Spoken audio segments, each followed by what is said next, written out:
Anarchism and the Black Revolution. A powerful, even startling book that challenges the shibboleths of white anarchism.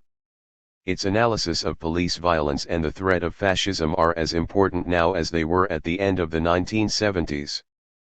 Perhaps more so. Peter James Hudson, Black Agenda Report. Dedicated to Martin Soester, my late mentor, Jonina Ervin, my loving wife, Munyaga Ras Noka Shir, staunchest comrade of the Black autonomy movement from the beginning and throughout, William C. Anderson, who pushed me to rewrite and to come to Pluto Press for this edition, Bedur Allegra, of the Black Critique series, and others who helped and encouraged me to write this edition. I also give credit to the Institute for Anarchist Studies, which financed and encouraged me to write the previous edition of the book, and, by extension, this definitive edition. Thank you all. Foreword. By William C. Anderson. It's not an exaggeration to say that Lorenzo Kom'boa Ervin has changed the world. Countless people have been affected and influenced by his work throughout the years. His story is a testament to the extraordinary possibilities that lie just beneath the surface of the many passing moments of our lives. Unforeseeable, explosive events may erupt just because of someone making the decision to take a chance. Lorenzo decided to do this many times, and that's what's led to yet another major event in his life. The first official publication of his legendary book, Anarchism and the Black Revolution, is yet another monumental occurrence in a life that almost seems cinematic. Lorenzo Kom'boa Ervin was born in 1947 in Chattanooga, Tennessee, to a mother who was a domestic worker and a father who was a chauffeur. With two parents working in service to wealthier white people in the apartheid of the Jim Crow South, it wasn't long before Lorenzo intimately understood the risks of being black. At the age of 5, surrounding white community members attempted to burn down his family home. The traumatic near-death experience he wouldn't completely understand until he was older runs parallel to his radical trajectory. The symbolism in it shouldn't be neglected because it frames much of what's to come. As recalled by Harry Belafonte, Dr. Martin Luther King, Jr. once said that he believed Black America was integrating into a burning house. A question that responds to such a statement was raised in James Baldwin's The Fire Next Time One. Do I really want to be integrated into a burning house? Ervin's story answers no, time and time again. As a young man, Lorenzo joined the army during the Vietnam War, where he became an anti-war activist. This was the year the first U.S. combat troops arrived on the ground in a country that has still yet to recover from all the damage that was done by imperialist forces. At the same time, the USA was embroiled in the civil rights movement. The Voting Rights Act was signed the same year that Alabama police assaulted marchers on Bloody Sunday in Selma and attacked activists associated with Student Nonviolent Coordinating Committee, SNCC. This historic movement organization would attract Lorenzo after his anti-war activism saw him court-martialed, prosecuted, and ultimately discharged. He became affiliated with SNCC and was influenced by the organizer Makaza Dada, formerly known as Willie Ricks, who coined the Black Power slogan that was popularized by Kwame Ture, formerly Stokely Carmichael, and ultimately the Black Panther Party. Lorenzo had been selling the Black Panther newspaper while working with SNCC, who had alliances with the party. He eventually started working with the party directly as a member, but he'd eventually grow disillusioned with the leadership style among other aspects of the Panthers. Then his circumstances shifted dramatically after Martin Luther King, Jr. was assassinated. Rebellions and uprising broke out across the country, and as a result, Tennessee state officials convened grand juries to investigate and punish black activists and civil rights groups on felonious charges. Accused of gun running and threatening to bomb a Klan-sympathizing judge, Lorenzo fled to Atlanta. He decided to take his flight from the charges levied against him even further and hijacked a plane to Cuba. At the time of Ervin's departure, hijacking planes and fleeing to Cuba was more common than people may realize. The cases of black radicals who did so are sometimes romanticized, but Ervin's experience highlights an important distinction. Upon his arrival, he stayed with other hijackers who were grouped together before ultimately being imprisoned by the Cuban government and put into solitary confinement. Black Panther Party leader Eldridge Cleaver was already in Cuba himself and had a strained relationship with the government because of ongoing disagreements. The other Panthers there would be affected by the intensity of the situation, and it led to Lorenzo getting travel documents before he was deported to Czechoslovakia. His experience in Czechoslovakia wasn't much better. There he was subjected to harassment and monitoring by government officials before he was ultimately detained again. Despite efforts by Lorenzo to secure safety and solidarity among the African university students he bonded with there, he found himself held by the U.S. consulate in Prague. He'd flee again, this time making his way to East Germany, which was part of the Eastern Bloc during the Cold War. This was where he was captured by federal authorities, who would in turn ship him back to the USA after torturing him in detention.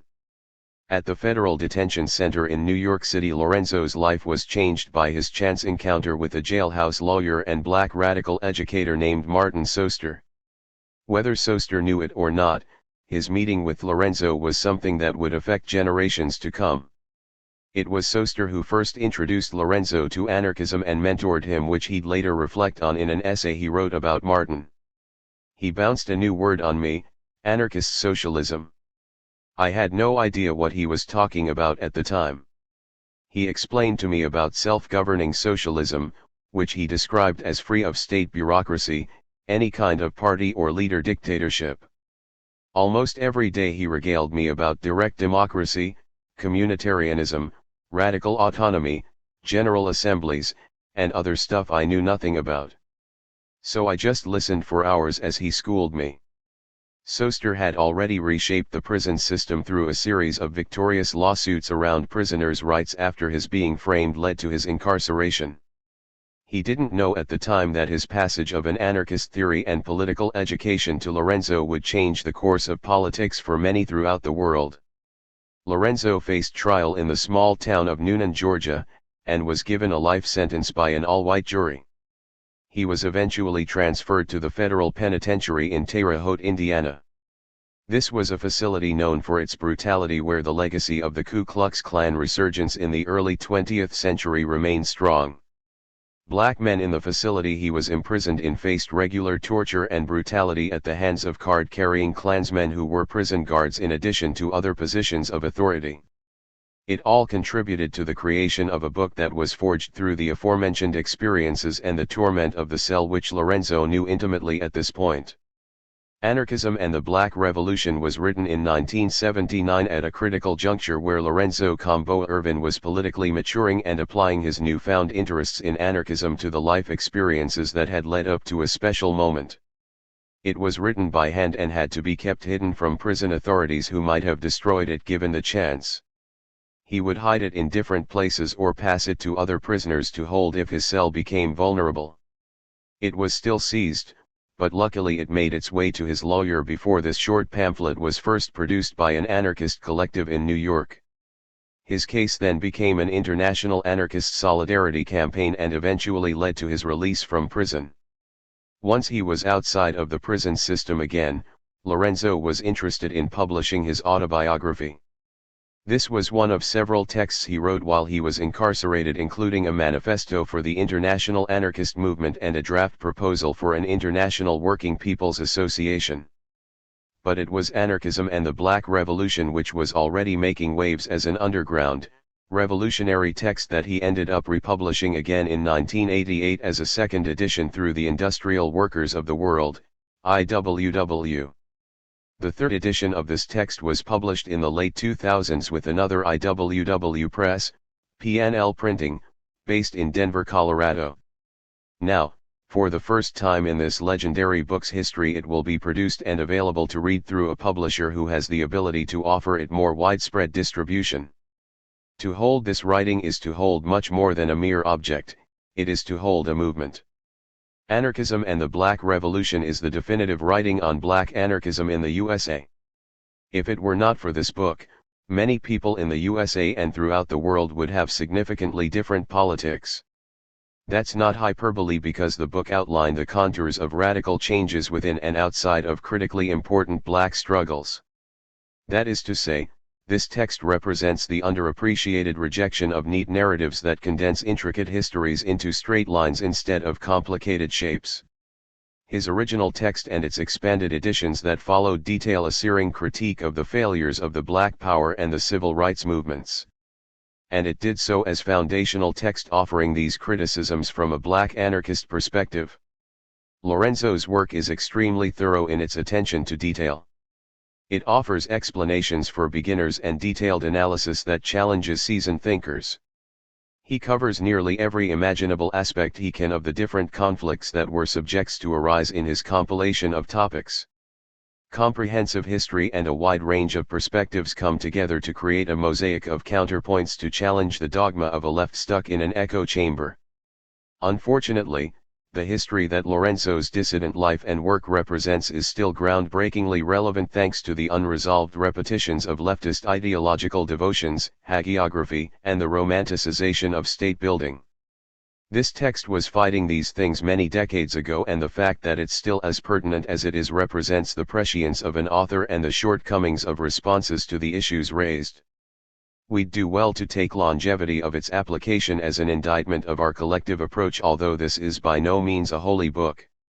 I had the privilege of encountering Lorenzo as a young organizer in my early 20s, disillusioned with many of the things he has made a name for himself being outspoken about. I had no idea who I was speaking to or what he had accomplished in his life. He told me in passing about anarchism and the Black Revolution when I took interest in his politics after hearing him speak at the workshop I had co-organized. I connected with him and Jonina Ervin from a place of alienation. I was frustrated with the cultism of the left and the professionalization of activism that I had been encountering for years already.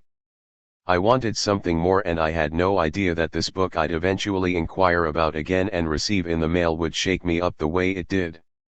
I initially contacted Lorenzo later in a meandering message while feeling conflicted about the potential of embracing anything anarchist, which I viewed as a white, juvenile set of politics. I had long embraced statism and black nationalism, but had reached a point of undeniable frustration with the conflicts I encountered among cadres and organizations I was involved with. In a short paragraph Facebook message I wrote, "Hey Lorenzo. Love your posts on Facebook. I have been feeling lately that I might be an anarchist. So, do you have any books or recommendations?" Lorenzo responded, "I recommend Anarchism and the Black Revolution by me." By the time I got my copy and read the book, I was convinced that I needed to drastically re-evaluate my politics. What sets Black anarchism apart from classical or European anarchism is that it was born out of a rejection of the hierarchical, messianic, and authoritarian embraces that limited so many Black movements prior. The Black anarchist forebears of the era Lorenzo came out of, like Martin Soster, Ashanti Alston, and Ahuri Lutalo, were once what they later criticized while developing this breakaway movement. Lorenzo himself was a Maoist when he hijacked the plane to Cuba. This makes Black anarchism special because it was already doing the terribly undervalued work of internal critique. It was trying to transcend the limitations it identified within and exceed its past and its present formations. Many of its primary criticisms are an invitation for others to join who haven't yet or have no desire to do this. Lorenzo's Anarchism and the Black Revolution insists that yes, the house and the plantation are indeed burning, but we do not need to burn with them. As a rejection of reform and statism, Lorenzo challenges us to not simply try to create a new state and paint it red or black. He asks us to think beyond what might have succeeded or failed in the past and think about what needs to happen in the present. He assures us that liberation will not be achieved by mimicking what didn't free us before, and it won't be achieved by not interrogating what's happening around us now. Anarchism and the Black Revolution reappears during a time where the need for upheaval is crucially important. Amid an unrelenting pandemic, ecological crises, and bolstered fascism, the nation-state has revealed itself to be more of a problem than a solution for many. Masses of people are realizing overnight that these apparatuses will not protect us, much like the prisons, militaries, and police that they use to do their bidding. The proliferation of mutual aid groups in response to what's popularly being criticized as a failed state calls into question the entire idea that the state is failing us at all when it's clear it was never meant to serve us. Meanwhile, Black anarchism has certainly become more widely read and embraced than ever before, with the help of new writings, collectives, and traditions being cultivated by needed shifts in perspective. None of this would be the same as it is now were it not for anarchism and the Black Revolution. It set the stage for so much of what's transpiring before us by watering barren fields with the quenching sustenance of visionary politics. This is Lorenzo and his books Raison d'être, and now that we're witnessing the growth of the seeds flowering the minds and hearts of many, we should give back a bouquet. We can do this by planting seeds of our own and understanding the significance of what we have to offer because of what others offered of themselves before us. This is how revolutionary potential can flourish and radical springs follow the winters that have weighed us down. Not every person or their work deserves the title revolutionary, but Lorenzo has made as much known about himself through his life's purpose. Readers can decide for themselves if, when, or how they would like to use this legendary offering to break new ground. Underscore underscore underscore underscore underscore underscore underscore underscore underscore 1 James Baldwin, The Fire Next Time, Dial Press, New York, 1963. Catalyst. By Joy James. For decades, the writings of Lorenzo Ervin have been shared and studied. Since the rebellions of the post-war 20th century, Lorenzo Kom'boa Ervin as liberation theorist and practitioner has provided essential reading for those who not only care about our worlds but also demand resources, justice, equity, beauty, and care delivered to those worlds and our collective well-being. At the turn of the 21st century, my students at Brown University and I knew, after organizing gatherings of political prisoners to visit campus and converse with students and each other, that it was imperative to anthologize the writings of those who fought and sacrificed in struggles against racism, capitalism, imperialism and hetero-sexism. We collectively constructed several anthologies. In Imprisoned Intellectuals, 2003, Ervin is significant as the rare analyst of anarchism who also had organized in various militant organizations and been interred as a political prisoner. Imprisoned Intellectuals included 20th-century rebels, from spiritualists to materialists and pacifists to militarists. The volume centers on the writings of 20th-century revolutionary political prisoners in the United States. Ervin's work makes an important contribution, in part because so few of us understood the complexity of anarchist thought and the expansive embrace of Black resistance to predation. Ervin synthesized the two. He wrote what he had already seen and experienced, although not as the political norm in rebellion against repression but as the possibility of becoming the norm. The anthology's introduction centered on the writings of captured U.S. revolutionaries who also function as internationalists in their liberation politics. This reflects the political biography of Lorenzo Kom'boa Ervin. Radical organizations garnered wide support based on their ability to address the material needs and aspirations, as well as ideals, of their communities.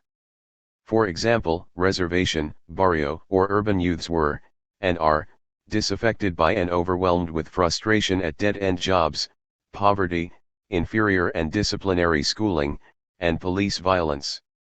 It is logical then that the Black Panther Party, Brown Berets, Young Lords, Young Patriots, and American Indian Movement would have mass appeal among the young. While the majority media focused on the armed aspect of such groups, it was their free breakfast programs, free medical clinics, freedom schools, and social services that elicited wide support. They offered an alternative to the state, and by their massive appeal in oppressed communities, they presented the government with the real threat of popular insurrection built by revolutionaries. 1. Our excerpt from the 1979 Anarchism and the Black Revolution begins with his paragraph. Historically, there have been three major forms of socialism: libertarian socialism, anarchism, authoritarian socialism, Marxist communism, and democratic socialism, electoral social democracy. The non-anarchist left has echoed the bourgeoisie's portrayal of anarchism as an ideology of chaos and lunacy. But anarchism, and especially anarchist communism, has nothing in common with this image. It is false and made up by its ideological opponents, the Marxists-Leninists. Point 2. Some leftists and progressives would argue that Ervin's assertion is anti-communist. However, Ervin develops an analysis on the differences between anarchists and Marxist-Leninists. Anarchists are social revolutionaries who seek a stateless, classless, voluntary cooperative federation of decentralized communities based upon social ownership, individual liberty, and autonomous self-management of social and economic life. Point 3. His key distinction focuses on organizing. Anarchists not only reject what he identifies as the three pillars of authoritarian socialists, vanguard party, democratic centralism, dictatorship of the proletariat. Anarchists offer an alternative to the dominant paradigm of leadership. Ervin identifies the Catalyst group not as a vanguard seeking hegemony and ideological conformity but as an organic collective. Rejecting vanguardism, elitism, and co-optation of power into a central committee, the Catalyst group, according to Ervin, becomes the site of theory and action. Ervin's Catalyst group suggests the political agency of the masses that distinguishes itself from political elites. As dissected in Return to the Source and Amilcar Cabral's analysis, we recognize the devastations of lack of clean water, adequate food, and shelter, but the cause of those deficits cannot be remedied through policy. If so, then there is no need for confrontation, only accommodation with colonialists and petitions for greater benefit packages. 4. Ervin writes that anarchists oppose hierarchical, power-tripping Marxist leadership that suppresses the creative urge of those involved and forces an agenda down their throats. 5. The Catalyst group is the antithesis of the celebrity pundit or political leader who becomes the representational figure for the mass yet participates in the revenue streams and prestige accumulations linked to movement millionaires. Such accumulations are not signs of catalytic changes for liberation from repression and poverty, yet these accumulations are defended by prominent pundits, academics, funded activists.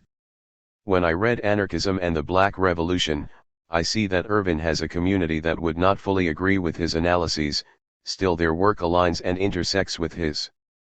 The War Resisters League, WRL, shares their pie chart on military spending and taxpayers' resources redirected to predation. Founded in 1923, WRL aligns in ethics with Ervin's resistance to militarism, exploitation, and extortion. Putting these two in dialectical dialogue would build the Catalyst group. With Anarchism and the Black Revolution we can expand our analyses for activist and academic intellectuals to discern how catalyst groups grow despite or become casualties of authoritarianism. Echoes of this can be found in academic writings. August Nemts asserts that counter-revolutions follow revolutions and that Stalinism was the counter-revolution of the 1917 Bolshevik-led October Revolution, through which workers and peasants briefly led the Soviet Union.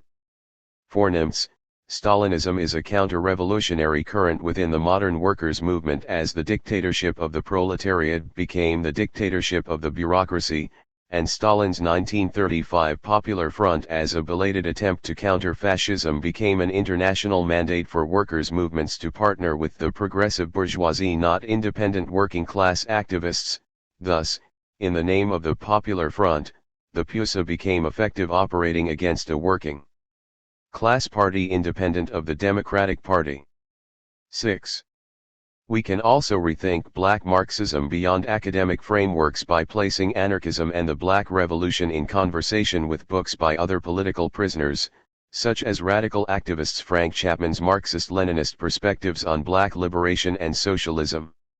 Chapman writes, "The workers' movement and the Black liberation movement emerged separately in the 1800s, when Marx and Engels were developing the theory of scientific socialism.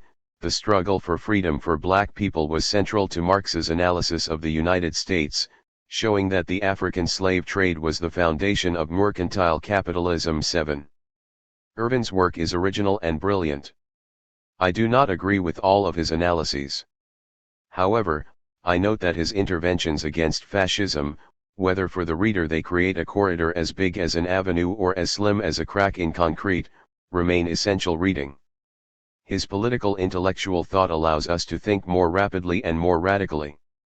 Flexibility, creativity, communal-centered and catalytic, these are the characteristics we require under crises.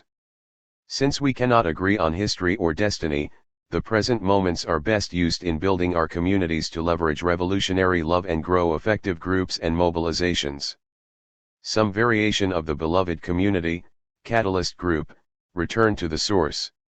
If we pay more attention to those with painfully accumulated experiential knowledge, such as Lorenzo, Kom'boa, Ervin, we will better understand what the catalyst is comprised of: ancestor and survivor, elders/youths, activists, intellectuals, rebels, revolutionary lovers. Their and our individual and collective efforts for justice and liberation might be obscured by the projections of elites and fearful clinging to convention. Still, change is inevitable, and anarchism and the Black Revolution is one of the catalysts and resources for those seeking freedom. Underscore underscore underscore underscore underscore underscore underscore underscore underscore. 1 Joy James, ed., Imprisoned Intellectuals, Roman and Littlefield, 2003, Intro 13, https://repositories.lib.utexas.edu/handle/2152/7098. 2 See this volume, p. 48. 3 Ibid, p. 49. 4 Amilcar Cabral, Return to the Source, Selected Speeches, Monthly Review Press, 1973. 5 See this volume, p. 50. 6 Symposium, Is the Term Stalinism Valid and Useful for Marxist Analysis, Science and Society, Volume 82, No. 4, October 2018, 555-67. 7 Frank Chapman, Marxist-Leninist Perspectives on Black Liberation and Socialism, Freedom Road Socialist Organization, 2021, p. 9. Introduction. A short autobiography, Who Am I? My name at birth, March 30, 1947, was Lorenzo Edward Ervin, Jr. I am a black Southerner from Chattanooga, Tennessee, a mid-sized city of 175,000, about 100 miles from Atlanta, Georgia. During the 1950s, when I was growing up, I was like many black people in the South. We faced a racially segregated world. We had no rights that the white government was legally bound to respect. No right to vote, discrimination in jobs and housing, no equal rights at all compared to that which white people enjoyed, and in too many instances, no right to life. We were supposed to stay in our place and do what the white folks told us.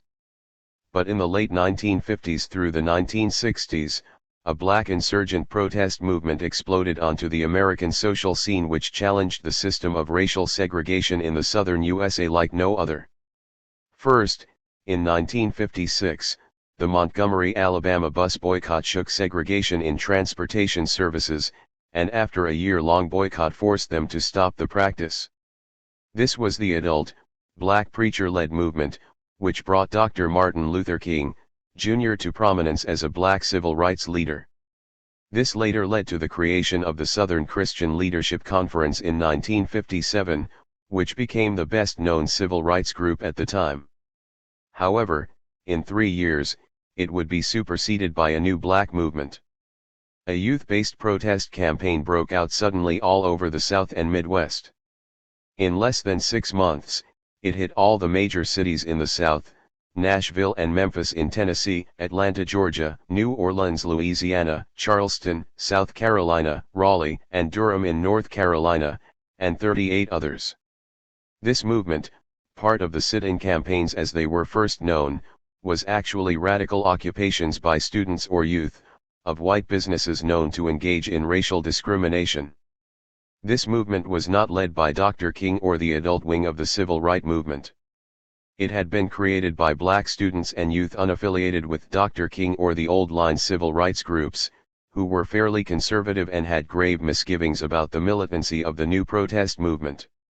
By contrast, veteran black activist and socialist Ella Baker summoned many of the student and youth leaders to Raleigh, North Carolina, in the spring of 1960 to discuss how to sustain and expand the movement. Thus was born the Student Nonviolent Coordinating Committee, SNCC. Throughout the 1960s, SNCC was instrumental in combating racial segregation and empowering oppressed black people all over the South. In fact, many campaigns attributed to Dr. King and the Southern Christian Leadership Conference, SCLC, were conducted by the SNCC. The 1963 March on Washington was proposed and organized by SNCC activists but was usurped by the Democratic Party, SCLC, and union bureaucrats.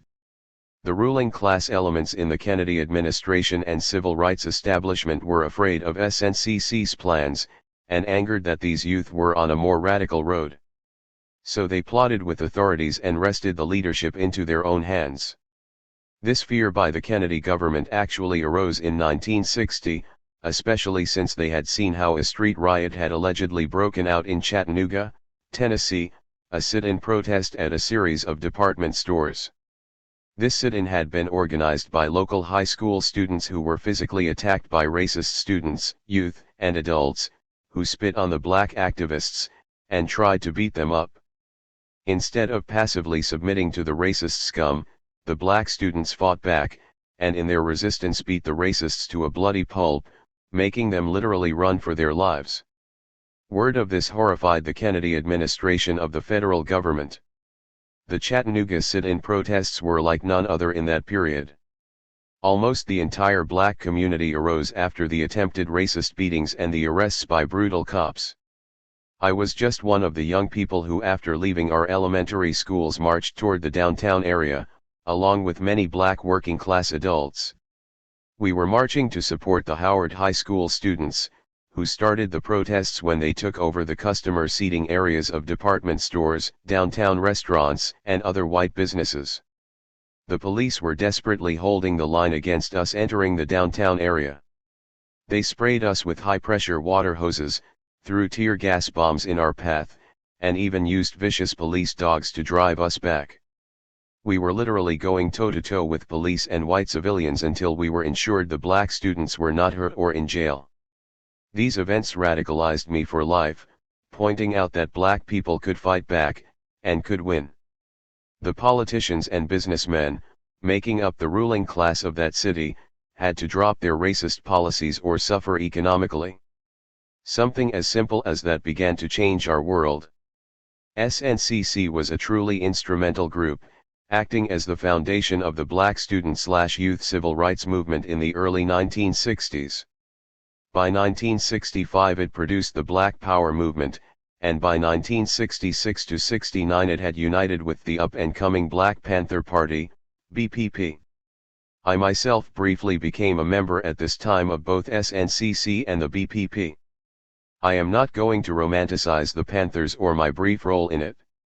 In 1967-68, it was just to go 100 miles from my hometown to Atlanta, Georgia, pick up 50 to 75 Black Panther newspapers, and bring them back to sell or give them away to black youth. This was years before a Panther chapter would be founded in Chattanooga or in a southern state. Yet, for just doing that, and continuing to speak out against the Vietnam War, this would put me in fear of my life. Local cops and the FBI harassed me, spied on me, beat me up, and eventually ran me out of town. What is much more important than me personally, however, is that after uniting with SNCC, the BPP quickly became the central radical political organization in the late 1960s, and lasted over 15 years, even with severe government and police repression. It had no formal status in the Black Power movement, but most today recognize it as being the radical wing. By 1969, though, I was disenchanted with the BPP and the civil rights movement, and began looking for a new political ideology. I felt the new left and Black Power had been corrupted and become excessively authoritarian. Further, I had seen with my own eyes how both Cuba and Eastern European communist countries were authoritarian states, not to be admired, except for opposing the West, but they provided no real alternatives for socialism. I believe the revolution to put soulless bureaucrats in power, whether East or West, was not enough. I began thinking we needed a whole new culture, civilization, and world, beyond state socialism, nation-statism, and capitalism. We needed more than civil rights for blacks, or just rights for anyone. I didn't know what it was, but I was yearning for anarchism at that very moment. Martin Soester, prison revolutionary.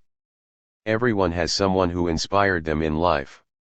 For me it was Martin Soester, 1923 to 2015. Even in this generation, many young activists know of George Jackson, aka Comrade George, a Black Panther leader, revolutionary prison writer, and organizer who was assassinated in August, 1971, in the California penitentiary, San Quentin. Soester was not a writer with a best-selling book like Comrade George. In the late 1960s and early 1970s, Martin Soester was every bit as well known as a prison activist, revolutionary, and jailhouse lawyer. He almost single-handedly won democratic rights for prisoners to receive and read revolutionary literature, write books, worship alternative religious faiths, to not be railroaded in unfair disciplinary hearings and held indefinitely in solitary confinement, and to have the right to cultural studies programs. He was the one activist responsible for prisoners being able to organize during the prison struggle in 1967 to 74. These lawsuits changed prison conditions nationwide. He had served a prison sentence in Attica, New York, during the early 1960s and went through a political metamorphosis from a black Muslim in the Nation of Islam to a black nationalist, and later an anarchist. In 1966, he got out of prison, came home to Buffalo, New York, and started the Afro-Asian bookstore in the black community. This bookstore became a center of radical thought and political education in that city. A black riot against police brutality of a black youth broke out at this time in Buffalo, and Soester was blamed for this rebellion since many youth visited his bookstore. The city cops and white political establishment chafed at Soester's organizing and political education and decided to shut him down. They arrested him on July 14, 1967, along with a bookstore co-worker, and charged them with the sale of narcotics, riot, arson, and assault. These were totally frame-up charges, but he was sentenced to 41 years in prison. Recognizing this injustice, an international campaign was begun on his behalf by his supporters and fellow activists. At one point, he became the best-known political prisoner in the world, and his case was adopted in 1973 by Amnesty International, the Prisoner of Conscience organization. This was a first for U.S. political prisoners and put tremendous pressure on the state of New York and the U.S. government. Finally, his worldwide defense organization pressured the New York State governor to grant Soester an executive clemency, and he was released in 1976. Historical importance of Martin Soester. Soester's political consciousness and legal activism opened the door for prisoners to have legal and human rights and the ability to organize at a time of civil rights, Black Power, the New Left, radical feminism, and the Vietnam anti-war movements. At one stage, 1970 to 76, the prison movement became the central protest movement in America, especially after the August 1971 political assassination of George Jackson, and the September 1971 Attica Rebellion. The protest at Attica was put down with a bloody massacre by prison and political officials, but it opened the eyes of millions all over the world to American state violence and racism. A mass prison support movement arose almost overnight, which demanded human rights for prisoners. There is no doubt that the prior demands of Martin Soester, in his writings and prisoners' rights lawsuits, who had been imprisoned at Attica some years previous, played a role ideologically. Soester's struggle inside as a political prisoner was clearly bound up with what later became the Attica Rebellion. He was not at Attica at the time of the rebellion itself, but his earlier organizing provided the spark. The radical ideals that he fought for, prisoners had civil and human rights, incited a prison rebellion. Contrary to prison officials' accounts which claimed that the so-called Attica prison riot had taken place because of a gang of criminals who took guards hostage for no good reason, The truth is New York State officials refused to listen to Soster or even the federal courts, which over the years had ordered an end to brutality, racism, and mistreatment of the men inside. The prisoners took matters into their own hands, demanding human rights and an end to racist abuse with the 1971 rebellion, which shook America and the entire world. Martin Soster and me. I met Martin Soster at the Federal Detention Center in New York City in August/September 1969. I had just been brought back to the USA from Berlin, Germany, for hijacking a plane to Cuba earlier that year. He had sued prison officials and been transferred to federal prison to await a court hearing. I didn't know who he was at the time, but someone said he was an activist prisoner and a jailhouse lawyer. They told me that I should talk to him. A scowling, powerfully built black man, he looked like a teacher, which in many ways he was, just a revolutionary teacher. So, I went up and introduced myself, and we started talking about prison generally. He was interested in my case and how the CIA had captured me, and we started talking about that. He was concerned that I could be sentenced to death by an all-white Southern jury. He knew it was a political case, and so we talked about what I could do about it. Almost every day that I saw him, we would go over my case, and he would give me legal advice. Somewhere along the line, we started talking about revolutionary politics generally, and he bounced new words on me, anarchist socialism. I had no idea what he was talking about at the time. I had just come from Cuba, Czechoslovakia, and East Germany, which called themselves socialist republics, so I thought I knew all about it. I was wrong. He explained self-governing socialism, which he described as free of state bureaucracy, any kind of party or leader dictatorship. Almost every day he regaled me about direct democracy, communitarianism, radical autonomy, general assemblies, and other stuff I knew nothing about. So I just listened for hours as he schooled me. The initial ideas for black autonomy, within the overall anarchist movement, came from these sessions. As a black Puerto Rican, Soster felt alienated from his community, and since much of the analysis about black oppression and socialism was by white radicals, he had originally gravitated into black nationalism. It was only later during his time in prison that he gravitated into anarchist socialism. He told me endlessly that socialism and anarchism were for all people, not just Europeans and well-to-do intellectuals. It was universal. At first, I had serious doubts about all this, as it seemed just more white radical student ideology. They were not sympathetic to the black struggle, and they were not working class or poor. Soster's ideas, however, were that anarchists of color must build their wing of the anarchist movement. He didn't call it black autonomy, but that is what it was. I did not even consider myself at the time as an anarchist, and did not fully understand what he told me. But I had seen firsthand Soviet socialism and was not impressed. It was elitist, authoritarian, and oppressive. I could say the same thing about Marxist-Leninist Maoism, which helped to destroy the 1960s New Left and the radical wing of the Black Power movement, with a cult of personality, middle-class snobbery, manipulation, and opportunism.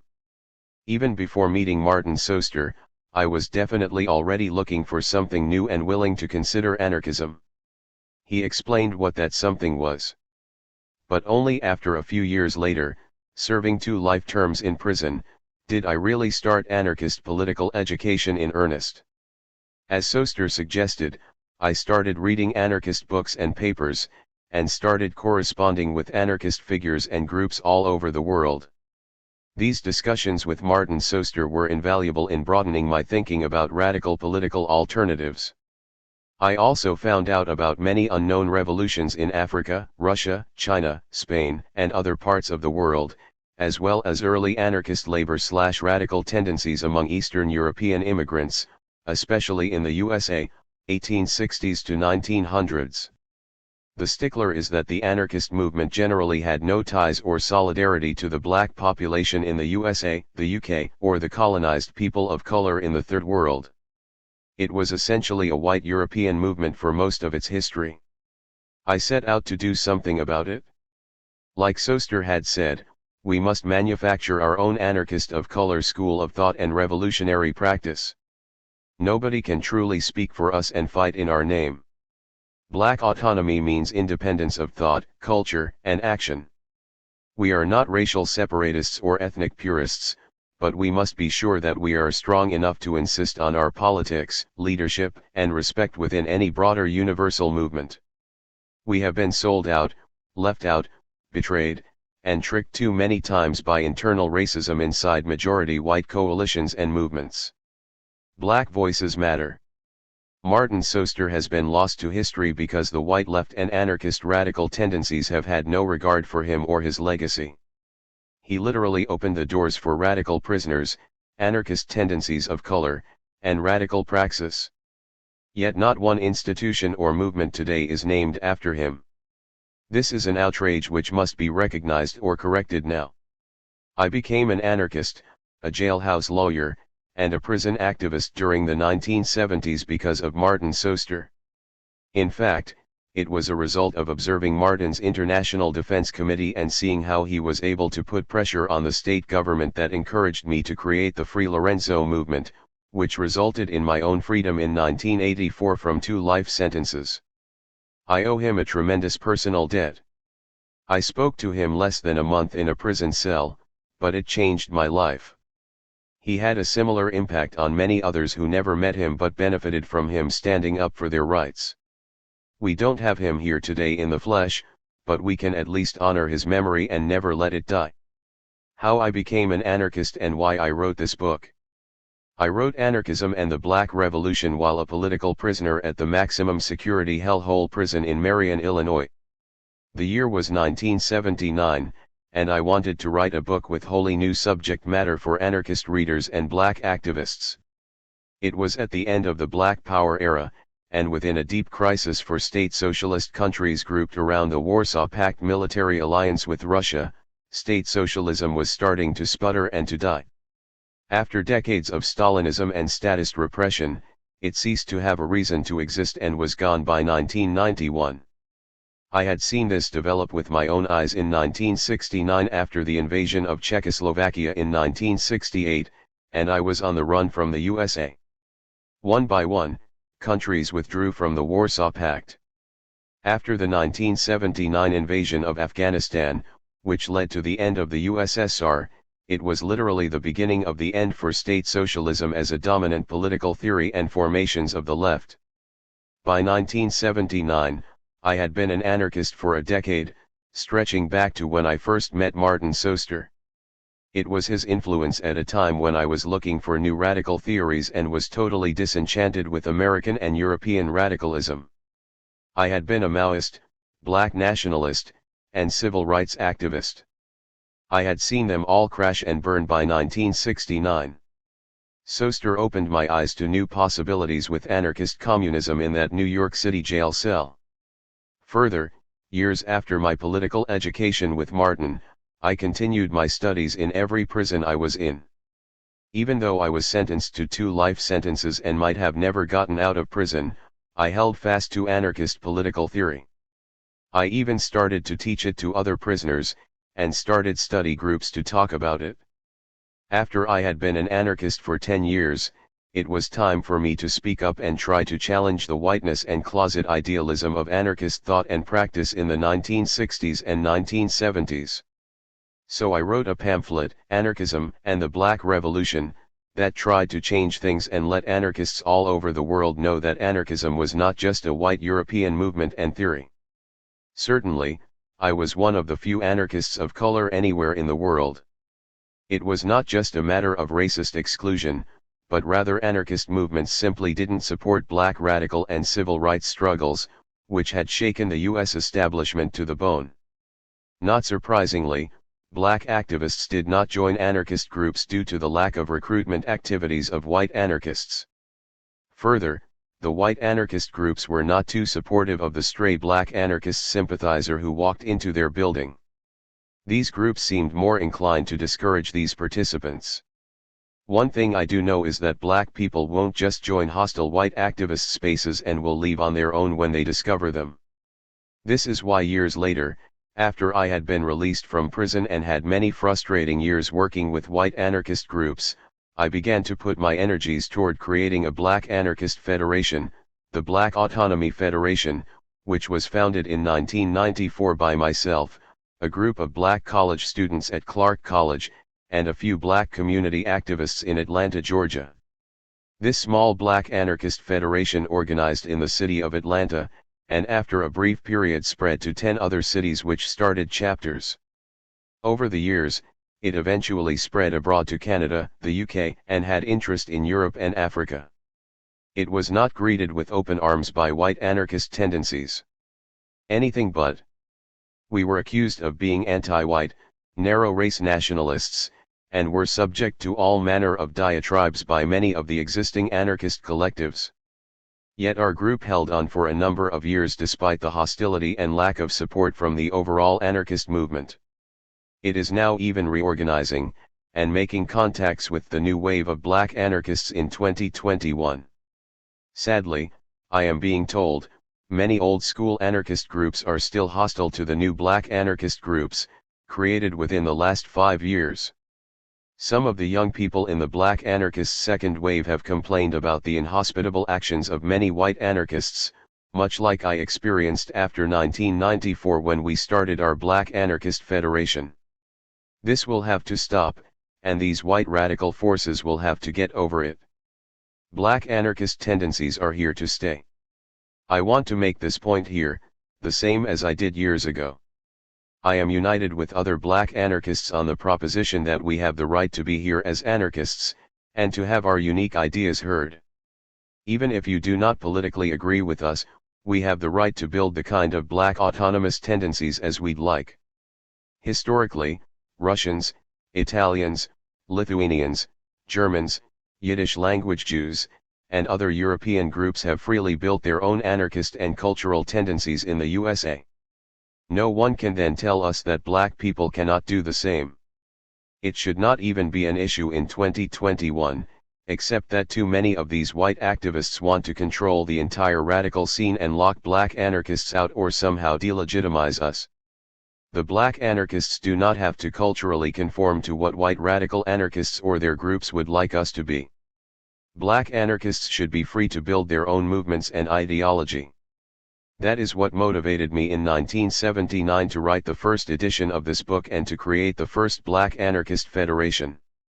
Black autonomy is the original ideology for black anarchism. It is based on anarchism as libertarian socialism, rather than culture, lifestyleism, or individualism. The Black Autonomy Federation was formed in 1994 and was the first black anarchist federation ever formed in North America. Since it was the first to be created, it is the foundation of all black anarchist tendencies, even though an individual group may have their own beliefs and group structure. The original ideas have been outlined for over 40 years in my book. 10 Reasons for the Continuing Importance of Anarchism and the Black Revolution. 1. Most important to me is the lasting relevance of the book. I had no idea that what was started as an 84-page stapled pamphlet in 1979, the first edition of Anarchism and the Black Revolution, would be published 3 more times as separate editions. Why? It still speaks to many with new ideas, and it challenges orthodoxy in both society and the anarchist movement to this day. This 4th edition, called the Definitive Edition, is being published by a major radical press, Pluto Press of the United Kingdom, rather than a small anarchist collective or International Workers of the World, IWW, print shop, as was done with the editions up to this point. Now everything changes for the reach of the book, and many more will be able to read it. The book, even as a small press edition by a collective, still managed to sell. I would take 200 copies at a time on one of my speaking tours, and sell every one at whatever price I wanted to. In addition, tens of thousands of copies were distributed free to prisoners. In all, if you count the editions sold over these years, over 10,000 were sold. That makes this book an underground bestseller, a classic work, and a book of long-term historical importance. I never dreamed that 42 years after its 1979 appearance, I would be putting it back in print in 2021 for a fourth time. Why would there be this much interest in a book of this sort? 1. The book, from the first, has been political education for anarchists. This book is a full-throat defense of anarchist communism, revolutionary syndicalism, and black autonomous political ideas. It gives a rational explanation, in class terms, of what anarchism really stands for, rather than government, corporate, and authoritarian left propaganda and caricatures claim it is madness personified. Reading the book has always given a down-to-earth explanation of anarchist principles, as well as the different factions of this broad-based theory. 2. The book was the first one to raise anarchist theory and politics in relation to the black struggle. Anarchism was strictly a white radical space before the book challenged the configuration and orientation of the movement as a whole and its dismissal of racism and oppression of Africans in America. There is no question about it. Racism was not even being discussed in anarchist circles, and the clumsily organized anti-racist movements had no clue. Even the Anti-Racist Action and Antifa, later organized with anarchist support, did not effectively deal with racism until this book, and myself as a highly vocal black anarchist critic, in their midst made them deal with it. The decolonized political theory, which surfaced in anarchist and radical circles during the contemporary period, can be partially credited to anarchism and the Black Revolution, where an analysis of racism and internal colonialism first surfaced. The reason the book was written in the first place was because there were no black people in the anarchist movement when I joined it. I was basically the only black member in 1969 until the early 1980s. This was the beginning. If you really want to understand what I experienced, read the book. 3. The book tried to create a more radical prison movement. Because the book was written by an activist prisoner, rather than a detached middle-class college professor, it was harsh, authentic, and gave a sharp focus on the prison system in this country. This book is one of the first to discuss the prison system as a tool of racist repression of black people in America and a concentration camp of the poor. Now, the USA has the largest prison system in world history, with enough prisoners, 2.2 million, to become a nation in its own right. Yet, the anarchist prison movement has never stopped to analyze the mass imprisonment today as a new form of attack by the state, and yet another step toward an outright fascist regime. More people are in prison today in the USA than all the past concentration camps run by bloody dictatorships in Mao's China and the Nazi or Stalinist concentration camps combined. The anarchist Black Cross, ABC, groups in North America have failed to build a militant fight-back movement against mass incarceration, even though the book is literally a prison manual to guide prison activists to raise such issues. We black anarchists need to pressure the current anarchist prisoner support movements into a fight against mass prison slavery as well as the abolition of prisons generally. These ABC groups in North America are still locked into the past, the political prisoner ideals of the 1970s, and do not seem to realize that the world has changed. They cannot continue to split prisoner populations into political and social prisoners. This is a serious ideological error. They won't listen to me even though I have tried to explain it to them many times. In the 1970s when I was in prison, there was still a revolutionary left anarchism wing and a powerful post-Attica mass prisoner support movement in the USA, Canada, and Europe. Because so many had seen the Attica prison rebellion transpire and be bathed in blood by prison guards and state troopers, two things happened: A. The majority of prisoners were radicalized and up in arms with their own struggles against racist and repressive prison conditions. B. In cities and towns all over the country, there were now hundreds of thousands, if not millions, of prisoner rights supporters. At the time there were only 350,000 prisoners in the entire country. If we compare that to today's 2 million, we clearly can see that this deserves its own struggle at this time. Mass imprisonment, racial profiling, and paramilitary policing have changed everything since that time. Millions are in prison. Now, ordinary black and Latinx civilians are being gunned down in the streets over traffic stops and misdemeanor cases. The police have become a paramilitary death squad, just as the book and black autonomy explained and predicted would happen. It's clear that we need a new type of prison movement, one linked to the black struggle and communities of color. For the book created an anarchist radical critique of authoritarian socialism at a deeper level, but more accessible than most anarchist books, which were dry academic or even outdated. It provided analysis of both Marxism and anarchism, making all complicated theories plain for the non-academic audience. For example, it explained that although academic Marxists criticize the natural violence of anarchism, in point of fact their ideology has resulted in much more violence when it assumed control of the state. Leninist practice in Russia resulted in hundreds of thousands of workers dead or imprisoned as a result of their methods of dictatorship. They were not killed or imprisoned because they were counter-revolutionaries, but because they were political rivals or critics of the state. This dictatorship of the people believed in the primacy of the political party and naked state power, not the power of the people and their rights to freedom under socialism and communism. This is how anarchists were outlawed and driven into exile, if not outright executed or imprisoned. Of course, Lenin was deeply authoritarian in his own right, but Stalin was even more brutal and established an outright cult of personality and party dictatorship. He even killed and imprisoned fellow party members.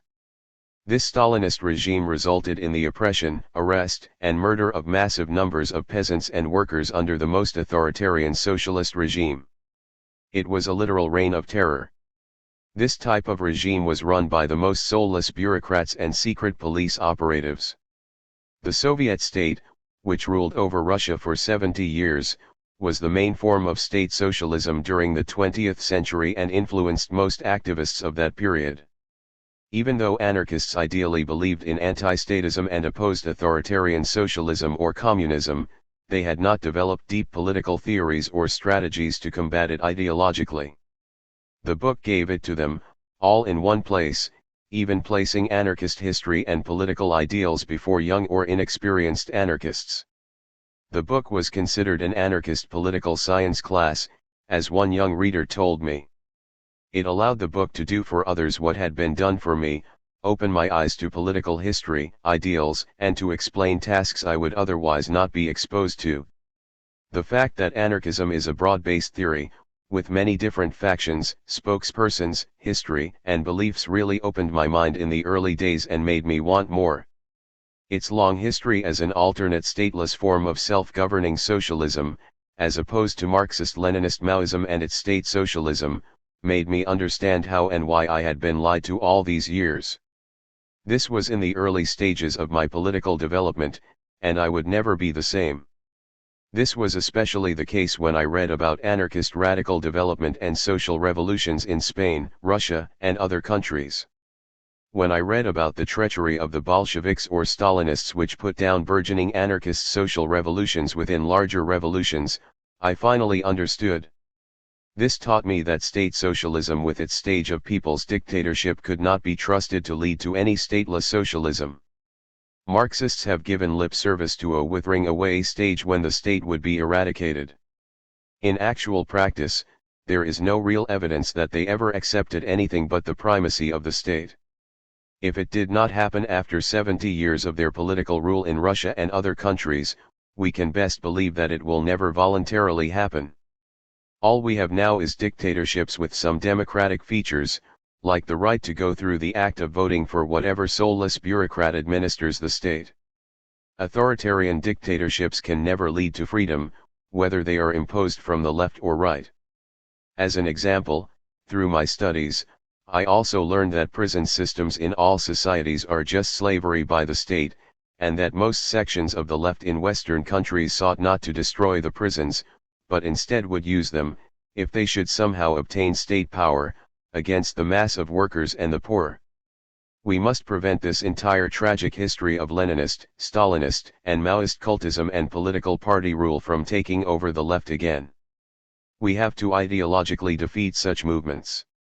We must save the people from falsely believing in the authoritarian form of socialism by making them see that it has bathed them in blood, hid them away in prisons, and imposed dictatorship instead of direct democracy. 5. The book pushed cooperative radical politics, which has influenced understanding of mutual aid today, especially for black anarchists in the urban core. From the second edition onwards, the book talked about the Poor People's Survival Movement, PPSM, started in 1996, in both Atlanta, Georgia, and Chattanooga, Tennessee, to feed the poor, start food cooperatives or a cooperative buying club to obtain organic, kosher foods to give black inner-city families access to better food overall. The PPSM was created by the Black Autonomy Network of Community Organizers, BANCO, to organize the poor to fight grocers and agribusinesses, corporate farming by rich white businesses. Through a series of articles in black newspapers, the Black Autonomy magazine and mass meetings, we were also able to educate poor neighborhood programs to take membership in the PPSM, to organize a fight to create an Atlanta Transit Riders Union and resist the City of Atlanta's Metro Atlanta Rapid Transit Authority from raising the transit fares, and eliminating routes in poor black areas of the city, in an attempt to exploit riders from the inner city when the 1996 Olympics was held in Atlanta. The book, and PPSM, campaigned for affordable inner-city housing programs and worked with residents to prevent city officials from destroying Capitol Homes, a large downtown Atlanta housing project that real estate developers coveted. They wanted to gentrify the entire downtown area and drive poor people out.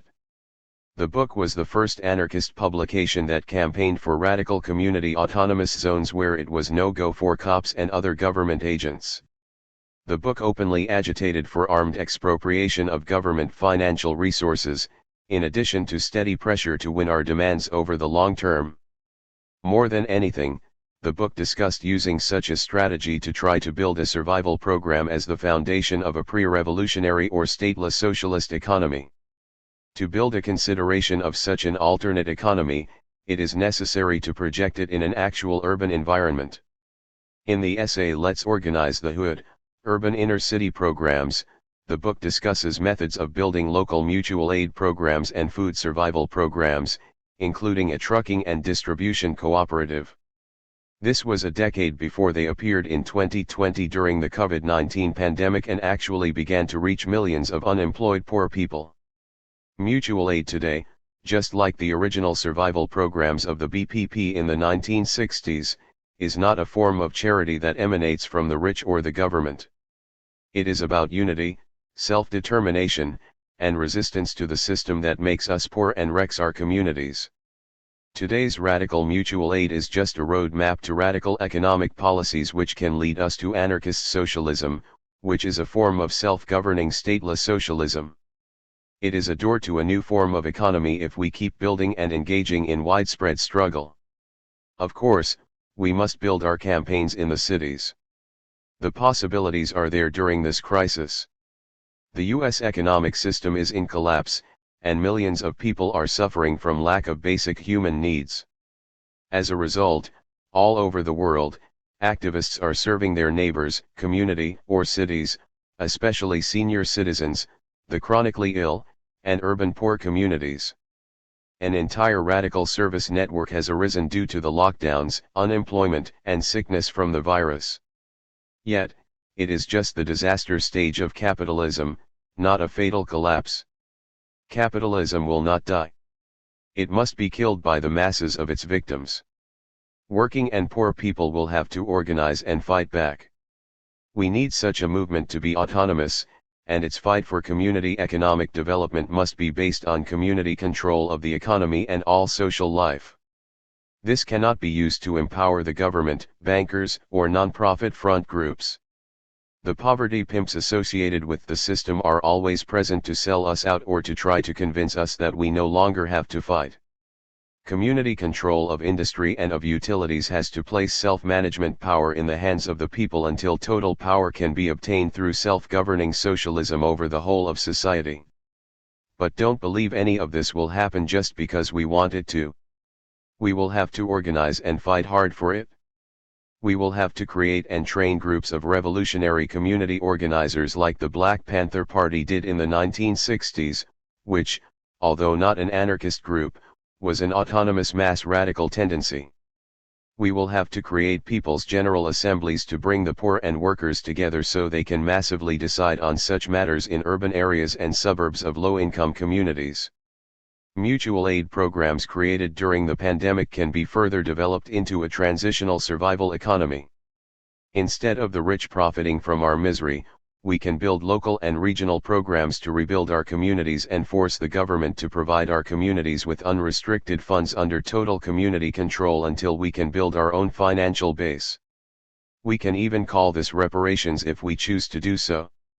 This capitalist crisis of 2020-21 can only be resolved fully by socialism, but until then we can begin to build survival programs pending revolution, as put forth by the original Black Panther Party and other movements historically.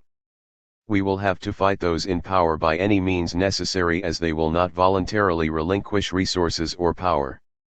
At every juncture we must seek to put power and control in the hands of the people directly, not government bureaucrats, police agencies, city politicians, or entrepreneurs. Especially at a time of even more entrenched white supremacist politics and violence, we must create a counterweight, just as we did in the 1960s, defend yourself and your community with a black partisan militia as part of a general revolution. It is clear that the state is wedded to the capitalist model, and that activists and poor communities need to adopt community control of utility services and industries. This community control has to be based on a radical anarchist survival program, not to just fill in for the state's failures to provide adequate programs or services or corporate greed, but to create a radical program to prefigure a survival economy. It is not socialism yet, but it certainly opens the door for socialism to be built. If the government or corporations will not do it, the movement must create a new public sector entirely to meet the needs of the people. This can be done by taking over existing institutions or by creating something totally new. Radical anarchists are anti-capitalists by nature, with anarchism referred to historically as libertarian socialism or anarchist socialism, that is, all without the state or a statist corporation. Total anarchist socialism would mean the destruction of the capitalist system itself and can be created by social revolution, spontaneously or in transitional stages. We do not know how it will be imposed exactly. We just know it will not be given to us or arise on its own. We will have to fight and defeat the rich and their institutions while in the process of creating a new society, including a new economy for people's needs, rather than for profit. Here is the 2-page handbook for community-based mutual aid. Mutual Aid and Organizing 101. A. Empower communities to meet their own needs, and build community control. We must begin to solve our own social problems. Rather than charity from the rich, we are starting grassroots survival programs that the poor people can take over themselves. The main thing is no longer relying on external structures, like government or corporate foundations, to solve problems. They controlled us in the past, but no more. A mutual aid program starts with addressing material needs and may grow into collective action and grassroots organizing, building long-term trust, dual power, and direct democracy. We especially need to understand how to build a neighborhood general assembly in opposition to city hall politicians and the government structure itself. We are opposed to corporate nonprofits, capitalist banks, politicians, and government, major business corporations, and inherited wealth. These forces have always benefited from our poverty and misery and are part of the structure that oppresses us. Organizing is not just issue activism or protesting poverty, but constructing mutual aid and survival programs to feed, house or serve poor and working people facing life-altering or life-threatening conditions. Issues come and go, but the community is still there. Mutual aid is inherently anti-authoritarian, bringing us together on equal terms to solve the problems of the community, society, and our lives. It puts power in our hands instead of the elite. Let's organize the hood mutual aid. How to do it? Neighbor-based organizing. Do research on urban area neighborhoods, including low-income suburbs. If it's your neighborhood, all the better. Since you can't organize the whole city, you should choose a name and geographical boundary. Create an outreach program electronically and through flyering. Do old school door-to-door organizing. Stay connected with activists and the community. Have meetings and other get-togethers. Bring folks together in the mutual aid organizing group using technology. Keep checking in with organizers to see how they are holding up and if they need any specific help right now. How are you going to get involved? You and/or your group have to decide what kind of organizing you are willing to commit to, and the best way to find out is ask the people what they need or research the conditions of the community historically. 6. The book made one of the first radical critiques of the existing black social justice movement, which came after the civil rights and black power eras. Beginning with the publication of the second edition of the book, a class analysis of the movements by the author exposed the petty bourgeois nature of the leadership forces dominating the 1980s post-civil rights movements, Jesse Jackson, Al Sharpton, and others, which led to a more conservative and politically controlled movement, which continues to this day.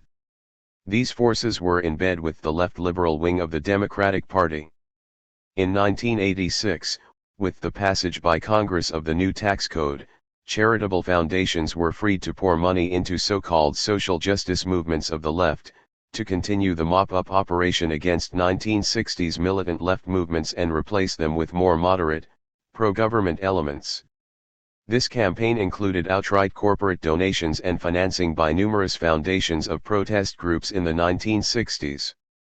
These new groups were totally hostile toward militant, anti-capitalist groups of the 1960s and the 1970s.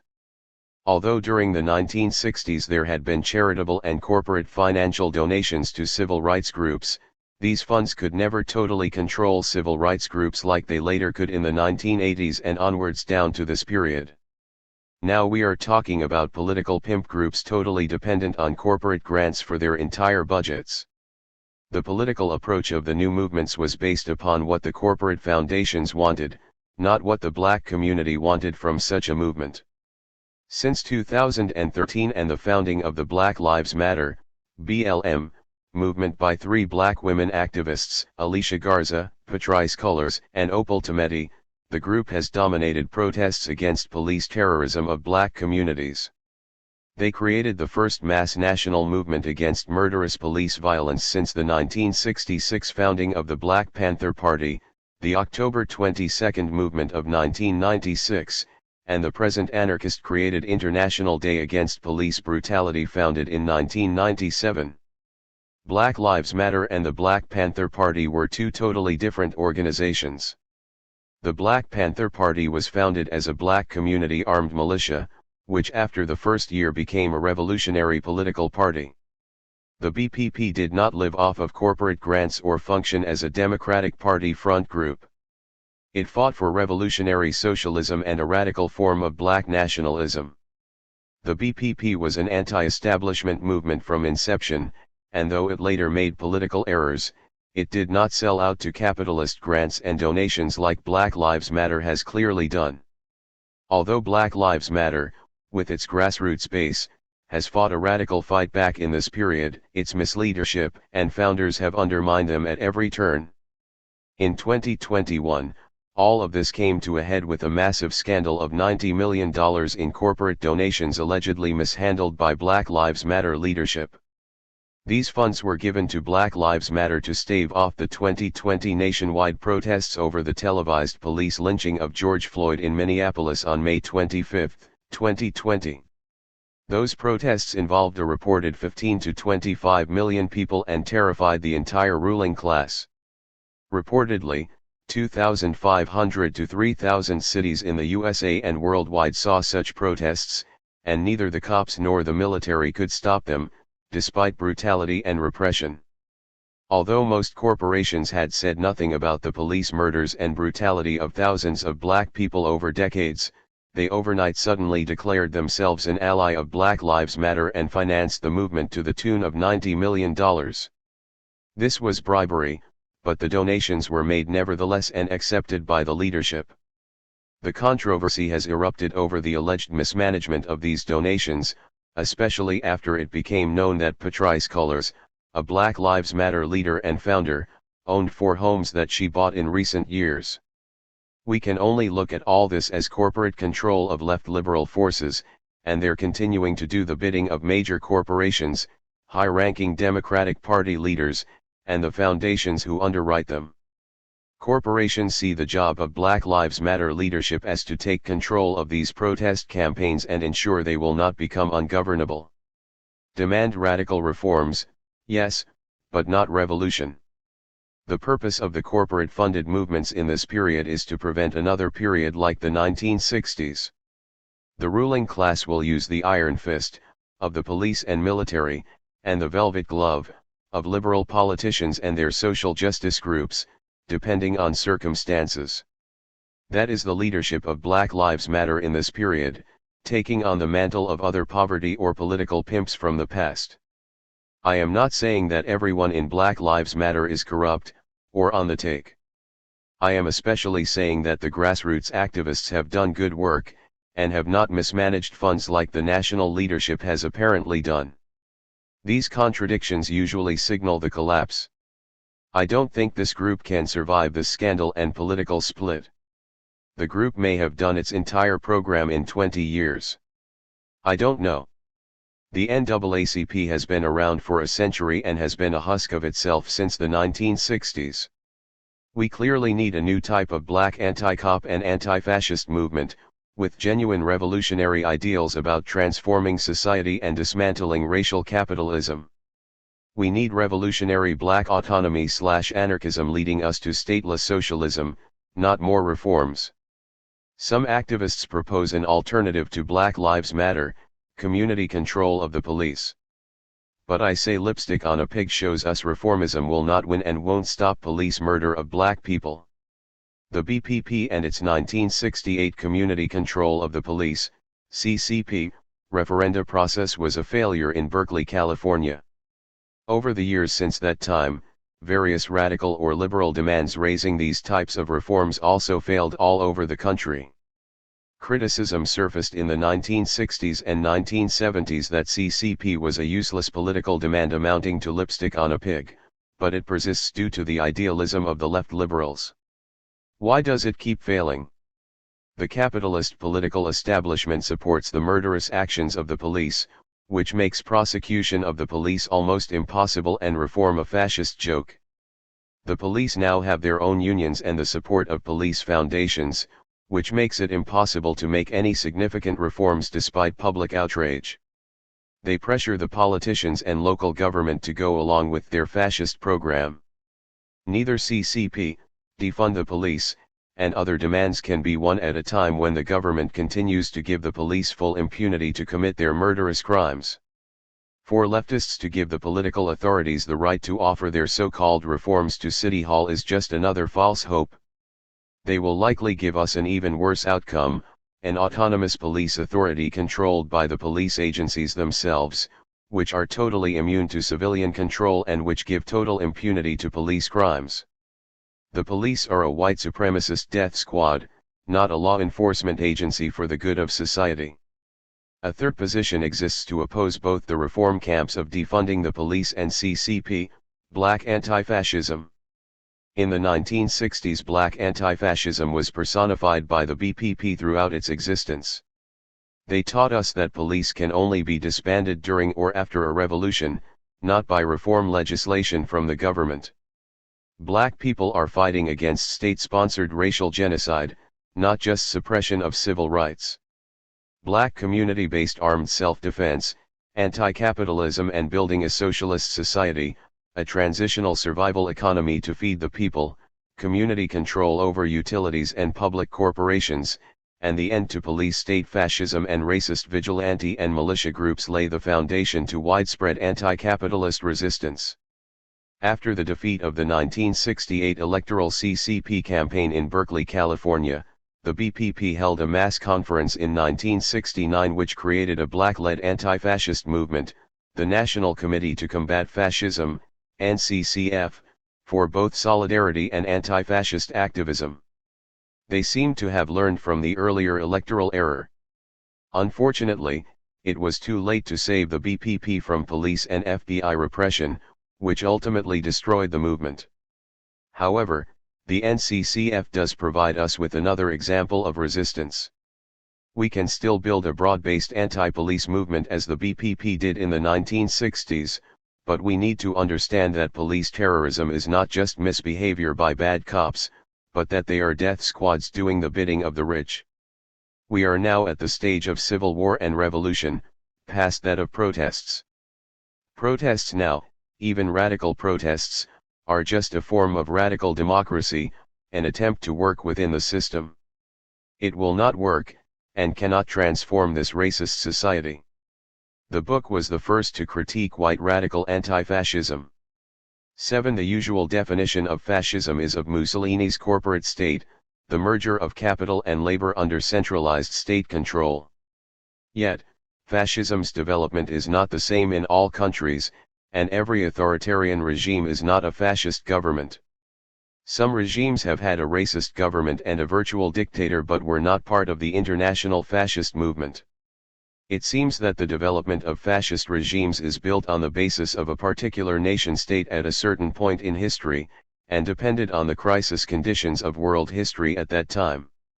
For instance, the capitalist Great Depression of the 1930s created the conditions for fascism in a number of countries, such as Germany and Italy, but again was not successful in every nation-state during that time.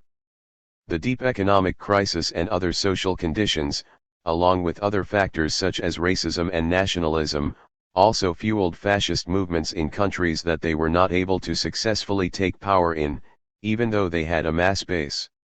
It even happened in the USA, which had the fascist Ku Klux Klan and the German-American Bund during the 1920s and 1930s, who could not seize power despite building mass pro-fascist movements containing millions.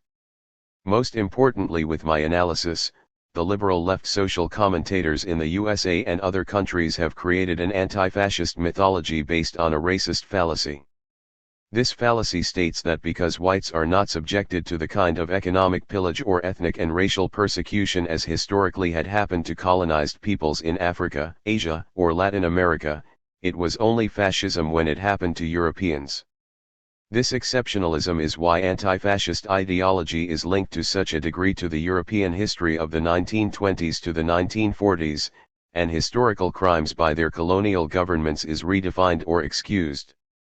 This has been used by many commentators to say, in practice, if not in words, it's only fascism when it happens to white people. For many years in the colonial departments of the major Western imperialist powers, Britain, Germany, France, and the USA, there was a long history of slavery, genocide, waging aggressive wars, brutal colonialism, and other policies more brutal than Hitler's crimes against Europeans leading up to World War II. Most of the liberal left commentators don't want to recognize this suffering by non-whites because they don't want to equally humanize Africans in the Congo, Namibia, or other colonized peoples also killed in the tens of millions, forced into slave labor, starved and systematically brutalized for Western capitalist enterprises or colonial power like those Europeans killed in World War II. African-descended residents in the USA and other Western countries have historically been murdered by lynch mobs and are still routinely mass murdered by either police or vigilantes today. They have been robbed for centuries of their labor, debased as human beings, and worked to death on slave plantations, in prisons, or factories. They disproportionately live in poverty in the USA, the UK, and other countries, because of racial discrimination and capitalist exploitation. Those countries were only enriched and fully developed because of New World slavery and their colonial exploitation of Africa, Asia, and Latin America. There are still many white radical tendencies that deny this. Black people understand that when it comes to fascism, we are fighting against racial genocide, new forms of colonialism, and hyper-exploitation of our labor in prisons, which is the new form of slavery by the state. It is not just a question of only ending prison as an institution, but ending all form of slavery permitted by the state and capitalist definitions of criminality. We are also fighting against the mass psychology and ideology of fascism, which gives rise to the white supremacy belief so widespread in the USA. It's not an academic or political debate. We are being systematically killed today, and neither the cops nor the government will take any action on our behalf to stop it. For those of us who are black libertarian socialists, We have to not just fight against capitalism, we have to fight for the lives of ourselves and our own people as an oppressed group. We need to build our own self-defense organizations if we are to even survive attacks by cops, racists, and fascist militias in this period. Black people are routinely brutalized, colonized, starved, murdered, and singled out for all manner of terror by the state and vigilantes. Left liberals call it denial of civil rights, discrimination, or systemic racism, the latter of which seems to be in vogue right now.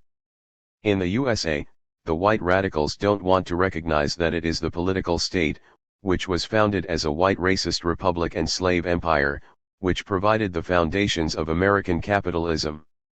This is why nothing fundamentally changed in mainstream political opposition among American white radical anti-fascists in 2020 despite massive numbers of protesters. Why? White supremacy is not just bad ideas swimming around the heads of white people.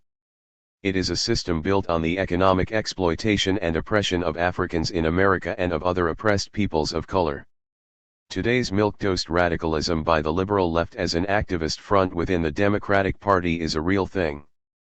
Because they are still linked to reformism or electoral politics, these people are demanding the defunding of the police agencies and other reforms, with no hope of that happening, short of a civil war or revolution. It is the corporations buying time and the government giving cops license to commit their crimes, while still pretending they care about civil rights. Black people cannot depend on the police, government, or white radicals to defend us. We must defend ourselves against all forms of fascist repression, whether from the state, corporations, or fascist paramilitary forces. When they roll in on our communities, we have to be able to turn them back and create a permanent no-go zone for cops and neo-fascists by any means necessary. This is a life and death struggle for black people and the poor. We still don't know what the white workers would do to help defend us, even though they mobilized in May 2020. For black people in America, so-called African Americans, we must say that we have been building toward this moment when the only choices have been socialism or barbarism, genocide, or complete freedom, for a long time. It's obvious that a new black anti-fascist tendency beyond white radicalism is in order. We will call it all power to the people, and will unite all forces of every race and nationality to join us to beat back fascism. We must make choices in our own interests, not because someone tells us that we have to follow them because only the white radicals have all the answers, or that they are born to rule over us, the inferior people and the despised class. We need a new mass anti-fascist movement which will be more militant than either Antifa or Black Lives Matter. We need to correctly identify the capitalist state, corporations, and the government as constituting the greatest danger of the fascist threat, rather than either fascist street punks or the Republican Party alone. Then we must form a mass coalition to smash them all. 8. The book is based upon the black radical tradition, black activism, and resistance. It's about anarchism, yet it's colorized. The book always has included a different way of thinking about anarchism that makes us think of radicalism as extending beyond Eurocentrism and the white working class, to dealing with the oppressed and colonized blacks and other peoples of the world as a central force. From the very beginning in 1979, anarchism and the Black Revolution recognized that slavery and the slave system built America, and that slavery was the antecedent and the foundation of capitalism. It was a recognition that slave and colonial labor had long been ignored as a major factor, if not misunderstood by anarchist activist groups or institutions. The book forces the condition of black people upon the anarchist movement, just as black people have forged their own movements to resist and win power for their people. It has refused the subjectivity and obscurity of blacks in an intellectual ghetto. Black autonomy says, we won't be pushed into the side pockets of white radicals, and we won't wait to fight for our own freedom. I am not an academic or a traditional intellectual, nor am I a Marxist, but I accept much of Cedric Robinson's critique of Marxist ideology, derived from Marx himself. Racial capitalism, as Robinson defines it, is a much deeper critique of Marx's entire radical perspective of the white working class as a revolutionary force.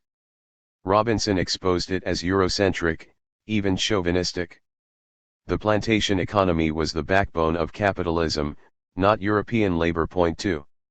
True, I had accepted Marx's theory of primitive accumulation in stating that slavery was the pedestal upon which capitalism rested, even though I accepted little else. However, Cedric Robinson went much further by saying capitalism itself is based on a racist regime. Further, he pointed out that Marx almost wholly ignored the non-European historical models. Thus, colonial oppression, the Middle Passage, and the history of slavery was glossed over, as was the predicament of black workers by Marx's followers. In talking about the American Civil War, Marx made an attempt to talk about slavery in the USA and gave another rather weak perspective, not championing black liberation, but rather an integrated, white-led movement for socialism. This is the usual white radical approach even today of the white working class hero, follow me and I'll set you free. Contrary to the entire Eurocentric ideology and the revolutionary social practices of the white radicals, blacks have had their own struggles, not as an adjunct of the white working class struggle, but fighting for our own liberation and conceptions of a socialist society. It has been a reflection that black people cannot wait on white people to emerge as meaningful allies before beginning to fight for our liberation. From the beginning of the white slavers' republic called the USA, we could not blindly accept the idea that white people in any large numbers would fight next to us in solidarity if we did not first build our own movement. There have been few historical examples of this happening on its own. We had to fight, whether on the slave ship, in the penitentiary, or in the racist society, to prevent our lynching in the past or our murder by the police today, which carry out the same function as the lynchers. We have built our own movements and embarked on resistance campaigns worldwide from the beginning to the present day. If we did not speak up or rise up against slavery, segregation, colonialism, or other forms of oppression, nobody would on our behalf, whether Marx or any other white people. Of course, some did, like radical anti-slavery guerrilla, John Brown, who died for the anti-slavery cause, the result of the Harper's Ferry, Virginia, raid on a military depot to obtain arms for a slave revolt. When the Civil War began in 1861, the Union intervention only became a full-fledged anti-slavery and revolutionary civil war when over 100,000 blacks enlisted and fought on the Union side. In fact, Lincoln would not have won that war against the South, organized as the Confederate States of America, without those black troops. They fought for and won their own liberation against slavery, not to preserve the Union. This is just an historical example. The white left still refuses to recognize our right to build autonomous radical movements. True to form, every so often a white radical organization will criticize the Black Panther Party of the 1960s because it referred to the urban lumpen proletariat as its base, as if this dismisses its entire legacy. The error here is that Marx's bias against the European superpoor of his day would not even apply to blacks in the USA. These black urban lumpen forces were not just retrograde elements, déclassés, vagrants, or gangsters. They were instead workers subjected to permanent unemployment and systemic poverty. Black workers were always on the bottom due to the legacy of slavery, racial discrimination, internal colonialism, and even superclass exploitation resulting in mass imprisonment today. There has never been equal employment or equal rights under capitalism for black people. I think Cedric Robinson is absolutely right by labeling capitalism as a racial project not limited to the white working class experience. Even the majority white labor unions had engaged in racial discrimination for many years, blocking union memberships, not supporting black workers for union posts, functioning for years as white job trusts, even encouraging violent racist acts by white workers. Only after the rise of the civil rights and black power movements became unstoppable did many unions begin to relent in the 1970s. Yet, the white left then and now continues to pretend that it is the labor unions which are the backbone of a radical workers' movement, if it could just be reformed or radicalized. Some claim that unions are a class vanguard. This nonsense about these business unions is just another example of leftist lack of political logic. The trade unions will not lead a revolution, nor will they be part of a non-capitalistic society. They can fight for workers' rights and working conditions under capitalism now. Once again, this familiar concept of the white working class hero is used over and over by white radicals to justify domination of social change movements. This means what is projected as universal liberation is sectarian activism and opportunism. What changed the white-dominated labor unions was not just civil rights legislation or lawsuits, but during the 1960s black auto workers in Detroit and other cities formed their own labor unions and black caucuses to fight racism and class discrimination in their plants. They are hardly talked about by white radicals, but these workers organized into the League of Revolutionary Black Workers, and were the backbone of the unauthorized strike waves against Ford and other corporations, and challenged the corruption of the United Auto Workers Union. They were not long-lasting but were as significant in the 1960s as the IWW or the anarcho-syndicalists of their day. I am not opposed to united struggle, but it must be based on principled solidarity. The ideals of solidarity are distorted and cynically subverted if they are not led by the oppressed peoples of color themselves at the center of the struggle. The black radical tradition just means that black people and other peoples of color have had to fight against slavery, genocide, capitalist exploitation, police terror, and other crimes of the state, whether white workers united with them or not. We have to understand and celebrate our autonomous struggles, whether white activists ever do.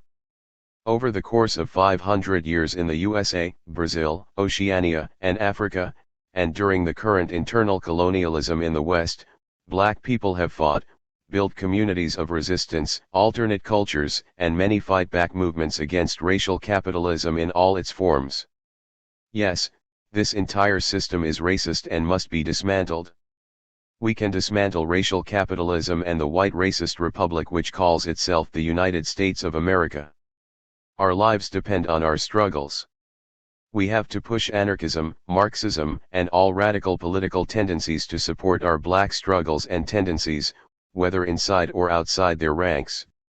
I am not here to save America or anarchism as a white radical movement. I am one of the grave diggers of capitalism, of which there are millions more born and fighting each day.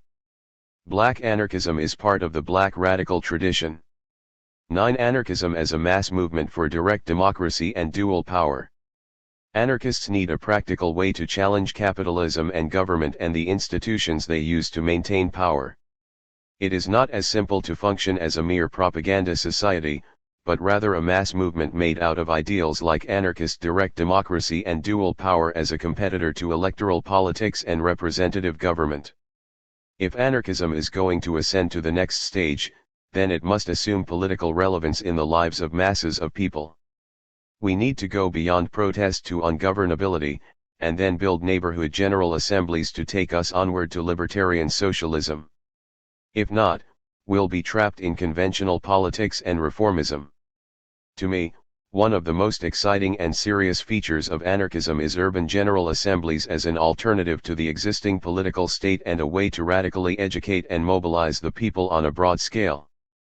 The cities have tremendous opportunity as a testing ground, even the possibility that they can be subverted to mass urban communes.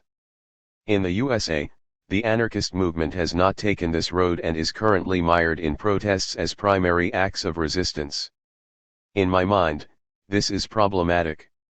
I have said for many years that although we must resist and fight the state, we cannot forever be captured in the stage of protest.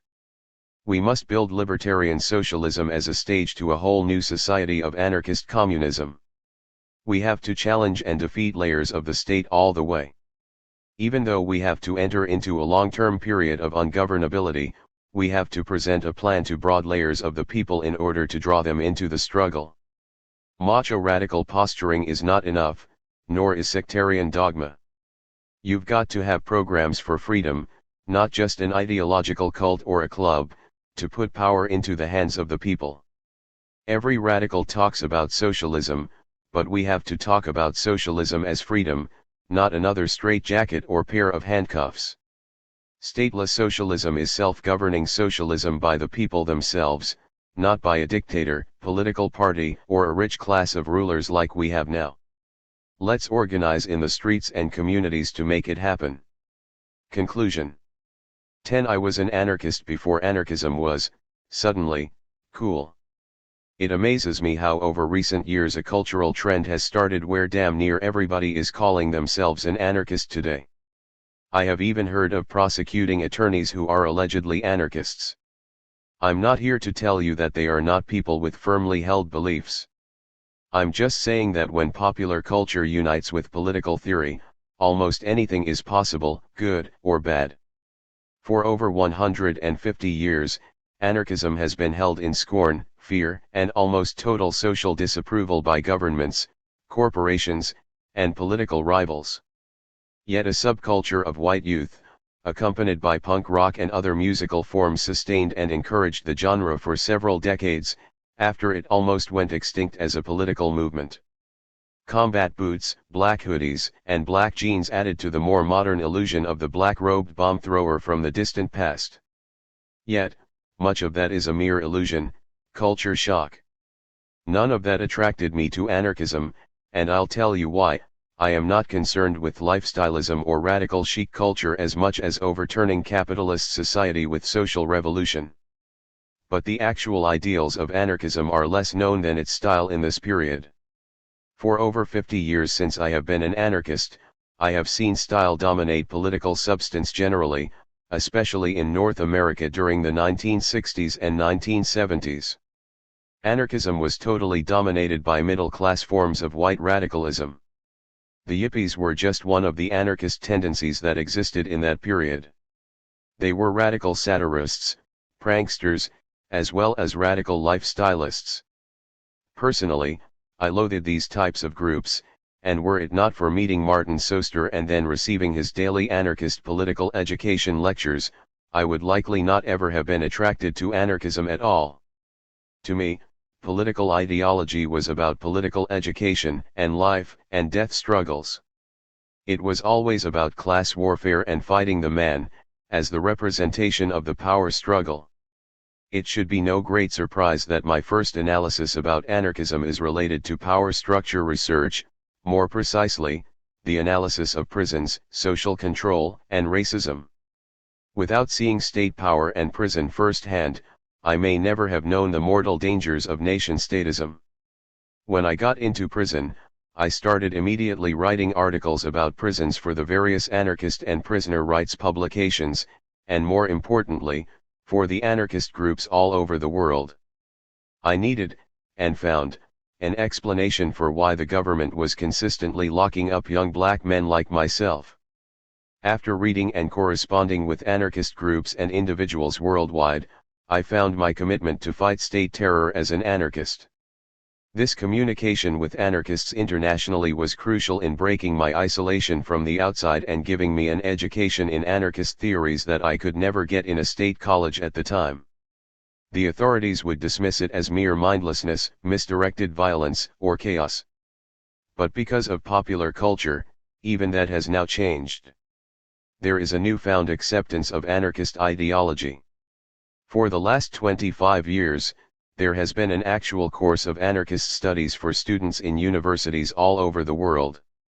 This is, of course, a good thing if it is used to break up the simplistic lies, distortions, propaganda, and slandering of its adherents and leading figures by politicians, governments and other authoritarians worldwide.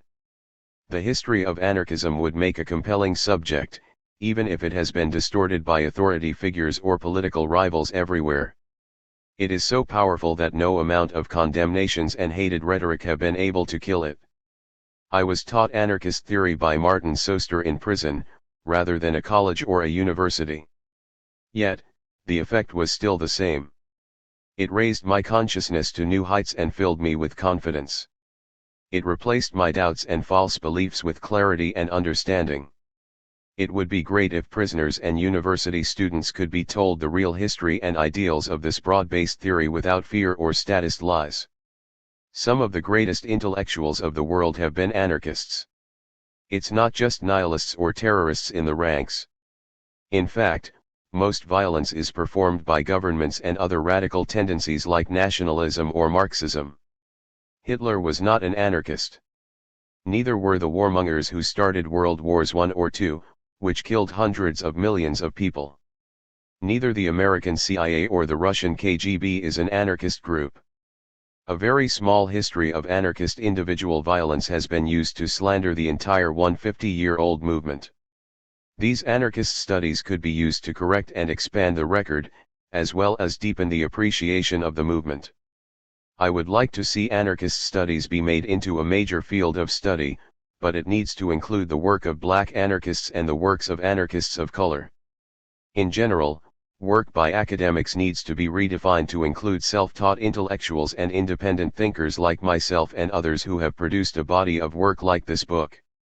Activists must have a voice, not just academics. It is important that such autodidacts have the ability to interact with traditional university lecturers. I believe without such equal contacts and memberships in anarchist studies associations, we will just reinforce professional and class snobbery. That's what's wrong with academia and capitalistic educational culture in the first place. Like many radical organizations and intellectuals, it was a life of oppression and fight back which produced myself and any intellectual gifts I may have. The ability to understand a racist society and provide rationale for resistance against it was something I had at a young age. Also being held in inferior status, and then it largely being assumed by the master race that I had no such intellectual ability and could only be a slave, made me highly motivated to learn, whether traditional schooling gave it to me or not. Whatever I learned would be used as a weapon against the state and white supremacy. The fact that I am an anarchist is not coincidental. My entire previous life led me here, and I have tried to make the largest impact I could. This book, Anarchism and the Black Revolution, is my life's work. This book first came out 42 years ago. I never dreamed that I would be talking about its contents and relevance in 2021. I never expected to even live this long. Whatever intellectual breakthroughs or errors there are in the book can be attributed to the mind of a living, breathing anarchist dealing with life's twists and turns and the desire for universal freedom. We all make mistakes when dealing with complicated theories, but without critical thinking we can't move forward. Now, black anarchism is one of the hottest radical tendencies in the whole anarchist movement, and anarchism is now the most popular movement of the left. It drew the ire of the fascist former US President Donald Trump, who threatened to put New York City and other cities under martial law because they were considered to be anarchist jurisdictions and were out of control. He even sent fascist thugs and stormtroopers to shoot up Portland, Oregon, and lock people up at random. It's crazy, but we are seeing all kinds of things, and we have just gotten started. My prediction is all the racist and oppressive stuff that has been used against black people for years and years will now be used against white people as well to keep the system in power.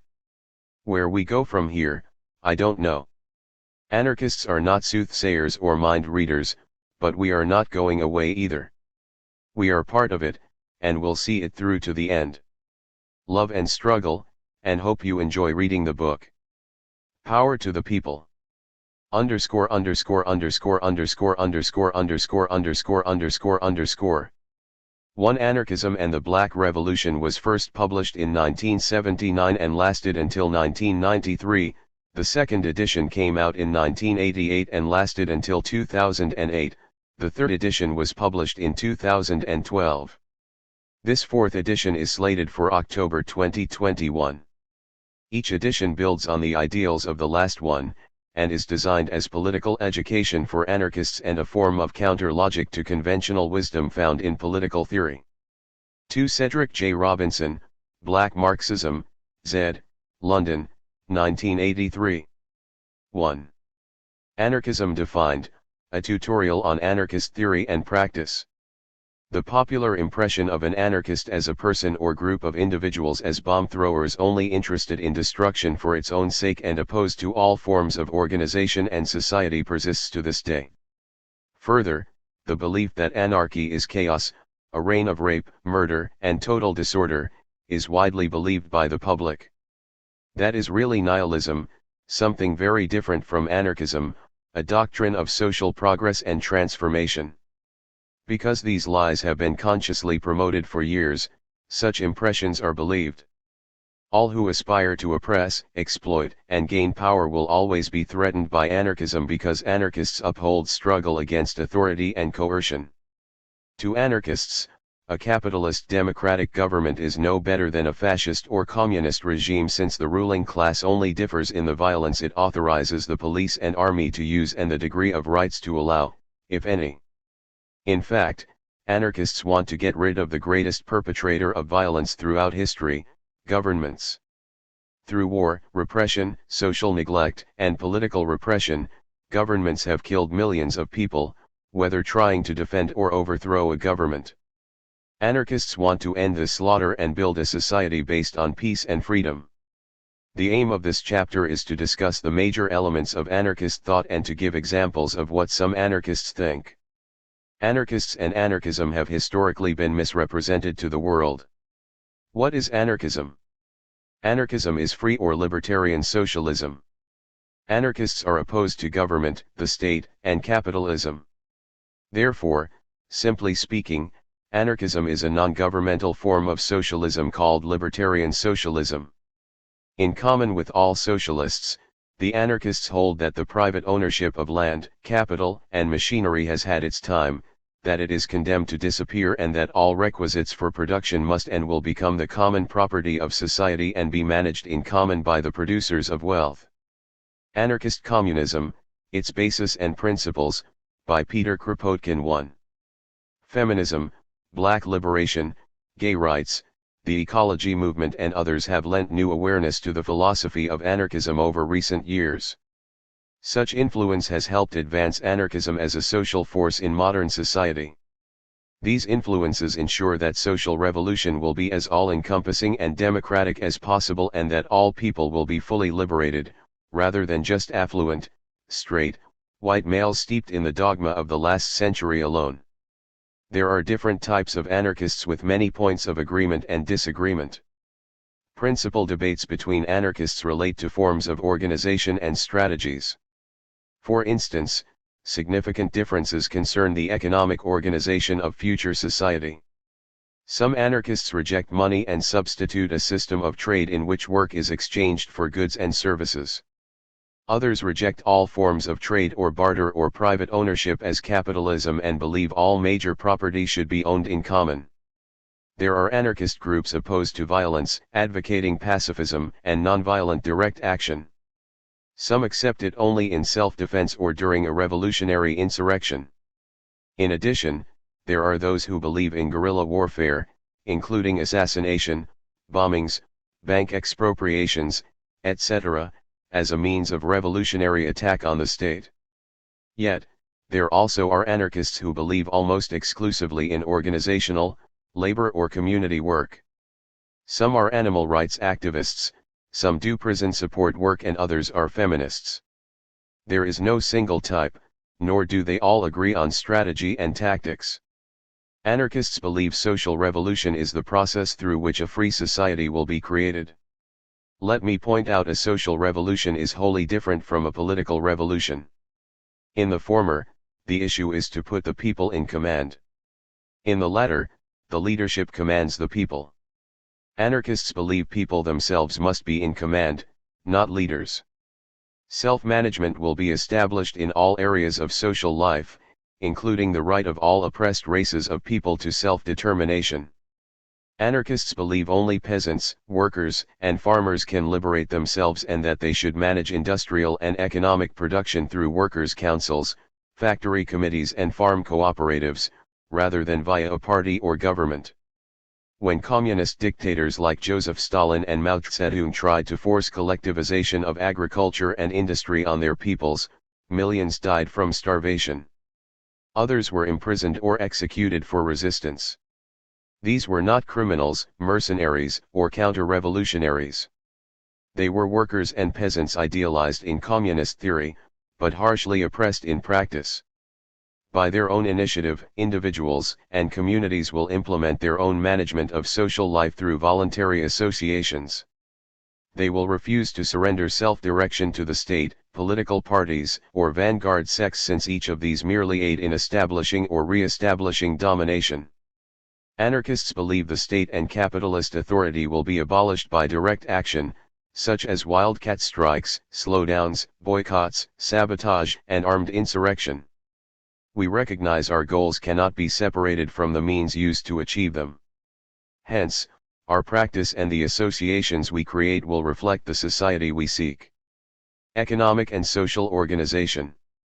Since it is where everyone's interests converge, crucial attention will be paid to the area of economic organization.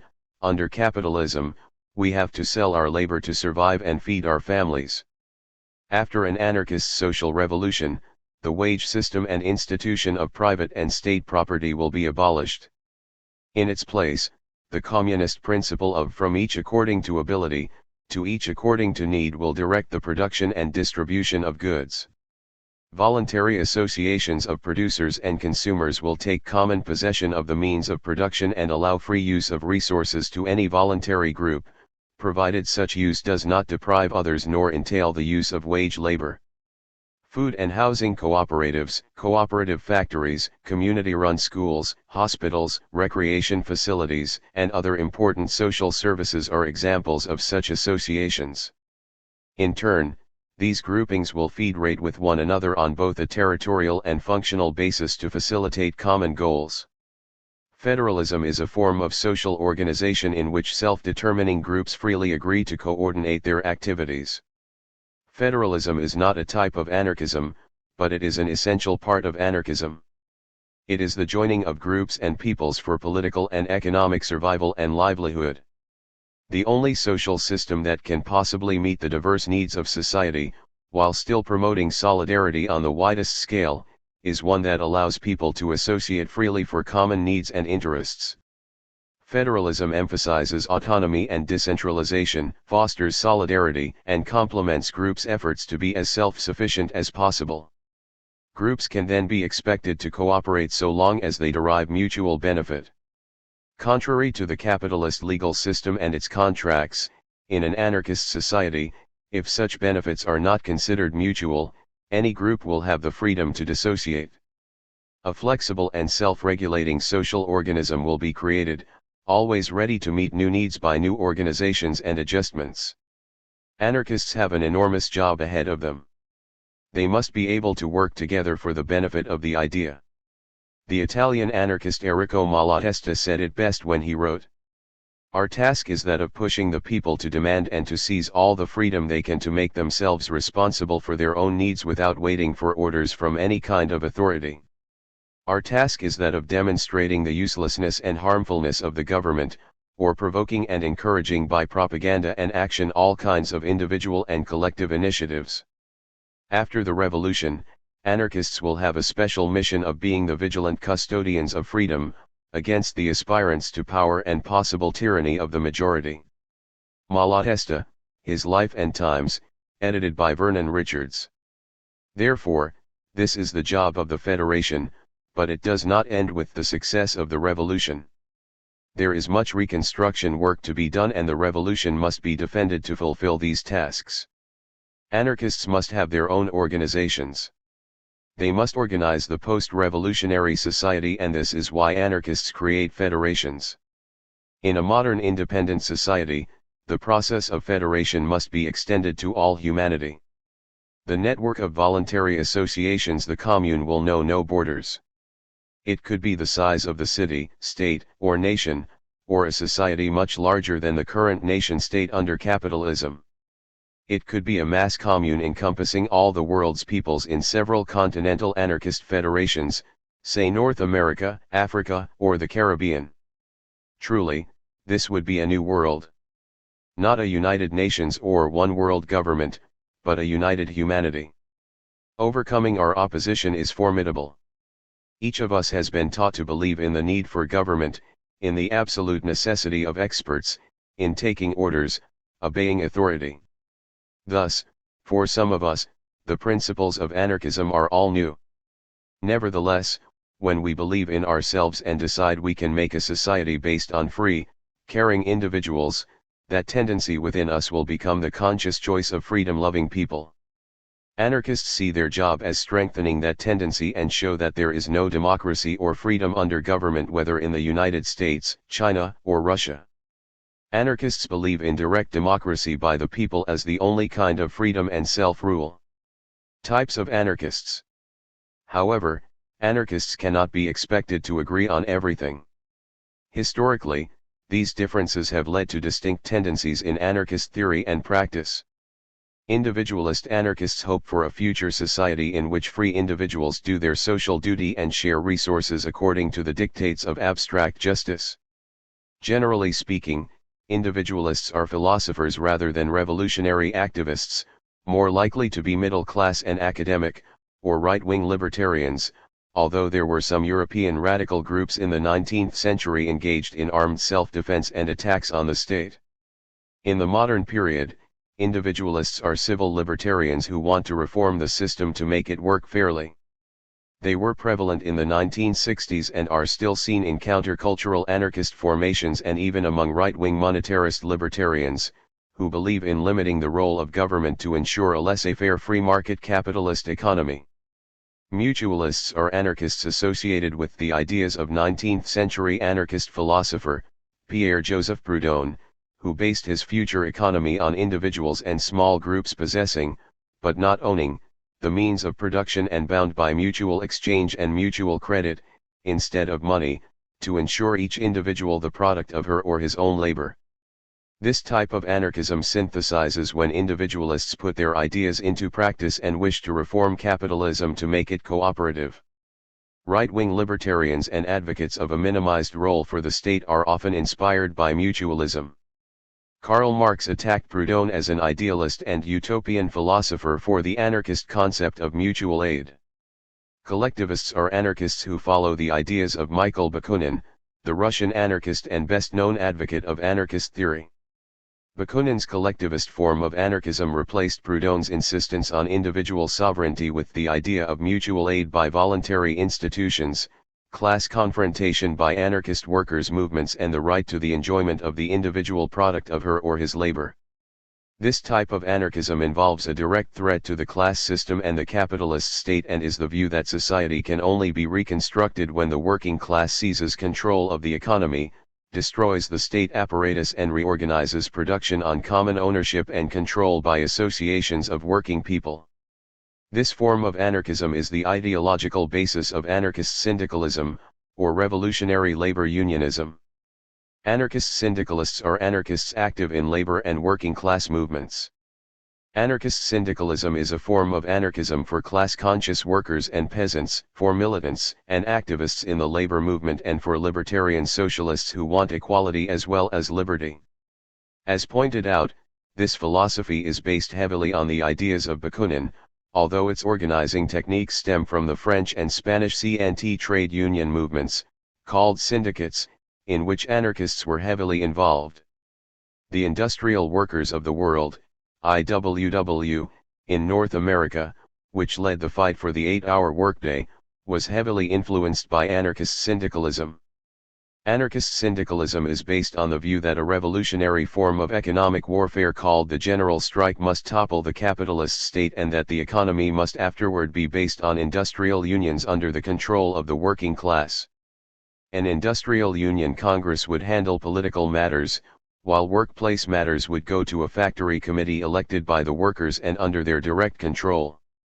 This type of anarchism has great potential in North America if it raises contemporary issues like the shortened workweek, factory councils, the current depression, and fighting the bosses' offensive against the working class worldwide. Anarchist communists are revolutionary anarchists who believe in the philosophy of class struggle, an end to capitalism and all forms of oppression. Anarchist communists do not take the mechanical view of class struggle taken by Marxist-Leninists. Anarchism does not hold that only the industrial proletariat can achieve socialism and that victory led by a party represents our ultimate goal. Nor do anarchists accept the idea of a workers' state presided over by a party and its leaders, such as the case of the former Soviet Union. Anarchist communist philosophy is based on the theories of Peter Kropotkin, another Russian anarchist of the 19th century. Kropotkin and his fellow anarchist communists not only envisaged the commune and workers' councils as the proper guardians of production, but also attacked the wage system in all its forms and revived the ideas of libertarian communism.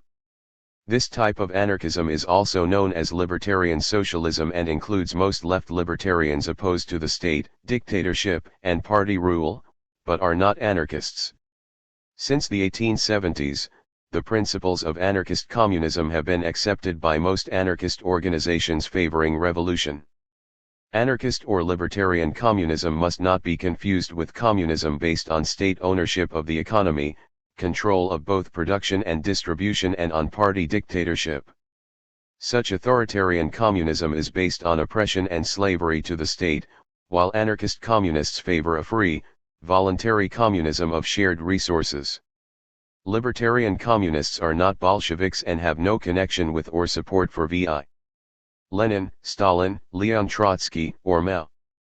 Anarchist communists do not seek state or private control over the essentials of life. They oppose all forms of dictatorship by either a political party or the government. Anarchist communists seek to foster the growth of a new society in which freedom to develop as one sees fit is integrated to the fullest extent with social responsibility to others. Autonomism arose in the mid-1980s in Germany as groups of autonomous leftists broke away from Marxism and Leninism, and it later spread to other countries in Europe and North America. Students, intellectuals, and disaffected young workers made up this tendency originally, but there are also anarchists who call themselves autonomists to imply they are not doctrinaire or purist in their ideological perspectives or organizing styles. Like libertarian socialists, they seem to draw their ideology from both aspects of Marxism and some tenets of anarchist philosophy, like anarchist communism, but they tend to be more independent and very meticulous about explaining this different identity. Platformism is a type of anarchist communism created by Ida Met, Petr Machno, Peter Arshinov and others in Paris during the 1920s after the defeat of the anarchist section of the Russian Revolution by the Bolsheviks. Platformists call for an anarchist/left alternative to Leninism, a tight political organization with agreed-upon points of unity, collective responsibility, organizational discipline, and federalism or free association. Like syndicalists, they believe in work through labor unions, but unlike syndicalists, platformists believe in independent political action as well. After years of dormancy, new movements appeared on the scene in several countries during the 1990s that adopted the platform of anarchist communists. Primitivism is a radical new school of anarchism, based partly on neo-Luddite theory and a new radical environmentalism. Primitivists believe and organize around anti-civilization and anti-technology themes. A large part of the concept is that, with the onset of the industrial age, modern humanity lost the wildness which allowed survival free of domineering institutions. So-called primitive peoples, as this philosophy goes, have been less corrupted by industrial society and are thus much nobler than civilized peoples. Many primitivists seek to transform human life from industrial civilization to the new/old stage of human relations, hunter-gatherer clans. Since the mid-1990s, primitivism has become a worldwide movement in its own right. It was one of the more militant wings of the anti-globalization movement and a strong voice in the radical environmentalist movement. Anarchist feminism, to bring together the anarchist and feminist ideology, goes back to the 1936 Spanish Revolution, and was given new life in the women's liberation explosion of the 1970s. This is one way to describe the different tendencies in anarchist thought and practice. There may be many other ways to do it and describe the historical development of each tendency. That, however, is beyond the scope of this book. Anarchists hope for, construct theories about and act to promote the abolition of government, the state, and the principle of authority central to contemporary social forms and to replace them with a liberated social organization. Voluntary cooperation between free individuals will replace oppressive institutions. All anarchist tendencies, except the individualists, and to some extent, the mutualists, in the past period believed this future society should be based on an organic network of mutual aid associations, workers and consumers collectives, communes and other voluntary alliances, organized into regional non-authoritarian federations. Such units would share ideas, information, technical skills, and large-scale technological, cultural and recreational resources. All that we can say now is that ideally anarchists believe in freedom from hunger and want and are against all forms of oppression and political manipulation by a nation-state or authority. Although it is not really an anarchist movement or ideology in itself, something needs to be said here about the anti-globalization movement, which has recently come into prominence. Although the impetus for anti-globalization came out of peasant struggles over the last 30 years, and was particularly inspired by the EZLN, Ejército Zapatista de Liberación Nacional, of Mexico, the movement made its own history when it disrupted the World Trade Organization meeting in Seattle, Washington. Anarchists were clearly the most militant tendency in the movement and pushed it ever further to the ultra-left. It still uses direct action tactics to disrupt meetings by the world's wealthy nations as they plan their attacks on underdeveloped poor nations and oppressed peoples in the Western world. Why I am an anarchist today. The anarchist movement in North America is overwhelmingly white, middle class and for the most part, a pacifist movement. So the question arises, why am I a part of the anarchist movement, since I am none of those things? Well, although the movement today may not be what I think it should be in North America, it was once a movement of the poor and working class. I visualize a mass movement with hundreds of thousands, perhaps millions of black, Chicano and other non-white workers in it. It will not be a Eurocentric anarchist movement that black workers and other oppressed people will just join. It will be an independent movement with its own social outlook, cultural imperatives, and political agenda. It will be anarchist at its core, but will also extend anarchism as no previous European social or cultural group ever has done. I am certain many of these workers will believe, as I do, that anarchism is the most democratic, effective, and radical way to obtain our freedom, but that we must be free to design our own movements, whether it is understood or approved by North American anarchists or not. We must fight for our freedom. No one else can free us, but they can help us. Student Nonviolent Coordinating Committee. The early years of the Student Nonviolent Coordinating Committee were a contrast in many ways to any black freedom group to come before or after. SNCC was one of the most militant organizations to come out of the black civil rights movement. Although most of the SNCC activists were middle-class college intellectuals, with a small number of working-class grassroots activists, they developed a working style that was very anti-authoritarian and unique to the civil rights movement. Instead of bringing in a national leader to lead local struggles, as Dr. Martin Luther King, Jr., and his group, the Southern Christian Leadership Conference, tended to do, SNCC sent in field organizers to work with the local people, develop their leadership and help organize, but not take over local struggles. SNCC organizers placed their faith in the ability of the people to determine an agenda and lead themselves to obtain their goals rather than being told what to do by a SNCC leader. SNCC itself had no strong leaders. Even though it had people in decision-making authority, they were accountable to membership boards and the community in a way no other group in the civil rights movement ever was. SNCC was a secular organization, in contrast to SCLC, which was formed by black preachers who adopted an organizing style from the church, with a religious authority figure who gave orders to the troops. Today, most political commentators or historians still do not want to give full credit to the effectiveness of SNCC, but many of the most powerful and successful struggles of the civil rights movement were initiated and won by SNCC, including most of the voting rights struggles and the Mississippi Freedom Movement.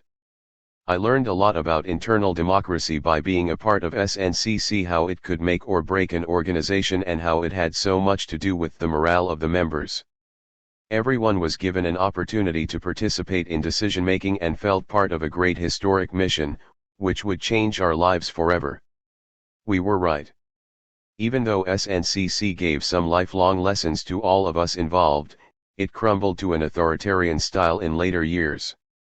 The Black Panther Party. In the 1960s, I was part of several black revolutionary movements, including the Black Panther Party, one of the most important revolutionary movements of that period.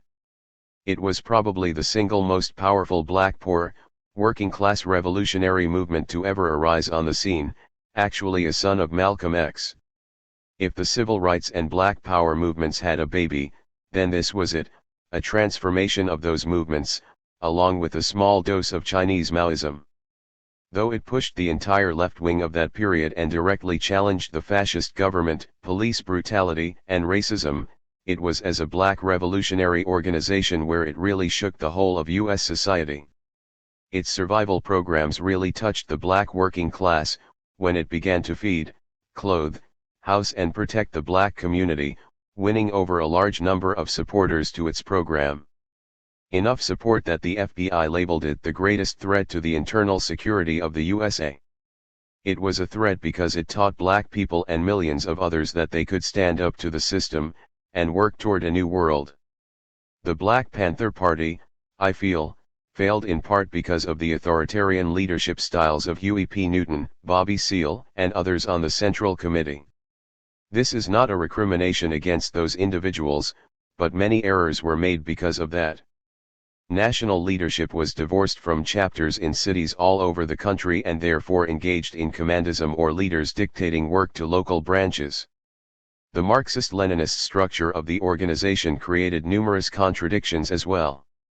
Limited internal democracy and unquestioned leadership meant Central Committee members, not members, or community organizers, setting all organizational policies, and when there was internal dissent, those leaders began resorting to repressive actions when contradictions came up.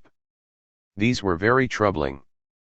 Purges became commonplace, and good people were expelled simply as enemies of the people because they disagreed with leadership on specific issues.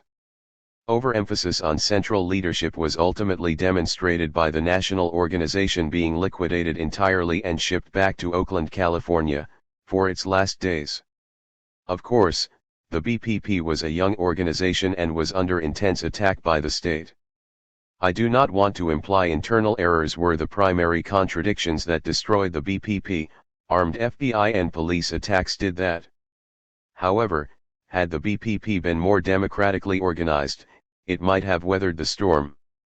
My period in the Panthers, though very brief, was very important because it taught me about the limits and even the bankruptcy of leadership in a revolutionary movement. It was not a question of a particular leader's personality defect, but rather a realization that many times leaders have one agenda, while followers have another. Corruption or megalomania can have serious repercussions for any organization. This is no mindless criticism or backstabbing attack. I loved the party, and no one will ever take away from the tremendous historical role the BPP played in the Black liberation movement. However, we must look at our organizations, warts and all, so we do not repeat the same mistakes. Anarchism. I began on a political rethinking process after I was forced into exile from the United States and into Cuba, Czechoslovakia, and other socialist bloc countries. In the 1960s, Marxist state communism was put forward as the kind of society for which revolutionaries should fight. However, even though many significant reforms and material advances had been made, these countries were police states. Along with the denial of basic democratic rights and poverty on a scale I would not have thought possible, I observed that racism existed in those countries. While the workers were mere wage slaves, corruption was rampant among Communist Party leaders and well-off state administrators. I thought to myself, there has to be a better way. There is. I started to hear about anarchism when I was captured in Eastern Europe and heard more when I was eventually thrown into prison in the United States. Prison is a place where one continually thinks about her or his past life, including an examination of new or even contrary political ideals. I began to consider what I had seen in the Black movement, along with my mistreatment in Cuba, my capture and escape in Czechoslovakia and my final capture in East Germany. I replayed all this repeatedly in my head. I was first introduced to anarchism in 1969, immediately after I was brought back to the United States and was placed in the federal lockup in New York City. I met Martin Soester, a black Puerto Rican anarchist, who proved to be a major influence on my life. Soster told me all about how to survive in prison, the importance of fighting for prisoners' democratic rights, and about anarchism as a political ideology. This short course in anarchism did not stick, however, even though I greatly respected Soster, because I did not understand the theoretical concepts and associated them with white radicals. I just could not believe any society could exist without a central government, politicians, and a bureaucracy. I guess I was like most people who hear this for the first time. Around 1973, after I had been locked up for about 3 years, I started receiving anarchist literature and correspondence from anarchists who had heard about my case. It was from my readings of anarchist books that I began my slow metamorphosis to becoming a confirmed anarchist. During the late 1970s, I was adopted by anarchist Black Cross United Kingdom, and a Dutch anarchist group called HEPOTOC, Help a Prisoner Oppose Torture Organizing Committee, organized an international defense campaign for me. HEPOTOC's newsletter, which was distributed internationally in numerous languages, brought my case to millions. This proved crucial in ultimately getting people all over the world to write to the US government to demand my release, and incited demonstrations, riots, and even guerrilla actions over the conditions of my confinement. While in prison, I wrote a succession of articles for the Black Prisoners' Rights and Anarchist Press, and was a member of the Social Revolutionary Anarchist Federation, the International Workers of the World, IWW, and several other anarchist groups in the United States and around the world. However, I became disheartened by the North American anarchist movement's failure to fight white supremacy, the few people of color in anarchist groups, and its lack of class struggle politics. Therefore, in 1979 I wrote a pamphlet called Anarchism and the Black Revolution to act as a guide to the discussion of these matters by our movement. In those days, the hippie influence was still strong, along with old-line labor syndicalism, which I found to be conservative, especially on race issues. Finally, in 1983, I was released from prison, after having served almost 15 years. After my release, I fell away from the anarchist movement in disgust, even though I still considered myself an anti-authoritarian activist. It was not until 1992, when I was working in my hometown, Chattanooga, as an anti-racist community organizer, that I became active in the international anarchist movement again.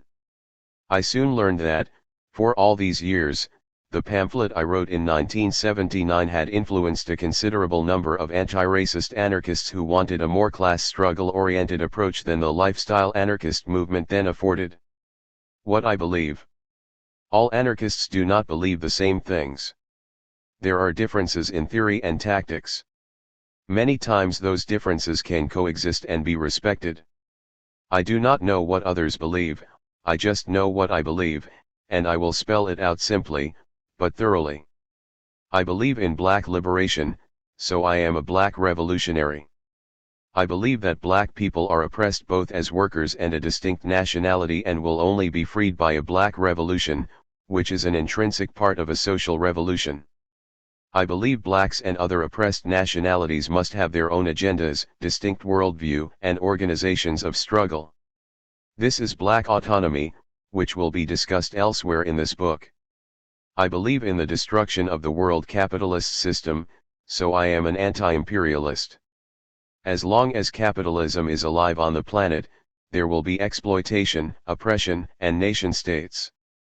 Enslaving and exploiting others cannot achieve freedom.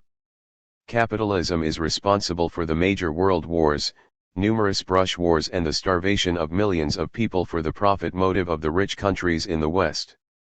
I believe in racial justice, so I am an anti-racist. The capitalist system created and is maintained by the enslavement and colonial oppression of African, Asian, Latino, and other people of color. This continues today with various forms of discrimination and oppression. I believe before there will be a social revolution, white supremacy must be defeated. I believe Africans in America are colonized and exist as an internal colony of the United States. I believe white workers must give up their privileged status, their white identity, and must support racially oppressed workers in their fights for freedom and national liberation. I believe in social justice and economic equality, so I am a libertarian socialist. I believe society and all parties responsible for production should share the economic products of labor. I believe capitalism and the state both should be overthrown and abolished. I accept parts of the economic critique of Marxism, but not its model for political organizing. I accept the anti-authoritarian critique of anarchism, but not its rejection of the class struggle. I do not believe in government, and so I am an anarchist. I believe government is one of the worst forms of modern oppression and must be overthrown. Anarchism means we will have more democracy, social equality, and economic prosperity. I oppose all forms of oppression found in modern society. Destruction of Western civilization. Although not a primitivist, I am for the destruction of Western civilization and the dismantling of the nation-state. I am not for the preservation of the so-called industrial state, any more than I am for the capitalist welfare state. This so-called civilization is based on the enslavement, exploitation, and genocide of large groups of the oppressed people of color and indigenous peoples of the world. Unequal trade, military dictatorships, and political manipulation maintain colonialism, fascist genocide, racial slavery, and other forms of dreadful oppression are still operative today. Working people are made cogs in the machine, slaves of a wage structure. Such a society cannot possibly claim it is based on social justice. It is a polluting, poisoning, deadly, oppressive institution leading us toward a planetary catastrophe. It clearly must be junked and something else must be found. I am not prepared to go backwards to a hunter-gathering or primitive stage, but I know this thing has to go. It cannot be rescued, reformed, or retooled any more than cures for cancer should be saved to treat future patients. We must kill it before it kills us. I believe in a future society, but cannot provide any precise model I completely agree with just yet. I think whatever society is built will be practopian, i.e., a practical society with utopian features, rather than utopian or unattainable in a practical sense. I need to write more about this at another time. But having said this, I also am convinced that primitivism is not the way either.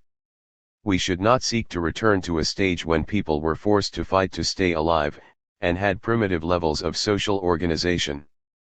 The creation of such a state of affairs, with an abrupt destruction of all industrial production, even that controlled by people after capitalism, would result in mass starvation, complete collapse, and disorganization. This is not what any anarchist or social revolutionary should seek. We need to preserve those things which need to be preserved in mass society during a transitional stage to anarchist socialism. I do not mean preserve the state as any form of institution, but rather allow masses of people to create cooperatives to produce food, housing, and other social needs on a mass scale for themselves and others, not just by a social cult disconnected from the rest of society, or tribes that might prey on and even kill each other. Until we can build an anarchist society, we need to build a transitional approach. Although not perfect, we see examples of this with the solidarity economies of Latin America, where poor and working peoples have created their own economic institutions. The various community currencies also carry some promise. The ideals of a participatory economy, also known as Paracon, by Michael Albert and Robin Hahnel, are plausible and being widely discussed. The Mondragon cooperative system in the Basque Country of Spain stands as one example by an embattled people, and other smaller-scale alternative economic alternatives exist all over the world. Even the 38 survival programs of the Black Panther Party could be seen in this light, as the beginning stages of having built a black solidarity economy in the United States during the 1960s. Anarchist versus Marxist-Leninist thoughts on the organization of society. Historically, there have been three major forms of socialism: libertarian socialism, anarchism, authoritarian socialism, Marxist communism, and democratic socialism, social democracy. The left has echoed the bourgeoisie's portrayal of anarchism as an ideology of lunacy, even claiming the capitalist economy was based somehow on anarchist principles, which is absolute nonsense. Anarchism and especially anarchist communism have nothing in common with this image concocted by its ideological opponents, the Marxist-Leninists. It is very difficult for the Marxist-Leninists to make an objective criticism of anarchism as such, because by its nature anarchism undermines all the suppositions basic to Marxism. If Marxism and Leninism, its variant which emerged during the Russian Revolution, is held out to be the working class philosophy and yet the proletariat cannot owe its emancipation to anyone but itself, it is hard to go back on it and say that the working class is not yet ready to dispense with authority over itself as well. Lenin came up with the idea of a transitional state, which would wither away over time, to go along with Marx's dictatorship of the proletariat. The anarchists expose this entire line as counter-revolutionary and sheer power-grabbing. Over 75 years of Marxist-Leninist practice has proven us right. These so-called socialist states produced by Marxist-Leninist doctrine only produced Stalinist police states where workers had no rights, a new ruling class of technocrats and party politicians emerged and the class differential between those the state favored, over those it didn't, created widespread deprivation and injustice among the masses. This was another class struggle of privileged bureaucrats against the common people. We do not support a Soviet-style state as some Leninists still call for. They are political revolutionaries, who merely want to remove one ruling class for themselves. We have had years of their practices, and see it as no solution. The state communists merely shot, imprisoned, and starved millions of workers and peasants into following their governmental authority. The reality is anarchists are social revolutionaries, who seek a stateless, classless, voluntary, cooperative federation of decentralized communes based on social ownership, individual liberty, and autonomous self-management of social and economic life. The political demands of the masses must take priority, not that of a political cult of middle-class activists. The anarchists differ from Marxist-Leninists in many areas, but especially in organization building. But they especially differ from the authoritarian socialists in primarily three ways.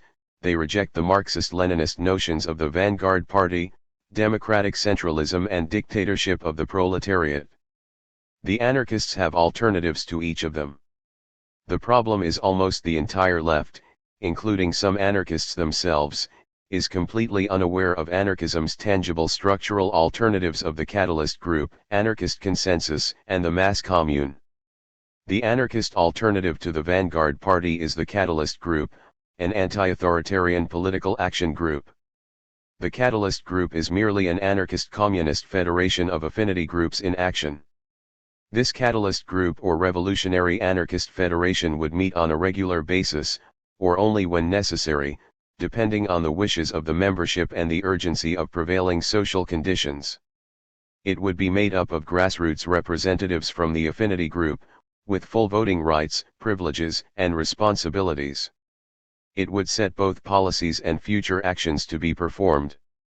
It would produce both anarchist communist theory and social practice. A catalyst group believes in the class struggle and the need to overthrow capitalist rule and opposes Marxist-Leninist communist state tyranny as well. It organizes in the communities and workplaces. It is democratic and has no authority figures like a party boss or central committee. Anarchists oppose hierarchical, power-tripping Marxist leadership that suppresses the creative urge of those involved and forces an agenda down their throats.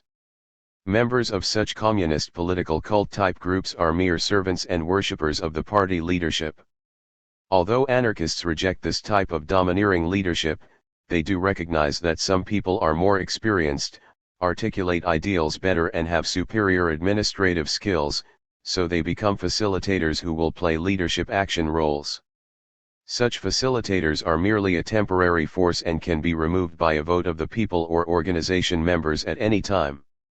They can never be an entrenched leadership, like the usual politicians in the capitalist or communist states. There is a conscious attempt to rotate routinely this responsibility and to pass on these skills to others, especially to women and people of color, who would ordinarily not get the chance. The experiences of these facilitators, who are usually veteran activists or better qualified than most in the movement, can help form and drive movements forward and even help crystallize the potential for revolutionary change in the popular movement. What they cannot be allowed to do is take over the initiative of the movement itself.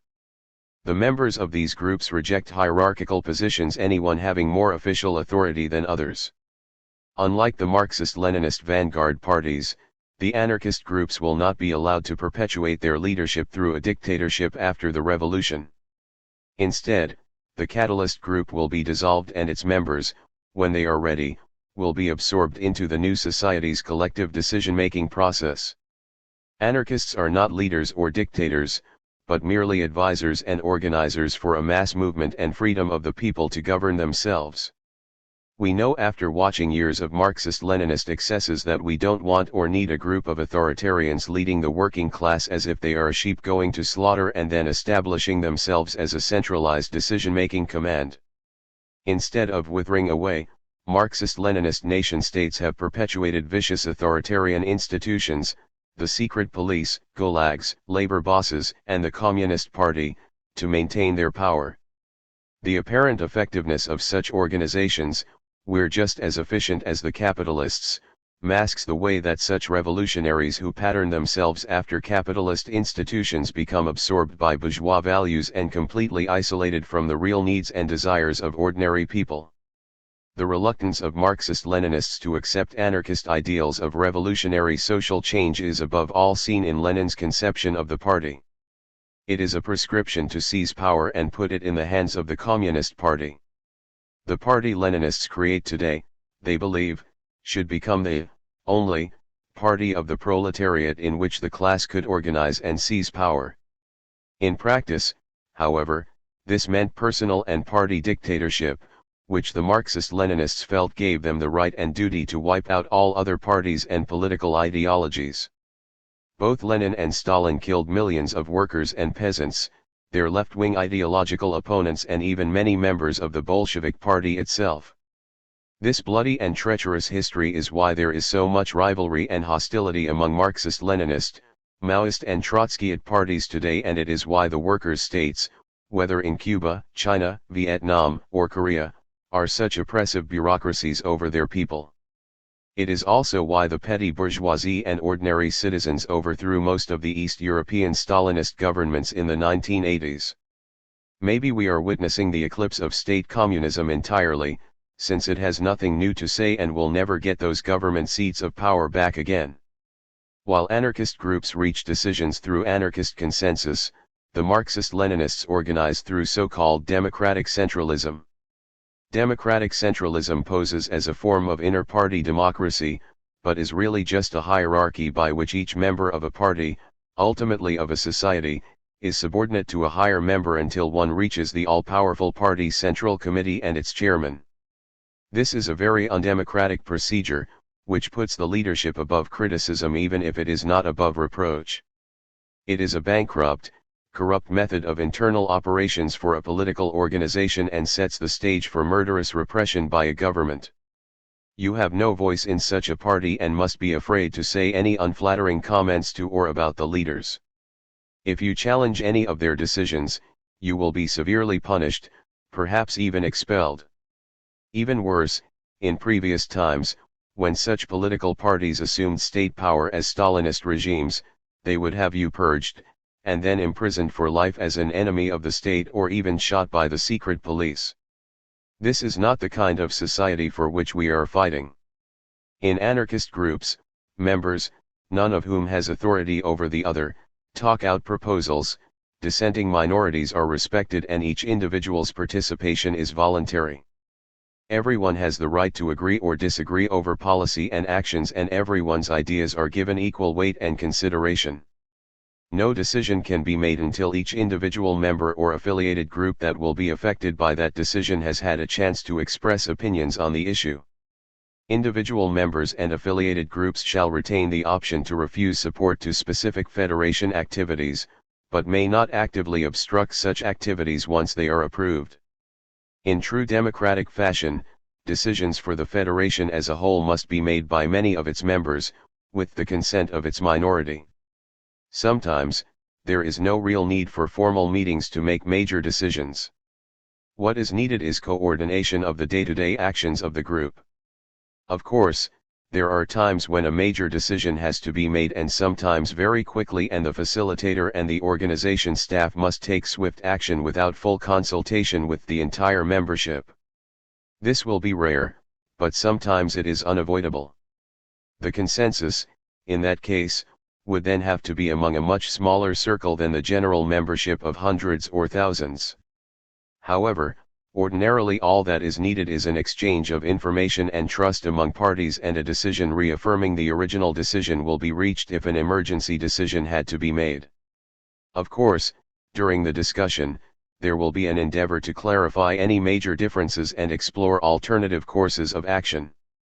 And there will be an attempt to arrive at a mutually agreed upon consensus between conflicting views. As always, if there should be an impasse or dissatisfaction with the consensus, a vote would be taken, and with a 2/3 majority, the matter would be accepted, rejected, or rescinded. Consensus can be blocked to ensure a new discussion on the matter, not for purposes of petty disruption, but to make sure all views are known and everything is fully considered. This is all totally contrary to the practice of Marxist-Leninist parties, whose central committees unilaterally set policy for the entire organization and arbitrary authority reigns. They would steamroll over all minority opposition and may even penalize or censure them. Anarchists reject such centralization of authority and the concept of a central committee. All groups are free associations formed out of common people, not professional revolutionaries disciplined by fear of authority in a political party. When the size of the work groups, which could be formed around labor, fundraising, anti-racism, women's rights, food and housing, etc., becomes cumbersome, the organizations can be decentralized into 2 or more autonomous organizations, still united in one large federation. This enables the group to expand limitlessly while maintaining its anarchic form of decentralized self-management. It is somewhat like the scientific theory of a biological cell, dividing and redividing, but in a political sense. However, anarchist groups are not necessarily organized loosely or haphazardly.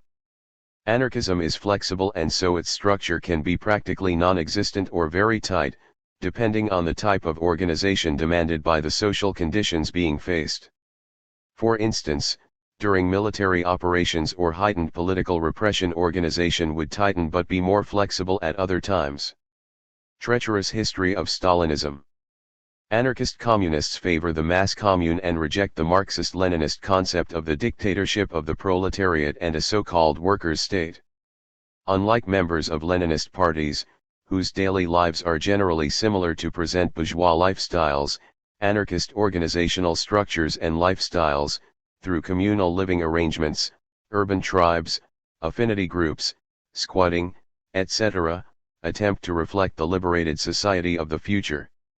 Anarchists built all kinds of communes and collectives during the Spanish Revolution of the 1930s, but were crushed by both the fascists and the communists.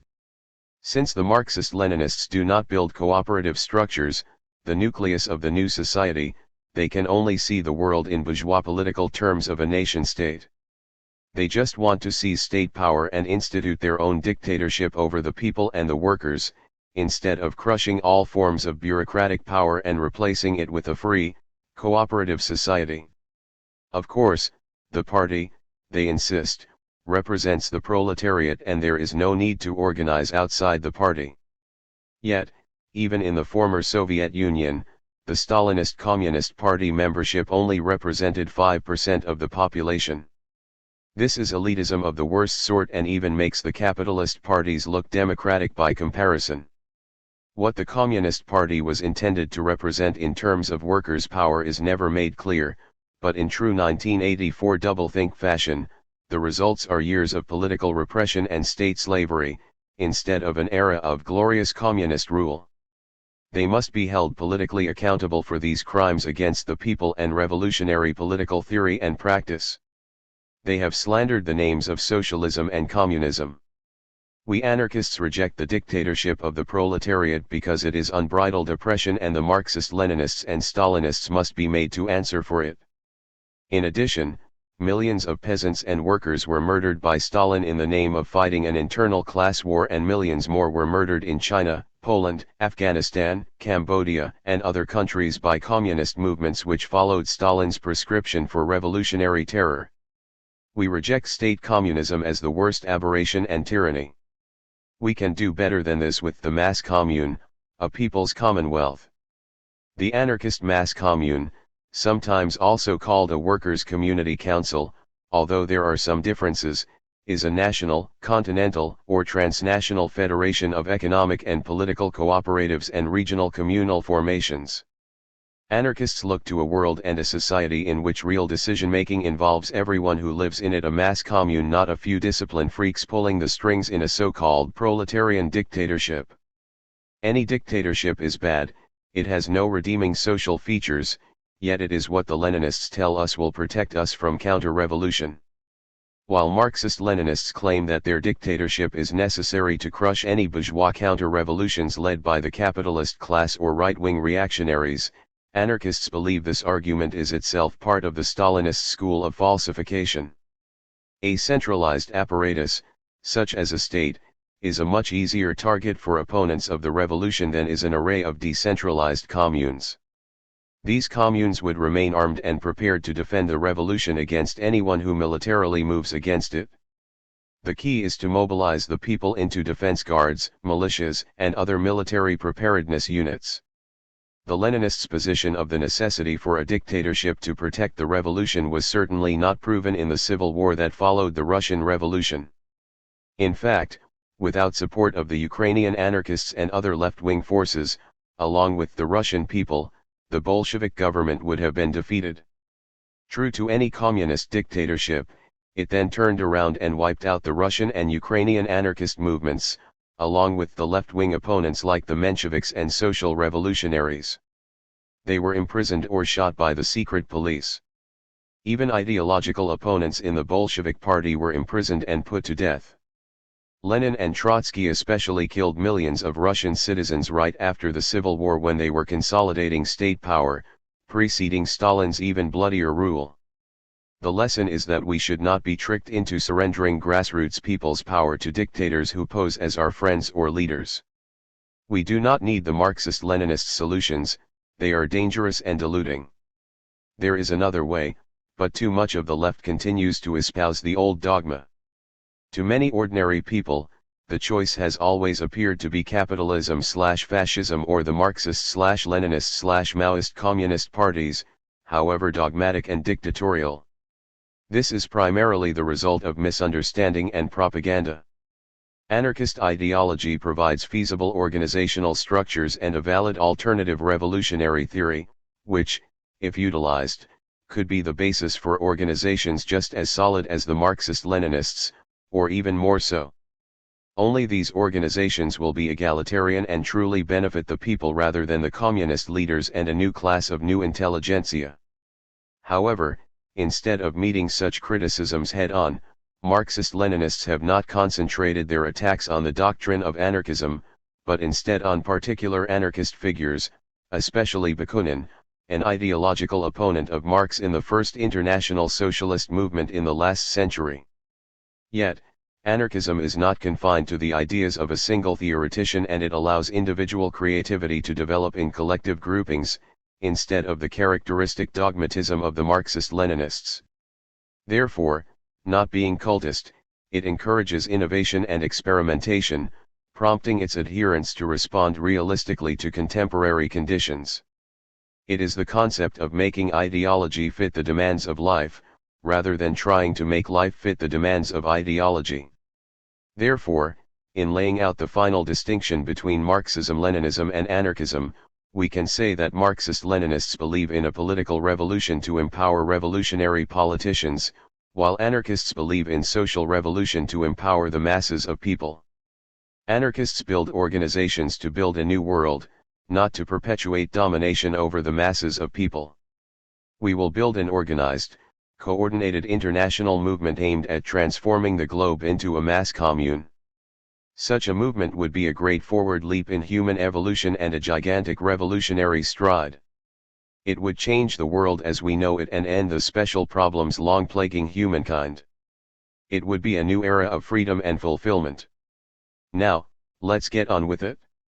We've got a world to win. General principles of anarchist communism. Since anarchist communism, regardless of what it is called these days, is still one of the most important and widely accepted forms of anarchism, more needs to be said about this dynamic revolutionary doctrine. First, because of years of anti-communist indoctrination, the ideals of communism are repugnant to all good Americans. So, if you say the social revolution you are in favor of is based in any way on communism, the average person will reject it out of fear and loathing. Again, anarchist communism has nothing to do with state communism as existed in the former Soviet Union and still exists in China. We are talking about the classical ideals of power to the people, rather than to dictators and politicians. Anarchist communism is not primarily based on Marxist theory, but developed as an independent theory. While accepting certain tenets of Marx's economic critique of capitalism, anarchist communists, unlike Marxist-Leninists, do not worship Marx as an infallible leader whose ideas can never be critiqued or revised. Instead, anarchism communism is based on a conception of society that harmoniously unites individual self-interests and social well-being.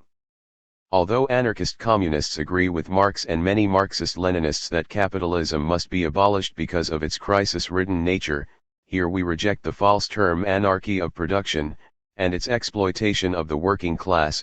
We do not believe capitalism is an indispensable, progressive precondition for the transition to a socially beneficial economy. Nor do we believe that the centralized economic planning of state socialism can provide for the wide diversity of needs or desires. We absolutely reject the idea of the need for a state or the false idea that it will wither away of its own accord. Nor do we need a political party to boss over the workers or stage manage the revolution. That is very undemocratic. Anarchist communists believe the personal is political and the political is personal, meaning that one cannot divorce one's political life from one's personal life. We do not play bureaucratic political roles and are divorced from the results of our decision-making. Anarchist communists recognize people are capable of determining their own needs and of making the necessary arrangements to satisfy those needs, provided they have free access to social resources. Since it is always a political decision whether those resources are to be freely provided to all, anarchist communists believe in the credo of from each according to their means, to each according to their needs. This assures that all will be fed, clothed, and housed as normal social practice, not as demeaning welfare clients, or that certain classes will be better provided for than others because of favoritism by political leaders. When not deformed by corrupt social institutions and practices, the interdependence and solidarity of human beings results in individuals who are responsible both for themselves and to the society that makes their well-being and cultural development possible. Therefore, we seek to replace the state and capitalism with a network of voluntary alliances embracing all of social life, production, consumption, health, culture, recreation, and other areas. In this way, all groups and associations reap the benefits of unity while expanding the range of their freedom. Anarchists believe in free association and federating groups of collectives, workers' councils, food and housing cooperatives, political collectives, with others of all types, rather than dictating to people how they must live their lives. As a practical matter, anarchist communists believe that we should simultaneously build the new society and fight to crush the old capitalist one.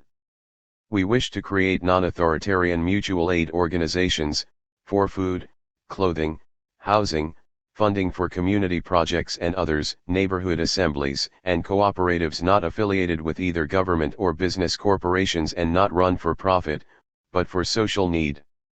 Such organizations, if built now, will provide members with a practical experience in self-management and self-sufficiency and will decrease dependency on welfare agencies and employers. In short, we can begin now to build the infrastructure for the communal society so people can see what they are fighting for, not just the ideas in someone's head. That is the real way to freedom. Capitalism, the state, and private property. The existence of the state and capitalism are rationalized by their apologists as a necessary evil due to the alleged inability of the greater part of the population to run their own affairs and those of society, as well as being their protection against crime and violence. Anarchists realize, quite to the contrary, the principal barriers to a free society are the state, the government bureaucrats and the institution of private property. It is the state that causes war, police repression, and other forms of violence, and it is the government that carries it out. Further, it is private property owned by the rich or the state that creates the lack of equal distribution of major social wealth, causing poverty, which in turn causes crime and deprivation. But what is the state? It is a political abstraction, really a socio-political corporation, a hierarchical institution by which a privileged elite strives to dominate the vast majority of people. The state's mechanisms include a group of institutions containing legislative assemblies, the civil service bureaucracy, the military and police forces, the judiciary and prisons, and the subcentral state apparatus. The government is the administrative vehicle that runs the state. The purpose of this specific set of institutions, which are the expressions of authority in capitalist societies, and in so-called socialist states, is the maintenance and extension of domination over the common people by a privileged class, the rich in capitalist societies, the so-called Communist Party in state socialist or communist societies like the former Union of Soviet Socialist Republics. However, the state is always in an elitist position between the actual socio-economic rulers and their order givers and order takers, all the way down the line to the economic haves and have-nots. The state's top elite is not just the rich and the super-rich, but also those people who assume state positions of authority, high-ranking politicians and judicial officials, presidents, prime ministers, and Supreme Court justices. Thus, the state bureaucracy itself, in terms of its relation to ideological property, can become an elite class in its own right. This administrative elite class of the state is developed through dispensing privileges by the economic elite and by the separation of private and public life, the family unit and civil society respectively, and by the opposition between an individual family and the larger society. It is sheer opportunism, brought on by capitalist competition and alienation. Bourgeois society is a breeding ground for agents of the state. The existence of the state and a ruling class, based on the exploitation and oppression of the working class, are inseparable. Domination and exploitation go hand in hand and, in fact, this oppression is not possible without force and violent authority. This is why anarchist communists argue that any attempt to use state power as a means of establishing a free, egalitarian society can only be self-defeating, because the habits of commanding and exploiting become ends in themselves. This was proven with the Bolsheviks in the Russian Revolution, 1917-21. The fact is, officials of the communist state accumulate political power much as the capitalist class accumulates economic wealth. Those who govern form a distinct group whose only interest is the retention of political control by any means at their disposal. The institution of capitalist property, moreover, permits a minority of the population to control and to regulate access to and the use of all socially produced wealth and natural resources. You have to pay for the land, water, and the fresh air to some giant utility company or real estate firm.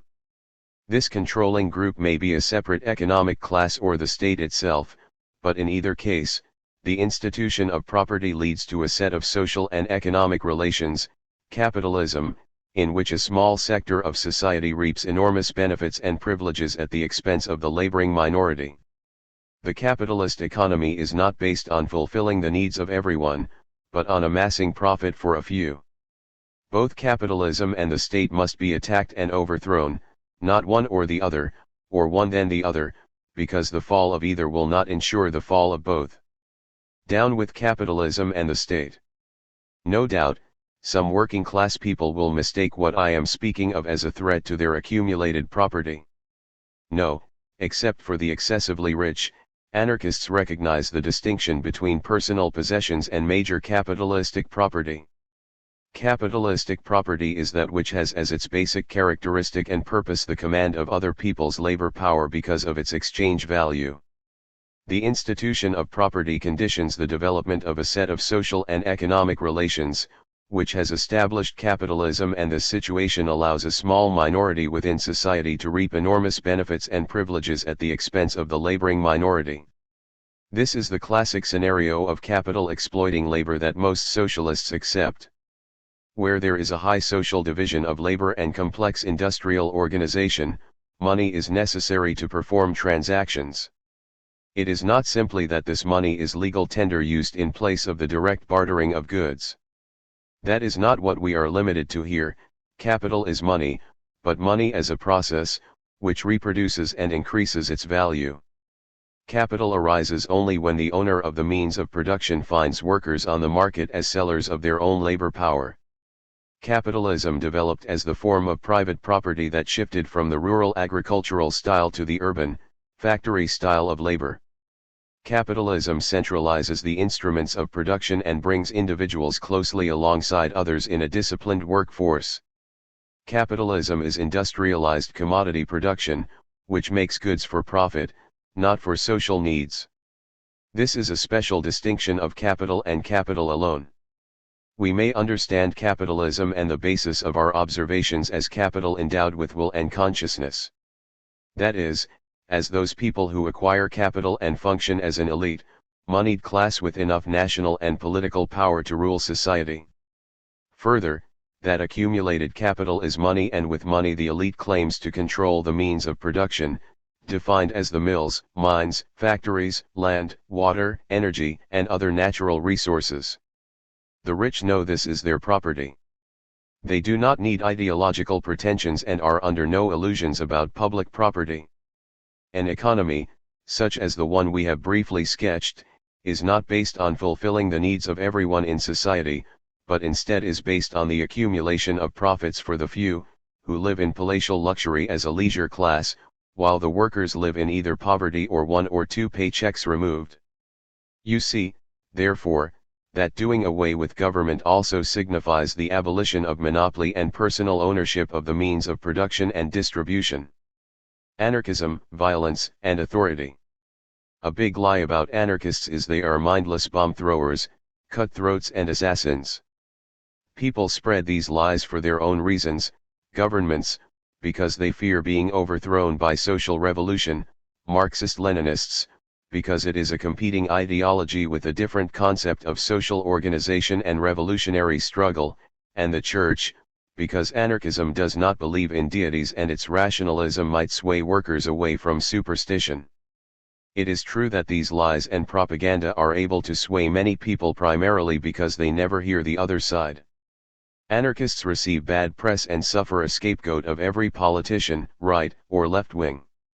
These lies have had to be told that anarchists are killers, rapists, robbers, mad bombers, unsavory elements, and the worst of the worst. A social revolution is an anarchist revolution, which not only abolishes one exploiting class for another, but all exploiters and the instrument of exploitation, the state, and capitalism. It is a revolution for people's power. Instead of political power, it abolishes both money and wage slavery. Anarchists are for total democracy and freedom, instead of politicians to represent the masses in Parliament, Congress, or the Communist Party. Anarchists are for workers' self-management of industry, instead of government regulation. Anarchists are for full sexual, racial, cultural, and intellectual diversity, instead of sexual chauvinism, cultural repression, censorship, and racial oppression. Let's look at the real world and see who is causing all this violence and repression of human rights.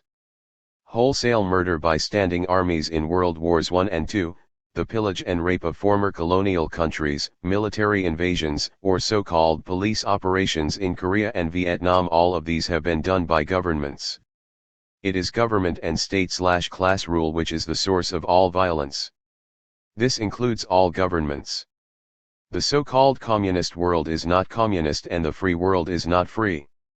East and West, capitalism, private or state, remains an inhuman type of society where the vast majority is bossed at work, at home and in the community. Propaganda, news and literary, policemen and soldiers, prisons and schools, traditional values and morality all serve to reinforce the power of the few and to convince or correct the many into passive acceptance of a brutally degrading and irrational system. Such authoritarian rule is at work in the United States of America, as well as the communist governments of China or Cuba. This is what anarchists mean by authority being oppression. What is the thing we call government? Is it anything but organized violence? The law orders you to obey, and if you don't obey, it will compel you by force. All governments, all law and authority finally rest upon force and violence, on punishment or fear of punishment. Alexander Berkman, in ABC of Anarchism 2. There are revolutionaries, including many anarchists, who advocate armed overthrow of the capitalist state. They do not advocate or practice mass murder like the governments of the modern world with their stockpiles of nuclear bombs, poison gas, and chemical weapons, huge air forces, navies, and armies who are hostile to each other. It was not the anarchists who provoked 2 world wars where over 100 million people were slaughtered, nor was it the anarchists who invaded and butchered the peoples of Korea, Panama, Somalia, Iraq, Indonesia, and other countries who have sustained imperialist military attacks. It was not the anarchists who sent armies of spies all over the world, like the CIA, KGB, MI6, or other national spy agencies, to murder, corrupt, subvert, overthrow and meddle into the internal affairs of other countries, nor use them as secret police to uphold their home governments or puppet dictatorships in various countries, no matter how repressive and unpopular the regime. Further, if your government makes you a police officer or soldier, you kill and repress people in the name of freedom or law and order, or you will not have a job. You don't question the right of the government to kill, to confiscate, and imprison. If a private person should be guilty of the things that the government is doing all the time, you'd brand him a murderer, thief, and scoundrel. But as long as the violence committed is lawful, you approve of it and submit to it. So it is not real violence that you object to, but people using violence unlawfully. Alexander Berkman, in ABC of Anarchism. If we speak honestly, we must admit everyone believes in violence and practices it, however much they may condemn it in others. Either they do it themselves or they have the police or army to do it on their behalf as agents of the state. In fact, all governmental institutions we presently support and the entire life of this society are based on violence. America is the most violent country on earth, or as one SNCC comrade, H. Rap Brown, was quoted as saying, "Violence is as American as apple pie." The United States goes all over the world committing violence. It assassinates heads of state, overthrows governments, slaughters civilians in the millions and makes a prison out of captive nations, such as it is doing in Iraq and Afghanistan today. Americans are expected to passively accept these crimes of conquest of other peoples. That is the hallmark of a good citizen. Anarchists have no monopoly over violence. When they used it, it was in so-called propaganda of the deed attacks against tyrants and dictators, rather than against the common people. These individual reprisals, bombings, assassinations, sabotage have been efforts at making those in power responsible for their unjust acts and repressive authority. I do not advocate such violence, but I do understand it. Honesty should compel us to say anarchists, socialists, communists, and other revolutionaries, as well as patriots and nationalists and even reactionaries and racists like the Ku Klux Klan and neo-Nazis, have all used violence for a variety of reasons. Who would not have rejoiced if a dictator like Hitler had been slain by assassins and thus spared the world ethnic genocide and World War II? Further, most transfers of power and almost all revolutions are violent because the oppressing class will not give up power and privileges without a bloody fight. We have no choice anyway. We must fight for a new world. We would all choose to be pacifists if that were possible. Like Dr. Martin Luther King, Jr. counseled, we would rather resolve our differences with understanding, love, and moral reasoning. We will attempt these solutions first, whenever possible. In the insanity that reigns, however, our movement acknowledges the utility of preparedness. It is too dangerous a world to be ignorant of the ways to defend ourselves so we can continue our revolutionary work. Being acquainted with a weapon and its uses does not mean you must immediately go out and use that weapon, but if you need to use it, you can use it well. We are forced to acknowledge the American progressive and radical movements have been too pacifist to be truly effective. We also realize open groups that proposed cooperative change and were nonviolent, like the IWW, were crushed violently by the government. Finally, we have the unfortunate example of Dr. King, who was assassinated in 1968 by a conspiracy of agents of the state, most likely the FBI. Understand, the more we succeed at our work, the more dangerous our situation will become, because we will then be recognized as a threat to the state. Make no mistake, the insurrection is coming. An American intifada will destabilize the state. We are talking about a spontaneous, prolonged, uprising of the vast majority of the people and the necessity to defend our social revolution. Although we recognize the importance of defensive paramilitary violence and even urban guerrilla attacks, we do not depend on war to achieve our liberation, for our struggle cannot be won by the force of arms alone. No, the people must be armed beforehand with understanding and agreement of our objectives, as well as trust and love of the revolution. Our military weapons are only an expression of our organic spirit and solidarity. Perfect love for the people, perfect hate for the enemy. The governments of the world commit much of their violence in repressing any attempt to overthrow the state. Crimes of repression against the people have usually benefited those in power, especially if the government is powerful. Look what happened in the United States when the Black Revolution of the 1960s was repressed. Many protesting injustice were jailed, murdered, injured, or blacklisted, all set up by the state's secret police agencies. The movement was beaten down for decades as a result. Thus, we cannot only depend on mass mobilizations or engage in underground offensives if we want to defeat the state and its repression. Some mid-place between the two must be found. For the future, our work will include the development of collective techniques of self-defense and underground action while we work towards social revolution. Anarchists and revolutionary organization. Another lie about anarchists is that they are nihilistic and do not believe in any organizational structure. Anarchists are not opposed to organization. In fact, anarchism is primarily concerned about analyzing the way in which society is presently organized, i.e., government. Nihilists want to destroy power and all social organizations. Anarchists are frequently confused with them, but we do not at all agree with the nihilist concepts. Anarchism is all about organization, but it is about alternative forms of organization to what now exists. Anarchism's opposition to authority leads to the view that organization should be non-hierarchical and that membership would be voluntary. Anarchist revolution is a process of organization building and rebuilding. This does not mean the same thing as the Marxist-Leninist concept of party building, which is about strengthening the role of party leaders and driving out those members who have an independent position. Such purges are methods of domination that the Marxist-Leninists use to beat all democracy out of their movements, yet they facetiously call this democratic centralism. To anarchists, organization means to organize the needs of the people into non-authoritarian social organizations so they can take care of their own business on an equal basis. It also means the coming together of like-minded people to coordinate the work both groups and individuals feel necessary for their survival, well-being, and livelihood. Because anarchism involves people who come together for mutual needs and interests, cooperation is a key element. A primary aim is that the individuals should speak for themselves and that all in the group be equally responsible for the group's decisions, no leaders or bosses here. Many anarchists would even envisage large-scale organizational needs in terms of small local groups organized in the workplace, collectives, neighborhoods, and other areas, which would send delegates to larger committees to make decisions on matters of wider concern.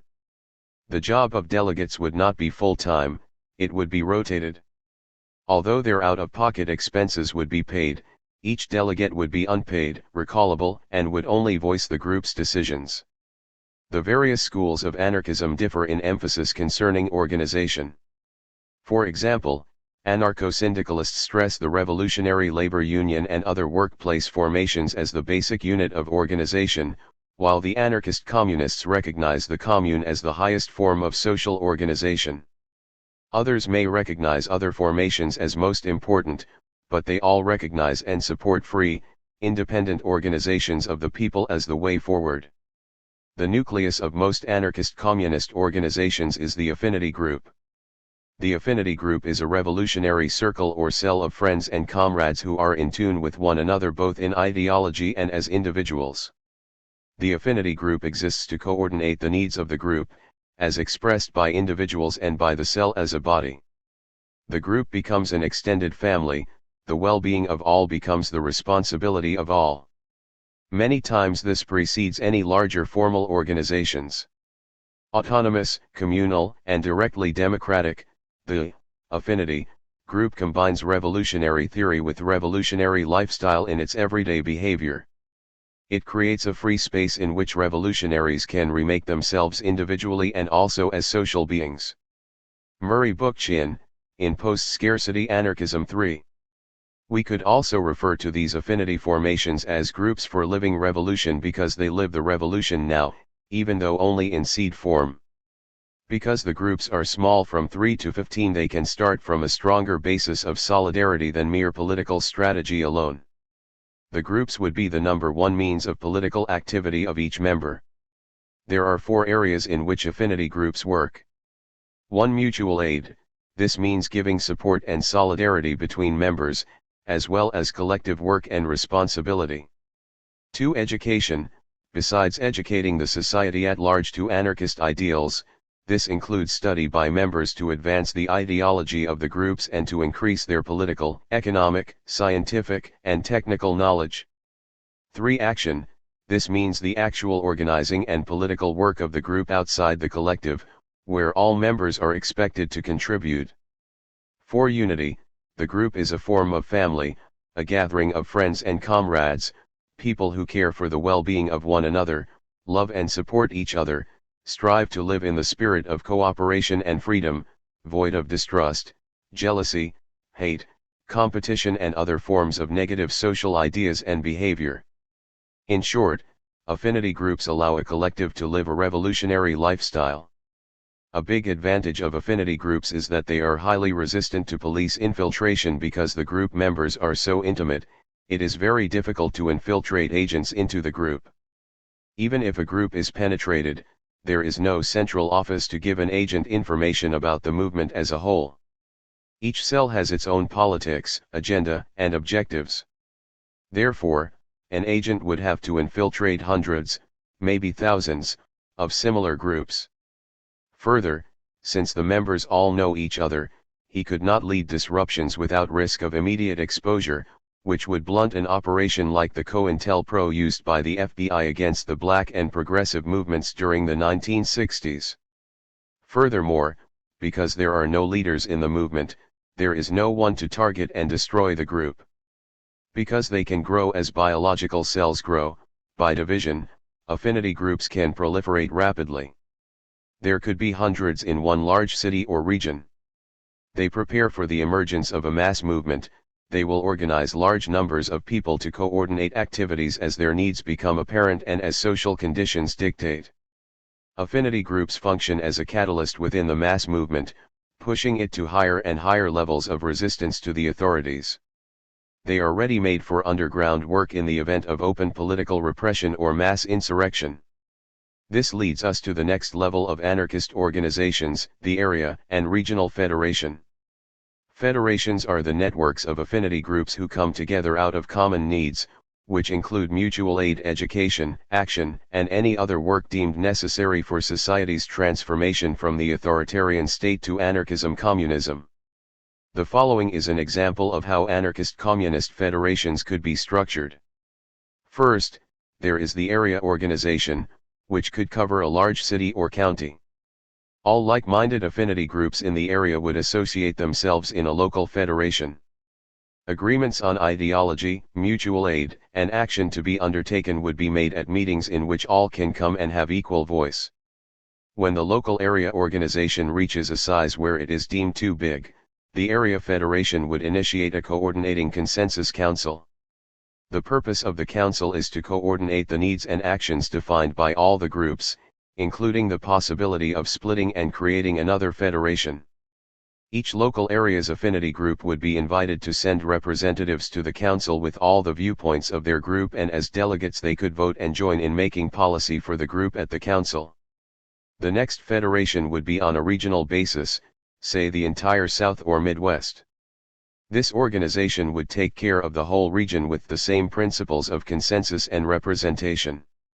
Next would come a national federation to cover the USA and the Continental Federation, the latter of which would cover the continent of North America.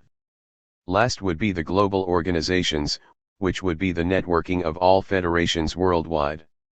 As for the latter, because anarchists do not recognize national borders and wish to replace the nation-state, they thus federate with all other like-minded people wherever they are living on the planet Earth. For anarchism to really work, the needs of the people must be fulfilled. The first priority of anarchists is the well-being of all, thus, we must organize the means to fully and equally fulfill the needs of the people. First, the means of production, transportation, and distribution must be organized into revolutionary organizations that the workers and the community run and control themselves. The second priority of the anarchists is dealing with the needs of the community. This means organization. It includes cooperative groups to fulfill such needs as health, energy, jobs, childcare, housing, alternative schools, food, entertainment, and other social areas. These community groups would form a cooperative community, which would be a network of community needs organizations and serve as an anarchistic socio-political infrastructure. These groups should network with those in other areas for mutual aid, education, and action and become a regional federation. Third, anarchists would have to address social illness. Not only do we organize for the physical needs of the people, but must also work and propagandize to cure the ills sprouted by the state, which has warped the human personality under capitalism. For instance, the oppression of women must be addressed. No one can be free if 51% of society is oppressed, dominated, and abused. Not only must we form an organization to tackle the harmful effects of sexism, but work to ensure patriarchy is dead by educating society about its harmful effects. The same must be done with racism. In addition to the re-education of society, we must work to alleviate the social and economic oppression of black and other non-white peoples and empower them for self-determination to lead free lives. Anarchists need to form groups to expose and combat racial prejudice and capitalist exploitation and extend full support and solidarity to the Black liberation movement. Finally, anarchists would deal with areas too numerous to mention here: science, technology, ecology, disarmament, human rights, and so on. We must harness the social sciences and make them serve the people while we coexist with nature. Authoritarians foolishly believe it is possible to conquer nature, but that is not the issue. We are just one of many species which inhabit this planet, even if we are the most intelligent. However, other species have not created nuclear weapons, started wars in which millions have been killed, or engaged in discrimination against the races of their subspecies, all which humankind has done. Therefore, who is to say which one is the most intelligent? The American government, the best argument for anarchism. In the United States of America, authoritarian conditioning in the family, schools, the church, and other social institutions is stronger than anywhere else on earth. The work ethic, which capitalists use to drive workers to death, militarism, racism, sexism, violence, sexual repression, and other negative values are constantly drummed into the psyche of the populace by the American government, corporations, media, and the dominant culture. America is undoubtedly the most violent, mentally sick country on the face of the globe, and the most powerful and dangerous, with millions of guns among the populace and tens of thousands of nuclear weapons wielded by the U.S. military establishment. It would be a real test of the worth of anarchist ideals if we can finally change the social and economic structure and the cultural atmosphere of this country, which is the most important and powerful empire in history. If anarchism is established in the United States, as first a mass movement and then takes over the political and social life of the people of this territory, it can be established anywhere. Law and government in America. The American government, like all governments, says it is based on the rule of law, rather than of men, and that laws are allegedly meant to protect society. Neither is true. The American state is not society, the people, or the nation. It is the coercive apparatus, police, army, courts, etc., while government is the political and administrative apparatus of the state. Laws are not meant to protect society but to protect capitalist property and to repress the working class. Law is an instrument of class rule, it is how the rich rule over the poor and workers. Politicians, judges, police officers, and other public officials are chosen for their trustworthiness to the rule of law.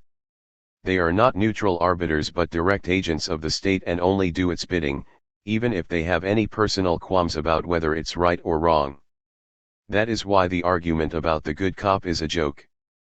All cops are hired to repress the poor and working class, not just to protect society. Their job makes it possible for the capitalists to have a stable social environment so that they can make their profits. The officials of the state have been able to build an aura of integrity, unquestioned social acceptance and fear and respect among the common people. This facade has been tarnished in recent years, as the crimes and corruption of these officials have been exposed to all and sundry.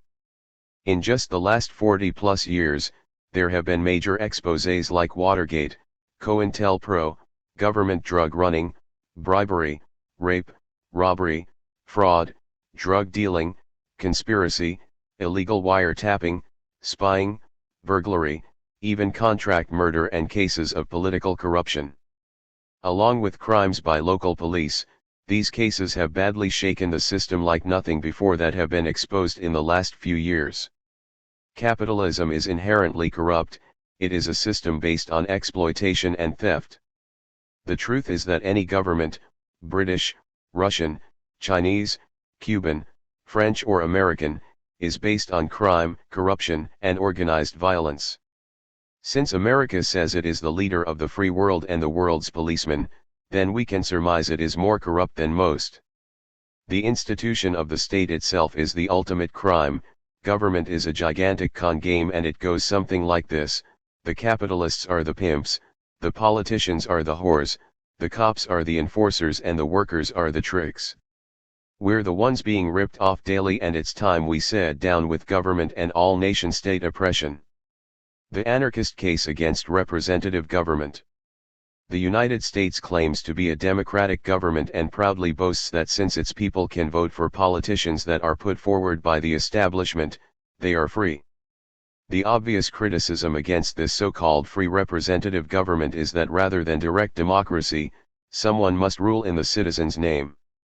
The people have no political power and can only vote for someone to be their advocate in the presidency, the U.S. Congress, the state legislature or city hall. This leaves bureaucrats, who are not elected, and career politicians with the ultimate power to determine life and death issues affecting us all. This is a corrupt, ineffective system, and when the politicians or bureaucrats become unresponsive or sell out to big business and its lobbyists, their constituencies can only cry foul and wonder where they went wrong. The truth is they were going to sell out to big business all along, it was just a matter of their price. The capitalists use government and its representatives to act as a buffer between them and the working class. Government officials will use money and power to stay in control for years, regardless of what their constituents want, say, or can even do about it. In fact, except for civil disobedience or to vote the scoundrels out and elect another one, there is nothing we can do. This is a gigantic shell game where the pot is kept in the con man's pocket. Some liberal reformers say that if we start citizens groups or third parties that have many voters, we can influence legislation and the behavior of politicians. However, if all the public can do is engage in lobbying by so-called public interest groups, then we have no serious recourse to change our political destiny under the system. For the most part, this lobbying by citizens groups never works because it is an unequal contest. the big business corporations and wealthy capitalists have far more money to sway politicians through contributions and influence peddling than the public, and with the rise of political action committees, elections and politicians are being openly bought and sold. In such a situation, interest groups lose out. The conclusion we must reach is that political government is an absurdity we cannot afford. It is just a mechanism the system uses to beguile the workers and keep the rich in control. It is no fairer than any other state dictatorship is fair, which is to say not at all. Representative government is a form of Western capitalist class rule made more palatable to the people, but it is oppression nevertheless. Many people do not realize this until they are railroaded to prison, have seen their loved ones shot down in the streets by police, or had the government confiscate their home and or property to satisfy taxes. This American representative government is nothing more than a benevolent dictatorship of the wealthy, which at any time of mass discontent or severe economic crisis threatening the stability of the system will be discarded for a fascist dictatorship to ensure continued control by the wealthy. Then they suspend their vaunted constitution and hurriedly jettison civil rights and liberties with it to establish the strongest emergency police state. This is exactly what the Bush administration did after the September 11, 2001 terrorist attacks in New York and Washington, D.C. Contrary to liberal law professors and a large segment of the naive public, the capitalists have no misty-eyed outlook or romantic attachment to the democratic capitalist economic structure. If they have to rule through open terror and turn the whole country into a prison to ensure the continued flow of profits and stability of the capitalist system, then that is what they will do. It may not be what they want to do because it is far easier to rule by using the matrix and promote democratic illusions among those who are ruled over and who give the system some political legitimacy by their consent. If necessary, it will be done with a gun pointed to our foreheads as well. Another anarchist criticism made against representative government is that it does not represent certain classes of citizens very well, or even at all. When the United States was founded in the late 1700s, only white male landholders could vote. A rich man's version of the U.S. Constitution, establishing a federal republic, was adopted and only the rich had any democratic rights. This was challenged after the Revolutionary War, with events like Shays' Rebellion of 1786, which was really a class war of the landless against the landowners.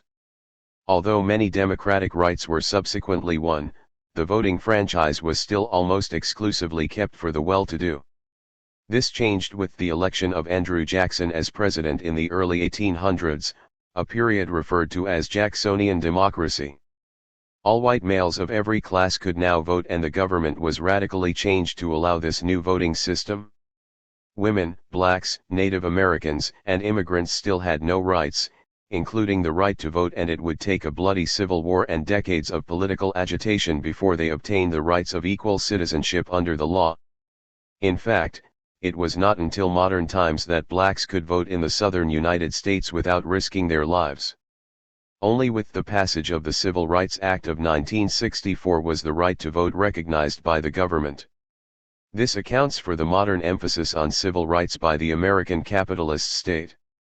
However, even in the late stages of the 20th century, African Americans, Latinos, women, gays, other racial and cultural groups and the economically poor classes were virtually powerless and openly discriminated against in society.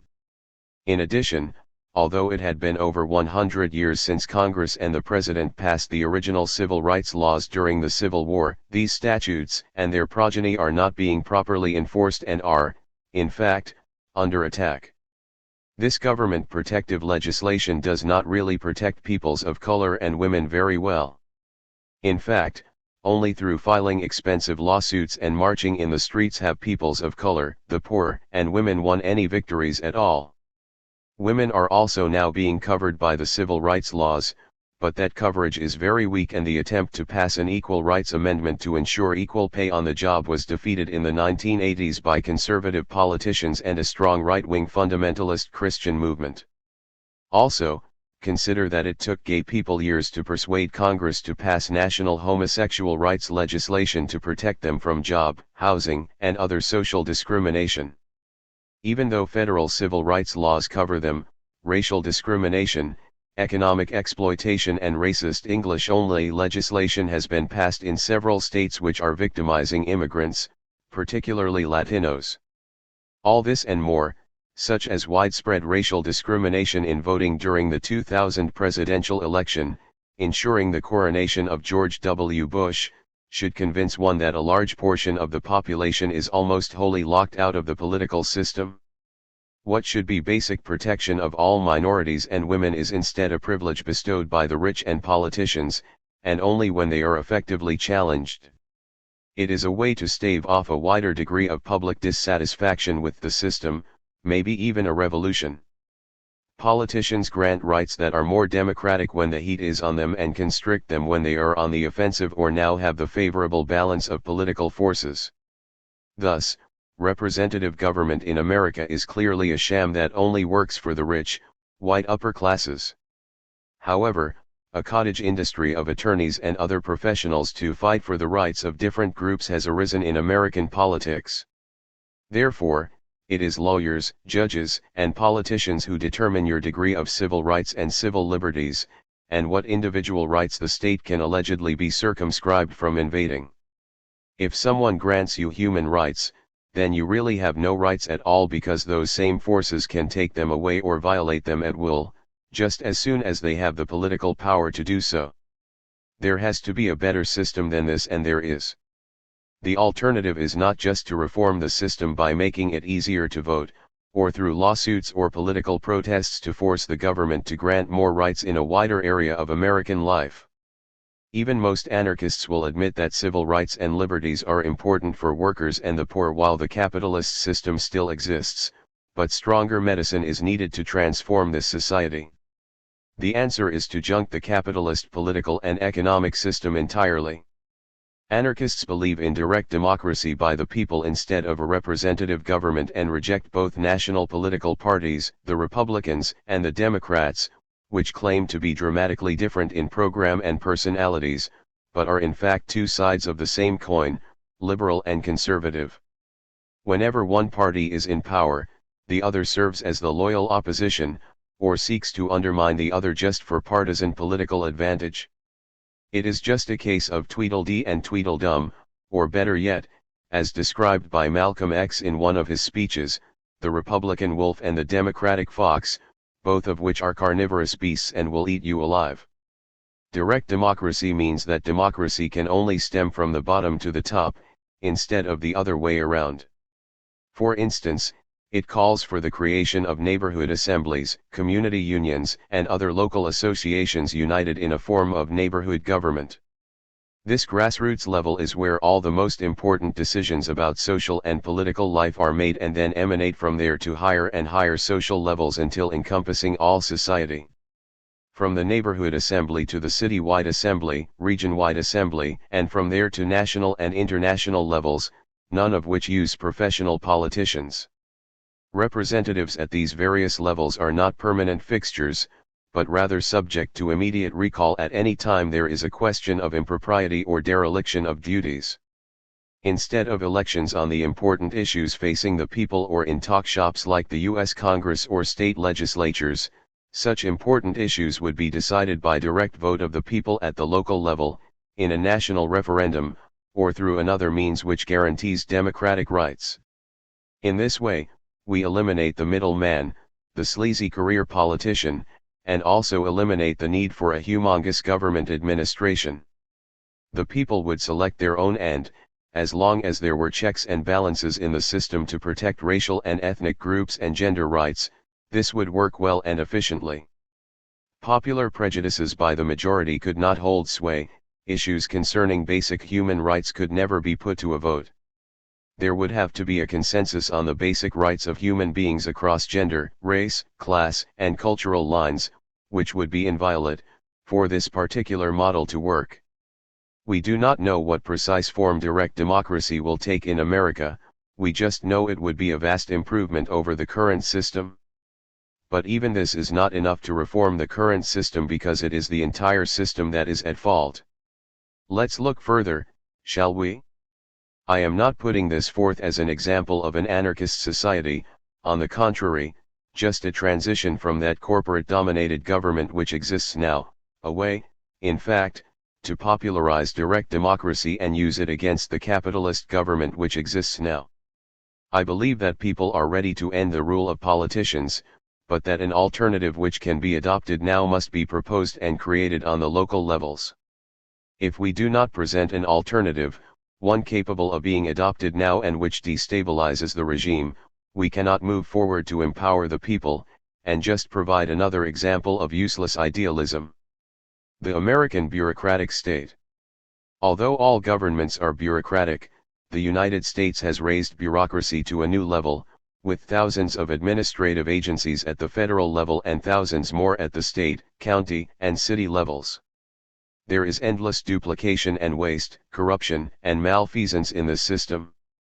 The U.S. Constitution enshrined a bureaucratic structure from the early days of the Republic, a development that accelerated during the Great Depression of the 1930s.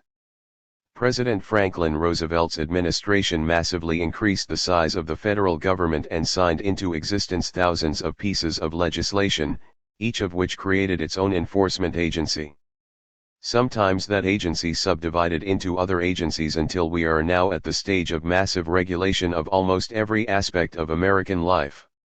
Although many Marxists, democratic socialists, and liberals approve of big government as the only solution to a vast array of social problems, anarchists and radical libertarians believe it is a massive waste of resources and patently unfair to the masses of people, who are forced to pay higher and higher taxes to get fewer and fewer benefits. America has created a citizenry that is dependent on the government for everything and that is less likely to take personal or political responsibility for the social environment. Strangely, instead of blaming the corrupt political system, it seems almost everyone scapegoats the poor on welfare and complains about the elderly on Social Security as though they were responsible for all the economic and political problems of this country. This is why politicians can so easily take advantage of the people. Under such a system, we make them feel needed. Delivery of government services by bureaucracy also means a professional civil service of agency bureaucrats, imbued with the ideology of government control and surveillance. It means the government has files on everyone, so that if you apply for any government program, all your life history is revealed. This is a loss of privacy that civil libertarians are constantly grappling with. This government surveillance is extremely dangerous and makes it much easier for the secret police to target and retaliate against those with anti-government sentiments. Bureaucracy does not improve the efficiency of government service delivery. In fact, it makes it more difficult. With so many centers of power with overlapping and repetitive authority, countermanding orders about the same claims are inevitable. That is why people complain about having to go to 5 or 10 different agencies or individuals to perform the simplest of functions or to obtain government benefits. This rigid control and the bureaucracy is necessary if government is to be efficient, so say the defenders of the system. Anarchists say we need to decentralize the system of social benefits, not centralize them under the current system. Even the capitalist apologists admit that they are now in favor of decentralization of industry, if not the institutions of government and social life. Here I will quote the late Sam Dolgoff from his booklet The Relevance of Anarchism to Modern Society for bourgeois economists, sociologists, and administrators like Peter Drucker, Gunnar Myrdal, John Kenneth Galbraith, Daniel Bell, and others, now favor a large measure of decentralization, not because they suddenly became anarchists, but primarily because technology has rendered anarchist forms of organization operational necessities. The point is that the capitalist apologists only seek reforms or workarounds to the problem, rather than a way to solve the matter completely. Let Dolgoff explain in the next quotation. But the bourgeois reformers have yet to learn that as long as the organizational forms are tied to the state or capitalism, which connotes the monopoly of political and economic power, decentralization will remain a fraud, a more efficient device to enlist the cooperation of the masses in their own enslavement. Clearly, this same argument can be effectively made about the American capitalist government, which the apologists recognize is too large and omnipresent. President Ronald Reagan was elected to office promising to downsize government and to get the government off the people's back, even though what he did was to deregulate big business and make it freer to exploit the workers and make larger profits without antitrust, environmental, labor and other regulatory controls. Likewise, in the final years of the Clinton administration, we also saw former Vice President Al Gore talking about reinventing government by eliminating certain repetitive and wasteful federal agencies, by simplifying government paperwork and controlling the greediness of political action committees, PACs, and business lobbyists, among other reform measures. Virtually none of this was implemented and he was defeated at his run for the presidency in the 2000 elections. There is no way to reinvent the American federal government to make it more manageable, less bureaucratic, and oppressive. Bureaucracy has a built-in defense mechanism. Cut off the head of one federal agency and two more will magically appear. They don't die, they multiply. These so-called reformers have appeared since the early days of the Republic, when then President George Washington talked about the same thing and was no more successful. Today's military-industrial complex, business lobbyists, and bureaucrats will outlive and outmaneuver any government reformers. The truth is they have created a monster, a dinosaur that is eating everything and everyone in sight, and its name is big government. Save yourself and hide the women and children because it demands a sacrifice both in war and peace. Do you really believe that government bureaucrats are the best thing to happen to you, or that this capitalist system was ordained by God, as many of the conservative televangelists tell millions of people? This system is based on slavery and oppression, and its existence is maintained by violence and exploitation against the lower classes. No amount of government programs or benevolent facade will change this basic fact. There is no freedom in America, and we have got to stop pretending there is. We must tell the truth and let the truth set us free from such mythology. No more lies, for our children's sake and our own. Down with the government. Although anarchists must persuade the average person of the futility and harmfulness of government, we will only be effective when we explain it in very simple terms. Anarchism stands for more freedom, not less, because we are talking about a system without a government, unless it is self-government at the community level. We want direct democracy by the people so that they cannot be manipulated, oppressed, or ruled over by anybody. Certainly we anarchists do not ourselves seek power or some sort of political control of the people. Anarchists are the utmost advocates of liberty and individualism. So what is anarchism? It is a free form of social ownership of the means of production and a classless form of society. It protects the rights of the individual, while at the same time providing for the social benefits of the masses of humanity. There is no authority responsible for presiding over how people live, the people decide that. There are no communist party, capitalist, or any other bosses under this system. Anarchists believe that any attempt to use a state bureaucracy to rule over society is a limit on freedom rather than a spur to it. We have been brainwashed by the system to defend a capitalist free enterprise system. There is no free enterprise system but rather a system of monopoly capitalism in which the biggest corporations and richest people own everything. Certainly there is no free government in America. Government controls, it does not provide freedom. That is why you pay taxes or go to jail, serve in the armed forces or go to jail, register your guns with the government or go to jail. Well, you get the idea. You are being coerced to toe the government line. Finally, the United States claims to be the leader of the free world and has gone to war many times in the name of defending freedom in some other country. In fact, the people are not free in America and they are being used to oppress the peoples of other countries. When the American capitalists talk hypocritically about freedom or peace, watch out. They mean just the opposite and are preparing to attack. They go to war to steal other countries' natural resources or to set up a pro-American regime. Authority and the state have made warfare against various nations or peoples throughout history from the Roman Empire down to the United States today. Probably the most serious question facing our species is if we will continue to survive in peace or be destroyed in a nuclear war. The United States poses the greatest threat of war in the world.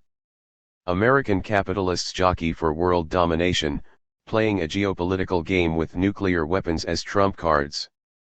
This is a form of state terrorism and international lunacy, playing with millions of people's lives, here and abroad. But so long as there is a nation-state, there will be war and the threat of more wars. Anarchists want to outlaw war, along with the state that causes it. Underscore underscore underscore underscore underscore underscore underscore underscore underscore. 1 Peter Kropotkin, Anarchist Communism, Its Basis and Principles, Freedom House, London, 1913. 2 Alexander Berkman, ABC of Anarchism, Vanguard Press, New York, 1929. 3 Murray Bookchin, Post-Scarcity Anarchism, Ramparts Press, Menlo Park CA, 1971. 4 Sam Dolgoff, The Relevance of Anarchism to Modern Society, Libertarian Analysis, New York, 1970. 2. Capitalism and Racism, An Analysis of White Supremacy and the Oppression of Peoples of Color. In America, hundreds of years ago, the white government and political system were created for the enslavement and exploitation of the labor of Africans, the destruction of the native peoples already on the land, and domination of other peoples of color. It was a colonial regime for white supremacy from inception. Most of the white working population have been directly controlled as a class, but nevertheless united with the state. Yet, the fate of the privileged white working people has always been bound with the condition of the African slaves, and other internally oppressed peoples of color. Although they have tried, whites cannot be truly free without the freedom of black people and other peoples of color. They have certainly been given privileges and material incentives, making them much better off than the despised racially oppressed internal colonies of blacks and peoples of color, but even this was by design. Their entire higher quality of life is because of this collaboration with the capitalist state. The greatest hypocrisy of American life has always been the holding up of this idealized white racist society before the world as somehow the deserving citizenry of a united democratic nation. Going as far back as the American colonial period, 1619 to 1776, when black labor was first imported into America, black slaves and indentured servants had been oppressed right along with whites of the lower classes. But when European indentured servants joined with blacks to rebel against their lot in the late 1600s and destabilized the entire British-controlled colonial system, the propertied class decided to free them by giving them a special status as white citizens and thus a stake in the system of oppression. They became exploited, while the Africans were outright enslaved. Even after a bloody revolution against the British colonial authorities, white ex-indentured servants were used to protect the slave system. In the South, they were ultimately manipulated to hate, fear and despise all Africans, even though many times white workers or poor people were no better off, but, again, they were white and were now citizens, no longer indentured servants. That whiteness was a badge of honor and a means of social control.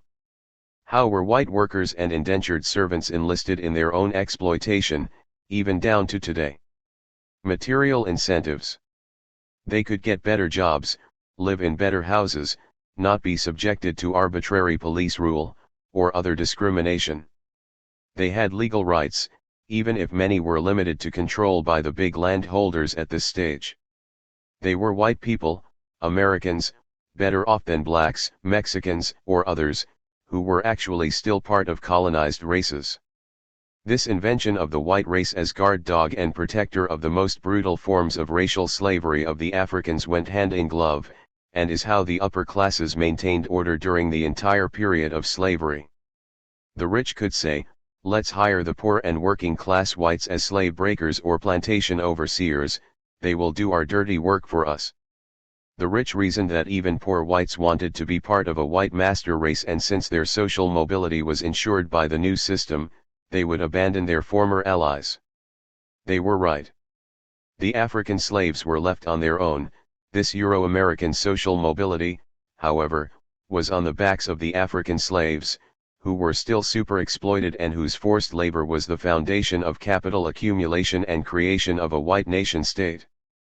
The Southern agrarian production method, with the chattel slave system and its challenge to the oncoming industrialism, is the contradiction, which ultimately doomed the Old South, but class collaborationism by white workers has remained as the main contradiction in building a multinational struggle.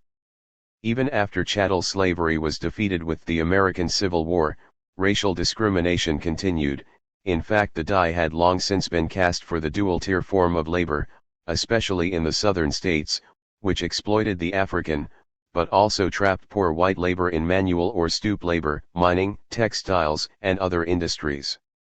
When they sought to organize unions for higher wages in the North or South, these white industrial laborers were slapped down by the rich, who used semi-enslaved black labor as their primary mode of production and even later as strike breakers. The so-called free labor of the white worker did not stand a chance. While these things were happening to Africans in the United States of America, other people of color were being subjected to similar oppression. The land of the Mexican people was being stolen by white colonists through war and terror.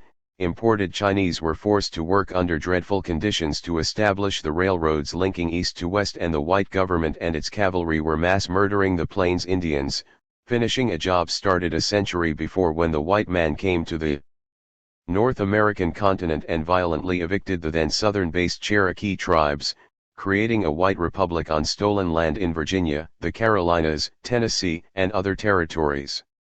Although the capitalists used the system of white skin privilege to great effect to divide the working class of the North, the truth is the capitalists only favored white workers to use them against their own interests, not because there was true white class unity. Never lose sight of the fact the capitalists didn't want white labor united with blacks or other oppressed non-white peoples against their rule and the system of exploitation of labor. The invention of the white race was just a scam to facilitate this exploitation. White workers were bought off to allow their own wage slavery and African super-exploitation. They struck a deal with the devil, which has hampered all efforts at class unity for the last 4 centuries or more. Especially during the early industrial period, the continuous subjugation of the masses depended on competition and internal disunity to keep them from organizing unions, and even when they did, make sure that it was either all white or under white bureaucratic control. Therefore, the white workers and the unions upheld racial discriminatory hiring and promotion policies from the beginning at many industrial plants.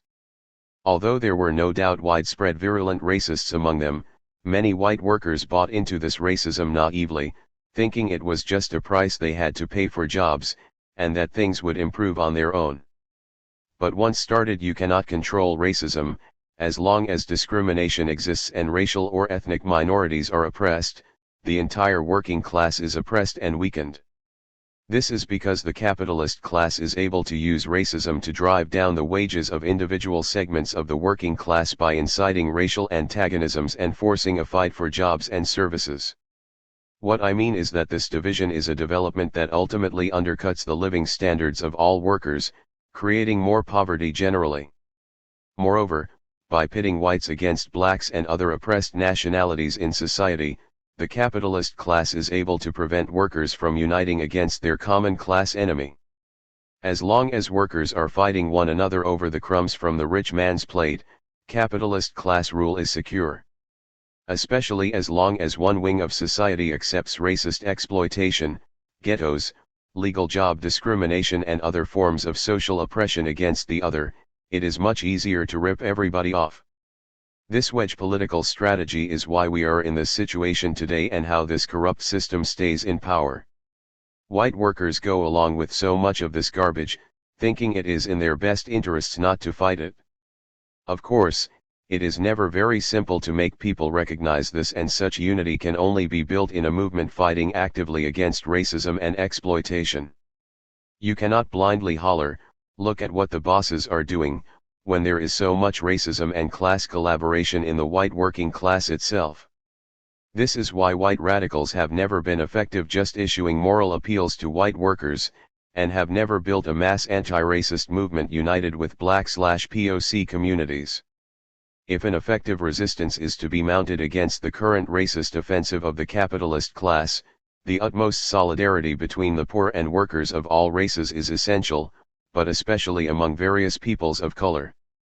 My position has always been one where rather than the usual road of a white-dominated path to unity, as laid out by the white left, I believe an alliance of oppressed peoples of color is really the way forward in this period. This does not mean that we do not have group differences or will always agree on individual issues between various non-white ethnic and racial groupings.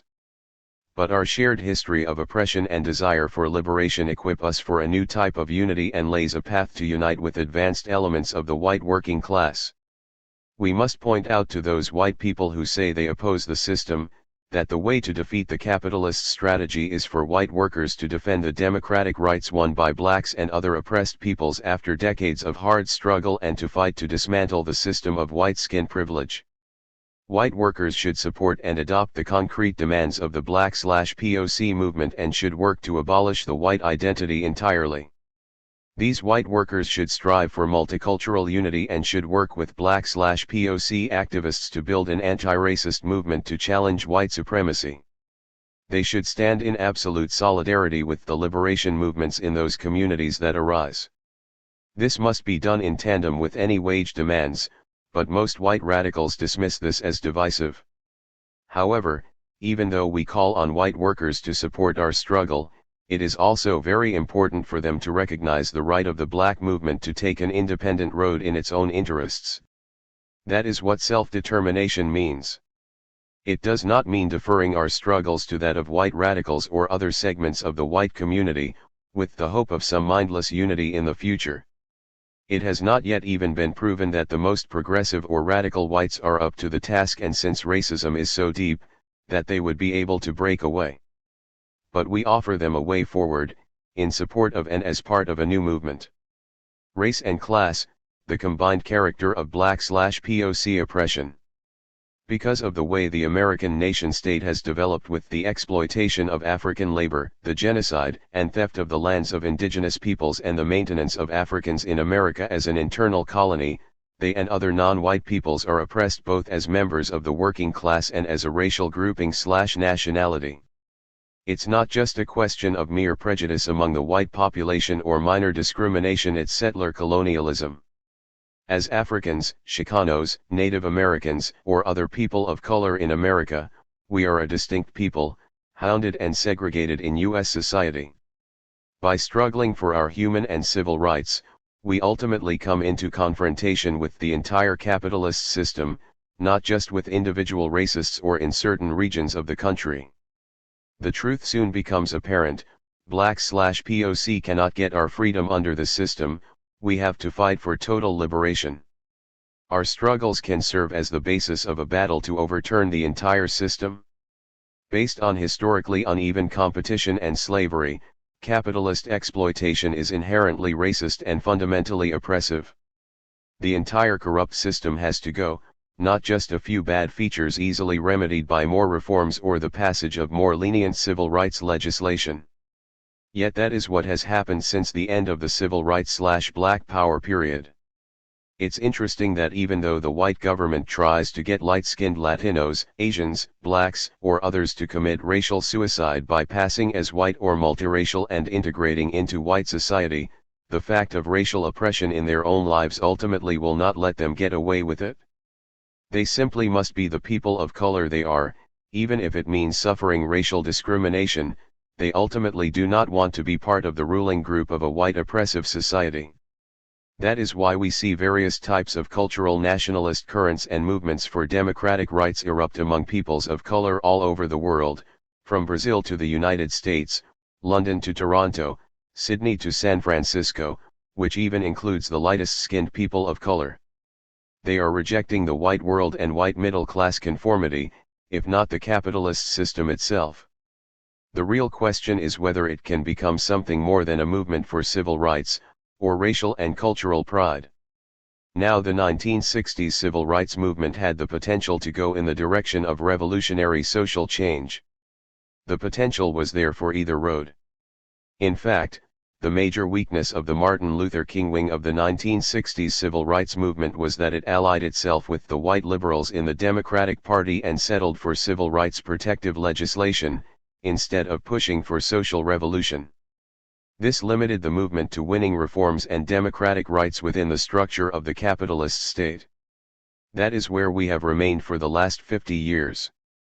Now predictably, these gains are being threatened by the rise of racist conservative movements like the Tea Party. This self-policing by the middle-class leaders of the movement is an object lesson about why the new movement has to be self-activated, autonomous, and not dependent on charismatic personalities and politicians. The Black Power movement, which came along later, had some weaknesses of its own, in that it stayed stagnant in the cultural stage for several years, with poetry societies, performance groups, and other cultural groups which celebrated the black identity and denounced the man, but took no action to fight for black liberation. The black youth in the ghettos of America were screaming Black Power.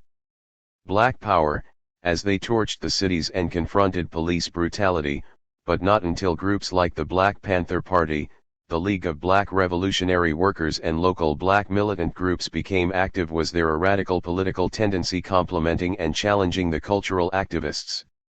So, there is always a trajectory for such movements.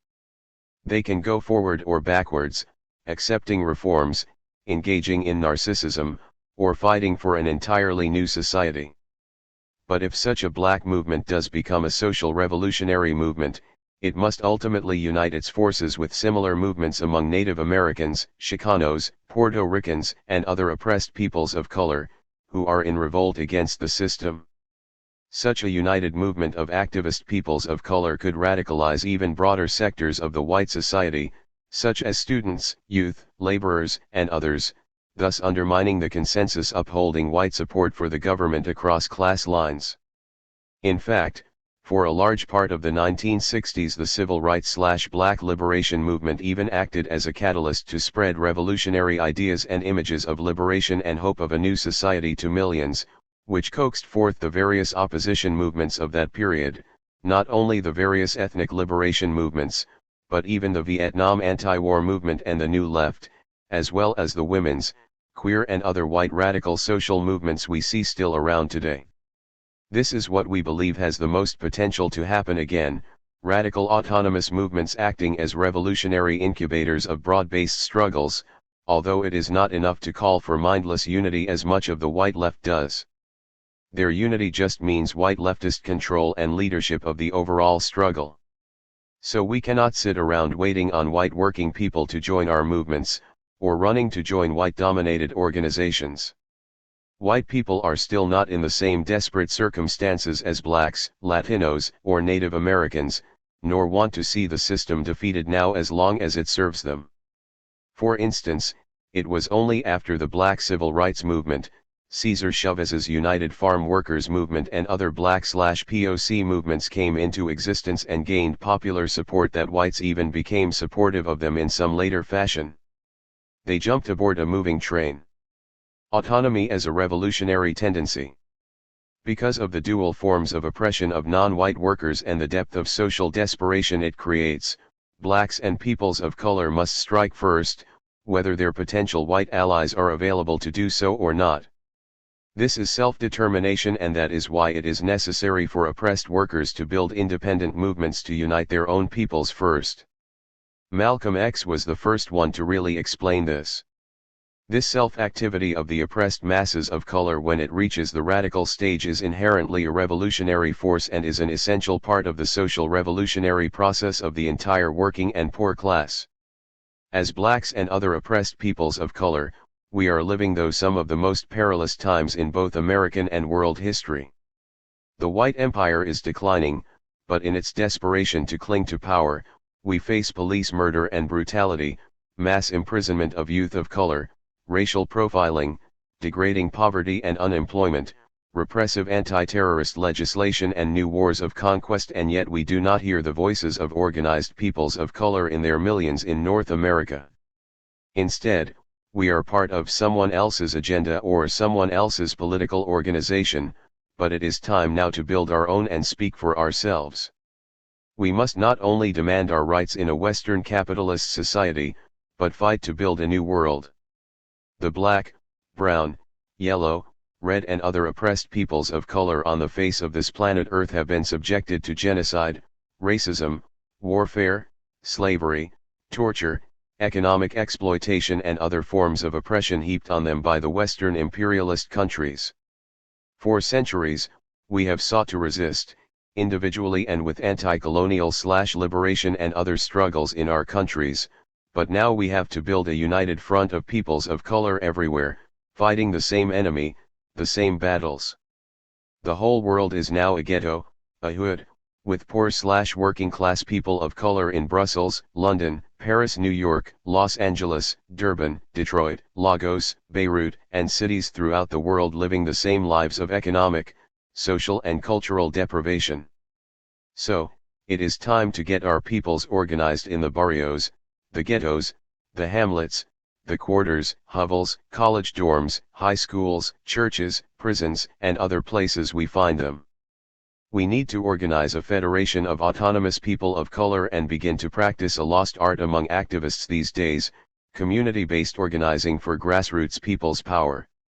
We must challenge ourselves to become serious organizers and activists in our own communities, to link up with others and someday build a powerful movement that can change the world. And we must make ourselves both a strong voice in the anarchist scene and an alternative in the radical social change movement generally, instead of just marginal or token black, brown, yellow, or red faces in small numbers inside white radical tendencies. Autonomy means independence. Anarchism plus black revolution equals new black autonomous politics. Although anarchists do not believe in vanguard political parties, the reality is that because of the peculiarities of the United States of America's social development and especially racial slavery, Africans in America and other peoples of color with a shared history are predisposed to lead at least the beginning states of a social revolution, thereafter enlisting or being joined by potential allies in the white working class. Africans in America constitutes a class vanguard, a class capable of radicalizing society with its struggle against racism and capitalism. Most white radicals at least give lip service to understanding this, especially since the Black Power and civil rights struggles unfolded in the 1960s, although they still hang on to the white working class hero ideology of the past, to try to deflect these issues with a backward class argument. We cannot simply wait around for white people to get it and become active in our cause. For years, the white radicals argued that since whites are the numerical majority in society, it is they that should lead all social struggles.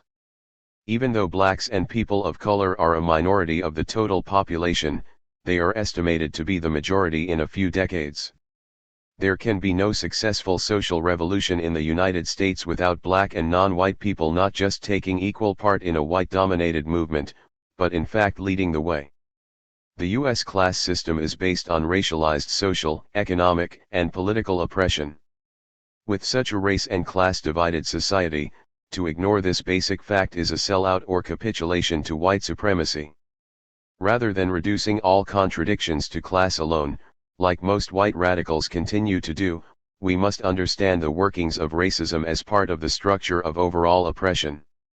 In fact, for white radicals to ignore this means that they themselves are engaging in white chauvinism of the worst sort and betraying the very idea of social revolution. Though they think they should lead everybody or have all the answers, social history of the United States has proven too many times that white middle-class radicals cannot even lead working-class whites, let alone the captive nationalities to freedom. Because of their almost total ignorance about race and class issues, white anarchist radicals don't even know what questions to ask and therefore can't come up with the right answers. So we organize in our own name and for our interests in a black/POC autonomous movement, rather than depend on them. The new autonomous politics is made up of the libertarian socialist core of anarchism and many of the tenets of revolutionary black nationalism, such as was stated and practiced by the original Black Panther Party. This combination of elements makes up something so new that it has not been fully defined before now. We will attempt to more sharply define what it is that we have been talking about for so many years and also place it within an historical context so that it can no longer be dismissed as an eclectic mishmash or corruption of both ideals, as the purists would claim.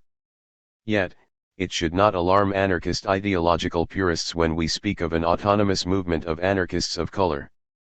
First, The early anarchist movement in America always reflected the cultural, social, and political ideals of the community that produced it. Thus, we had a Germanic-dominated anarcho-syndicalist tendency during the 1880s called the International Working People's Association, which was strong in Chicago, Pittsburgh, and a few other industrial cities, a Jewish anarchist movement in New York and other cities during the 1900s which lasted until the 1980s, wherein some whole newspapers were printed in Yiddish. An Italian movement also flourished in New York, New Jersey and other urban areas in the 1920s to the 1930s and so on. One European ethnic group after another produced unique American anarchist social movements, which culturally and politically reflected those communities. So the question then becomes, why should anyone be surprised to learn that there would be anarchist movements of Pacific Islanders, African Americans, or Latinos among other peoples of color?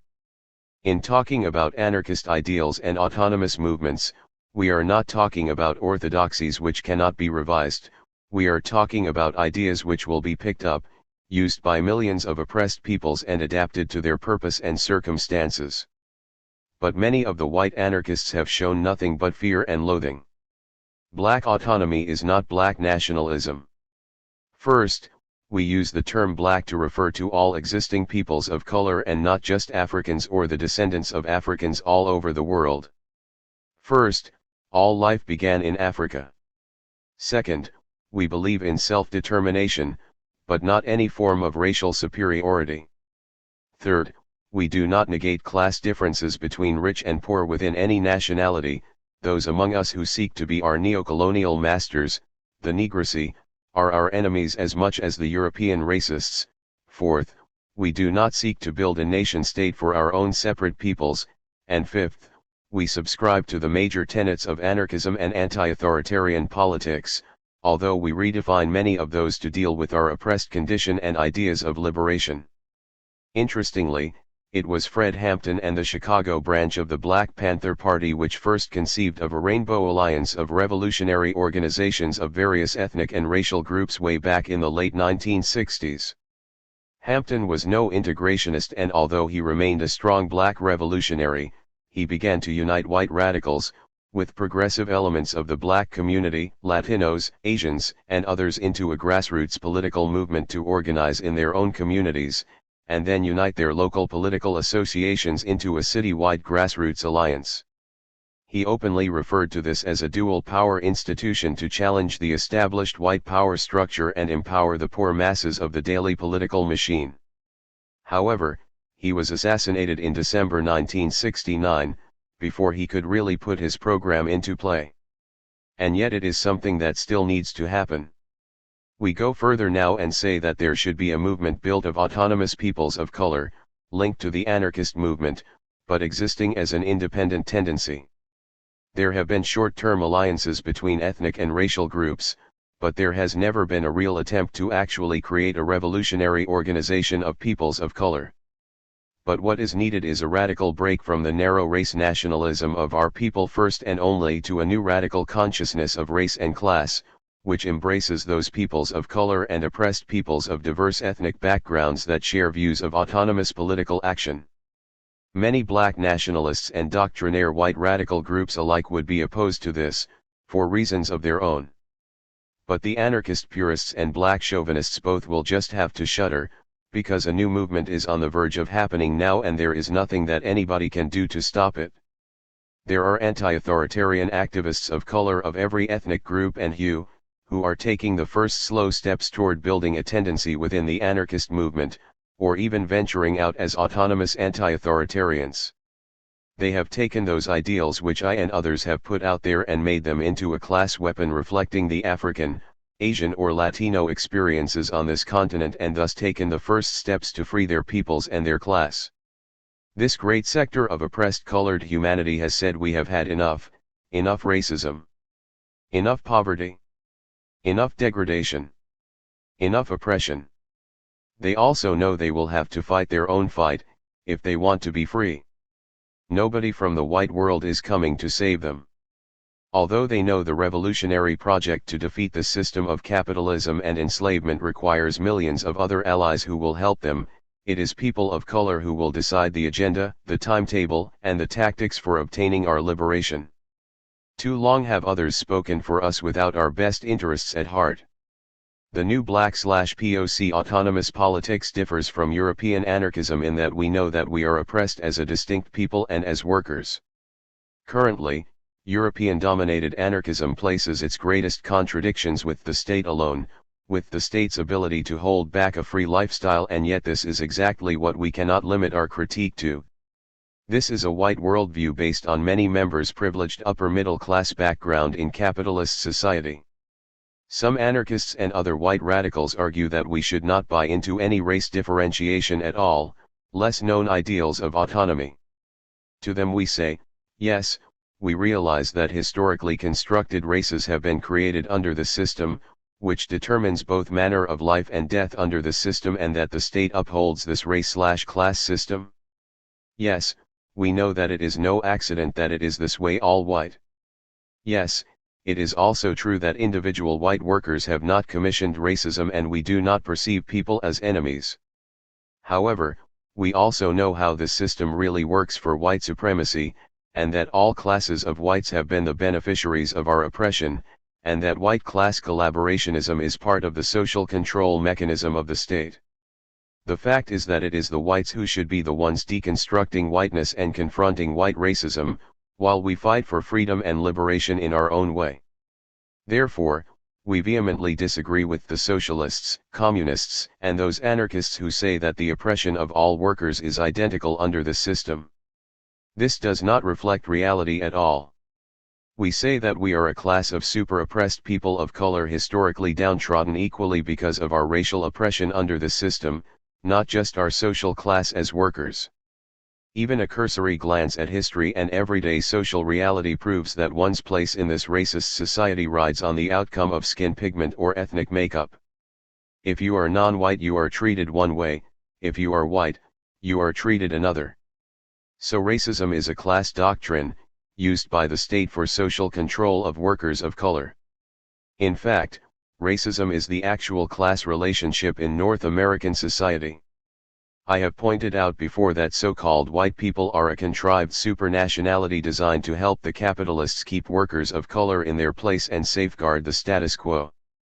So rather than see the white industrial working class as a potentially revolutionary class, instead we see it as an opportunistic, collaborationist body which must be redefined and reorganized if is to constitute a reliable ally for workers of color and have any ability of fighting in the interests of a new working class. As it stands now, they are fighting for white rights, not for the rights of the entire class of the poor and workers. As autonomous workers of color, we of course disagree with Marxists and other so-called radicals who claim that an authoritarian political party and strong leadership cultism is necessary to produce a social revolution. But we go further and say that neither they nor the white anarchists can lead us as a people of color, or even themselves, to our freedom, even though they have been conditioned as Europeans to command and rule over people of color and the lower classes. We vehemently reject their misleadership and authoritarian rule over us, or their old ideals of white industrial workers as a proletarian class of saviors. Black autonomy is not separatist. However, we also have differences with the black, and other race, nationalists, although we may share many basic ideas with them on cultural autonomy. We also believe in and treasure many of the traditions and history of our peoples, but believe it must be demystified and made into a culture of resistance, rather than personality cults or escapism from the reality of fighting racism. Further, we categorically do not believe in any race nationalism, which demonizes white people and advocates some sort of biological determinism. We are not xenophobic, so do not entertain any race mythology about European peoples as either a superior species or as devils. And although we recognize the necessity of autonomous struggles in this period, we can work with white workers and poor people around specific campaigns. A major point of our differences is that we are not seeking to build a black nation state. In fact, we believe the same class politics of haves and have-nots will show itself within any type of black nation state, whether it's an Islamic, secular new African or African socialist state, and that this will produce an extreme class differential and economic/political injustice among those oppressed peoples of color. We can look at a succession of dictatorships and capitalist regimes in Africa to let us know this. We believe that a bourgeois class and political dictatorship is inevitable and that a people's revolution will break out under such a black nationalist government. Look at what is happening today under the former apartheid government, now under black rule, united with the white capitalist class. The black bourgeoisie and business class have been elevated as the nominal ruling class, while the same economic forces are exploiting and oppressing the African working class and poor. Millions are homeless, unemployed, exploited at low wage labor jobs, and are landless. Capitalist black power has not freed black people even after apartheid has been defeated.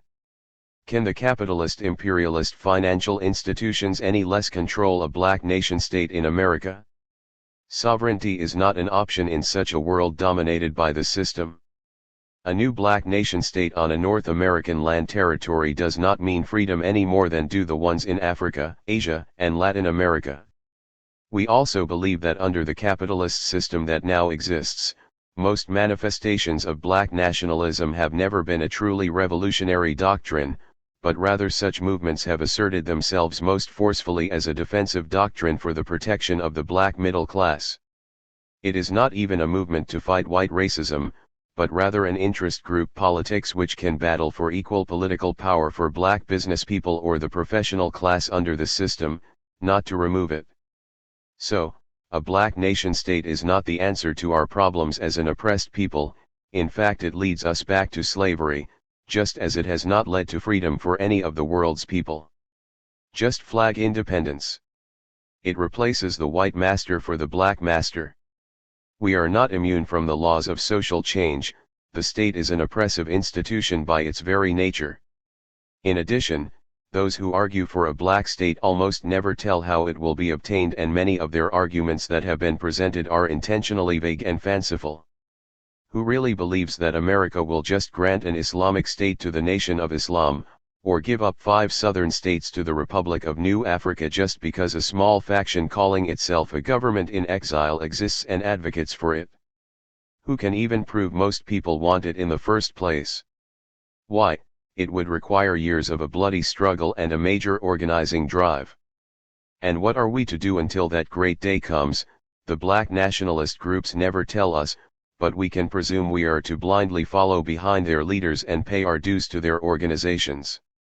This is opportunism and treachery, leading us down a blind alley. In addition, the only revolutionary nationalist group to even talk about conducting a plebiscite to find out what form African people in America believed our freedom should take was the Black Panther Party. They recognized that it was up to the masses to make such decisions, not vanguard organizations in their place. Like the Panthers, we believe that even before racism or capitalism are defeated, we can begin now to wage a protracted struggle against capitalism and its agents, and that the only nation-state we should be concerned with is the corrupt American state still oppressing us and most of the peoples of the world. In common with the Student Nonviolent Coordinating Committee, the leading militant organization of the earlier civil rights period, anarchists believe that the role of the organizer is not to lead people, but to empower them and let them take over their own local struggles.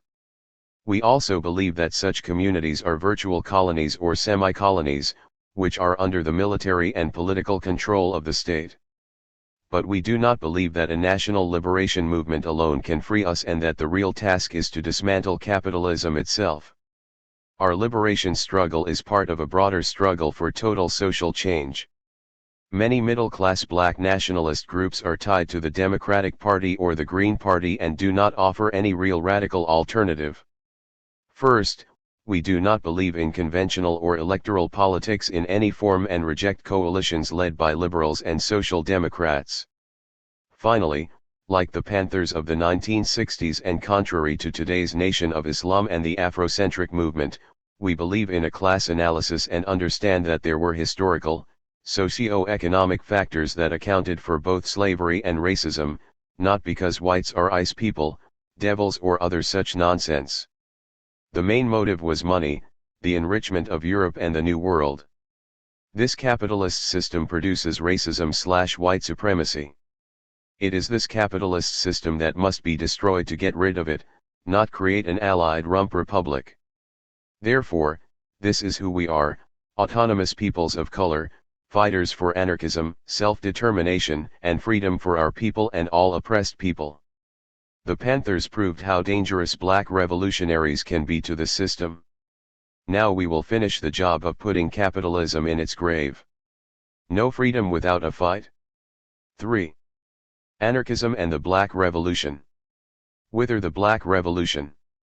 Some usually comfortable, conservative, black, middle-class professionals, politicians or business people, who rode the 1960s civil rights movement into power or prominence will say there is no longer any reason to struggle in the streets during this period for black freedom. They say we have arrived as a people and are now free or almost free. They say their only struggle now is to integrate the money, or win wealth for themselves and members of their social class, even though they give lip service to empowering the poor. Look, they say, we can vote, our black faces are all over TV in commercials and situation comedies, there are thousands of black millionaires and we have political representatives in the halls of Congress and state houses all over the land. In fact, they say, there are currently over 10,000 black elected officials, several of whom preside over the largest cities in the nation, and since 1990, there was 3 African American governors. Now, we have elected and re-elected a black president, and so now surely we are free. That is what they say. But does this tell the whole story? No, it is all symbolic representation and wealth building that doesn't trickle down to the working people and the poor. The fact is we are in as bad or even worse shape, economically and politically, as when the civil rights movement began in the 1950s. 1 in every 3 black males is in prison, on probation, parole, or under arrest. At least 1/3 or more of black family units are now single-parent families mired in poverty. Unemployment hovers at 16.7% for black communities.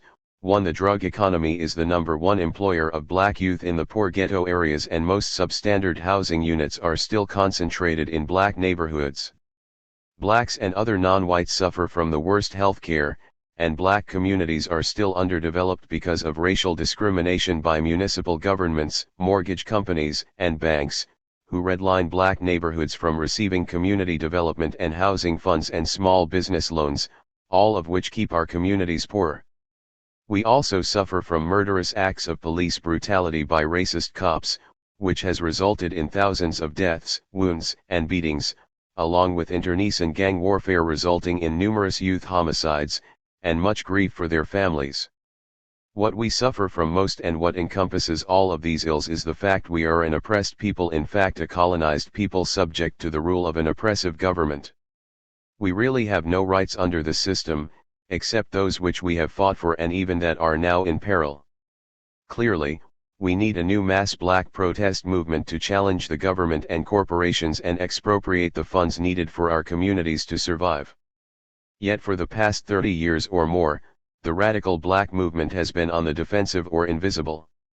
Due to political assassinations, mass frame UPS in the court system and other attacks driving many activists into permanent exile, as well as co-optation, bribery, and betrayals of the black liberation movement of the 1960s by various leaders, it is safe to say that yesterday's black revolutionary movement suffered a devastating series of setbacks, and today's movement has now become almost comatose as a result. It is just fighting for piecemeal reforms for the black middle class, rather than to radically transform the whole of society. Well, some dare say that this may be because the black struggle is just now getting its stuff together after being pummeled by the state's police agencies, but I believe it is because the black middle class and its intellectuals have taken over the radical black left. Of course, although police murder, subversion, and brutality were the main blows, I believe there were other factors that led to the destruction of the 1960s black movement in this country. The internal political contradictions that arose in the major black revolutionary groups themselves, like the Black Panther Party, Student Nonviolent Coordinating Committee, SNCC or SNCC as it was called in those days, and the League of Revolutionary Black Workers, played a serious role. The problems with their internal structure, the lack of inner organization democracy, failure to stay connected with the grassroots communities, political splits among the leadership and overall inexperience in dealing with government repression, all accelerated their destruction. Of course, many others blame this period of relative inactivity in the black movement on the lack of forceful leaders in the mold of Malcolm X, Martin Luther King, Marcus Garvey, etc., while other people allege the fact that the black masses have become corrupt and apathetic, are on drugs, or just need Jesus in their lives or the correct revolutionary line. Whatever the facts of the matter, it can clearly be seen that the government, the capitalist corporations and the racist ruling class are exploiting the current weakness and confusion of the black movement to make an attack on the black working class and poor, especially the youth, and are attempting to strip the gains won during the civil rights era. In addition, there is a resurgence of racism and conservatism among broad layers of the white population, which is a direct result of this right-wing campaign. This is a time when we must entertain new ideas and new tactics in the freedom struggle. The ideals of black autonomy, based on anarchism, are something new to the black movement and have never really been examined by black and other non-white activists. Put simply, it means the people themselves should rule, not governments, political parties, or self-appointed leaders in their name. Anarchist autonomy also stands for the self-determination of all oppressed peoples and their right to struggle for freedom by any means necessary. What road is in order for the black movement? Continue to depend on opportunistic democratic hack politicians like Obama or the same old group of middle-class sellout political leaders of the civil rights lobby, such as Al the Charlatan Sharpton? Will one or another of the authoritarian white radical Leninist sects, who insist that they, and they alone, have the correct path to revolutionary enlightenment, fool us, or will we finally build a grassroots revolutionary protest movement of our own to fight the racist government and rulers? The black middle class has no answer. Only the black masses can finally decide the matter, whether they will be content to bear the brunt of the current economic depression and the escalating racist brutality, or will lead a fight-back campaign. Anarchists trust the best instincts of the people, and human nature dictates where there is repression, there will be resistance, where there is slavery, there will be a struggle against it. The black masses have shown they will fight, and when they organize in their millions, they will win. A call for a new black protest movement. The black autonomists recognize there has to be a whole new social movement, which is ultra-democratic, on the grassroots level and is self-activated. It will be a movement independent of the major political parties, the state, and the government, or controlled by white radicals. It must be a movement that, although it seeks to expropriate government money for projects to benefit the people, does not recognize any progressive role for the government in the lives of the people. The government will not free us and is part of the problem rather than part of the solution. In fact, only the black masses themselves can wage the black freedom struggle, without a government bureaucracy, like the U.S. Justice Department, reformist civil rights leaders like Jesse Jackson, or a revolutionary vanguard party on their behalf. Of course, at a certain historical moment, a protest leader can play a tremendous revolutionary role as a spokesperson for the people's feelings, or even produce correct strategy and theory for a certain period.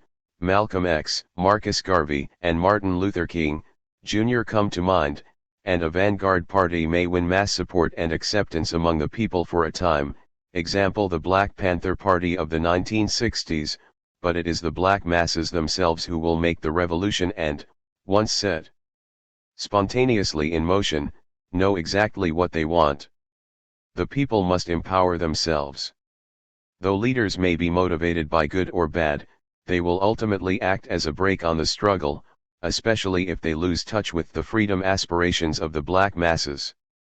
They will be bought off, beat off, killed off, or imprisoned. Leaders can only really serve a legitimate purpose as an advisor and catalyst to the movement, and should be subject to immediate recall if they act contrary to the people's wishes. In that kind of limited role they are not leaders at all, they are community organizers. Community organizers can help to build a movement, but they cannot truly lead. The dependence of the black movement on charismatic leaders and leadership, especially the black bourgeoisie in this period, has led us into a political dead end. We are expected to wait and suffer quietly until the next messianic leader asserts him or herself, as if he or she were divinely missioned by God, as some have claimed to be. What is even more harmful is many black people have adopted a slavish psychology of obeying and serving our leaders, without considering what they themselves are capable of doing in their own communities. Thus, rather than trying to analyze the current situation and carrying on Brother Malcolm X's work in the community against racial oppression, they prefer to bemoan the brutal facts, for year after year, of how he was taken away from us. Some mistakenly refer to this as a leadership vacuum. The fact is there has not been much movement in the Black revolutionary movement since his assassination and the virtual destruction of groups like the Black Panther Party. We have been stagnated by middle-class reformism and broad-based misunderstanding among the people. We are desperate for almost anything or anyone claiming to be a racial champion. We need to come up with new ideas and revolutionary formations in how to fight our enemies. We need a new mass protest movement. It is up to the black masses to build it, not leaders or political parties. They cannot save us. We can only save ourselves and our communities. What form should this movement take? If there was one thing that should have been learned by black revolutionary organizers in the 1960s, it's that you don't organize a mass movement or a social revolution just by creating one central organization with one leader, such as a vanguard political party or a radical labor union. It is a target for government repression and such leaders can be killed or imprisoned, thus breaking up the organization or setting back the movement. Such movements must have mass support and draw their strength from participation by the poor and grassroots forces. It is the black community, and grassroots generally, which gives life to all its campaigns, even a revolutionary movement. In fact, such revolutionary movements have to be organic, that is, grow right out of the neighborhood struggles, rather than be something imposed from above. Even though anarchists believe in revolutionary organization, they see it as a means to an end, instead of the ends itself. In other words, the anarchist groups are not formed with the intention of being permanent organizations to seize power and set up a dictatorship after a revolutionary struggle.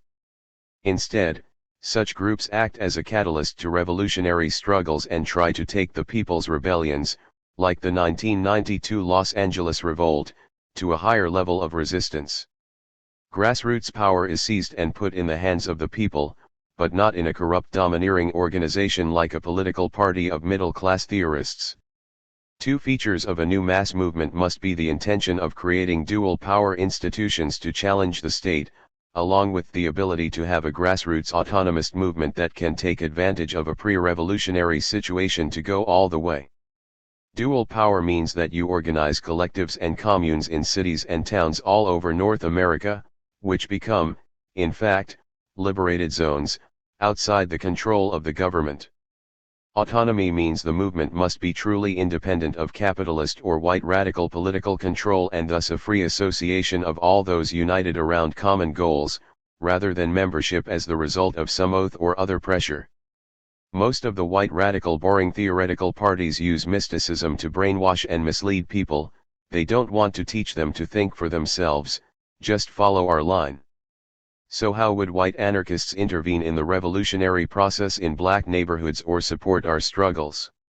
Well, obviously North American or white anarchists cannot go into black communities and just proselytize, but they certainly should express support with non-white anarchist autonomists and help them work in their own communities of color.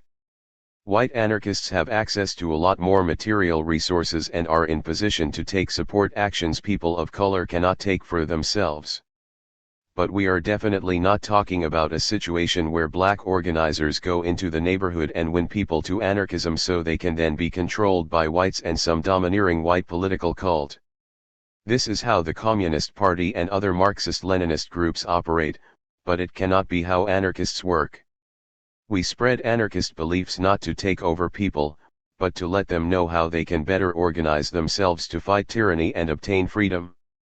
We want to work with them as fellow human beings and allies, brothers and sisters who have their own experiences, agendas and needs. The idea is to get as many movements of people fighting the state as possible, since that brings the day of freedom for us all a little closer. For anarchists of color, autonomists, we are working in our own neighborhoods, with people we care about. The communists and other radical politicians manipulate people for their own gains. We are part of the people ourselves. There needs to be some sort of revolutionary organization for autonomists to work on the local level, so we will call these local groups local organizing collectives. Each one of these collectives will be Black/POC working class social revolutionary committees in the community to fight for both our democratic rights and freedom as part of the worldwide social revolution that we want to see unfold.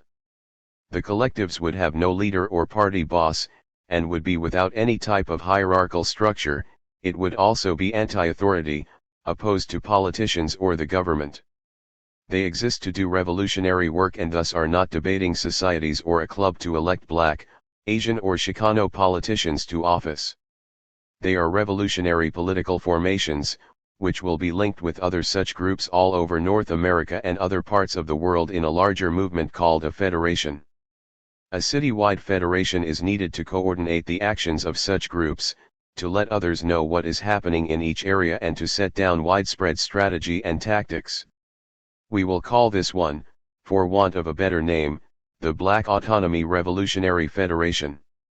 A federation of the sort I am talking about is a mass membership organization which will be democratic and made up of all kinds of smaller groups and individuals. But this is not a government or representative system I am talking about. There would be no permanent positions of power and even the facilitators of internal programs would be subject to immediate recall or have a regular rotation of duties. When a federation is no longer needed, it can be disbanded. Try that with a Communist Party or one of the major capitalist political parties in North America. Their leaders are entrenched for life. Revolutionary strategy and tactics. If we are to build a new Black revolutionary protest movement, we must ask ourselves how we can hurt this capitalist system and how have we hurt it in the past when we have led social movements against some aspect of our oppression. Boycotts, mass demonstrations, rent strikes, picketing, work strikes, sit-ins and other such protests have been used by the Black movement at different times in its history, along with armed self-defense and open rebellion. Put simply, what we need to do is take our struggle to a new and higher level. We need to take these tried and true tactics, which have been used primarily on the local level up to this point, and utilize them on a national level and then couple them with as yet untried tactics, for a strategic attack on the major capitalist corporations and governmental apparatus. We shall discuss a few of them. A Black tax boycott. Black people, and all people, should refuse to pay any taxes to the racist government, including federal income, estate, and sales taxes, while we are being subjected to exploitation and brutality by racist cops, starved and imprisoned by the government. The rich and their corporations pay virtually no taxes. It is the poor and workers who bear the brunt of taxation anyway. Yet, we receive nothing in return.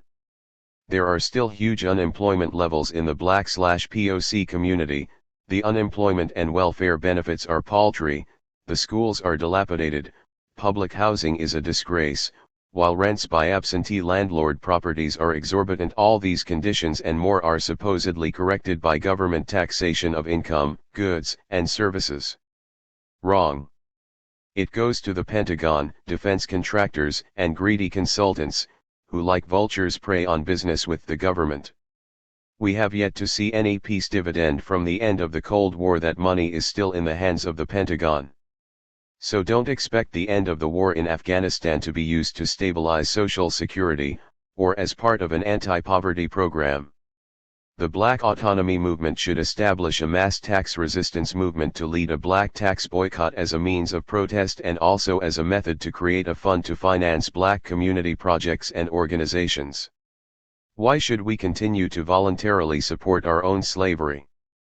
A Black tax boycott is just another means of struggle that the Black movement should examine and adopt, which is similar to the peace movement's war tax resistance. Blacks should be exempted from all taxation on personal property, income taxes, stocks, and bonds, the latter of which would be a new type of community development issuance. Tax the rich. This so-called black tax boycott can be used as the starting phase of a mass boycott against the government and the capitalist corporations generally. We should think about a mass boycott against the Cook enterprises which are funding right-wing attacks on social programs like Social Security and Medicare/Medicaid, as well as teachers' unions, public sector workers, while also seeking to defund all programs for the poor and unemployed. A national rent strike and urban squatting. Hand in glove with a tax boycott should be a refusal to pay rent for dilapidated housing.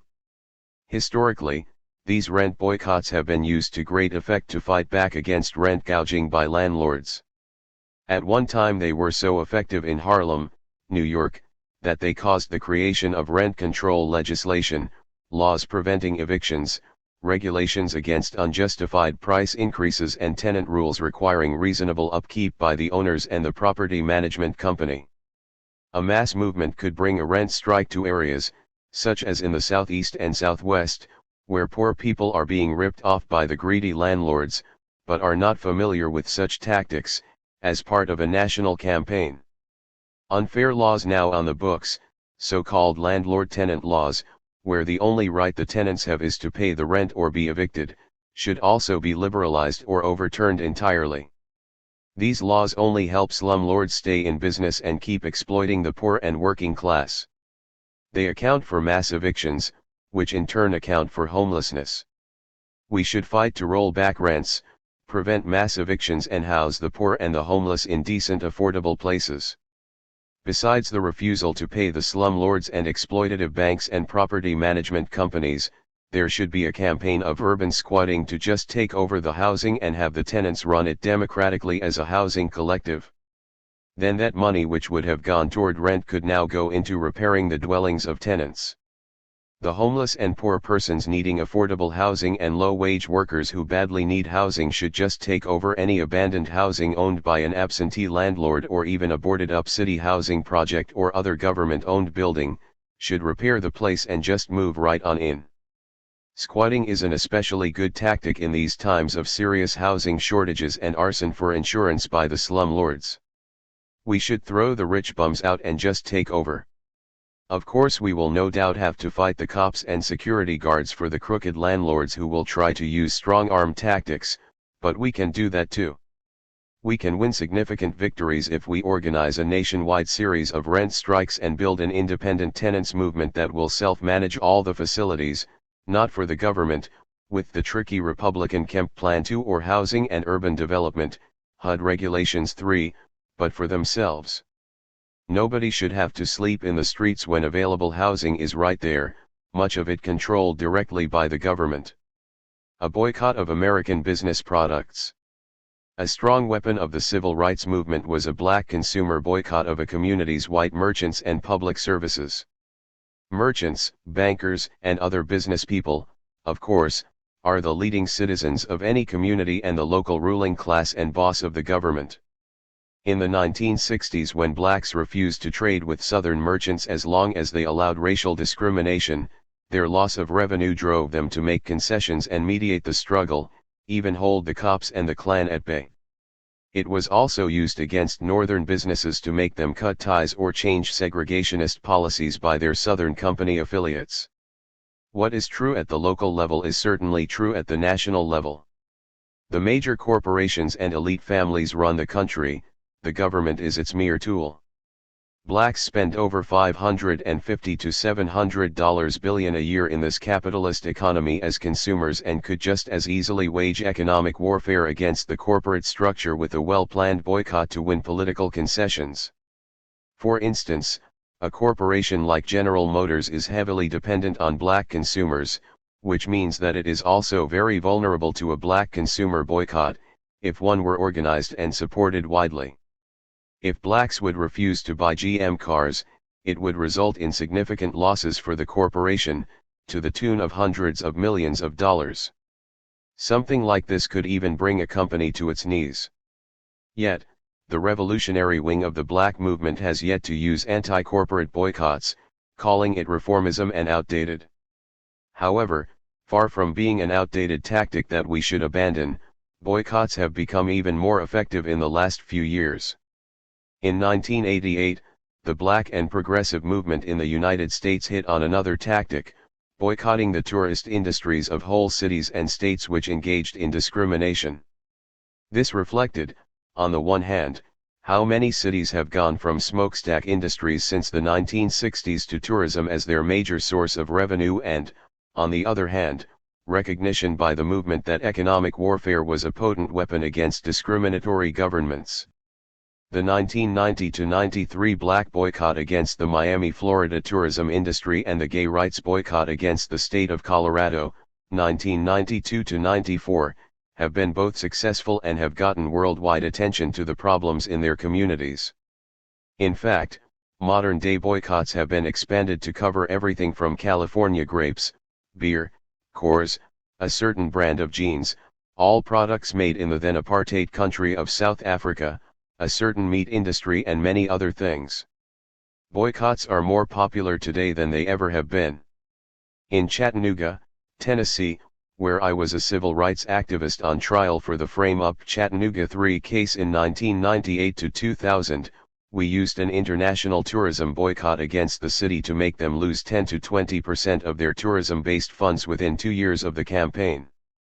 A tourist boycott had been going on in Cincinnati for more than 3 years, 2002-05, to protest the police killings of 15 black men and other acts of official racism in that city, before officials mediated the protests.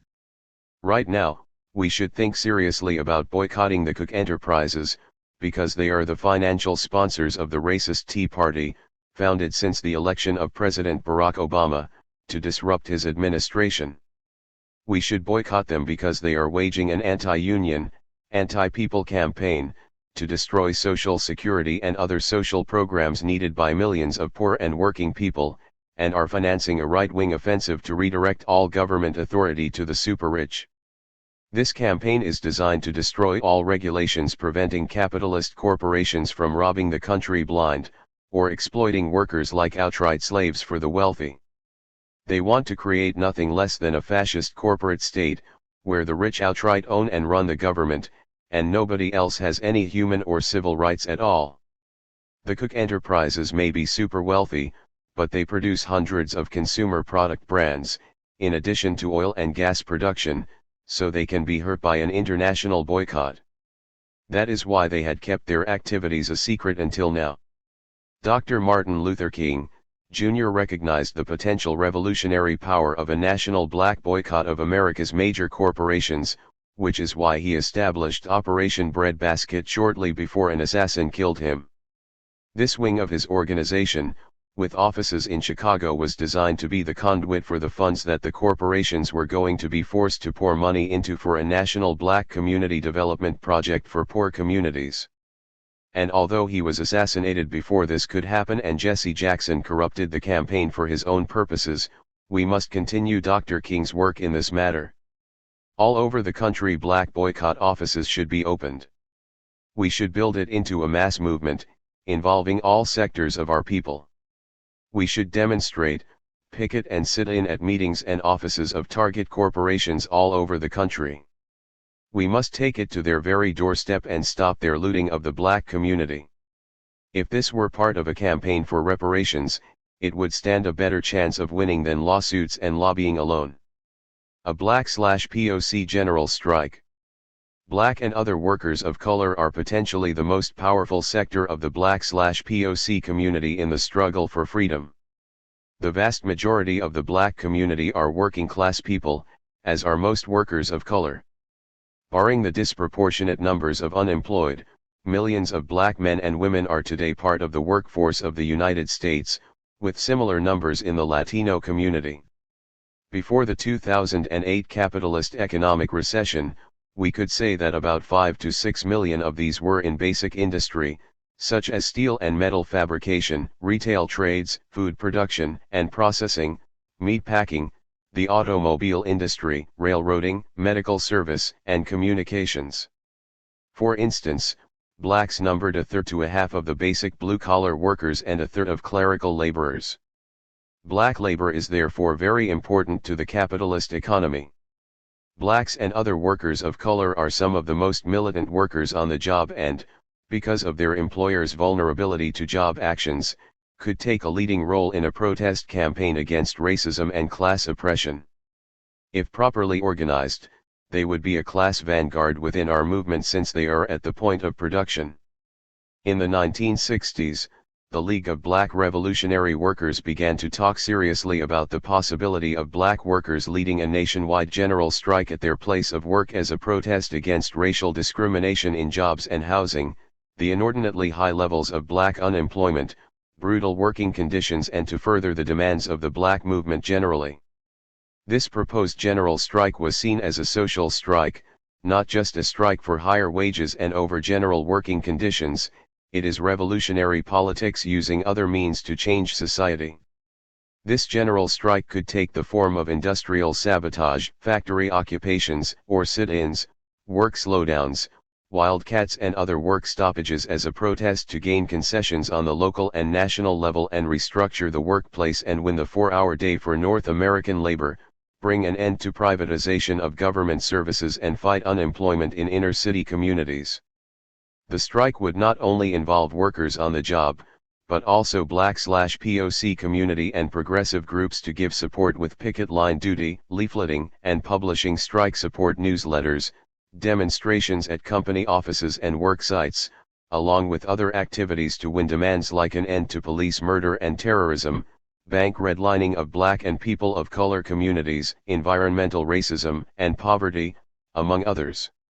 It will take some serious community and workplace organizing to bring a general strike off. In workplaces all over the country, Black/Chicano/Asian workers and their white supporters should organize general strike committees at their workplaces and Black/POC strike support committees to carry on the strike work inside their communities. Because such a strike would be especially hard-fought and vicious, Black/POC workers should organize workers' defense committees to defend workers fired or blacklisted by the bosses for their industrial organizing work. This defense committee would publicize a victimized worker's case and rally support from other workers and the community. The defense committee could also establish a labor strike and defense fund and even start a food cooperative to financially and materially support such victimized workers and their families while carrying on the strike. Although there will definitely be an attempt to involve white workers, where they are willing to cooperate, the strike would be under the leadership of blacks, Chicanos, and other people of color because only those workers can effectively raise those issues which most affect them.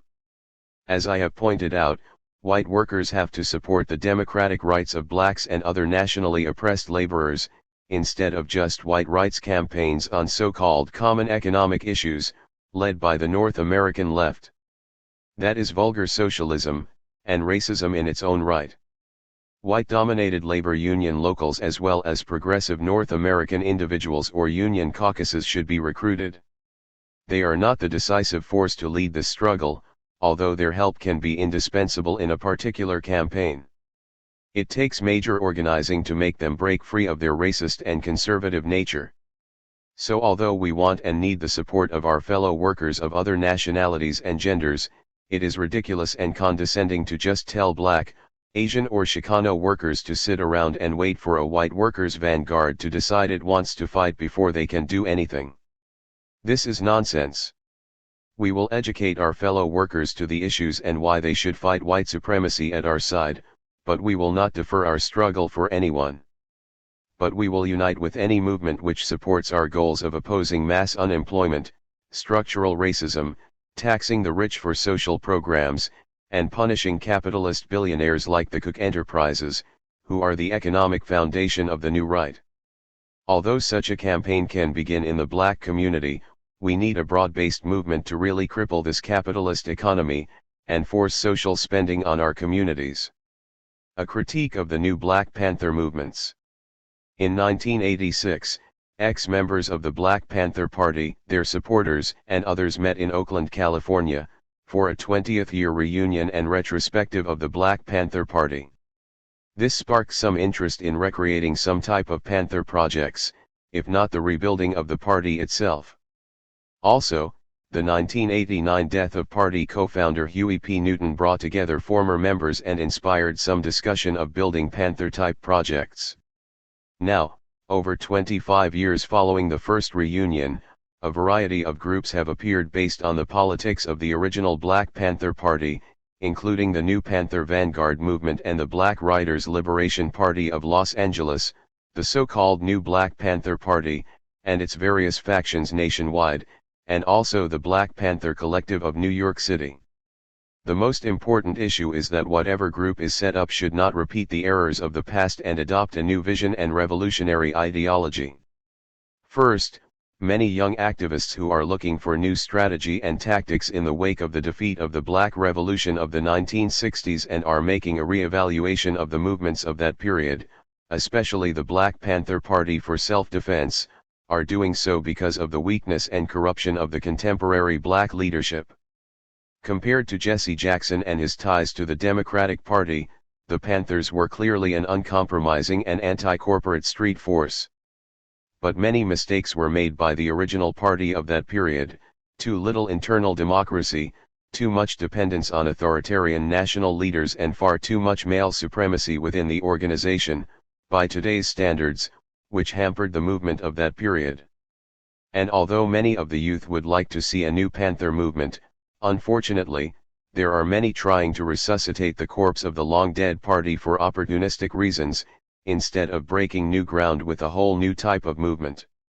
It is unacceptable to have a group take the name of the Black Panther Party for purposes of building its own organization, but not carry out its program. The challenge must be laid directly at the feet of the group leaders to reform their organizations, or to rename them. They should also be held up to public exposure as phonies and opportunists and pressured to disband their groups entirely. It is a disgrace and a total political sellout for religious zealots and political opportunists to steal the history of a movement such as this original Black Panther Party, which had such a positive legacy, to offset its mistakes. They must now be made to improve their groups or disband.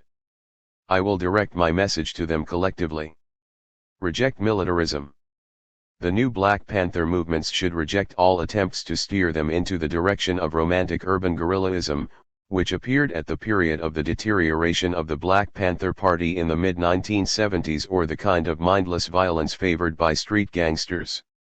Revolution is a social movement, it is an act of war between two classes. The role of small group terrorism and adventurism is a form of vanguardism, which should be avoided at all costs. Too many militants were killed, arrested, and exiled in the previous Panther formations to let a new movement think it can posture around with guns as a studio prop. In the earlier period, picking up the gun had great political significance in using armed force to resist racist violence, defeat the pacifism of the civil rights leaders, and resist police brutality. Now, it's just gangsta style, macho posturing by wannabe middle-class revolutionaries with no real political objectives except maintenance of an illusion. Strutting around in black fatigues carrying guns into a school board meeting, church, funeral home, or community meeting is not revolutionary activity, it is posturing and highly irresponsible. Who makes the revolution anyway? The masses of people do. They make the revolution, not a vanguard underground or paramilitary force on their behalf. That is one very important lesson for this new Black Panther Party to learn. It is not the movement that should be armed at every stage, but rather the people in defense of their own community. The militia is not the political organization itself, and should be drawn from its own community. And we should arm them not just with guns, but also with revolutionary ideology and service to the community. All the rest is showboating, or worse, will bring on police repression. It does not advance a revolutionary struggle or defend the community, it sets people up. It is intolerable to make the same mistakes as was done in the past, or to risk the lives of activists just for the TV news, or to excite the politically unsophisticated youth. The original Black Panther Party was a political organization, which understood that it could not put its own paramilitary activities ahead of the masses of people. Most of the shootouts with the police and other confrontations came as a result of attacks by the government, not vigilante activity, gangster crews, or street crazies. This is not the 1960s. Picking up the gun without grassroots political support means that the would-be revolutionary movements are just the latest bunch of wild men that the masses of people should stay clear of. The Black Panther Party appeared and was ultimately destroyed, and that was a tragedy. Now a new group has appeared, claiming to be their descendants, and that is a total farce. The original Black Panther Party was a powerful organization that represented a radical breakthrough. It was both a political party and militia, which practiced armed self-defense. Regardless of the considerable fighting capacity of Panther Cotter itself, the black community's masses kept the Panthers from being liquidated by armed police invaders when they encircled the party offices in Detroit, Los Angeles, New Orleans, and other cities. Reject personality cultism. The new movement should not repeat the errors of central leadership style and dictatorial control of one person or small group of persons. Although Huey P. Newton and Bobby Seale made a great impact historically in creating the originally party, many of the errors of party leadership can be laid at their feet and that of the party's central committee. Many errors happened because they were not infallible, but more so because the Black Panther Party's structure protected them from challenge and accountability. The membership idolized Newton especially and placed him beyond accountability or criticism, even after it became obvious that he had serious personal problems and began to act in an unstable manner due to drug and alcohol abuse. There must be accountability within every organization claiming to be a revolutionary project. Unfortunately, the new Panther tendencies appear not to have understood this lesson, placing their leadership in a position of unquestioned authority and not empowering the membership and masses of people. These are authoritarian organizations, worse than any errors of the original Black Panther Party. Just as happened within the original Panther Party when they made this error of placing too much power in the hands of leaders, this will lead to serious internal problems in these new groups. The first time was a mistake. This time it's by design of opportunists and petty power seekers. It increases the odds that they will fail or be destroyed due to internal squabbling and an undemocratic structure. No single figure or leadership can ever be allowed to repeat the mistakes of previous Black Panther leadership. After it was over, those in the original party understood, as revolutionaries, we do not fight to empower leaders, but to serve the people of our communities, no matter how sincere or well-loved any leader may be. Power and leadership has to come from the ranks, not from the top.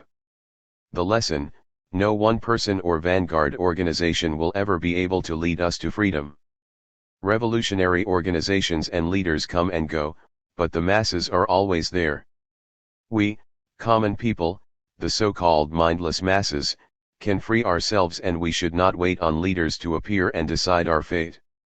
Revolutionaries have to be part of the people, not some special force apart from or above them. The masses are not mindless sheep that need someone to boss them around. The sooner that we understand this, the sooner we will be on the road to liberation. We certainly do not need leaders, intellectuals, or party bosses to tell us how to make a revolution. We just need to organize our own community and then society generally in our own interests. Here is the challenge to all would-be leaders: revolutionary movements are designed to help the masses organize, or they have no constructive role. Build a movement with a more libertarian structure and ideology.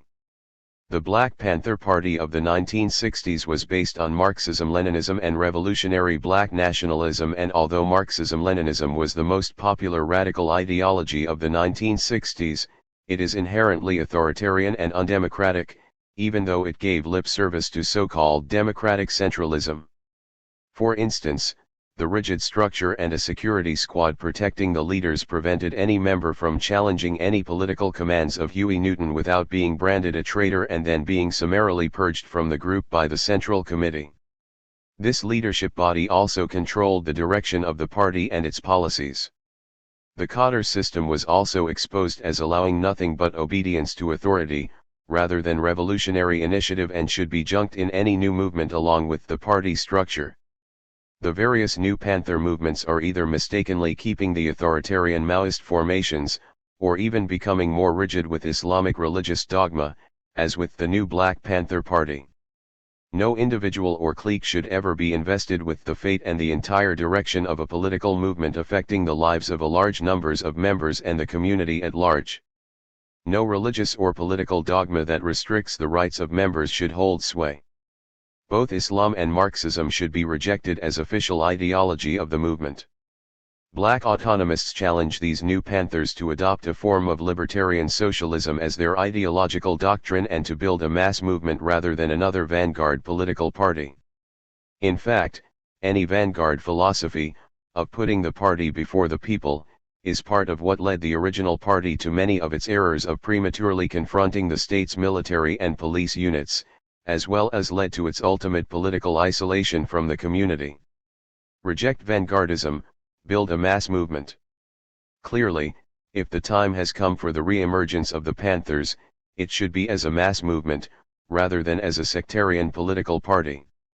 The idea that the movement should be an entity ahead of the people is a serious mistake. According to Huey P. Newton himself, the Panthers isolated themselves within the black movement by making enemies with those other black militant nationalists and progressive reform organizations that could have made up a black liberation front. It also failed to cement ties with the white radical and labor movements, demanding that they give concrete anti-fascist support against government attacks, and it did not really form strong ties with other oppressed nationalities. For instance, it allowed its alliance with the Student Nonviolent Coordinating Committee, 1967-69, to deteriorate into acrimony, primarily because of the immaturity of the leaders in both organizations.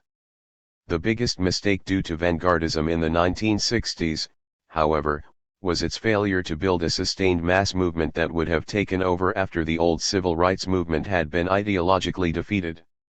Even though the Black Power movement had radicalized large sectors of the black community, the Panthers failed to win over large masses of blacks to party programs or membership. This is not to say at all that the party was ineffective. The party was certainly popular and had widespread community support, but its objective was to build the party, not a mass movement.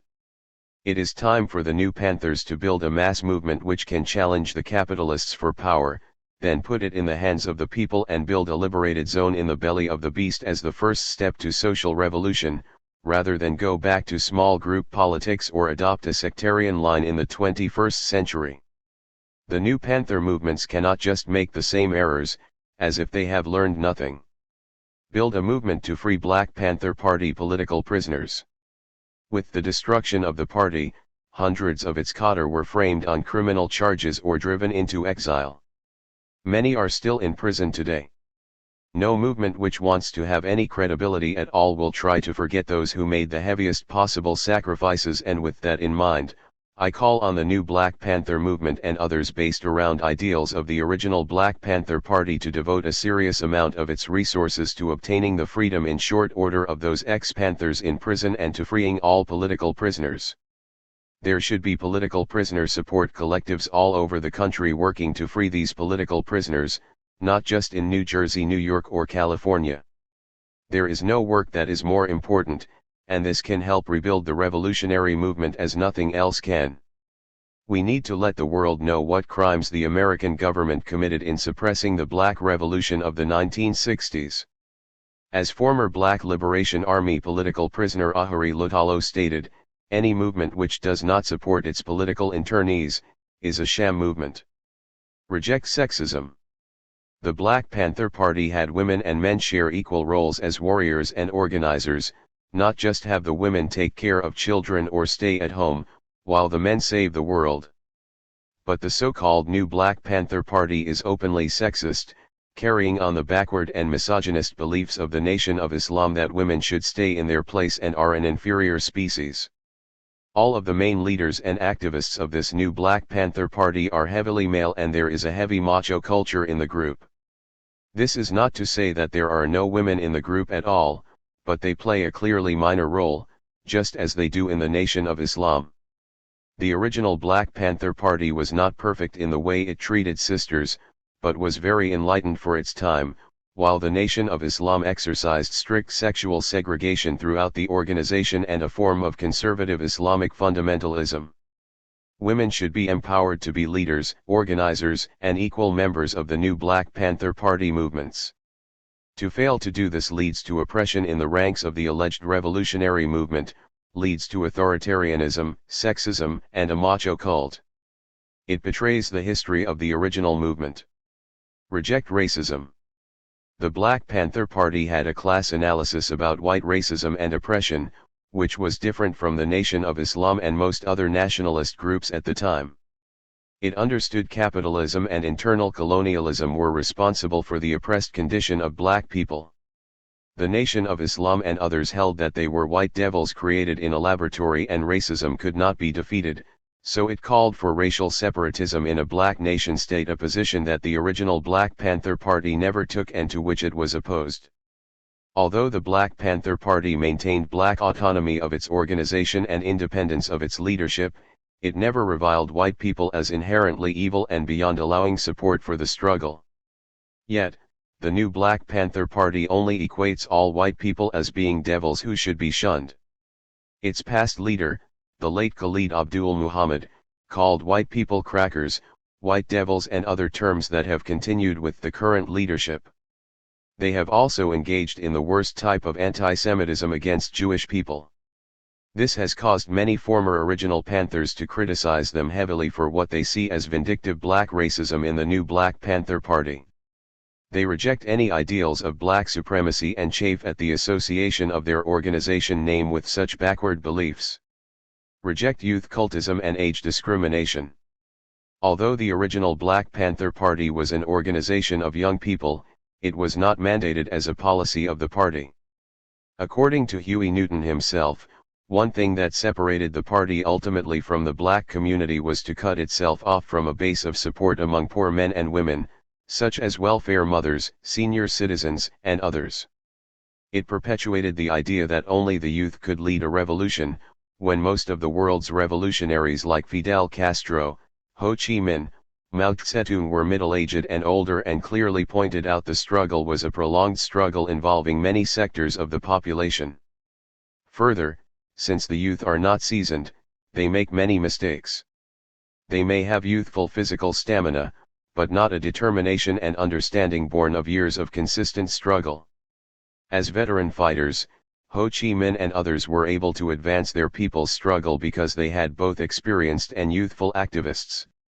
Although it copied many things from the revolution in the Third World, the original party made many mistakes because of its youth and inexperience, and this helped the government smash the organization. It does not appear, however, that the new Black Panther Party has learned anything from these errors. It has even shown disrespect toward original Panthers, disparaged their age and experience, in favor of creating a youth cult.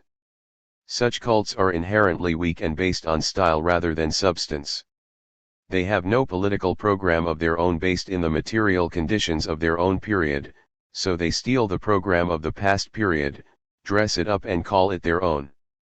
Because of this impetuosity and disrespect toward older activists from previous movements, it will fail at its mission to put itself forward as a new Black Panther Party. It is not a revolutionary movement except in name only. It is not grounded in the black poor and the community generally. It can only attract youth, but not make them into a serious political force. They are not being politically educated and developed, so that they cannot think critically for themselves. Instead they are taught to just follow blindly behind the leaders who are the font of all knowledge. This leads to manipulation and abuse of the idealism of these youth, who sincerely want to do something for their people. Clearly, the leaders of the new Black Panther Party need to reconsider their age discrimination policies and incorporate many of the veteran Panthers as part of the new Black Panther Party leadership, as well as politically educate these youth. Build an organization of organizers. The original Black Panther Party was all about community-based organizing.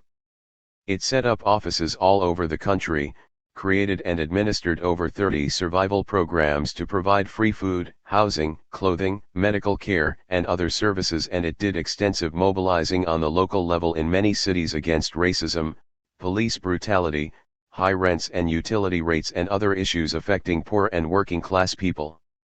It was one of the most effective organizations of the 1960s. It had obtained mass support in a short span of time because of its programs to elevate the impoverished living conditions, the education and culture of the urban black masses. By contrast, the new Black Panther Party, which has several factions around the country, has virtually no real community programs at all, except selling their newspaper and distributing old clothes. They do no grassroots organizing, except for photo opportunities, are doing nothing for the urban poor, prisoners, or any segment of the community since the time of their creation. This seems to be a paper group entirely, who are content to wear black fatigues, boots, and berets as a revolutionary costume, but not serve the people. One must conclude this is a sham group, doing revolutionary posturing. They must be challenged to build a real organization and do grassroots organizing in poor neighborhoods and end the charade of building a bogus Black Panther Party. They haven't done anything. Respect the history of the original Black Panther Party. No new organization should be allowed to take the name of a previous revolutionary group and then create a group very inconsistent with the historical mission and ideals of the original group. However, that is what the so-called new Black Panther Party is doing. It has hijacked the name, style, and public persona of the original Black Panther Party for purposes apparently in opposition to the original group. The new Black Panther Party has even gone so far as to use fake photographs on its website on one occasion, implying that Khalid Muhammad was an original founder of the party, along with Huey Newton, and was one of its leaders during the 1960s. This is not true, and Bobby Seale is now a critic of the new Black Panther Party, due to this and other bogus actions. What is going on here? It appears a hostile leadership group, formerly or currently, affiliated with the Nation of Islam, has created the new Black Panther Party. This is extremely suspicious because the Nation of Islam was never sympathetic to and had many bitter grievances against the Black Panther Party in the 1960s. In fact, the founder of this new Black Panther Party, Khalid Abdul Muhammad, lived in Oakland, California, for many years and never worked with the original Black Panther Party. He was in fact known to be highly critical of it, and rose to a leadership position in the Oakland Nation of Islam Mosque and later became national spokesperson of the Nation of Islam. Muhammad himself made speeches disparaging the original Black Panther Party and its members right before he died in 2001. According to Oakland-based Panthers, he never sought to join or expressed any sympathy or support for the ideals of the Black Panther Party until he was dismissed by the leadership of the Nation of Islam in the early to mid-1990s and sought a new political vehicle for him to head. Put squarely, it is sheer opportunism for a leader of the Nation of Islam to set up a bogus Black Panther Party based on its backward religious beliefs. It slanders the original group and its members and shows total disrespect for its legacy of revolutionary struggle. This organization in no way upholds the legacy or the belief system of the Black Panther Party for Self-Defense, founded in Oakland, California, in 1966 by Huey P. Newton and Bobby Seale. The new Black Panther Party is merely playing on the good name and awesome reputation of the original Black Panther Party to attract support in this period, without doing anything to deserve it. Conclusion: the party's over. Build something new. Although we are glad to see there is interest in the original Black Panther Party and in building a new moment, this is not the way to do it. We cannot pretend that the world has not changed and that new tactics are not necessary, but we also cannot allow opportunism and the theft of the name and history to be plundered either. If the party had not been destroyed and had elected new leadership, a new direction would have been evident. The stage of building revolutionary movements based on the Communist Party vanguard model was proven bankrupt by the mid-1970s, as communist movements fell all over the world.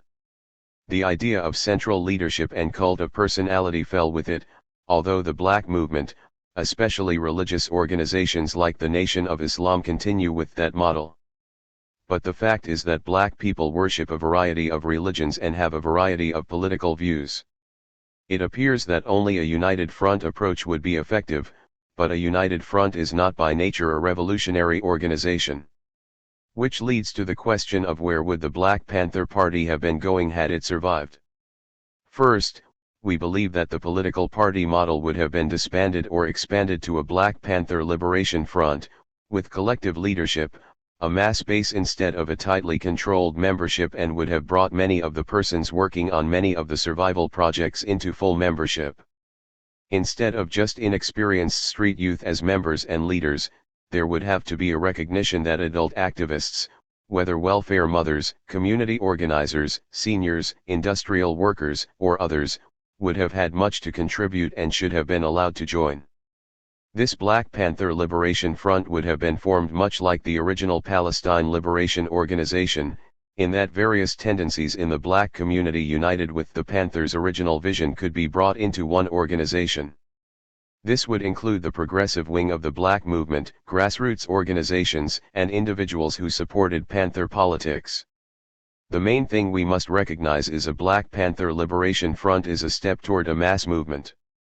This does not mean Panther politics would not be in command, but rather folks supporting or working as volunteers with the various survival programs and community organizing projects who were not already members would be invited to work as full members.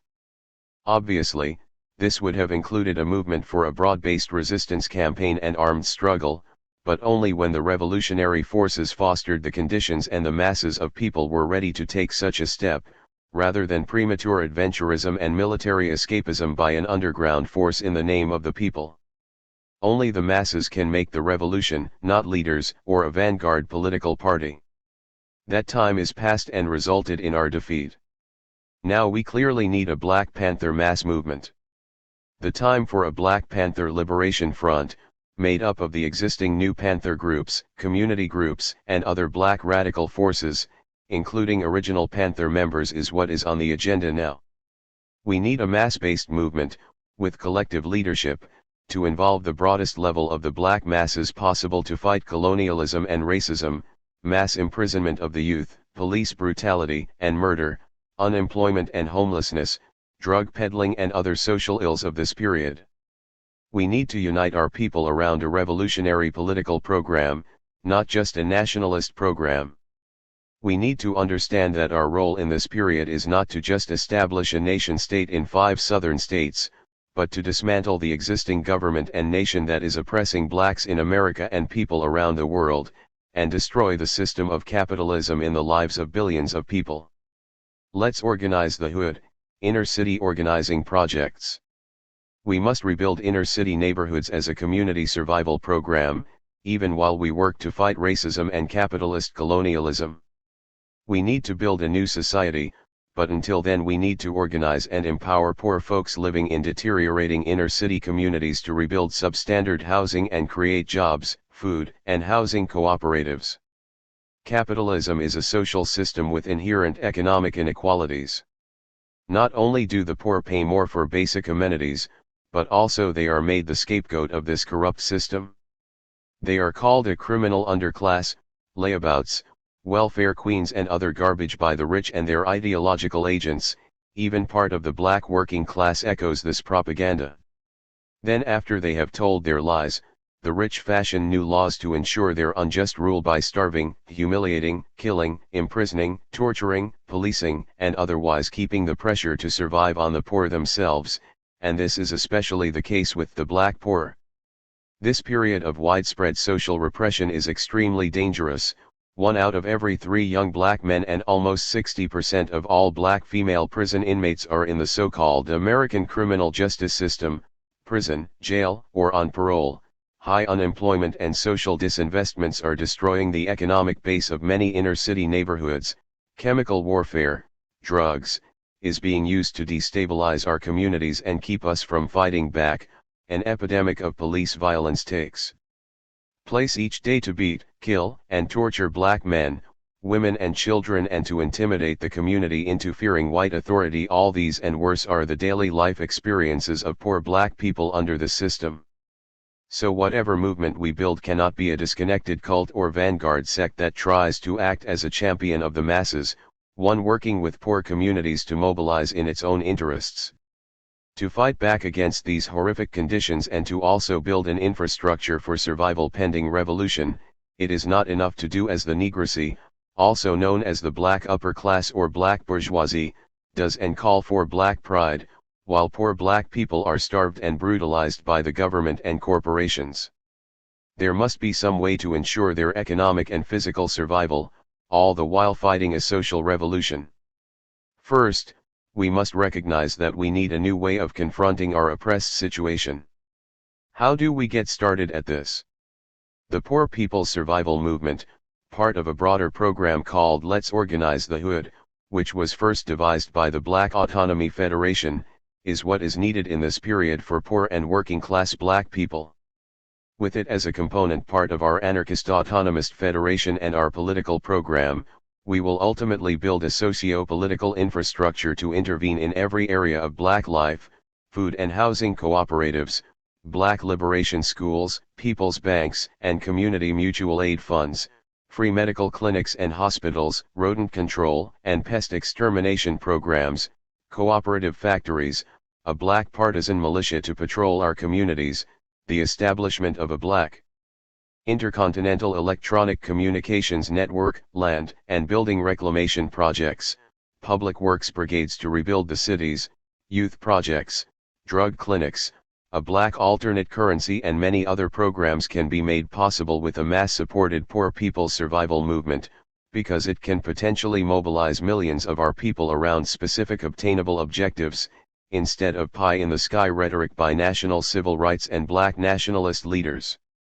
All of these programs in part can satisfy the deep social needs of the black community, but they are not total solutions to our problems, because although we can build a survival economy now, we have to realize it will take a social revolution to overthrow capitalism and obtain full economic self-sufficiency.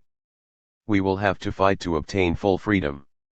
For instance, we will have to demand money for rebuilding the city at government expense. We will create our own community public works brigades to rebuild inner city areas, made up of community residents. We don't need a government bureaucracy. One way to raise money for such a project is to demand an end to taxes of workers and the poor, increase taxation of rich families and major corporations to finance our social programs. That is especially important during the current capitalist depression. But we have to fight in the streets for any concessions or small victories like that. Even though that would be part of a mass program for the poor, the reality is that this will not happen right away. We just have to build a mass membership group to organize and represent the poor and serve as their organization. Small amounts of donations and other fundraising can serve as the seed money. But then what?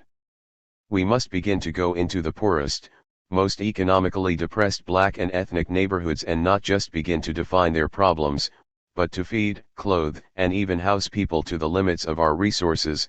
In other ways, build survival collectives as the grassroots basis of the PPSM. This means starting food cooperatives, doing insurrectionary squatting to reclaim buildings for community cultural centers and for housing the poor and homeless, building local coalitions against police brutality, starting an underground newspaper or other grassroots media.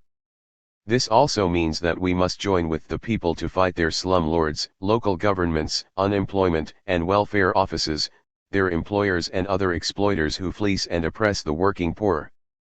The particular neighborhood, the city, and the region, means that the nature of the struggle in different parts of the country will be different, but what I want to emphasize is we must start out with a perspective from day one to be part of the people, on the very scale of their problems, instead of a middle-class revolutionary study society like most left-wing and black nationalist formations are today. Working out a strategy and tactics that can realistically hasten a revolutionary showdown means it is necessary first to understand where the black liberation struggle actually stands today. What stage is it in? The truth is that it is in a reactionary period, where opportunist national leaders and politicians still have a hold on the minds of the people. At best we can say that our revolutionary forces are in a rebuilding stage, and once this is understood, the solutions begin to fall in place for all its problems. Our task is to create a movement that will bring into the struggle large numbers of the most despised sectors of the black working class. In truth, before we can build an effective revolutionary movement, we must rebuild the foundations of a mass movement of the urban black poor and their non-white allies in the barrios, reservations, prisons, ghettos, and other poverty pits. This in turn has the effect of throwing other class sectors into battle: students, industrial workers, clerical workers, the unemployed generally, and we can even split the white working class. This process actually started in the 1960s in the wake of the civil rights/black power and other ethnic liberation movements, but the conservatives have seized the agenda in recent years. If we can mobilize the black poor in the urban ghettos as a force against capitalist reaction and the misleadership of the Negrocy, we become a serious movement at an early stage of our organizational development. Otherwise, we get sucked into the trap of navel-gazing, issuing grand proclamations, manifestos, and so on that nobody pays attention to but group members. So the task is to clearly link struggles for the pressing immediate needs of black people with the revolutionary goal of overturning the whole racist system. That is why the ideas of the PPSM assume such great importance today. The solution lies in formulating and fighting for a program that can help transform the general discontent and militancy of the urban black masses into an organized, cohesive, consciously revolutionary force. By presenting and fighting for such a program, a small movement can transform itself into an influential power among the masses of people. Although it is not possible to give an operating manual for how to organize the PPSM in each city, here is a simple way to look at it. The main strategic and tactical demand is for black control of the black community, leading to a large-scale social revolution in the future. This is nothing new. Others have written about it, and the demand for black control has been raised spontaneously in thousands of struggles around the United States over the last 40 years. It is obviously a demand that speaks directly to the needs and present understanding of black people. They want an end to white domination and control over their lives. At the same time, the struggle for black control is profoundly revolutionary, because it poses the question of who will have decision-making power over black people. Will we begin to rule ourselves or continue to be under the white capitalist rulers? The realization of this aim of black autonomy can build the cities into black fortresses that will be centers of black counterpower to the entire white power structure of North America. Our aim has to be to make ourselves ungovernable to the white power structure.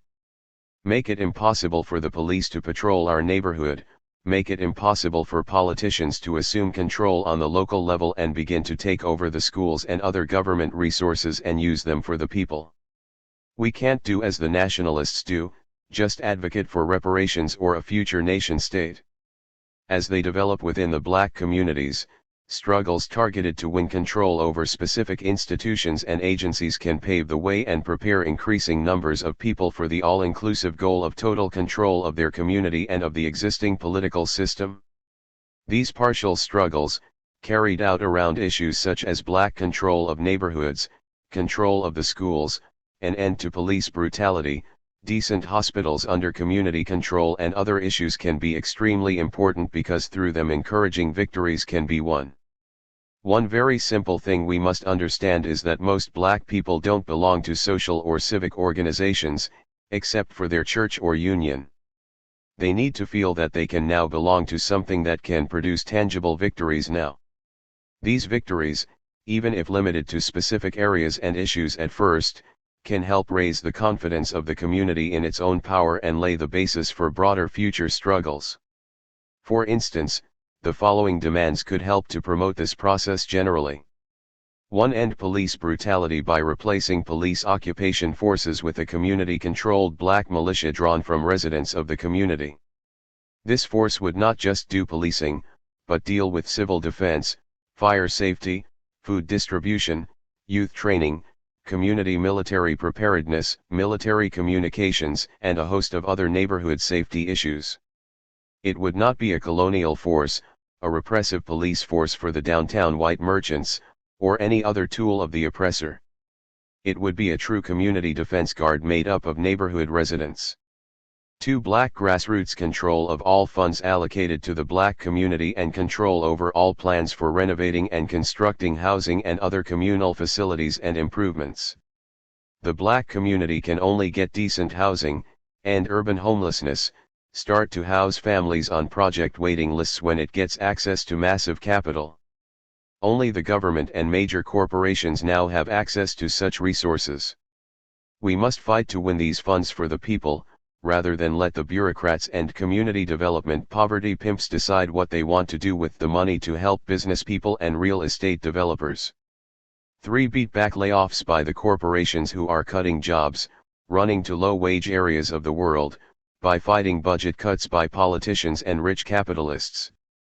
We have got to build local movements that educate the people to these economic crimes and mobilize them to fight back and stop it.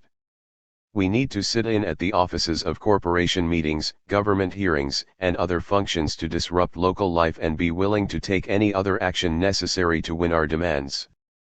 4. We should establish black community councils to create dual power and start to make policy decisions and administer the affairs of the black community.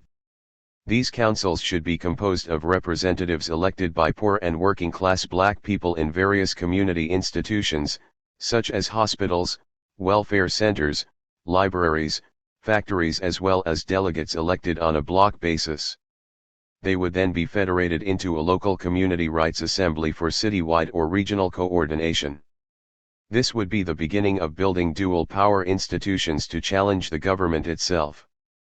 5. Educate, agitate, and organize the black community around the issues of the prisons and the mass lockup of black youth. Show how police brutality, homelessness, poverty, unemployment, and the drug economy brought on by the exploitative system of capitalism are what's causing the problems in our community. We must certainly down the idea that police and prisons in any way keep safe the black community, or that the police are there to protect us. We need to show that this government is willing to spend more money to put our kids in prison than send them to college, and that we are being confined at a rate 10 times that of whites. We must create a mass coalition around this issue, which includes other peoples of color and progressives. 6. Establish a black community-controlled food system for self-sufficiency and as a way of fighting to end hunger and malnutrition, including a cooperative trucking network, food warehouses, communal farms, farmers' cooperatives, and agricultural unions, inner-city food cooperatives and neighborhood unions and other collective associations. However, this will also include a mass protest campaign challenging the theft of black farmland by agribusiness corporations and rich white land barons and reclaiming it for our projects. This is especially important now that the U.S. government has entered an economic crisis during which it will no longer be able to provide for our needs. We must force the government and the corporations to provide the money for many of these projects, to be administered under our total control. We must mobilize poor people to be a potent class force in this country and disrupt the system until our demands are met. We will need to join with any authentic organization fighting for the poor to build a mass campaign, whether it's the Ontario Coalition Against Poverty, Kensington Welfare Rights Organization, or the countless black grassroots anti-poverty groups in every city and state. 7. We must have an independent self-sustaining survival economy to guarantee full employment to our people, even while we fight the racist and exploitative government and its corporate backers. We demand that the government provide massive economic aid to rebuild the cities, under the control of the people of those communities, and we will create public works and building brigades out of the inhabitants of the community. Ghetto housing has to be rebuilt and turned over to the occupants.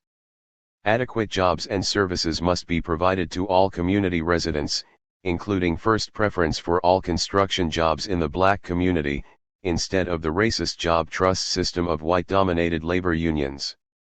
We have to unite with progressive unions, poor people's movements and others to build a broad coalition, but we have to push it beyond reformism and conventional politics. We have to demand reparations for the poor who have been ignored by the government and its rich backers. In conclusion, the question then becomes how to proceed. As I say, there is no textbook or manual on how to do that in every community. We should first trust in the neighborhood residents themselves, and the local black autonomy organizers must be able to make an assessment of their own communities and out of that build a local strategy and set of tactics. The commune, community control of the black community. How do we raise a new revolutionary consciousness against a system programmed against our old methods?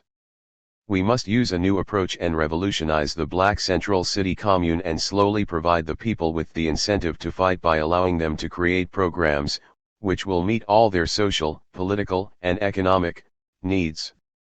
We must fill the vacuums left by the established order. In return, we must teach them the benefits of our revolutionary ideals. We must build a subsistence economy and a socio-political infrastructure so that we can become an example for all revolutionary people. George Jackson, in his book Blood in My Eye 4.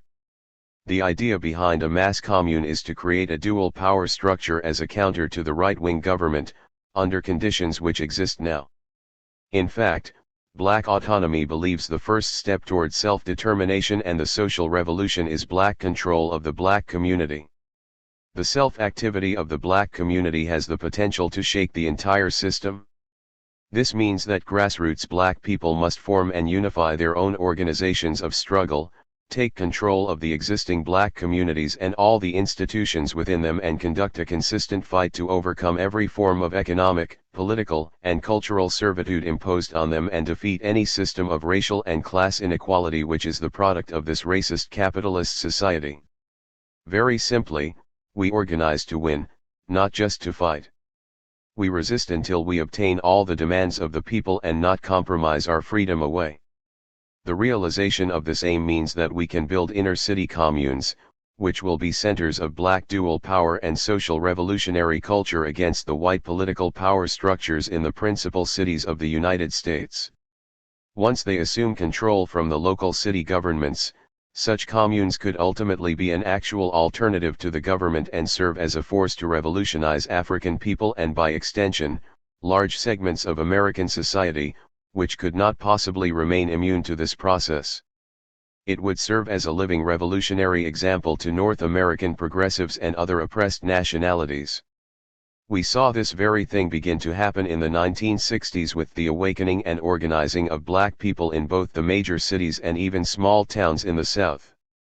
There is tremendous fighting power in the black community to resist and win our demands, but it is not organized in a structured revolutionary way to effectively struggle and take what is due. The white capitalist ruling class recognizes this, which is why it pushes the fraud of black capitalism and black politicians, preachers, and other such responsible leaders. These fakes and sellout artists lead us to the dead-end road of voting and praying for that which we must really be willing to fight for. I do not mean just a military struggle, but a resistance by any means necessary. Most anarchists, not just black autonomy, recognize the local municipal commune as a form of free community, independent of the control of the downtown business forces. It is the primary institution of the new society and stands as a living example and an alternative to the old society. But black autonomy also recognizes that the rich will not give up without a fight, so it will be necessary to economically, politically, and militarily cripple capitalist America. One thing for sure, we should not continue to passively allow the system to exploit and oppress us. We cannot be afraid to take the action necessary. The commune is a staging ground for black revolutionary struggle. For instance, black people should refuse to pay taxes to the racist government, should boycott the capitalist corporations, should lead a black general strike all over the country and should engage in an insurrection to drive the police out and win a liberated zone. This would be a powerful method to obtain submission to the demands of the movement and weaken the power of the state. We can even force the government to make money available for community development as a concession, instead of as a payoff to buy out the struggle as happened in the 1960s and thereafter. If we put a gun to a banker's head and said, "You know you've got the money, now give it up," he would have to surrender what was in the till. Now the question is, if we did the same thing to the government, using revolutionary means with an insurrectionary mass movement as our gun, would these still be acts of expropriation? Or is it just to pacify the community the reason they gave us the money? Is it even violence or the threat of violence that is most effective? Who can really say?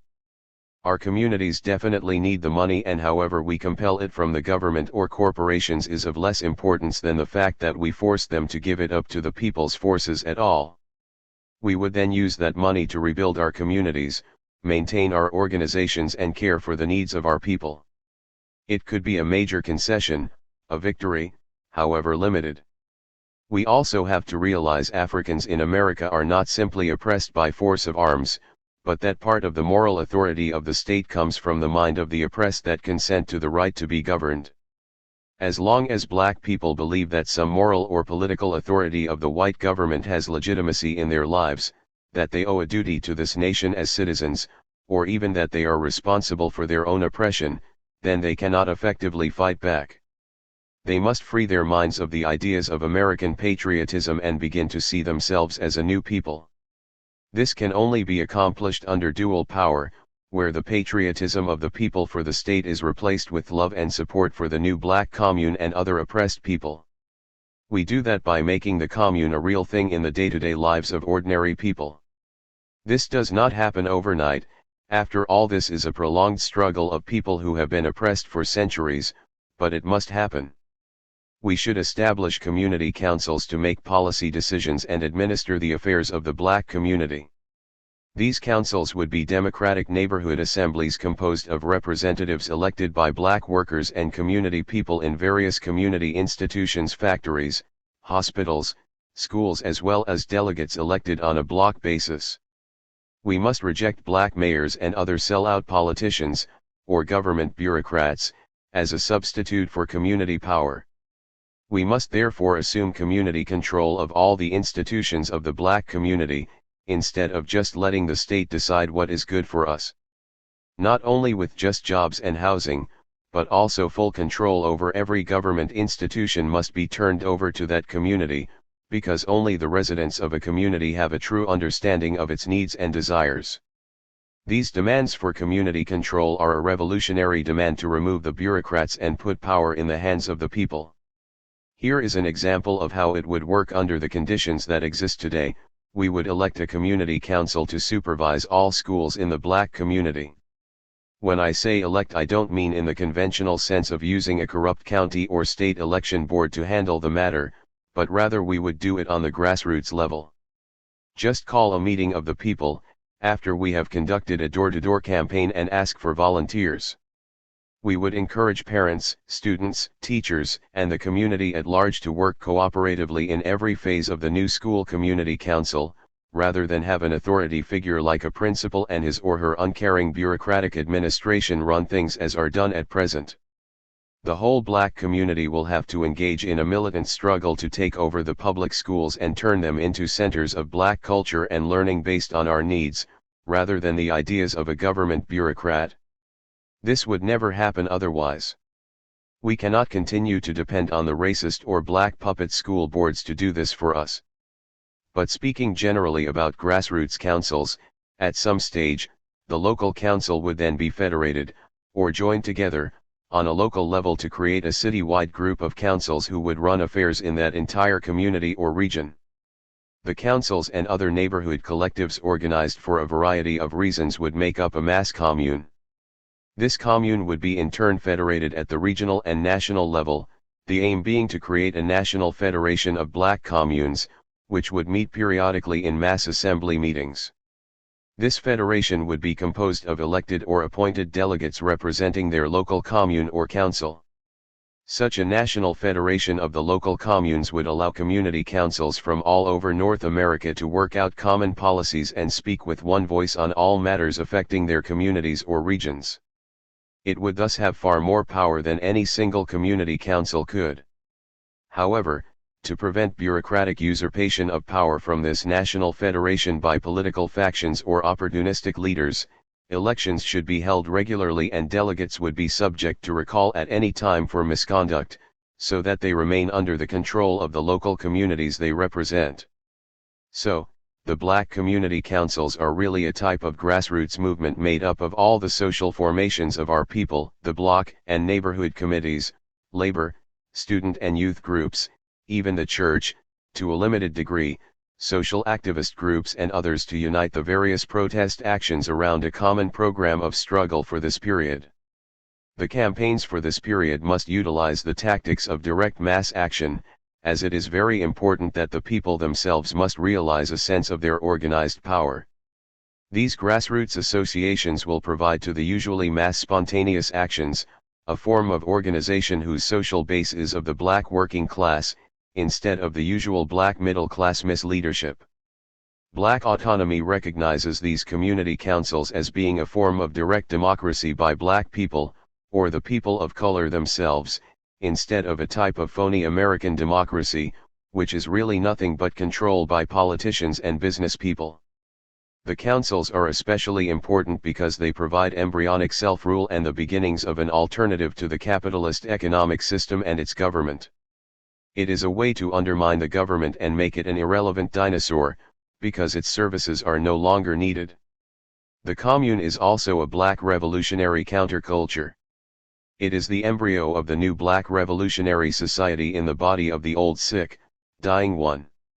It is the new lifestyle in microcosm, which contains the new black social values and the new communal organizations and institutions, which will become the socio-political infrastructure of the free society. Rather than black supremacy as taught by the black nationalist groups, our objective is to teach new black social values of unity and struggle against the negative effects of white capitalist society and culture. To do that we must build the commune into a black consciousness-raising social movement to build race pride and respect, social awareness, and the correct methods to struggle against the capitalist slave masters. These black communes would be both a repository of black culture and ideology.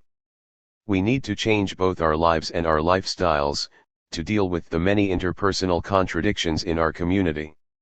We could examine the black family, black male/female relationships, the mental health of the black community, relations between the community and the white establishment and among black people ourselves. We would hold black consciousness-raising sessions in schools, community centers, prisons, and in black communities all over North America, which would teach black history and culture, new liberating social ideas and values to children and adults, as well as counseling and therapy techniques to resolve family and marital problems, all the while giving a black revolutionary perspective to the issues of the day. Our people must be made to see that the self-hatred, disunity, distrust, internecine violence and oppressive social conditions among black people are the result of the legacy of African slavery and the present-day effects of capitalism. Finally, and most importantly, the main objective of black revolutionary culture is to agitate and organize black people to struggle for their freedom. As Steve Biko, the murdered South African revolutionary, has been quoted as saying, "The call for black consciousness is the most positive call to come from any group in the black world for a long time. It is more than just a reactionary rejection of whites by blacks. At the heart of this kind of thinking is the realization by blacks that the most potent weapon in the hands of the oppressor is the mind of the oppressed. Once the latter has been so effectively manipulated and controlled by the oppressor as to make the oppressed believe that he is a liability to the white man, then there is nothing the oppressed can do that will really scare the powerful masters. The philosophy of black consciousness, therefore expresses group pride and the determination by blacks to rise up and attain the envisaged self. By the envisaged self, Biko refers to the black self, a liberated psyche. It is that which we want to rescue with such a black consciousness movement here in America. We need to counter black self-hatred, internalized oppression, and the frivolous party mentality. We also want to end the social degradation of our community and rid it of drug addiction, prostitution, black-on-black crime, and other social evils that destroy the moral fiber of the black community. Drugs and prostitution are mainly controlled by organized crime and protected by the police, who accept bribes and gifts from gangsters. These negative social values, the so-called dog-eat-dog materialist philosophy of the capitalist system, teaches people to be individualists of the worst sort, willing to commit any kind of crime against each other and to take advantage of each other. This oppressive culture is a large part of what we are fighting. As long as it exists, it will be hard to unify the people around a revolutionary political program. Building a black survival program. There must also be some way to ensure their economic survival while the fight goes on, and in addition to providing new cultural role models. It is then when the commune, a network of community organizations and institutions, assumes its greatest importance. We will build a socio-political infrastructure to intervene in every area of black life: food and housing cooperatives, black liberation schools, people's banks and community mutual aid funds, medical clinics and hospitals, rodent control and pest extermination programs, cooperative factories, community cultural and entertainment centers, the establishment of an intercommunal electronic communications network, land and building reclamation projects, public works brigades to rebuild the cities, youth projects, drug clinics, and many other such programs. All these programs satisfy the deep needs of the black community now, but they are not solutions to our problems, because although we can build a survival economy now, we have to realize it will take a social revolution to overthrow capitalism and obtain full economic self-sufficiency. But they will help us to organize the black community around a true analysis and understanding of their situation. This is why they are called survival programs, meaning surviving under the system pending a social revolution. Building consciousness and revolutionary culture means taking on realistic day-to-day issues, like hunger, the need for clothing and housing, joblessness, transportation, and other issues. It means that the commune must step into the vacuum where people are not being properly fed or clothed, provided with adequate medical treatment, or are otherwise being deprived of basic needs. Contrary to the rhetoric of some leftist groups, this will not make people passive or just dependent on us as activists and unwilling to fight the state for their necessities. Rather than always struggling against the government and demanding those things, survival programs inspire confidence in the revolutionary forces and expose the government as uncaring and corrupt. That is more of an incentive for the people to revolt and overthrow the government than boring political pep rallies, giving empty speeches, running for public office and publishing manifestos and resolutions or party newspapers and other garbage, that no one reads but their own members, like most black and white radical groups do now. We need to try something new, that being something that worked for the Black Panther Party and other groups in the 1960s. We need to start grassroots projects, unite our people to fight and to do everything that we need to educate, agitate, and organize in the communities. That is the only way we'll win a new world. What follows is an example of the kind of survival program I mean. 1. We must have community control of all businesses and financial institutions located in our communities, and for those businesses not working in our best interests or not returning some of its revenue back to the community, we will seize said businesses and turn them into community cooperatives and mutual aid banking societies.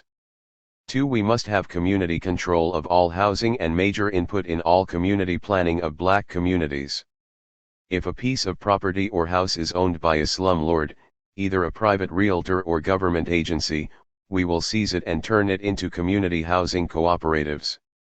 Further, we oppose urban renewal, spatial decomposition, yuppie gentrification, and other such racist government schemes to drive us out of the cities. We must have complete control of all planning boards affecting and concerning the black community. To enforce these demands, we should lead rent strikes, demonstrations, armed actions, and urban squatting to drive landlords out and take over the property. 3. We must have an independent self-sustaining economy to guarantee full employment for all our people. We demand that the U.S. government provide massive economic aid to rebuild the cities. The government spends billions per year for the Pentagon killing machine. At least that amount should be redirected to meet the needs of America's oppressed communities. Ghetto housing must be rebuilt and turned over to the occupants. Adequate jobs and services must be provided to all community residents, including first preference for all construction jobs in the black community, when public works brigades are assigned to rebuild the cities.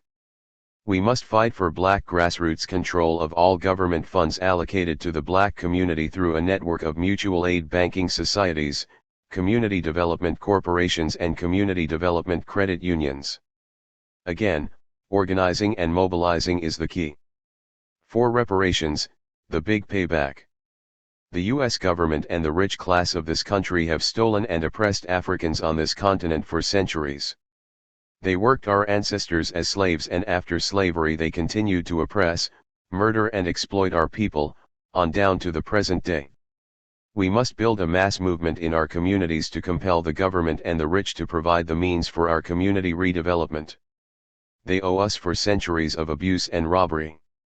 We must demand that reparations, in the form of community development money and other funds, be provided and placed in credit unions, cooperatives, and other mutual aid institutions in the black community, so that we can start to obtain some measure of economic self-sufficiency.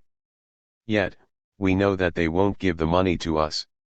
We must fight them for it, just like we must struggle to overturn the system of wage slavery today. 5. End police brutality. We must organize self-defense units to protect the black community and its organizations and remove the state's police forces. We demand criminal prosecution and jailing of all brutal or killer cops. No jurisdiction for the state's judicial system in black liberated zones. We need to build a mass movement to oppose police racism and brutality. 6. We must undertake a large-scale program to train black people as doctors, nurses and medical paraprofessionals to make free, quality medical and dental care available to black people. We must demand that the government subsidize all such medical and dental training, as well as for the operation of clinics, but black people themselves must establish and run the free medical clinics in all black communities, whether urban or rural. This would include community anti-drug programs and drug rehabilitation clinics. 7. We must establish a black community-controlled food system for self-sufficiency and as a way of fighting to end hunger and malnutrition, including a trucking network, warehouses, communal farms, farmers' cooperatives, food cooperatives, agricultural unions, and other collective associations. This must include a protest campaign challenging the theft of black farmland by agribusiness corporations and rich white land barons and reclaiming it for our projects. This is especially important now that the United States has entered an economic crisis that will not be able to provide for our needs, or the needs of its own white citizens. We must force the government to provide the money for many of these projects, to be administered under our total control, instead of by a government agency. 8. The black community must have control of its entire educational system from the nursery school through college. We must establish a black liberation educational system which meets the training needs of black children, prepares them for job training and future economic security, service to their community, and gives them a knowledge of themselves and an understanding of the true history and culture of African people, as well as a program of adult education for community people whose earlier educational opportunities have been stunted. We should demand free higher education for blacks and other minorities at full government expense, including remedial training programs for all who wish to qualify. Both Republican and Democratic administrations have been progressively cutting back on educational funds. Our task is to see that they make these funds available to our children and young people. 9. We must demand and fight for the release of all black political prisoners and victims of racial injustice. We must investigate and review the cases of all such prisoners who are the victims of government political repression and racist frame UPS and lead a mass amnesty campaign for their release. Some of our best revolutionary organizers are rotting away in the prison houses of this land. 10. The central demand is for black control of the black community, its politics and economy. We have to take over the cities, establish municipal communes and exercise self-government as a vital step.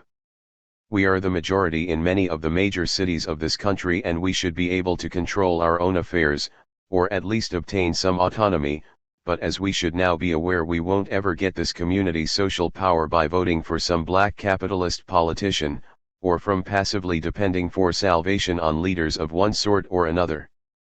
We have to do it ourselves if we are to ever get on the road to freedom. The black working class. The demand for black labor has been the central economic factor in America. It was black labor that built the foundations of this nation. Beginning with slave labor in the Old South on plantations, then with sharecropping and other farm labor after the Civil War, successive migration to the North and working mills, mines, and factories during a 30-year period, 1890 to 1920, and on down to the present day, black labor is important to the functioning of the capitalist economic order. Almost from the beginning, black workers have organized their own labor unions and workers' associations to represent their interests, the National Colored Labor Union in 1869, the National Colored Farmers Alliance, Populist, in the same year, the Brotherhood of Sleeping Car Porters in the 1940s, the League of Black Revolutionary Workers in the 1960s, the United Construction Workers Association and the Black and Puerto Rican Coalition of Construction Workers in the 1970s and on down to the present day, with such unions or associations as the Black Workers for Justice and the Coalition for Black Trade Unionists. Some of these were actual trade unions, some were just caucuses of black workers in existing unions. In addition to black organized or labor-led federations in the 1870s, there were 90,600 black workers in the Knights of Labor in the 1880s and at least 100,000 in the Industrial Workers of the World, IWW, in the 1900s. In fact, the trade unions would not even exist today if it were not for the plight of the black slave/worker.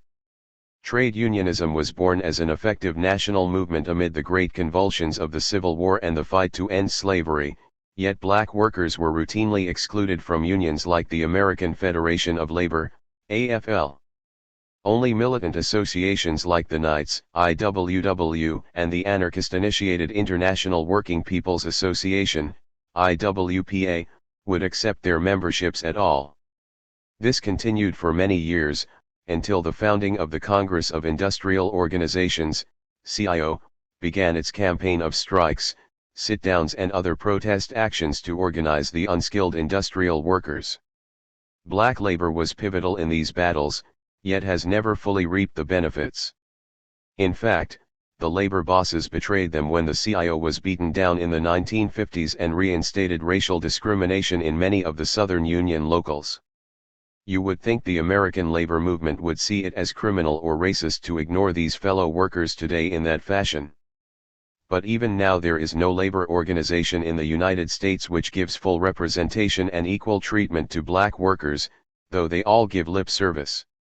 The fact is that even with some black labor officials in office with the AFL-CIO or influential in labor locals, black workers receive far fewer union benefits than white workers and are trapped in the most low-paid, tedious, and dangerous jobs, even though they made substantial economic gains during the 1960s.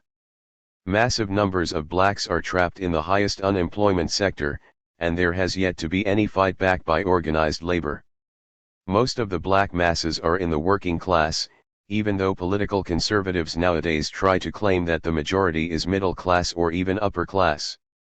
Because of the role they play in production, black industrial and clerical workers are potentially one of the most powerful sectors of the black community in the struggle for black liberation and in their place of employment.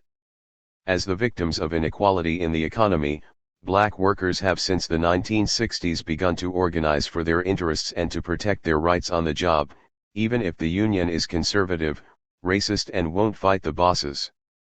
They have formed union caucuses and even independent labor unions where necessary. Black caucuses in the unions are important, which now include Latinos, Asians, and other peoples of color and even some anti-racist whites, mechanisms in the struggle for equality. Black caucuses can fight discrimination in hiring, firing and upgrading and for equality of treatment in the unions now, while most white workers still have yet to widely support democratic rights for black and other oppressed nationalities as part of the labor struggle. Where they are part of organized labor, they should strive to democratize the unions, regenerate their fighting spirits and eliminate white job trust practices. These black caucuses in the unions should demand 1. Rank and file democratic control of the union, leading to ultimate control of production itself. 2. Equal rights and treatment for all unionists, eliminate all racist practices in the labor movement. 3. Affirmative action programs to redress past racist employment practices and to end racial discrimination based on seniority and other ploys. 4. Full employment for all blacks, women, and other non-white workers. 5. A 20, 30-hour work week with no reduction in pay. 6. The right to strike, including wildcat strikes without union sanction. 7. Speedier and fair grievance procedures. 8. An escalator clause in all union contracts to ensure automatic wage adjustments to keep up with the rising cost of living. 9. Full payment of Social Security by employers and the government. Full unemployment compensation at 100% plus of base pay. 10. Minimum wages at union scale. 11. Prevent runaway shops, phony bankruptcy claims, lockouts, or strategic plant shutdowns by companies without notice to unions or to gain advantage in contract negotiations. 12. A public works program to rebuild the black and other inner-city communities and to provide employment for black and community workers. 13. Workers' self-management of industry by factory committees and workers' councils, elected by the workers themselves. In addition to the union caucuses, black working people need a national Black Workers Association, which would be both a revolutionary union movement to do workplace organizing, but also a mass social movement for community organizing. Such a movement would combine the organizing tactics of both the labor and black liberation movements.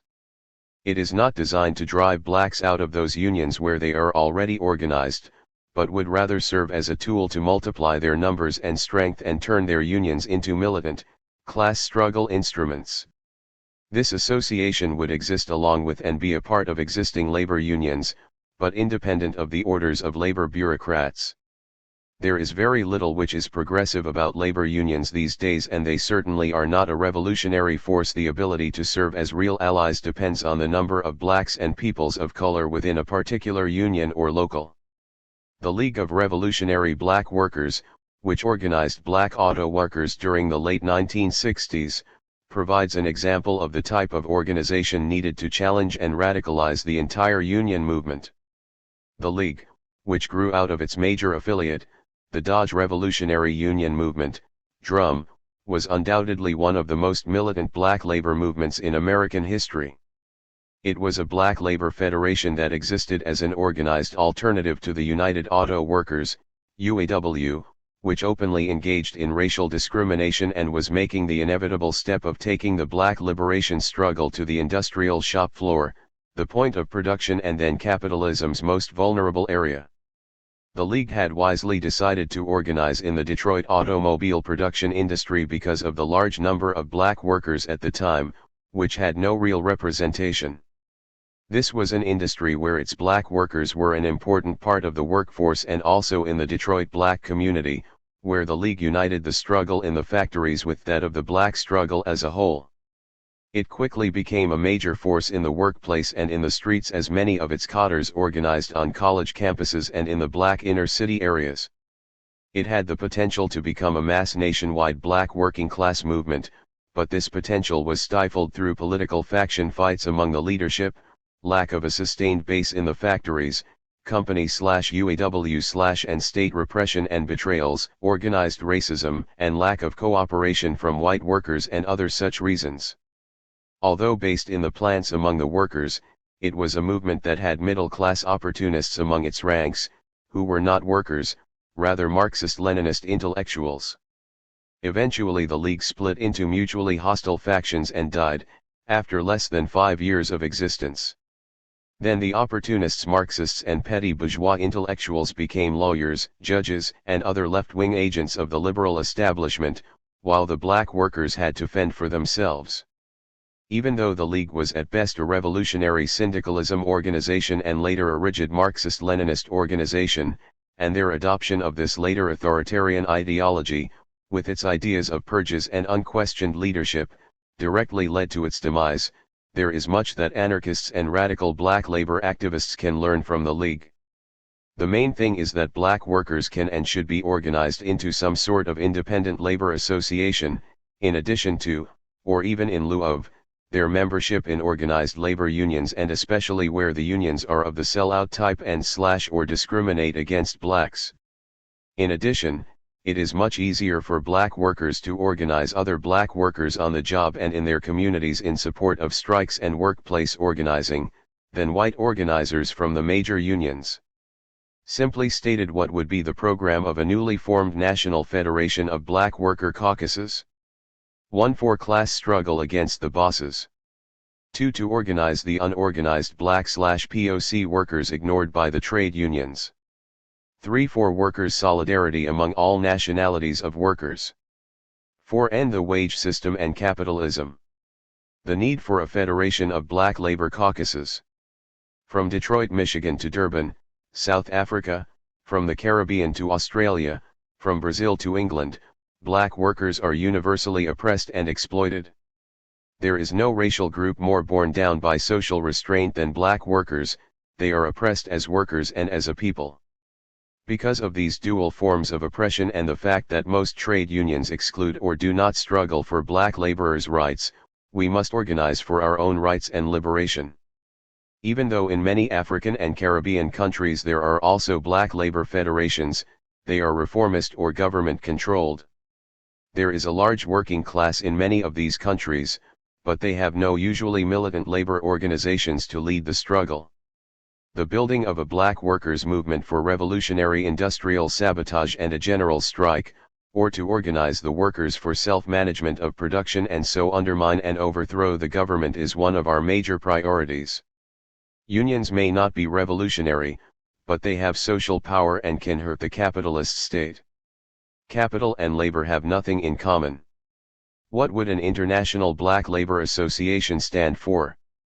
First, since many black workers, farmers, and peasants are not organized at all in most countries, such an organization would be a federation of labor caucuses in existing unions to push them further to the left. Contrary to most labor unions, which segment labor along trade lines, this association would be representing every conceivable skill and vocation. Such an organization means the worldwide unity of black workers and non-white workers, and then, second, it means coordinated international labor revolts. The real strength of any workers against capital and the imperialist countries is economic warfare. A revolutionary general strike and boycott of the multinational corporations and their goods by black workers and their allies all over the globe is how they can be hurt. For instance, if we wanted to ensure that African workers obtain their human rights, then we use the weight and power of labor in those countries and by campaigns led by black workers in the USA and the UK, for instance, to wage strikes, sabotage, boycott, and other forms of political and economic struggle against those countries and the multinational companies involved. I believe such protests against the Nigerian dictatorship and Shell Oil Company could have saved the life of Ken Saro-Wiwa and the other leaders of the Ogoni people, who were murdered by the military government, egged on by the Shell Company. In fact, we may have missed an opportunity in Nigeria, but such a labor-based protest movement would even now be a power to be reckoned with. For instance, coordinated actions by trade unions and political action groups in that country have already caused major policy changes. A full-fledged general strike would likely lead to the total economic collapse of any military dictatorship, especially if such strikes were supported by black-led workers in North America, much more effectively than a letter-writing campaign by Amnesty International. This would not be just middle-class black civil rights activists, but spearheaded by black workers. In addition to asking the black workers to form their own international labor association and to organize rank-and-file committees within their existing trade unions to push them into a class struggle direction, we want them to do community work. Of course, none of this is intended to drive black workers out of those unions where they are already active, but would rather serve as a tool to multiply their number and strength in such unions and make them more militant. Unemployment and homelessness. As I have pointed out, being the victims of extreme inequality in the economy, black and non-white workers have already begun to organize caucuses in the unions against discrimination against racist hiring and firing and are also demanding upgrading and promotions. Also, because of high unemployment in their communities and general poverty, they have had to create movements to demand basic services for the poor and homeless instead of on-the-job issues alone. History has proven that the government will not respond to either workers or the poor until they organize to demand a change and disrupt the system. We need to look at the severity of the problem. In the first 6 months of 2011, the U.S. Labor Department's Bureau of Labor Statistics listed official unemployment rates at just over 9% of the labor force. Under capitalism, half that figure is normal and nonsensically is considered by capitalist economists as full employment, even though this is millions of people consigned to economic poverty of the worst sort. But the government figures are intentionally conservative and do not include those who have given up actively searching for jobs, the underemployed, who can't make enough to live on, the part-time workers, who can't find a full-time or steady job, and the homeless, now between 4 to 5 million alone. Of the millions of people that the government does count as jobless now, only about 5 million are now given any unemployment compensation or other federal or state aid. The rest are left to starve, steal, or hustle for their survival. A person without a job under the capitalist system is counted as nothing. Every worker has the human right to a job, yet under capitalism, workers are dismissed from employment in times of business crisis, overproduction, and depression, or just to save labor costs through less workers and more speed up. And some workers cannot find jobs in the capitalist labor market because of lack of skills, or racial or social discrimination. But the government's official figures lie. Private researchers state that the total number of people who want full-time jobs and thus cannot find them, along with the official statistics, amounts to nearly 17.3 million persons. 5 Clearly then this is a crisis situation of broad proportions, but all the government is doing is juggling and hiding figures. Yet the figures do show that blacks, Latinos, and women are bearing the brunt of the current depression. The National Urban League, in its Hidden Unemployment Index, included as part of its annual State of Black America report, reports levels of almost 17% for black adults 25 and older and incredible levels of 25 to 30% for black teens and young adults 17 to 24 years of age. In fact, black youth unemployment has not declined much since the 1974-75 recession. It has stayed at an official level of 15 to 20%, but in some inner-city neighborhoods of the major cities like Detroit, Chicago, Philadelphia, and Los Angeles, the real unemployment rate for young people is more like 30 to 40%. For black youth, the unemployment rate is at least 2 to 3 times higher than that of white youth. Capitalism is making economic exiles of black people as a whole. In fact, some researchers report that there are almost 2 million homeless youth, most of them black and Latino.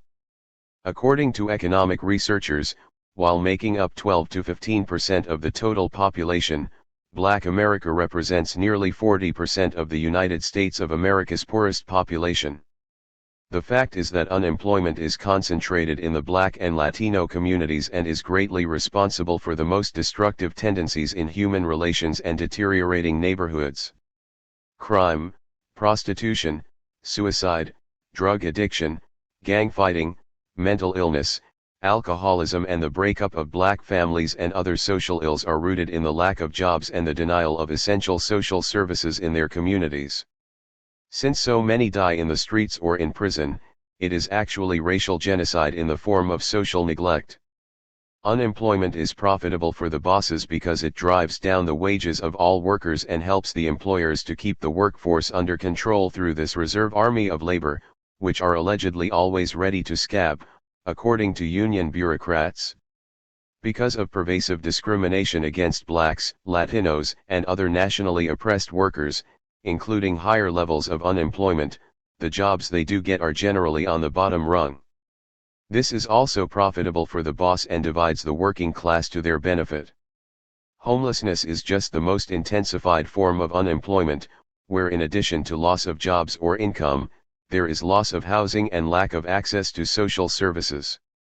There are now millions of people who are or have been homeless over the last 15 to 20 years, because of the deindustrialization of the economy, the capitalist and government offensive to destroy the unions, to beat back the gains of the civil rights struggle and do away with the affordable housing sector in favor of yuppie gentrification in the cities.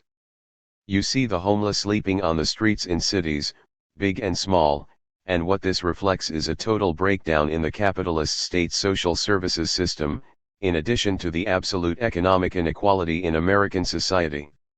This heating up of the class war waged by government and the major corporations shows, more than anything, that capitalism worldwide is undergoing an international financial panic and is really in the beginning stages of a world depression.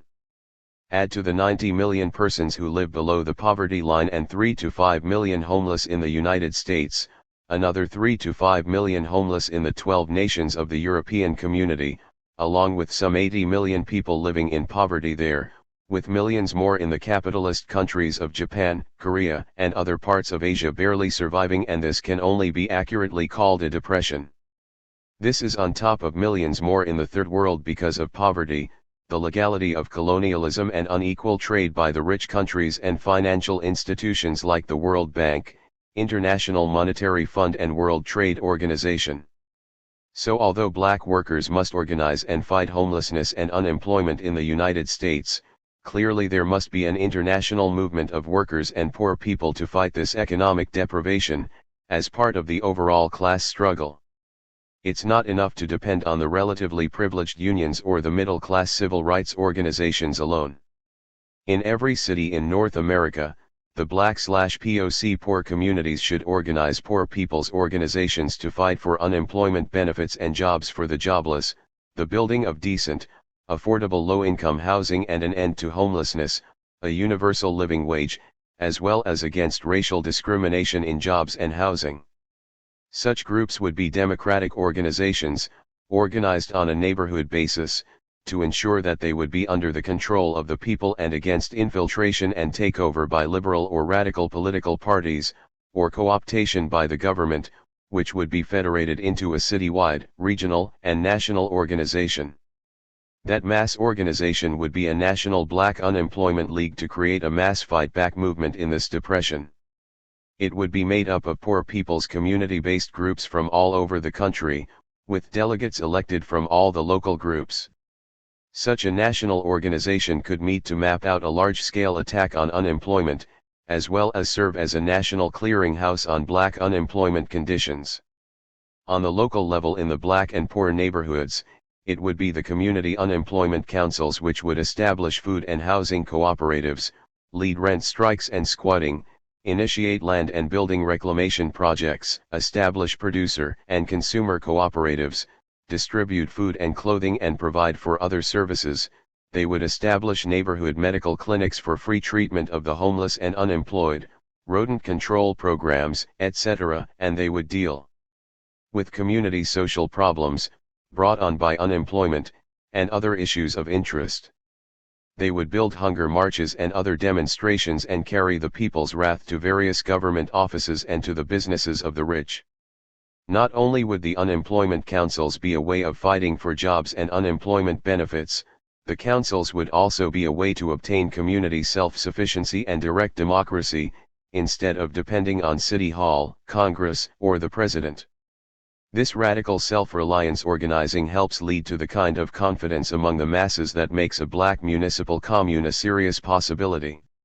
One of the most important functions of an unemployment movement is to obtain unity between the employed and unemployed, or homeless and workers' solidarity across race lines.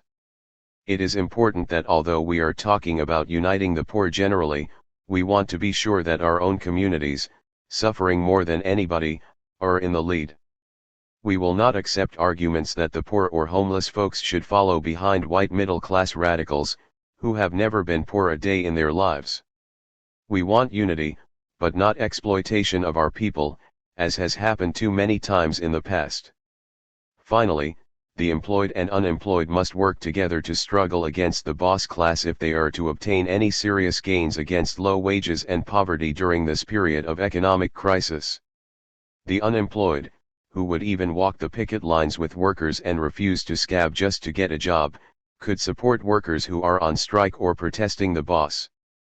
In turn, workers would form an unemployed caucus in their trade unions to allow union representation of these workers, and also force such unions to provide food and other necessities, make funds and training available to the unemployed, as well as throw the weight of the unions into the fight for decent jobs and housing for all workers.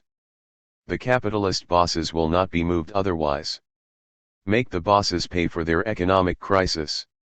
Here is what a united movement of workers and homeless people must demand.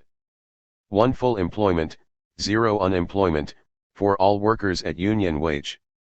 2. Establishment of a shorter work week, so that workers would be paid at the rate for 40 hours of work for 20 hours a week on the job, expansion of job sharing so that more can be employed.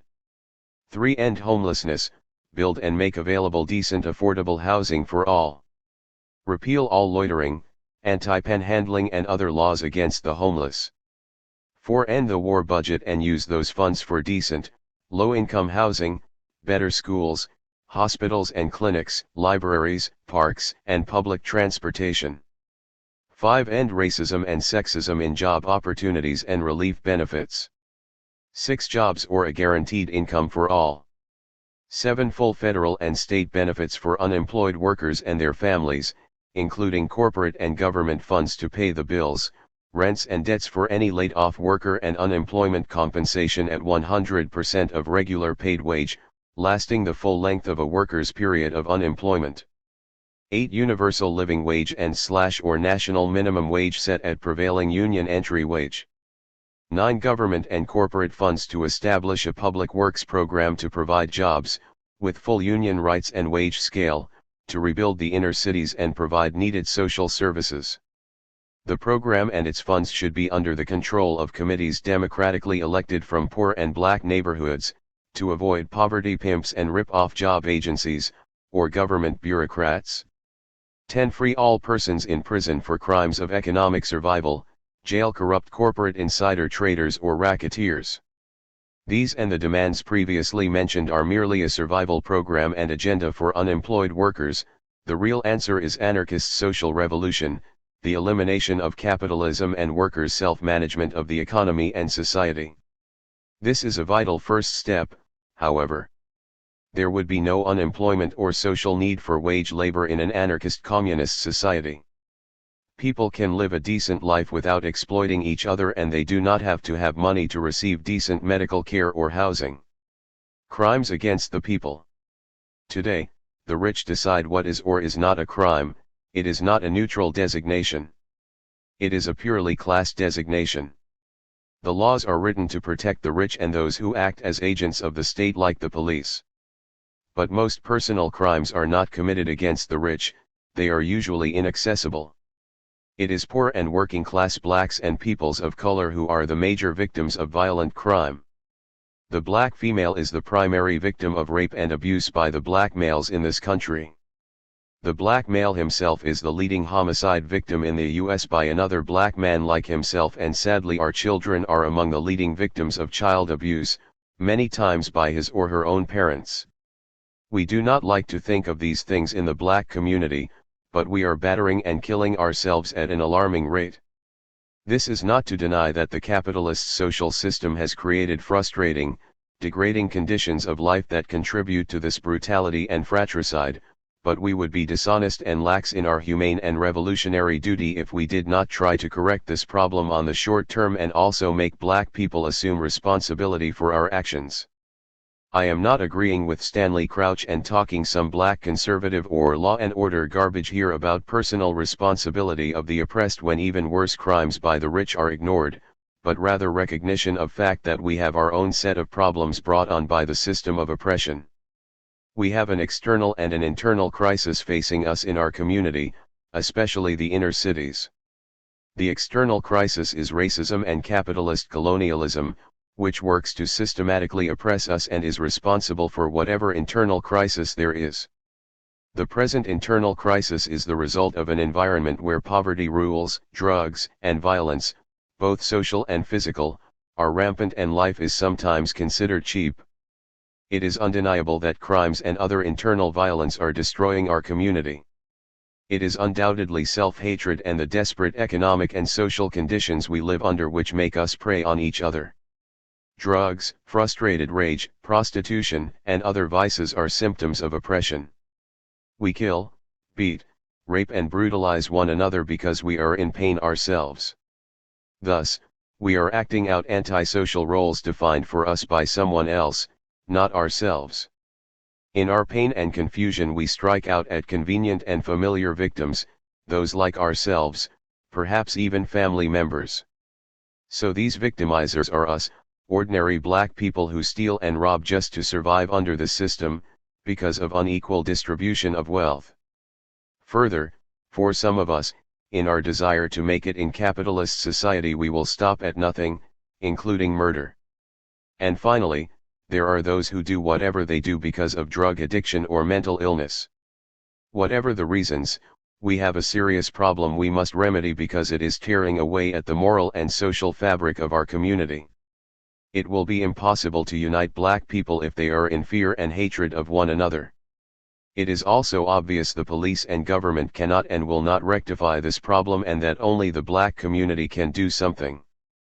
Further, neither the courts nor the prison system can prevent the situation from recurring, or protect us from violence. Therefore, what can we do? The white government has never cared about our well-being. And that has not changed, even with a black president. Neither the police, prosecutors, nor courts have got a handle on this problem and justify crime in our community to bring in more violent racist cops. That will not help. It is the community, through its own organizations of concern, which will have to deal with this problem. For instance, community self-managed programs to work with black youth gang members, a source of much violence in the community, rather than the military approach of calling in the police.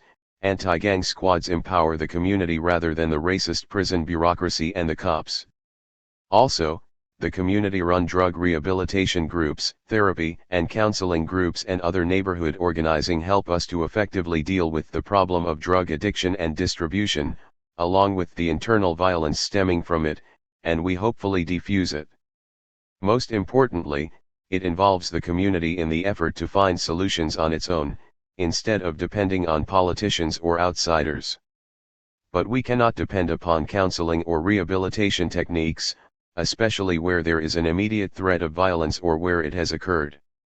So, to ensure peace and public security, a black community security guard service would be organized for this purpose, as well as to protect against the white power structure itself.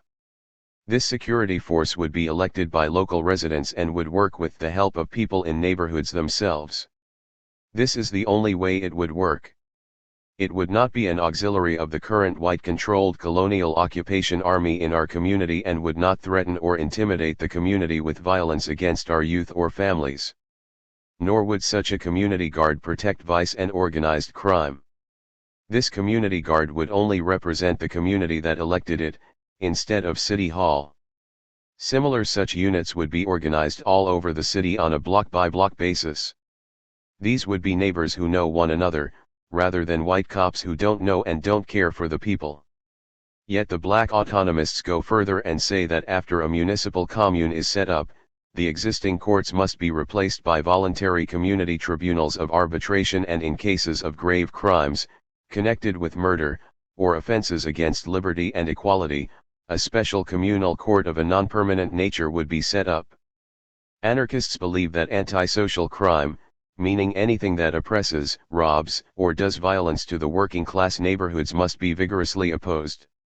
We cannot wait until after the revolution to oppose such dangerous enemies of the people. The security force would thus have to be armed to be effective. Since such antisocial crimes are a direct expression of capitalism, there would be a real attempt to socialize, politically educate, and rehabilitate offenders. Not by throwing them into the white capitalist prisons to suffer like animals and where, because of their torture and humiliation, they will declare war on all society, but by involving them in the life of the community and giving them social and vocational training. Since all the criminology experts agree that crime is a social problem, and since we know that 88% of all crimes are against property and are committed to survive in an economically unjust society, we must recognize that only full employment, an end to wage slavery and degradation, access to decent housing and other aspects of social justice will ensure an end to crime. In short, we must have radical social change to eradicate the social conditions that cause crime. An unequal, racist society like American capitalism creates its own criminal class. The real thieves and murderers, business people, and politicians are protected under today's legal system, while the poor are severely punished. That is class justice for whoever has the money for expensive lawyers and has friends in high places, while most of us go to jail or are shot down in the streets during arrest. This is an injustice, and that is what social revolution would abolish. Understandably, Many persons want to end the rape, murder, and violence in our communities today, but wind up strengthening the hands of the state and its police agents. They call for even more cops and throwing poor people in jail. This will not get rid of crime, but will let white colonial cops militarily patrol our communities and further turn us against one another. These cops will gun us down in the streets, engage in corruption to protect crime and try to make us accept our own poverty and oppression. We must stay away from that trap. Frustrated and confused, black people may rob and attack one another, but instead of condemning them to a slow death in prison or shooting them down in the streets for revenge, we must tackle the underlying social causes behind their acts. Prisons are compact duplicates of the black community, in that many of the same negative and destructive elements that are allowed to exist in our community and cause crime, especially drugs, are in prison in a more flagrant and concentrated form. To call such places correctional or rehabilitative institutions is a gross misnomer. Death camps are more like it. These prisons do not exist to punish everyone equally, but to protect the existing capitalist system from you and I, the poor and working class. Instead of an eye for an eye punishment, there should be restitution to the victims, their families, or community. No revenge, such as the death penalty, will bring a murder victim back, nor will long-term imprisonment serve either justice or the protection of society. After all, prisons are only human trash cans for people society has discarded as worthless. No sane and just society would adopt such a course. Society makes criminals and therefore must be responsible for their treatment and correction. In fact, white capitalist society is itself a crime and is the greatest teacher of corruption and violence. In an anarchist society, prisons would be done away with, along with courts and police, except for the exceptions I have alluded to, and replaced with community-run programs and centers interested solely with human regeneration and social training, rather than custodial supervision in an inhuman lockup. The fact is that if a person is so violent or dangerous that he needed to be socially restrained, he is probably mentally warped or has some physical defect anyway, which causes him to commit violent acts after social justice has been won. If such people are mentally defective, then they should be placed in a mental health facility, rather than a prison where they are dehumanized. His or her personal human rights should never be stripped and they should not be punished. Schools, hospitals, doctors, and above all social equality, public welfare and liberty might prove the safest means to get rid of crimes and criminals together. If a special category such as criminal or enemy is created, then these persons may forever feel an outcast and never change. Even if he or she is a class enemy after a revolution, they should retain all civil and human rights in society, though they of course would be restrained if they led a counter-revolution. The difference is we want to defeat them ideologically, not militarily, or by consigning them to a so-called re-education camp or to be shot, like the Bolshevik Communist Party did when assuming power in Russia in 1917. There are two major reasons why activists in the black community, as we move to change society, its values and conditions, must immediately take a serious look and act to change the political debate around crime, prisons, and the so-called criminal justice system. Those two reasons hit right home. One is because during any given year, 1 out of 3 black men in this country is in prison, in jail, on parole, or probation, compared to just 1 of every 15 white men.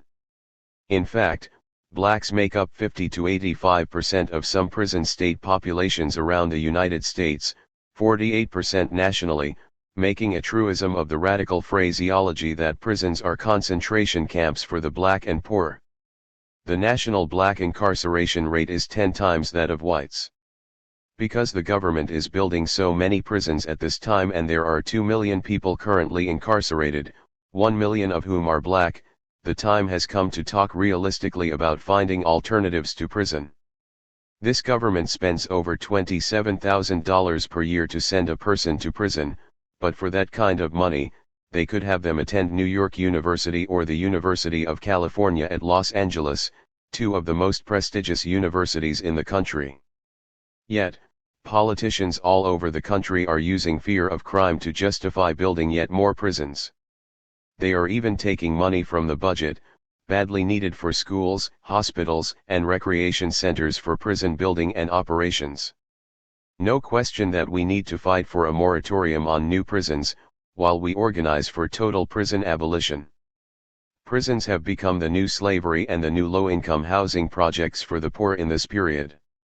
The government cannot find new jobs for poor people, but they can find new prison space. They have even built a new prison industrial system that has found a way to make a buck off of prison labor and the massive prison building binge. They have started privately owned prisons, with multimillionaire shareholders, who buy and sell their stock over the New York and other stock exchanges. These private prison companies make their money by obtaining contracts from local, county and state governments and now even many foreign countries. They claim that they can house prisoners at substantial savings, usually derived from cutting back on medical treatment, food, and making guards work at lower pay, so they are paid per head fees by the governmental unit. Since they have no stake in rehabilitation or early release, prisoners serve longer sentences. Since the creation of private prisons in the mid-1980s, there are over 400,000 prisoners in privately run facilities in the United States, and even more if you include Canada and other parts of the world. This is the ultimate sin of capitalism, confining prisoners so that someone can make a profit. But there are other ways the prison system makes a profit. For one, they can run their own prison industrial services, like the Federal Prison Industries does. Unicor, its administration, product sales, and production division, had over $700 million in sales for the fiscal year 2021 alone, according to their annual report. They make over 2,500 products, everything from guided missile parts for the military to furniture for federal agencies. Yet the prisoners make a mere pittance, usually less than $1 an hour for work that makes millions for the government. Each of the states has similar companies, some of which produce for the commercial and consumer market, or like Texas, they rent bed space for the federal government and various states to send their prisoners to, especially disciplinary cases that they want broken through a harsh penal environment. We also cannot forget the so-called factories behind fences, that is, private companies which have set up entire industrial plants behind prison walls to exploit cheap prison labor. Not only does this cheat the prisoners, but it also means that somewhere a worker on the outside is being driven out of a job.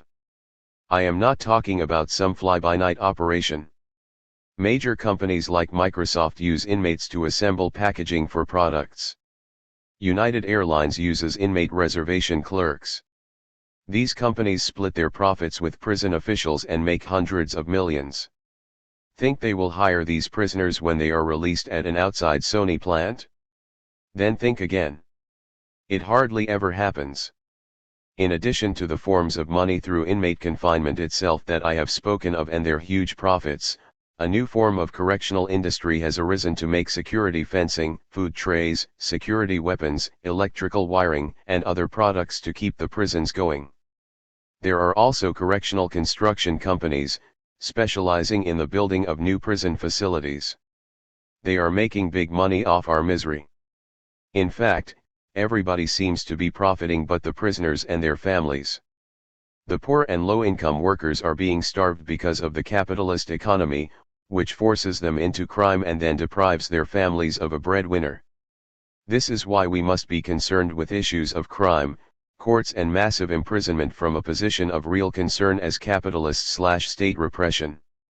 This has to all stop, but will only stop with a social revolution to transform society. It may be your brother, sister, husband, wife, daughter, or son in prison, but I guarantee you we all know someone in prison at this very minute. The other primary reason blacks have a vested interest in crime and penal institutions is because, by far, most blacks and other non-whites are in prison for committing offenses against their own communities, while corporations and the political economy profit from it. The high rate of recidivism proves and the so-called authorities all agree that the prison system is a total failure. About 70% of those entering prison are repeat offenders who commit increasingly serious crimes. The brutality of the prison experience and the ex-con stigma when they are finally released only make them worse and prevent them from obtaining gainful employment, or even a decent house in many communities. It is very difficult to get a job if you tell a potential employer that you went to jail for murder, drug dealing or another major crime. The best thing I can say about prison is that it makes some of us into revolutionaries. It has produced George Jackson, Malcolm X, and other radical prisoners, who have potential to lead our struggle. There are others like Herman Bell, Sundiata Acoli, or Marshall Eddie Conway, who can communicate with the youth and our communities in a fashion that no middle-class lecturer or business person ever can. So, the Black community and the Black liberation movement must support the prisoners in their fight for prisoners' human rights. We should also fight for the release of political prisoners and victims of racial injustice who are being kept locked up by the government because of their activism in the 1960s to 1970s, while part of groups like the Black Panther Party. They could be part of an important Black grassroots leadership to help us at a time of crisis like this. We should also form coalitions of groups in the Black community to fight the racist penal and judicial system and especially the unequal application of the death penalty, which is just another form of genocide against the Black race.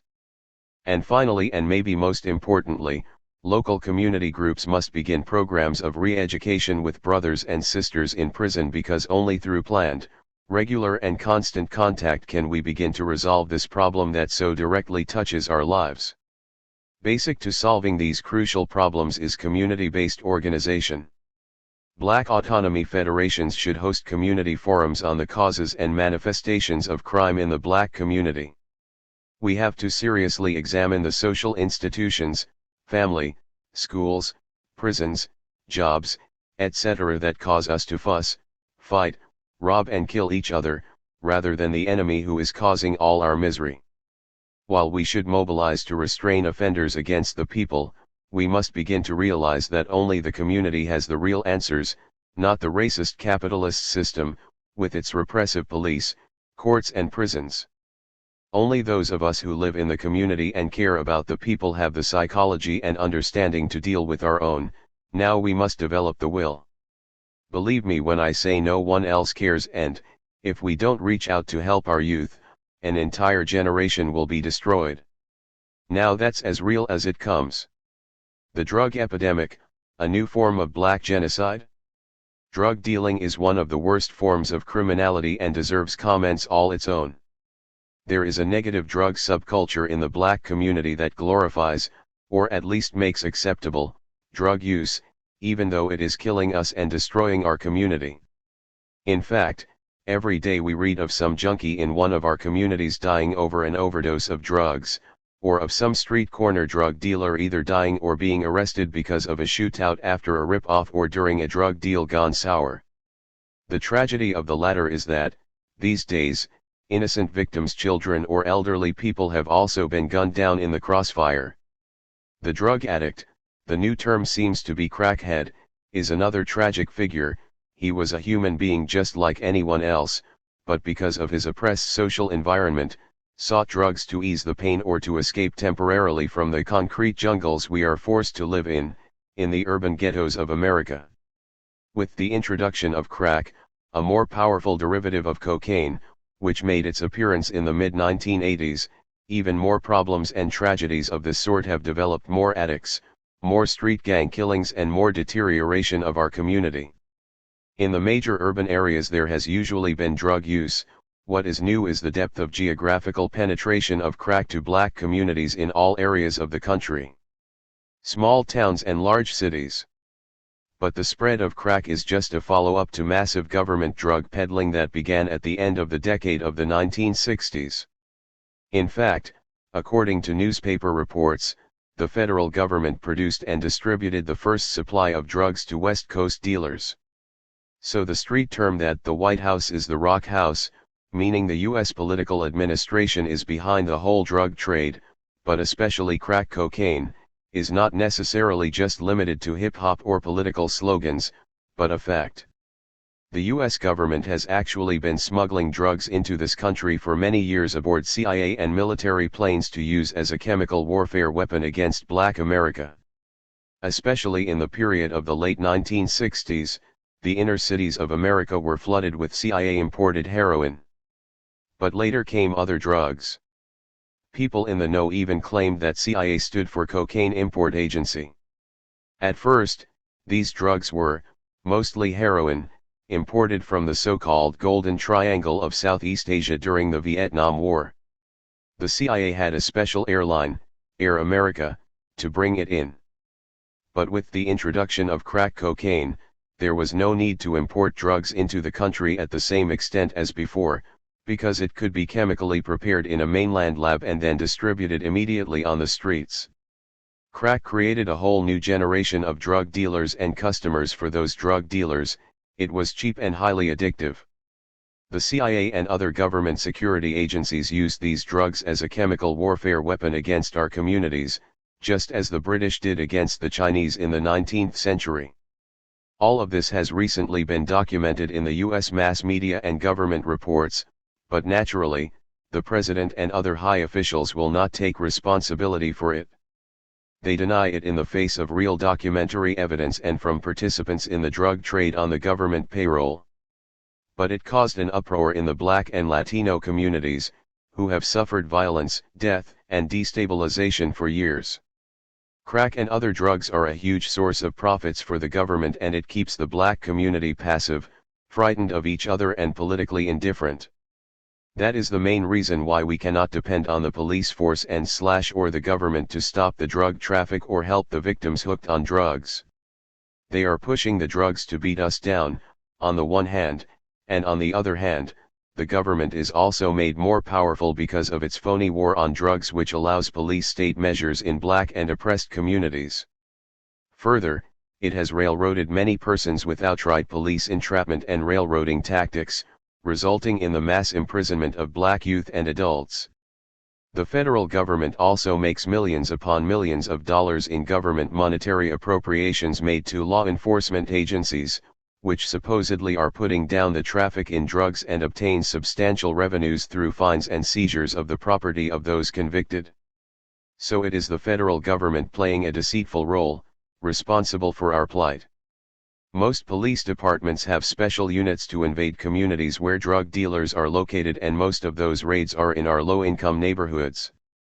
But the government's paramilitary drug strike forces almost never go after the white bankers or the big business pharmaceutical companies who fund the drug trade, just the street-level dealers, who are usually poor Blacks or Latinos.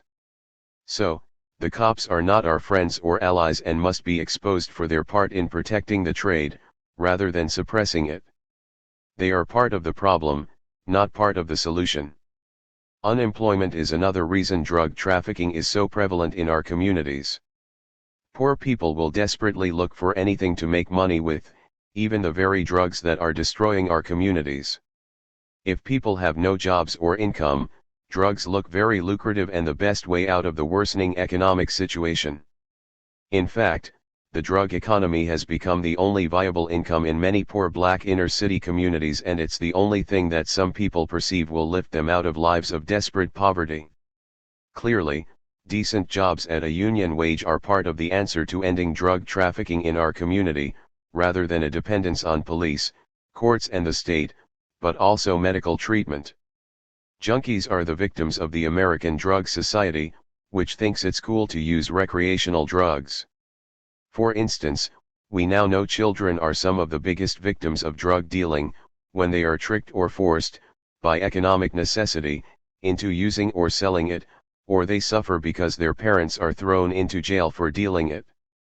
But although the users and dealers both are victims, the dealers are something else than entirely innocent.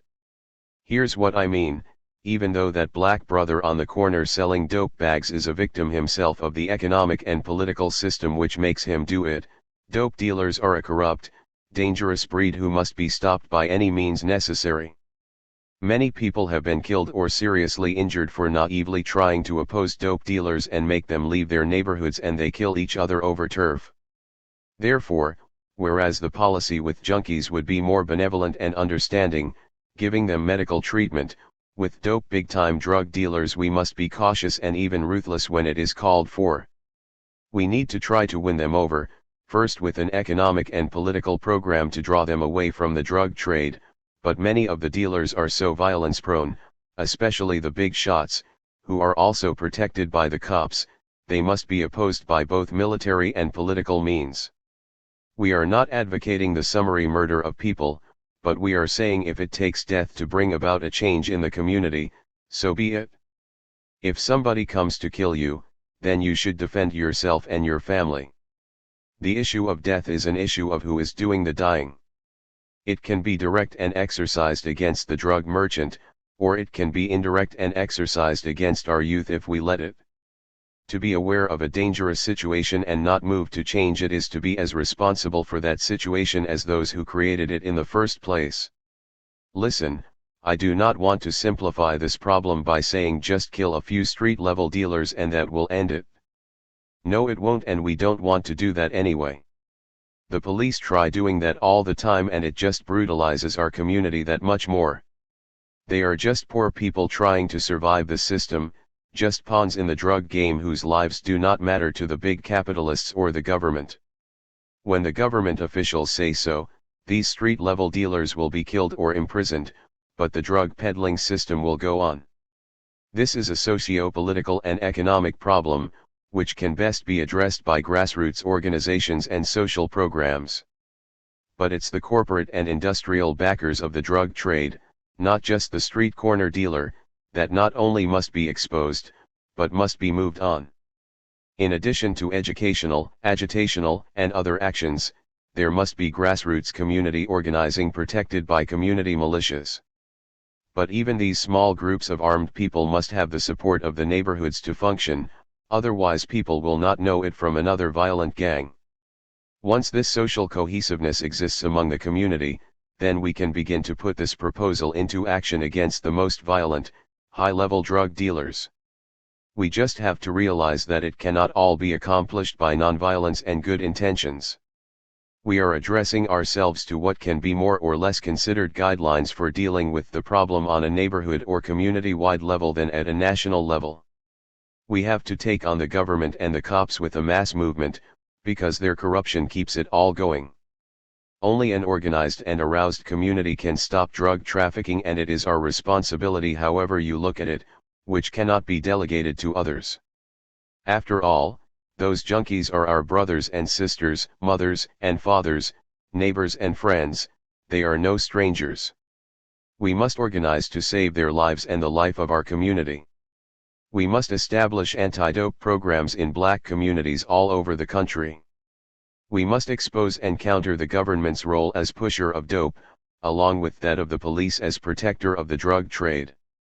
Also, we must be prepared to help the drug victims with street counseling, street clinics, where they can clean up and learn a trade, and the socio-political reasons for drug use, propaganda against drug use and other activities.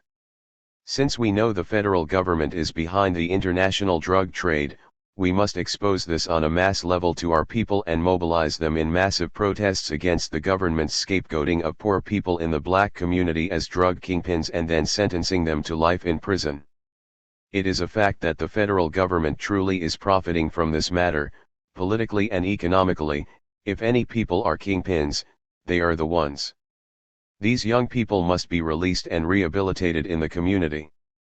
The repressive drug laws like the mandatory minimum sentences, Rockefeller New York state statutes and federal drug laws must be repealed.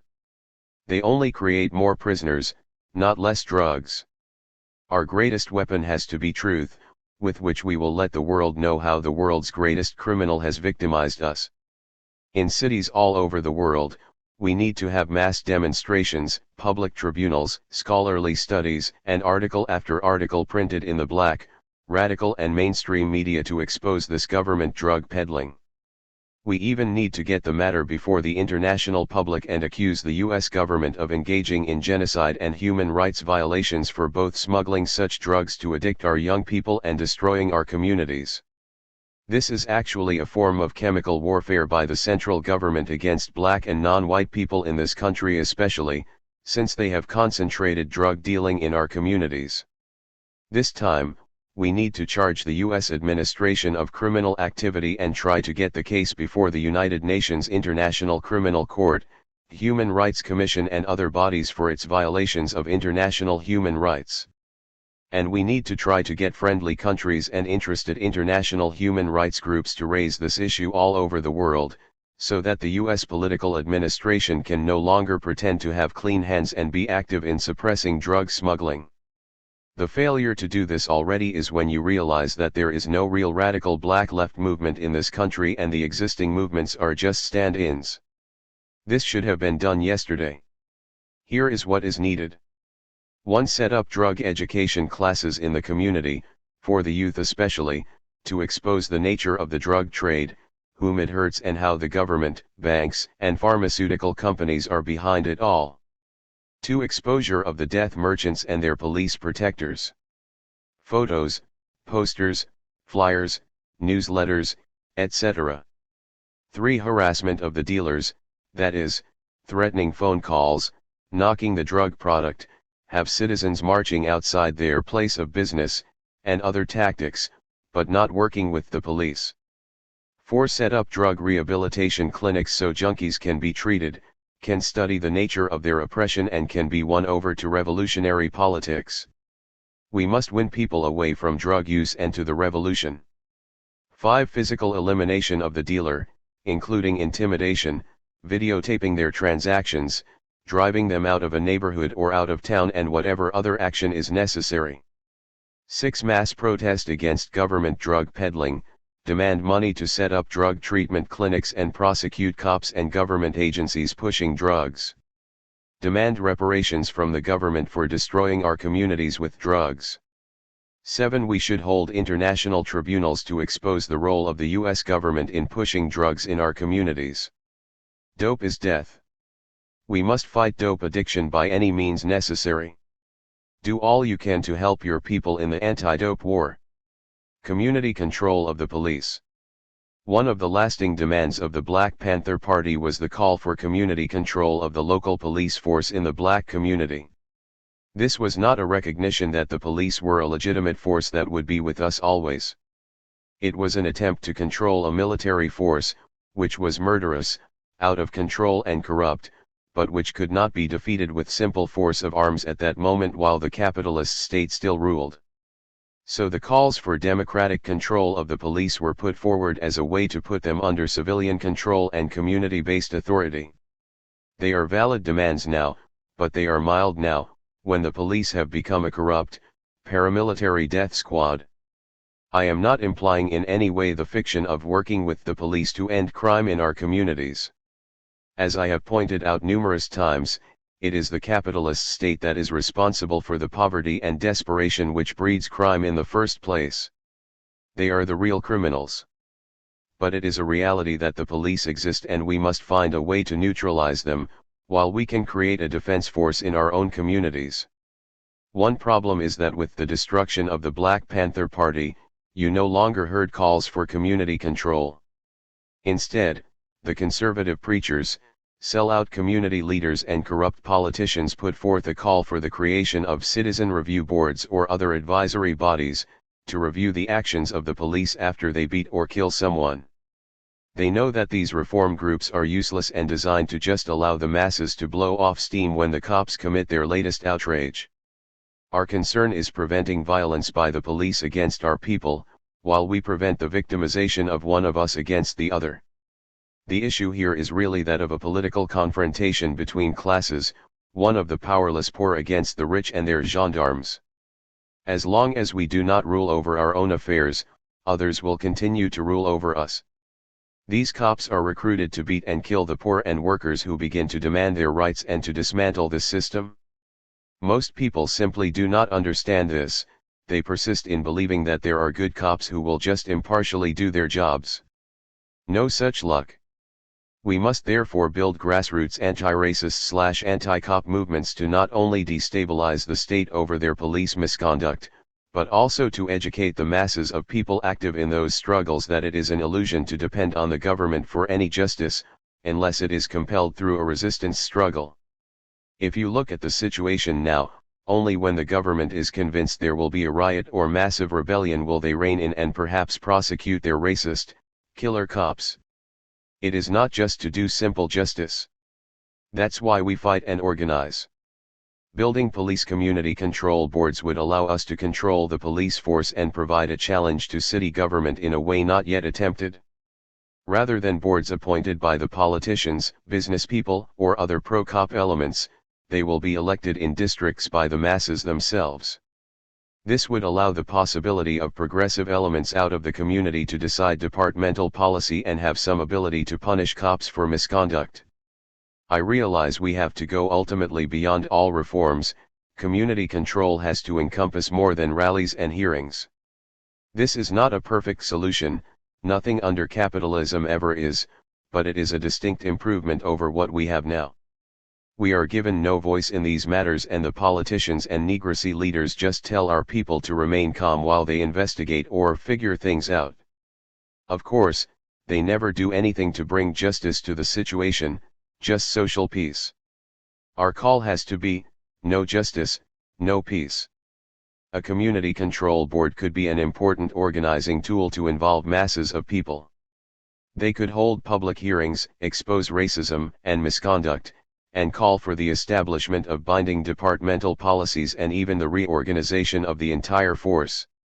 They could get rid of some of the most corrupt cops and administrators and put the people in command of their activities. I am under no illusion of the nature of the fight to create such bodies, which will be resisted vigorously by the cops and politicians, but if we can get mass community support, it will be possible to create this institution and place the government and the police on the defensive. We must restrain the fascist police force by any means necessary. This will require community-based dual-power institutions like not only this police community control body, but also institutions to challenge other aspects of how the government is run and affects our communities. We want to put maximum pressure on the government for how they undemocratically plan housing for the poor, expend funds for schools in the black community, create prisons to house poor youth, and otherwise politically dominate our communities. Clearly, the answer is not the creation of political parties or running community activists for office in the corrupt government, but to create new institutions which challenge the existing government and political system itself. I speak more in depth about this in other sections of this book. Armed defense of the Black Commune. Our insistence on military action, defensive and retaliatory, has nothing to do with romanticism or precipitous idealist fervor. We want to be effective. We want to live. Our history teaches us that the successful liberation struggles require an armed people, a whole people actively participating in the struggle for their liberty. George Jackson, quoted in Blood in My Eye 6. We must organize self-defense units to protect the black community and its organizations. It is the police and the government who are the main perpetrators of violence against black people. Every day we read of the police murdering and maiming the people in our community, all in the name of law and order. This police brutality has included the use of deadly force against children as young as 5 years old and elderly persons over 75 years old. After years of mass organizing, we must then begin to disarm and demilitarize the police and force them to leave our community. Perhaps this can be done after a rebellion or insurrection drives them out, or perhaps they will have to be driven out by a street guerrilla force, like the Black Liberation Army tried to do in the 1970s. I have no way of knowing. I just know that they have to go. They are an oppressive occupying army, are not of our community, cannot understand its problems and do not identify with its people and their needs. Further, it is the corruption of the cops that protects organized crime and vice in our community and capitalism with its exploitative economic conditions which is responsible for all crime. Existing police forces should be replaced with the black community's own self-defense force, made up of members of our community elected or appointed by their neighbors to that position, or from an existing street guerrilla force or political organization if the people agree. They would be subject to immediate recall and dismissal by the community control boards of an area. This is only so that we will have community control of the self-defense force, begin to deal with fratricidal black-on-black crime and be able to defend ourselves from white racist or police attacks. With the increase of white racist violence today and the possibility of white mob action in the future, usually in the name of law and order, this community self-defense force is most important. The only question is, can we do this now? We exist now under conditions of nominal legality and civil rights, but those gains are being rolled back by a succession of conservative governments. And after we do effective organizing, at some stage in the process of building up our community-based forces, it is inevitable that the white power structure will recognize the danger to itself represented by such a free black commune and will then try to repress it. We must have the self-defense capability to resist. This concept of organizing a self-defense force accepts any level of violence that will be necessary to enforce the demands of the people and workers. Yet these self-defense forces would not be an elite party vanguard, a police force, or even a standing army in the usually thought of sense. They would be a neighborhood-based black people's militia, self-managed by the community itself, in other words, the people in arms. These militia organizations will allow us to engage in offensive or defensive actions, either in general community defense or as part of an insurrection or underground resistance. If we have the right to govern ourselves, then clearly we have the right to defend our struggles. But what do we do right now in conditions of legality, to reclaim our community from violent racist cops? Do we sit around and debate the appropriateness of military preparation, when the enemy is in our community now, committing rape and murder of black people, or do we hit back? How do we even get the idea across to our people, some of whom accept the police even if they criticize them? How do we start to train the community for paramilitary operations? I believe we will have to educate the people about self-defense from the standpoint of it being essential against racist attacks and for self-determination. They should be made to understand we couldn't obtain our freedom or have social peace without the ability to defend our community projects and ourselves. Many black people already have guns for their personal defense and thus are not pacifists. On a mass scale, I advocate the immediate formation of defense and survival skills study groups, under the guise of gun clubs, martial arts societies, wilderness survival clubs or whatever we need to call them. A thorough understanding of marksmanship, ammunition fabrication, demolition, and weapon manufacturing is minimal for everyone. In addition, we should study first aid pertaining to the traumatic injuries sustained from gunfire and explosives, combat communications, combat weapons, combat tactics for the small group, combat strategy for the region or nation, combat intelligence of police and military activities among other subjects. These subjects are indispensable if we are forced to live underground or during a general insurrection. We are facing extinction from class or race warfare. This government is capable of wiping us out if we just stand by and let it happen. So we must organize the masses of people into a black partisan militia. This is part of what a black partisan militia should be teaching the masses of people. We should put emphasis on the purchase, collection, duplication, and dissemination of military manuals, gunsmithing textbooks, explosive and improvised demolitions manuals, police and government technical manuals and pirated editions of right-wing manuals on the subject, since they seem to write the best material in this area, and also begin the study of how to build intelligence networks to collect information on the rapidly growing skinhead and other totalitarian racist organizations, along with intelligence and counterintelligence information on the government secret police and law enforcement agencies, like the FBI, CIA, ATF-7 etc., and on any and every other subject which could be of use to us in the coming struggle. Even though in the United States, development of military skills and self-defense is simpler than many other countries because arms and ammunition are widely available, it is logical to presume the arms situation will soon be so tight so as to make firearms virtually unobtainable, except through an expensive black market because of the government's war on drugs, anti-terrorism legislation and other proposed gun control legislation to prevent street violence, or so they say.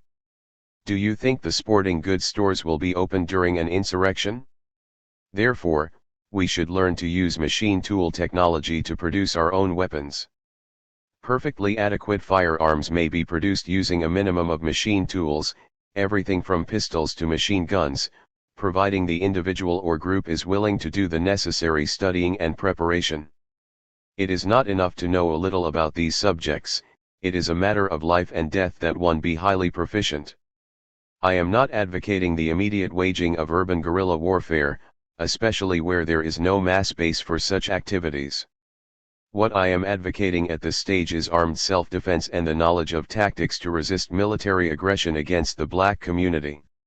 It is a foolish and unfortunate trait among anarchists, the white left and even sections of the black movement to condemn the study of military skills as premature or adventuristic, or on the other hand, to cast oneself into a blind fury of bank expropriations, kidnappings, bombings, or plane hijackings. Too many people in the movement have a death trip approach to guns. They assume if you are not fooling around, then you should prove your convictions via a suicidal shootout in the streets.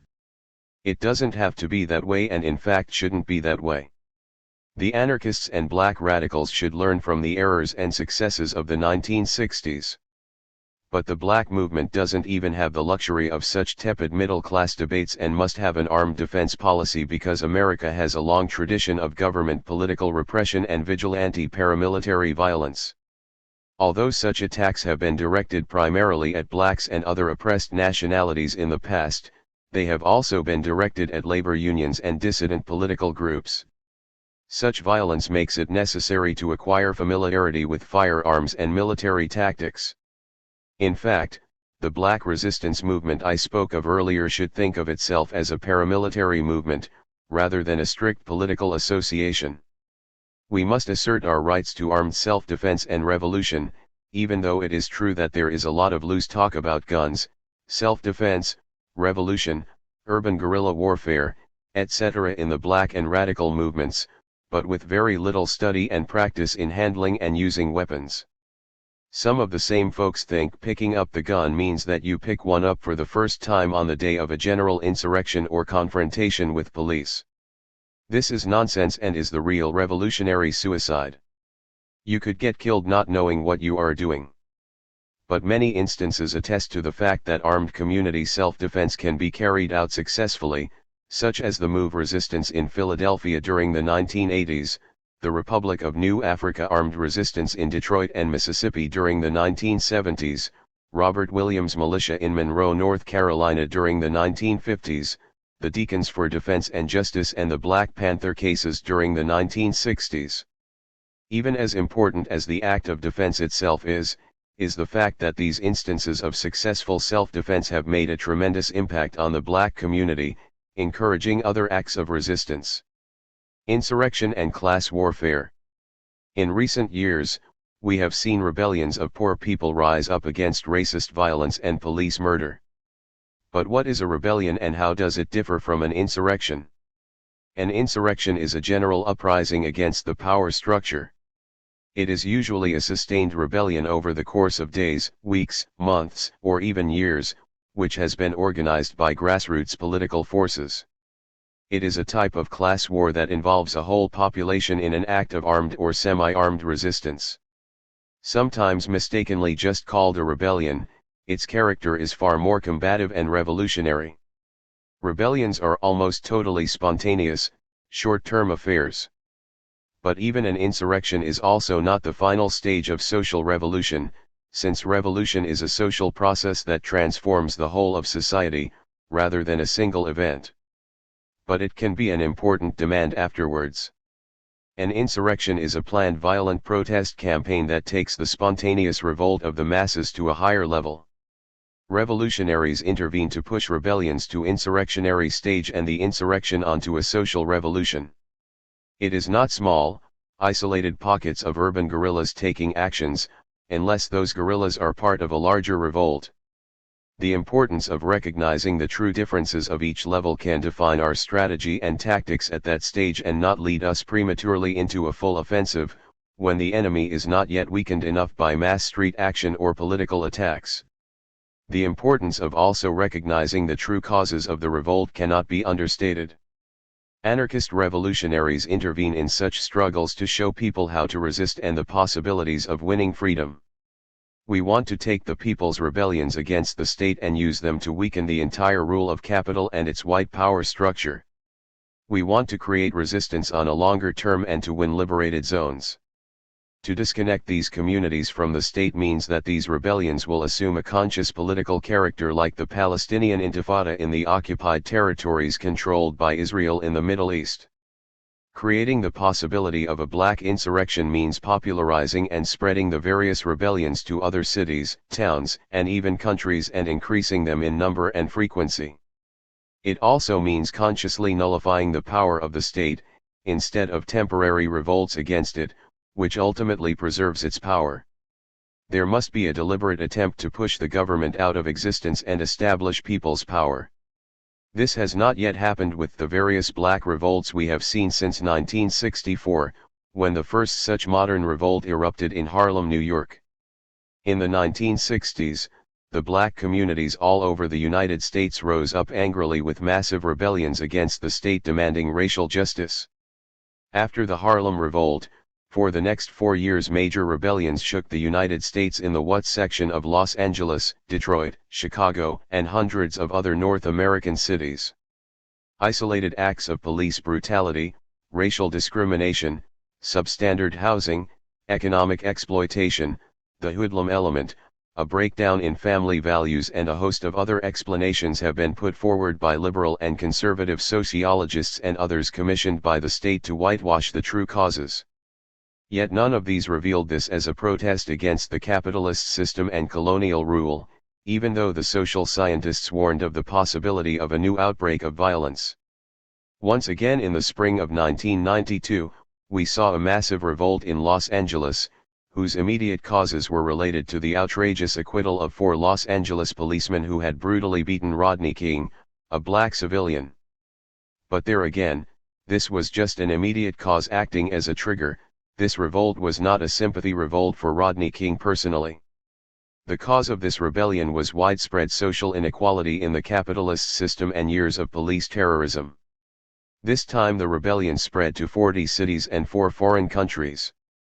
And it was not just a so-called race riot, but rather a class revolt that included a large number of Latinos, whites, and even Asians. But it was undeniably a revolt against racial injustice first and foremost, even if it was not just directed against white people in general, but the capitalist system and the rich. It was not limited to just even the inner city in the Los Angeles area but spread even to white upper crust areas in Hollywood, Ventura, and beyond. This was the beginning stage of class warfare, instead of just a racial squabble. We saw yet another rebellion against racism and police terrorism in London, UK, in early summer 2011 after the police murder of yet another black man by Metropolitan Police. The black community rose up in rebellion, destroyed capitalist property, and looted a store of consumer goods they could not afford. Like in most instances, the bourgeois media zeroed in on the looting, and labeled the whole thing as a criminal orgy of violence.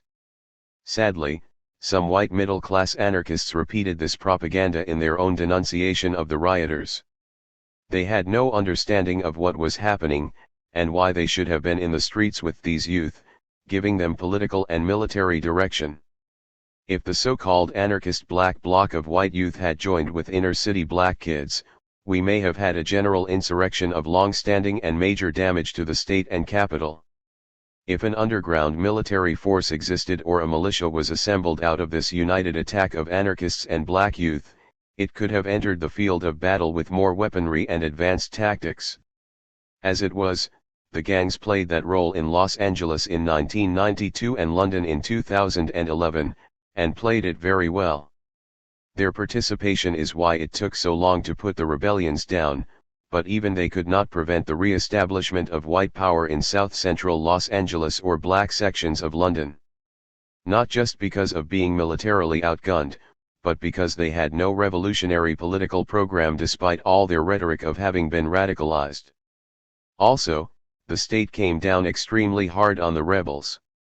Over 20,000 persons in Los Angeles were jailed, 50 were killed and hundreds more badly wounded, and over 2,000 were arrested and jailed by the UK government and police.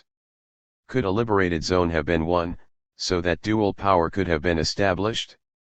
That possibility existed and still does exist if the people are properly armed and educated, but it is not easy.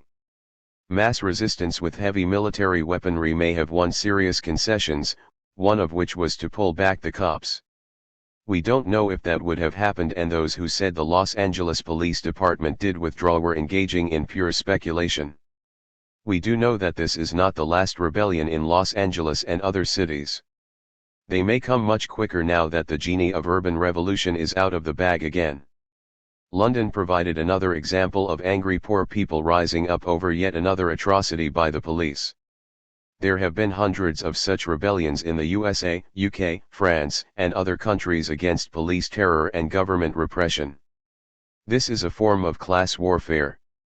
If white anarchists can hail protests like black bloc attacks on buildings, confrontation with cops at anti-globalization demos, and other acts of political violence, then they need to support these revolts by poor people, the truly oppressed, under the capitalist system, and not lecture them from the sidelines. Onward to the Black Revolution, as part of a social revolution. Underscore.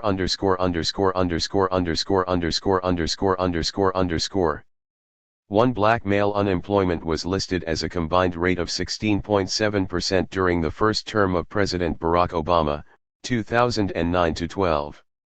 During the so-called Great Recession of 2007-09, black male unemployment was as high as 22.2%, and black female unemployment as high as 17.2%.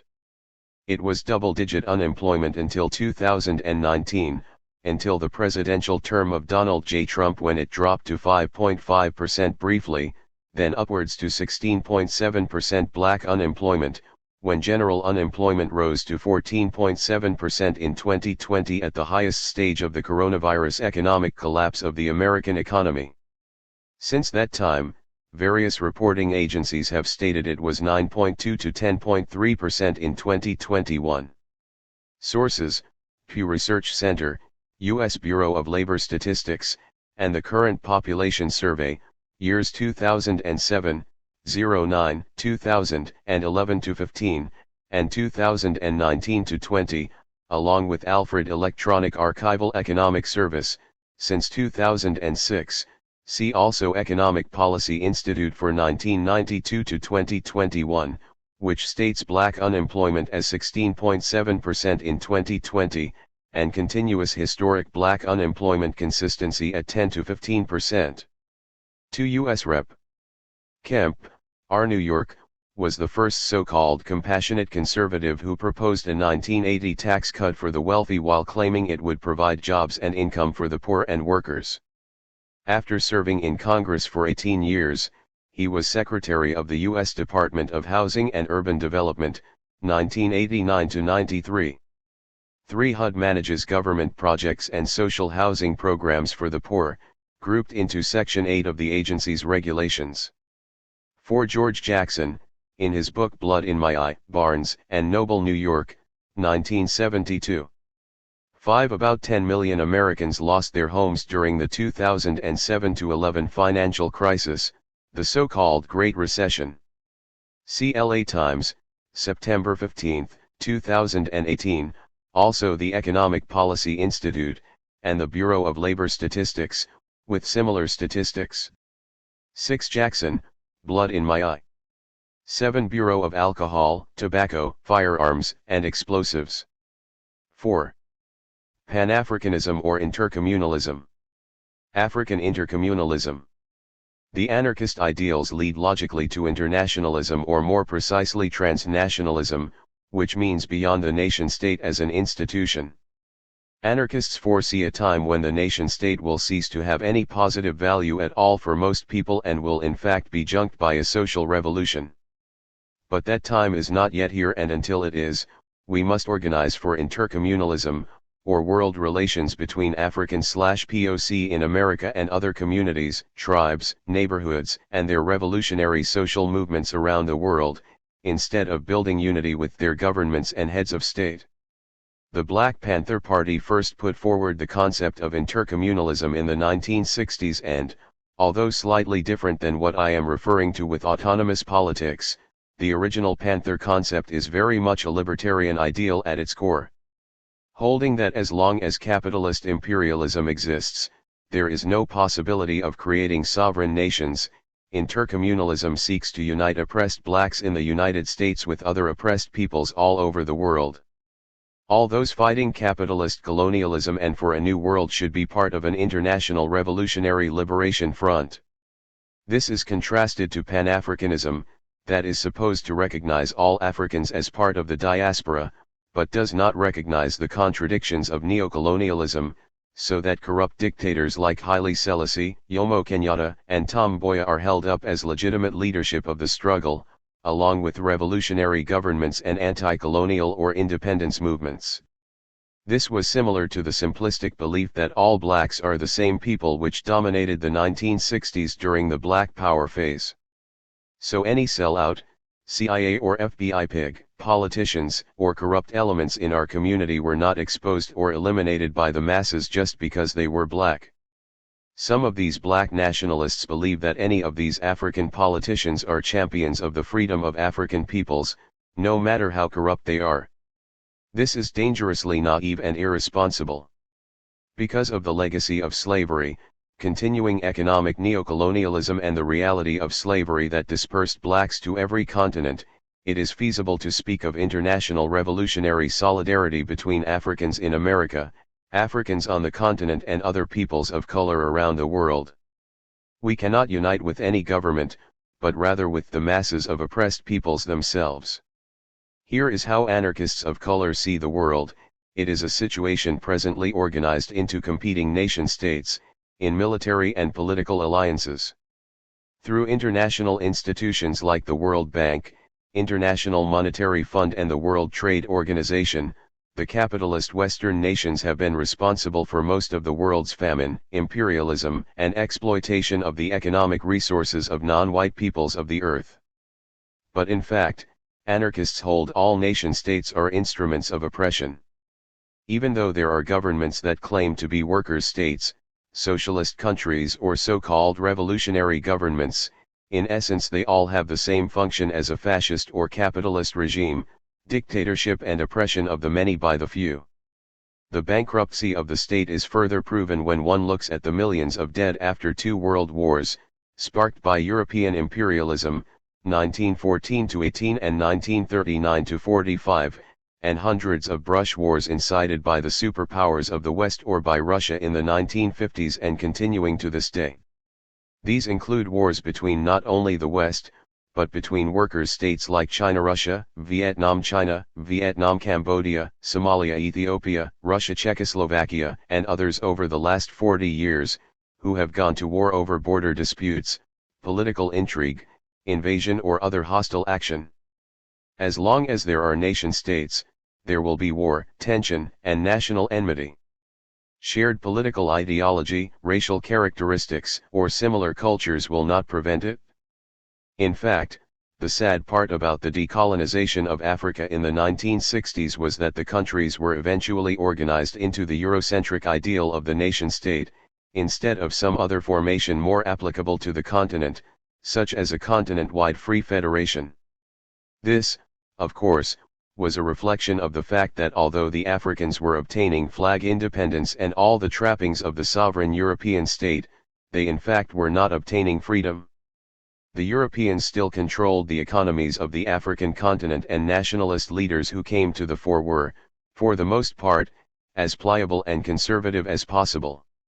Oh, there was an occasional radical like Patrice Lumumba of the Congo, who demanded full rights and freedom for African peoples, but he was quickly, and brutally, silenced in a CIA Belgian colonial plot. The countries of Africa were like a dog with a leash around its neck. Although the Europeans could no longer rule the continent directly through colonial power, they now did so through puppets they controlled and defended, like Mobutu in the Congo, Selassie in Ethiopia and Kenyatta in Kenya. Many of these men were dictators of the worst sort, and their regimes existed strictly because of the support of European finance capital. In addition, there were white settler communities in the Portuguese colonies, South Africa, and Zimbabwe, who oppressed the African peoples even worse than the old colonial system. This is why the national liberation movements made their appearances in the 1960s and 1970s. Anarchists support national liberation movements to the degree they struggle against a colonial or imperialist power, but also note that in almost every instance where such liberation fronts have assumed state power, they have become state communist parties or new dictators over the masses of the people. These include some who had engaged in the most epic struggles, but also many based on the most obvious military dictatorship from the start. Their governments are not progressive and they tolerate no dissent. For instance, no sooner had the MPLA, Movement for the Popular Liberation of Angola, government been in power in Angola than it began to arrest all its left-wing ideological opponents, Maoists, Trotskyists, anarchists and others, and to forcibly quell strikes by workers for higher pay and better working conditions, calling such job actions blackmail and economic sabotage. And with the Nito Alves affair and his alleged coup attempt, Alves was a hero of the revolution and a popular military leader. There was the first party purge of opponents in the new government. Something similar to this also took place when the Sandinista National Liberation Movement took over in Nicaragua in the 1980s. None of this should seem strange or uncharacteristic to anarchists, when we consider that the Bolshevik Party did the same thing when it consolidated state power during the Russian Revolution, 1917-21. It provided the model for all such later regimes.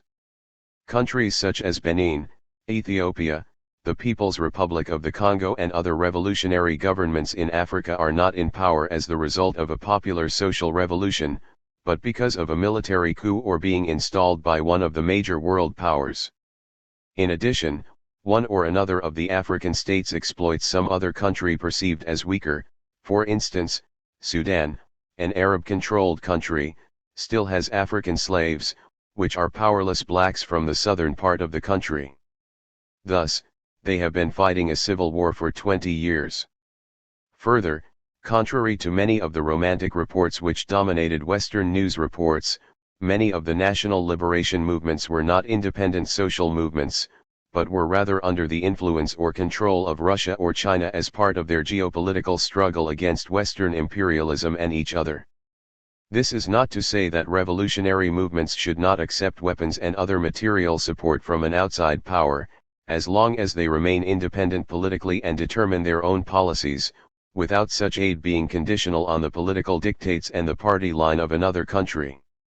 But even though we may differ with them politically and tactically in many areas and even with all their flaws after assuming state power, the revolutionary liberation fighters, the people in arms as opposed to the vanguard organization, are our comrades and allies in common struggle against the common enemy, the U.S. imperialist ruling class. Their struggle releases the death grip of U.S. and Western imperialism, as anarchists more precisely call it capitalist world power, and while the fight goes on we are bound together in comradeship and solidarity.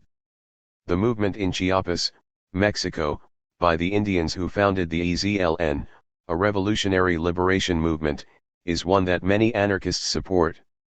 Yet, in analyzing the national liberation movement, we cannot overlook atrocities committed by movements like the Khmer Rouge, a Marxist-Leninist guerrilla movement in Cambodia, which massacred millions of people to carry out rigid Stalinist political policies and to consolidate the country, when it took over in the 1980s.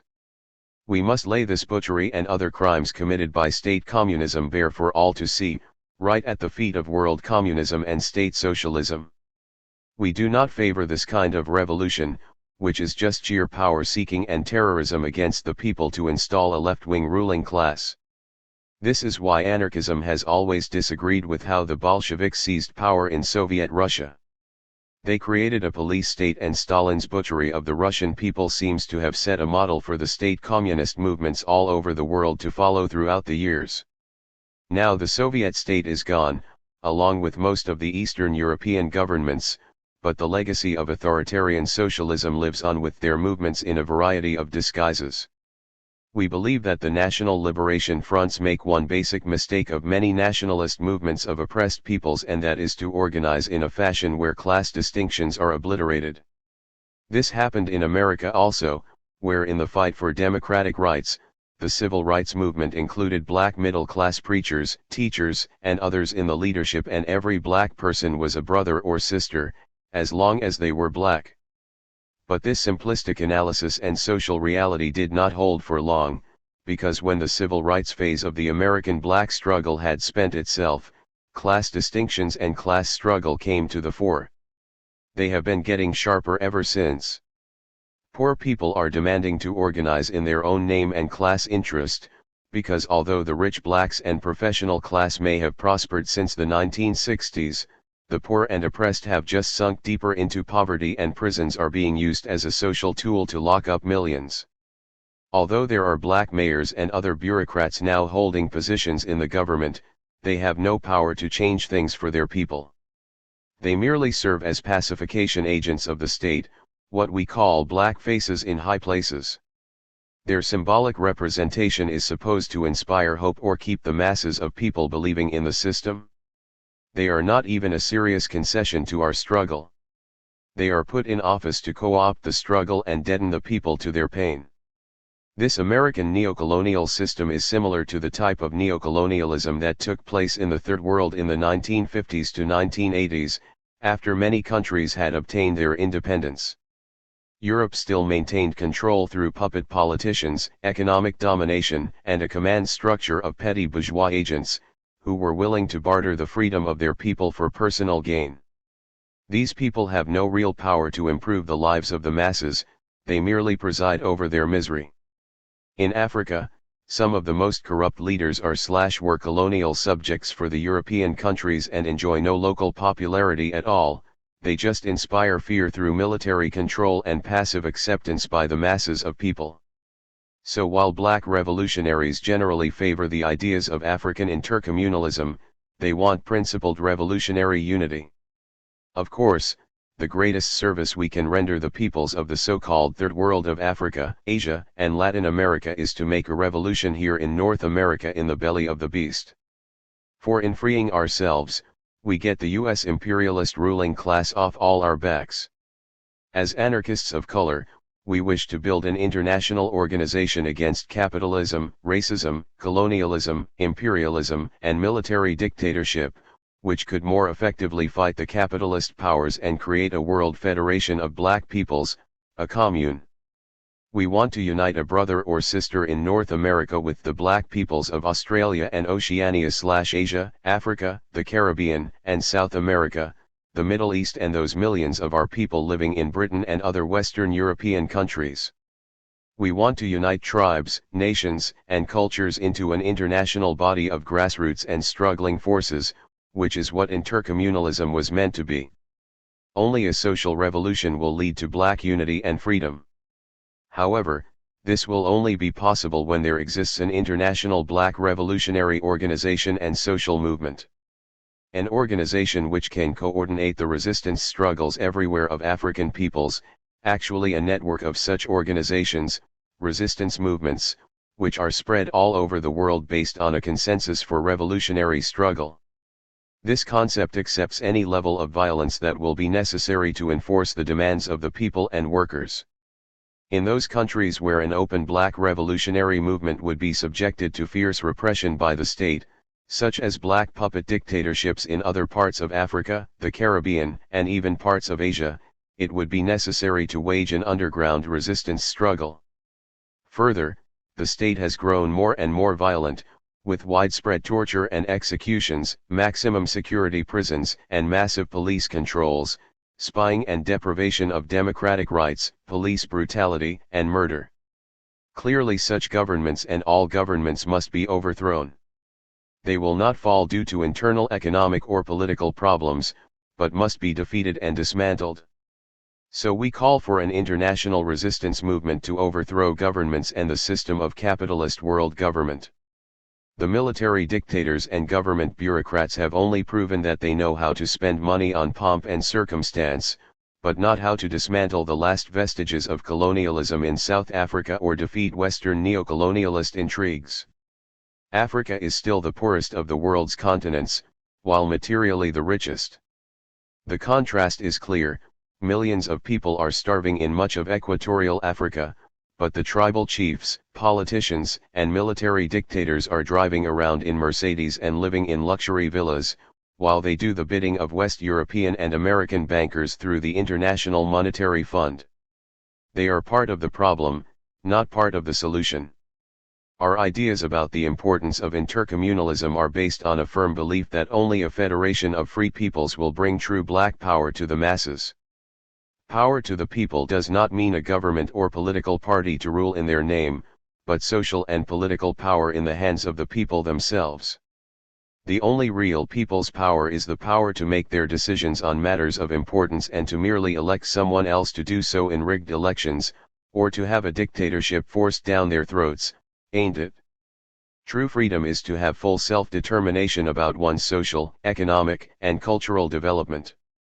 The future is anarchist communism, not the nation-state, bloody dictators, capitalism or wage slavery. Building an autonomous peoples of color movement. Building an autonomous movement of peoples of color, based on anarchist principles is different than Pan-Africanism or concepts of La Raza, or even socialist internationalism. It means building a movement that goes beyond skin color, language, or even shared history of a people, to build the strongest movement of international solidarity.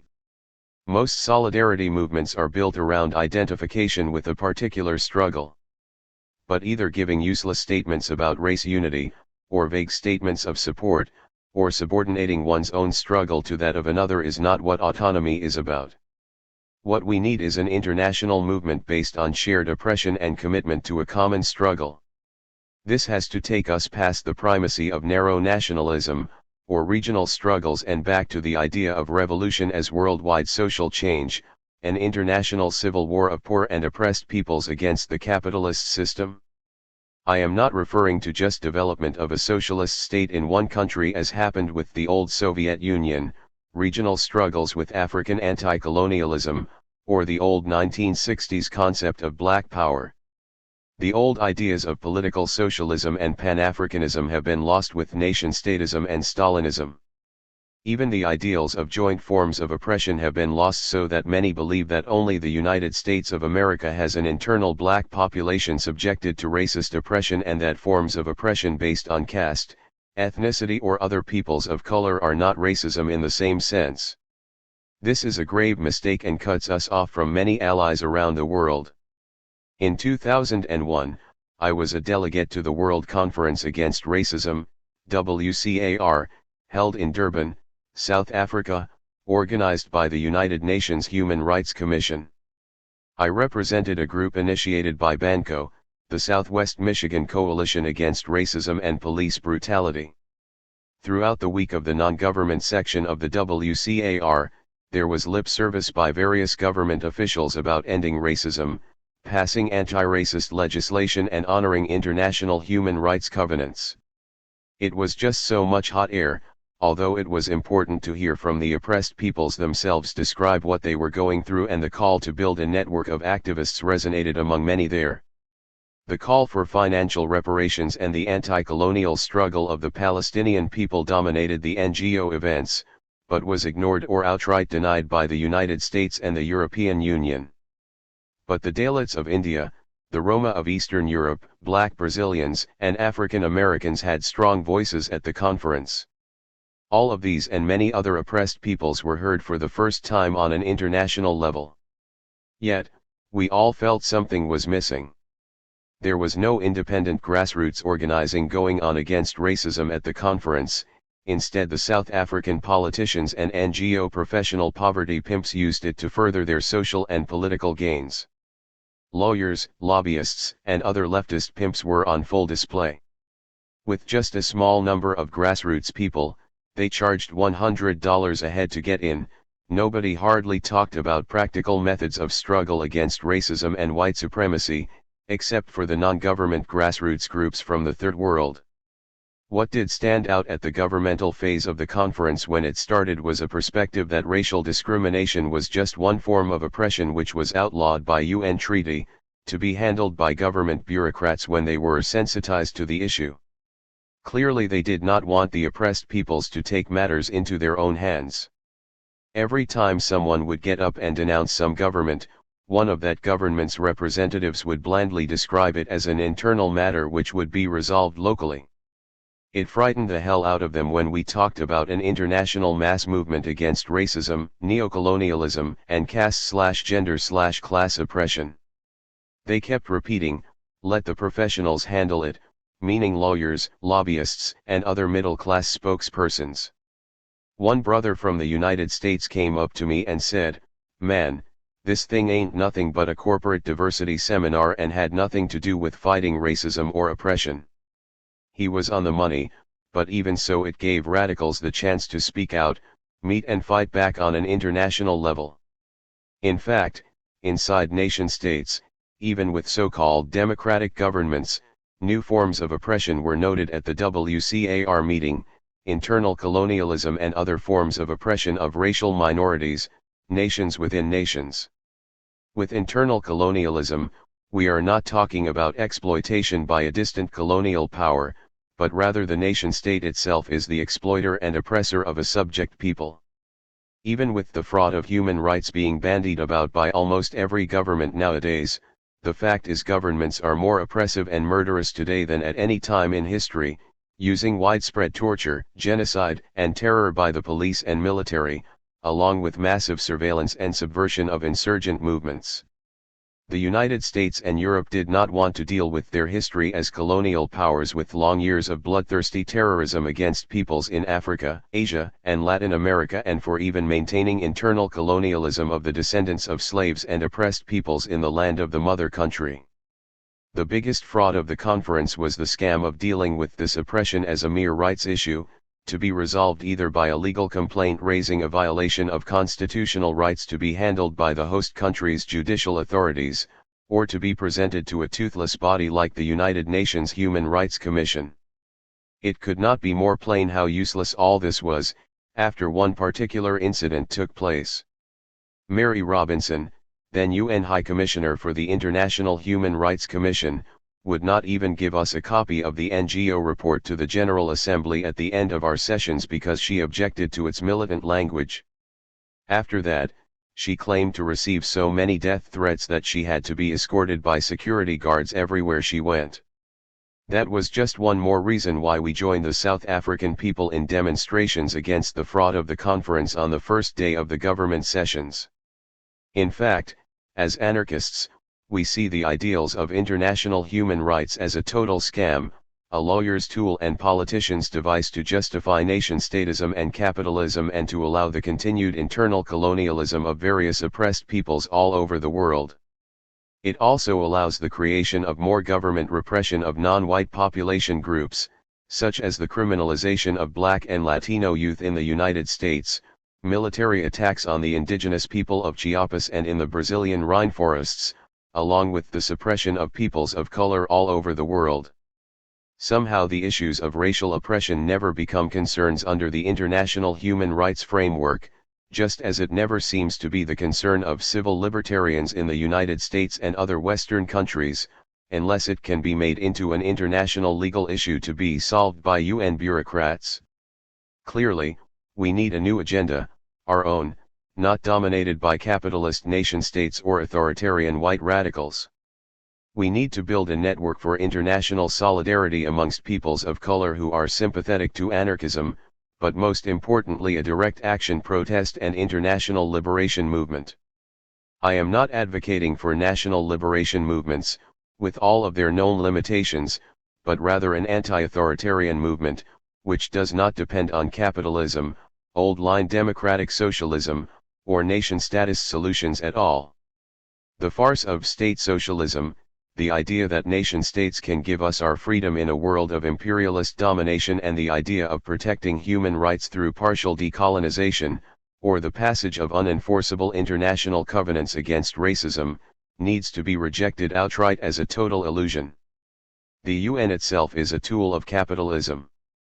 The failure of old-line socialism, whether as state socialism or Stalinist communism, should be heartily denounced, especially now that they are trying to make a comeback in democratic disguise. They have been disgraced and we should not let them off the hook. But it also needs to be said that the various national liberation movements based on Marxism-Leninism are being defeated, disarmed, and then in many respects becoming part of the very governments they had fought for so long, emerging as a loyal left opposition inside parliaments or national assemblies. The example of Nicaragua and the Sandinista movement is a clear example of what I am speaking of. But, in other instances, they have sunk so low as to become disconnected from the oppressed condition of the masses and just exist as a left-wing death squad, slaughtering anyone who opposes the methods of the movement. Shining Path in Peru is an example of this. Clearly a new direction is needed. Let's start with these ideas about this new movement and then just flesh it out. 1. Create new links of international solidarity among activists of color, sympathetic to anarchism. 2. Create a new worldwide direct action campaign to win new forms of local and international people's sovereignty, to build new leadership in our movement, which is authentic and grassroots, by the poor and oppressed people themselves. 3. Redefine racism and national oppression to include internal colonialism. 4. Develop a new political agenda, with peoples of color united and in the lead of all revolutionary social struggles for change, instead of dominated by white radicals. Structure. First, let me say a proposal is a set of ideals for how things should be. It shows us the possibilities and gives us future projections. It is a planning document and is not engraved in stone. It can be changed, merged with another proposal, rejected in part, or even in whole as unfeasible. It can be helpful because it can give us clarity as to direction, theory, or strategy. It can also prevent us from making serious errors, if the wrong course is being proposed from another source, or if we are clearly making mistakes from our current practice. My thinking on this does not just come from anywhere, but rather from experiences with the Black Autonomy International, 1996, present, known as the Black Autonomy Network of Community Organizing until 2007, and now Black Autonomy Federation. One of the things I learned the hard way is you don't organize a mass movement by creating one central organization, but rather dispersed groups devoted to the same cause, especially on the local level. The movement has to be made up of several components that might be spread out over different parts of the country or the world, so that if one is crushed, the others can go on. I believe that the Black autonomist movement should be a federation of autonomist regional and national sections all over the globe, an international organization fighting imperialism and the nation-state, giving mutual aid and support to other peoples to help them obtain their freedom, while we struggle for ours. It won't work as an African American dominated institution alone. People in this part of the world dominate things too much anyway. I don't mean that African Americans cannot have their organizations of struggle, but rather that our local groups would be part of the international organization of other black peoples and peoples of color throughout the world. Besides, the tasks and problems of our revolution in the belly of the beast are very different from theirs in the so-called Third World and do not form strict models for us in the industrialized world. In such a discussion of an international organization, the thing to bear in mind is that this is a concept that can grow out of a popular mass movement, but only when such a movement is strong enough to truly call itself an international mass movement. I believe it is not premature, however, to give a concept about how it could be structured and how it could work to become a central institution for millions of peoples in the world. At any rate, we must begin to think about such concepts now, even while we are a small, unpopular tendency within the anarchist movement. Again, a proposal is not engraved in stone, but is rather a planning and brainstorming document. So here goes. Besides the national section of Black Autonomy International, there are other major component parts to a proposed organization: a. An armed front called the Black Partisan Militia; b. The administrative arm, called a Federation Council; c. International Black Appeal, the fundraising institution; and finally, d. The organizing institute. A Black Partisan Militia. I am not a pacifist, but it would be nice to say that we could accomplish our goals without revolutionary violence, but unfortunately, that is not the case. I don't believe in anarchist propaganda by the deed, nor any form of political murder of individuals, government officials, or civilians as a strategy, but do clearly understand that armed self-defense and underground military resistance campaigns against the state and racist paramilitary forces are an absolute necessity. Yet the left in America is wedded to pacifist tactics and middle-class belief in the government and that it will grant us social justice. They cling to this belief in the face of routine police violence, enforced poverty, racial oppression and other aspects of state terrorism. All over the world, Black people/POC and the working class are being subjected to oppression by dictatorial governments and the capitalist economic system.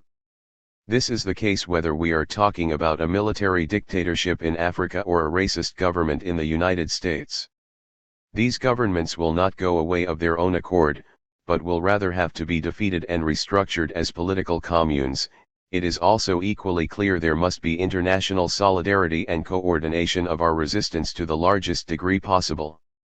A black partisan militia is an armed militia/underground resistance movement designed to fight a worldwide civil war to destroy capital and the gendarmes of national governments. It would organize these armed units in every village, town, city, state, or province, region or country. It allows the people to fight off invaders, bandits, or oppressors of every sort. It in fact makes the social revolution possible and gives masses of people the ability to herald in a new day of unity and freedom. But in addition to being a resistance movement in times of crisis, it acts as community or village armed rescue force and revolutionary political organization. There is no division between armed force and political force, between the people and the military. In fact, it is the people armed. It works, day to day, in organizing to empower the people of each social unit, from the lowest to the highest. It works to break down barriers of tribe, nation, or language that split our peoples. The militia is the force that safeguards the revolution and advances it, while the people fight for full autonomy and establish their communal structures. Although made up of cells and collectives at the lowest levels, the partisan militia can be any size and can serve as a mass movement to fight for decent jobs and housing, build food and housing collectives, against racial oppression and most importantly for political independence and economic self-sufficiency through armed struggle. This concept accepts any level of violence will be necessary to enforce the demands of the people, although theoretically a militia is for defense, while an underground force is deemed at a later stage. In those dictatorships where an open radical movement would be subjected to fierce repression by the state for the mere act of organizing, it would be necessary to wage an underground resistance struggle from the beginning, along with the above-ground mass organizing. People's guerrilla warfare techniques should then be used with the aim of disabling and overthrowing the government and establishing worker/peasant/farmer councils for direct democracy by the people and to control industrial and agricultural production. But even in the Western imperialist countries, with their tradition of a democratic form of state, we must recognize the legitimacy of revolutionary violence.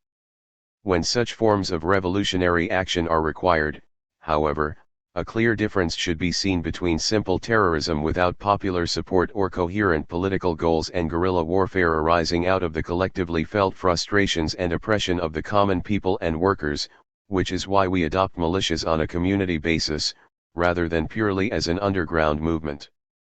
The use of military methods would be necessary to counter the violent actions of the state. For instance, if the state attacked our political and social movements, this would make it imperative for revolutionaries to defend themselves by taking armed action, where a dictatorship to strip the masses of the basic democratic rights is being created. In addition, where there was a social rebellion taking place that created a favorable opening for a social revolution, the armed movement would have to go into action. Even a civil war for democratic rights, to claim territory or liberated base areas, would be an opportunity for armed struggle. Of course, armed struggle is not always a matter of defensive violence.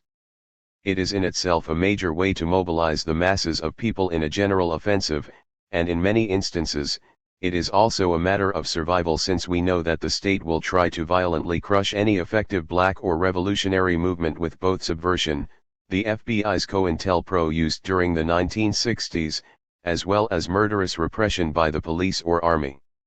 There is the example of the Black Panther Party to prove this, but every government has or will use repression to put down a revolutionary force, if its existence is challenged.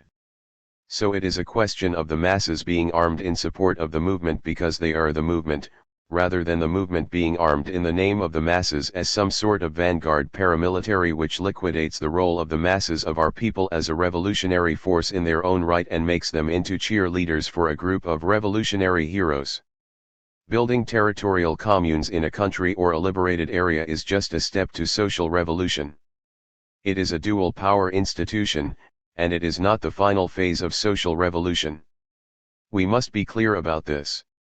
We do not pick up arms merely to fight or defend, but to help us survive and create a new world. Black Autonomy International Federation Council. The Federation Council, FC, would serve as the administrative body of the Black Autonomy movement on the international level. It would, theoretically, unite all components of the organization and deal with major political and economic issues of importance to the revolutionary movement and make intercommunalism real. It would directly involve the masses in decision-making, not just national leaders or politicians in a government. People would organize communes or other self-governing entities at the village or neighborhood level, then the town or city level, regional or tribe level, then into a federation of communes on the national or continental level, convening the Federation Council for decisions on meetings. The delegates to the FC, we will say 2 from each region, although any number will do, would be elected to their posts by their compatriots in the village, region, or country, but although freely elected, they are not career politicians and have no decision-making power in their own right. They merely attend, investigate, observe, record and then report the facts back to the people. It is the people who make the decisions and make their decision known through their delegates in most instances, but can also bypass their delegates, if they so desire, and present a petition to the FC at any time it is in session. So, in essence, the FC is an international council of black autonomy, where delegates from all over the world could meet to discuss and decide important political and economic matters, including the setting of policy for the next year. It would concern itself with food, housing, regional development, military defense, and other issues which affect all regions and countries of the world. It would develop strategy to deal with the day-to-day concerns of many of the poor peoples of the world. It would develop a budget and realistic policies for an international survival program while capitalism still exists, and following liberation, would do much economic planning and organization to support the conditions for a new world. The International Black Appeal. The International Black Appeal, IBA, is the fundraising and material support arm of the proposed organization. It will solicit funds and materials, food, clothing, office equipment, military supplies, for the movement as a whole. It will set up an international non-profit foundation to do direct mail and other forms of fundraising all over the world to raise funds to run the organization and its projects, solicit memberships, and other forms of support. It would also serve as an education society and information bureau to explain the Black Autonomy Federation and its programs. Because of the internet, social media, and other new forms of technology, almost instantaneous communications are now possible between any part of the world at moderate cost. This makes it possible for activists in many parts of the world to keep in contact, do organizing and to do joint planning electronically, but it also lets us enter the news business with our own publications and international reporting, and even to set up a world information bureau like the Independent Media Centers, a radical news network in various countries. In organizing this IBA, we should not neglect a material aid campaign to buy or send telecommunications equipment to Africa and other poor continents where people cannot get ready access to new technology. Community Organizing Institute. Although I speak about community-based organizing most thoroughly in Chapter 3 of the book, it is important to talk about a Black Autonomy unit which is responsible for community-based outreach, building a grassroots fight-back movement and grassroots counter-institutions. There is only one way to reach the people, and that is to go where they are, in the poor neighborhoods. The whole world is now a ghetto, and poor peoples of color in Paris, France, Detroit, Michigan, Senegal, or Jamaica, London and Lisbon and many other places are living the same racist and degrading existence, brought on by the same capitalist system. Although capitalism itself cannot be brought down on the local level, and international movement of the poor and oppressed is possible, regardless of language, national borders, or geography, a community organizing institute would train people to fight their own battles locally, create a federation of the poor, poor people's survival movement, and fight for the rights of the poor and workers. The idea is to make the poor people's movement into a revolutionary movement fighting for a new society, rather than a reform movement satisfied with social insurance or welfare. Reparations or liberation. A variety of black nationalist currents are involved with the reparations movement. Some are advocates of using these funds for a nation-state, some are bourgeois politicians and business people, some are honest people who believe that this economic approach is the major tactic for our freedom, and there are smaller segments who have a variety of reasons.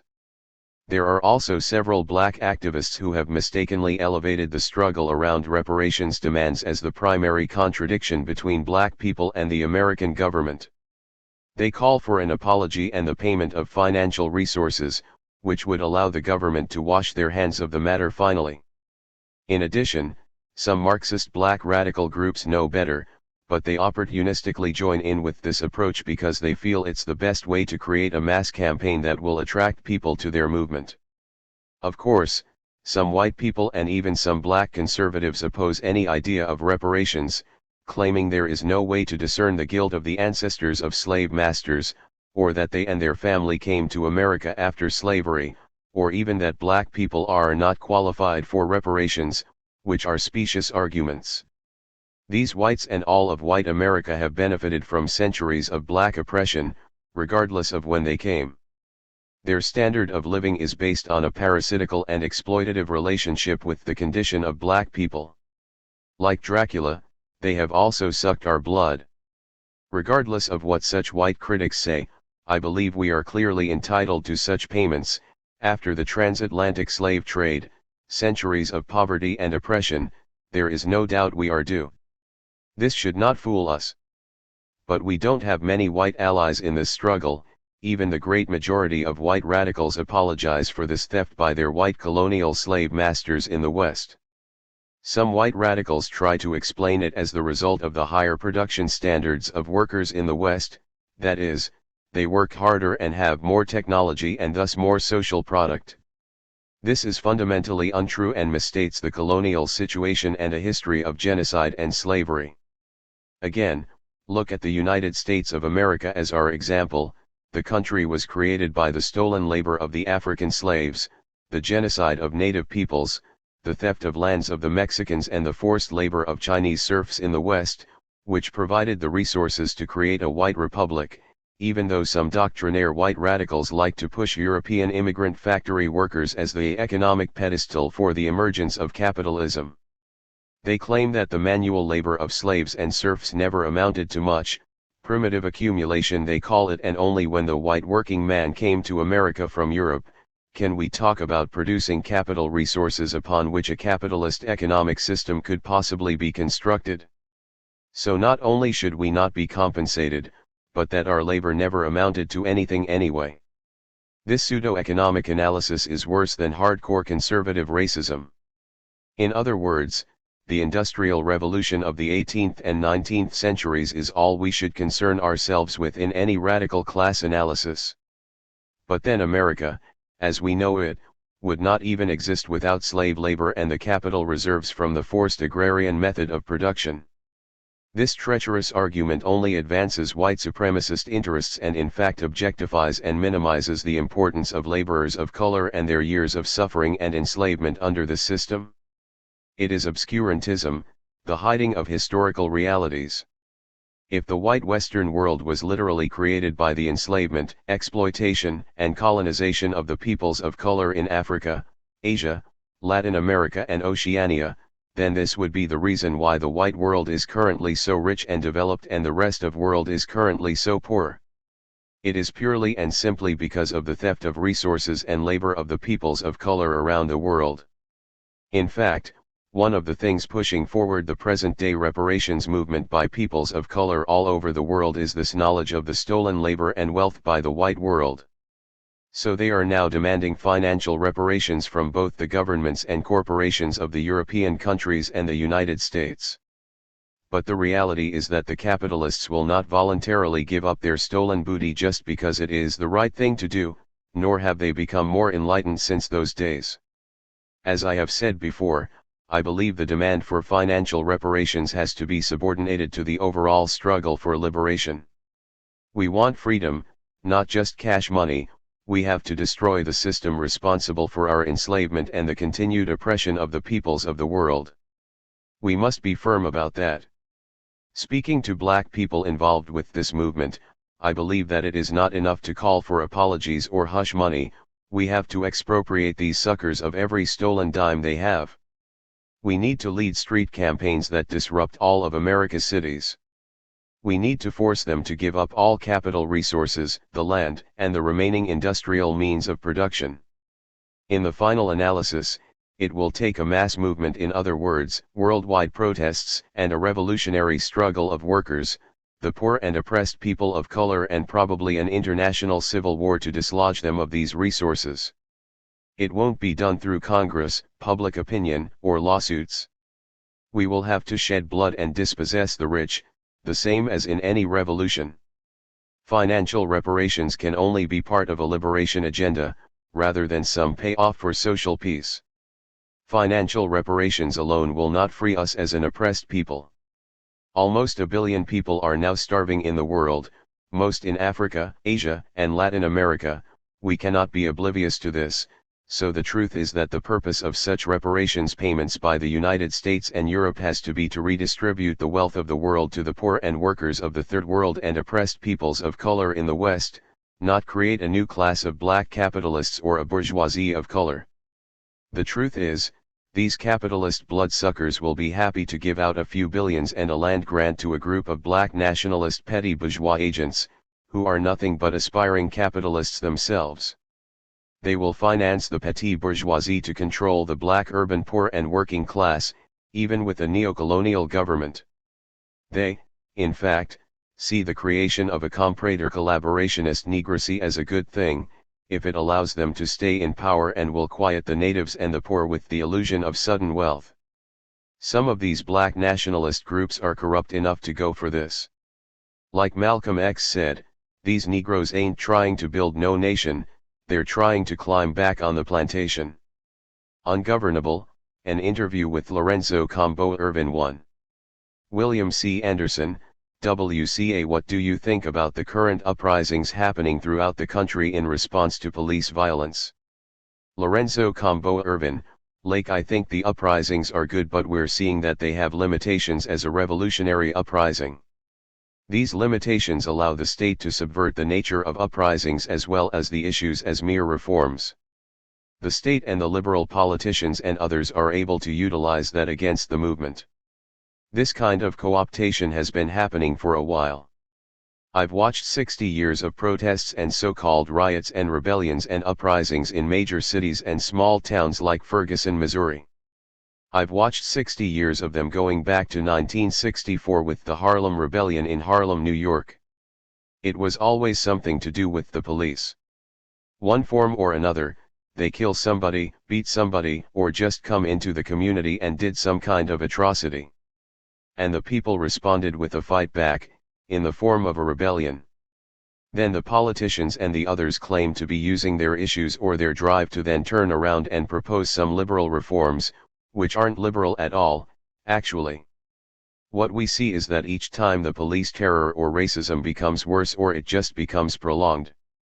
So we have to ask ourselves, okay, we're having protests. We're going up against the man. But are we also not understanding that the role here now is to transform the society as a whole? We're not trying to just defund the police or whatever. The government is not giving anything, and even with the protests pressuring them, they have yet to come up with anything in terms of any kind of program to prevent further atrocities against black people. There have been thousands of people killed by the police in the United States, and the government has given impunity to the killer cops. This is a form, in my estimation, of class warfare or fascist policing, and we need to understand that. They are using the most violent statist agents, especially in the black community and in poor communities. They are using them to beat down any grassroots political opposition as well. They're using them to create a new kind of criminal system where they are summarily charging people and putting them in prison for long periods of time with draconian sentences. And this has been going on for quite some time. So, rebellions are great. They're wonderful. It's great to see people standing up.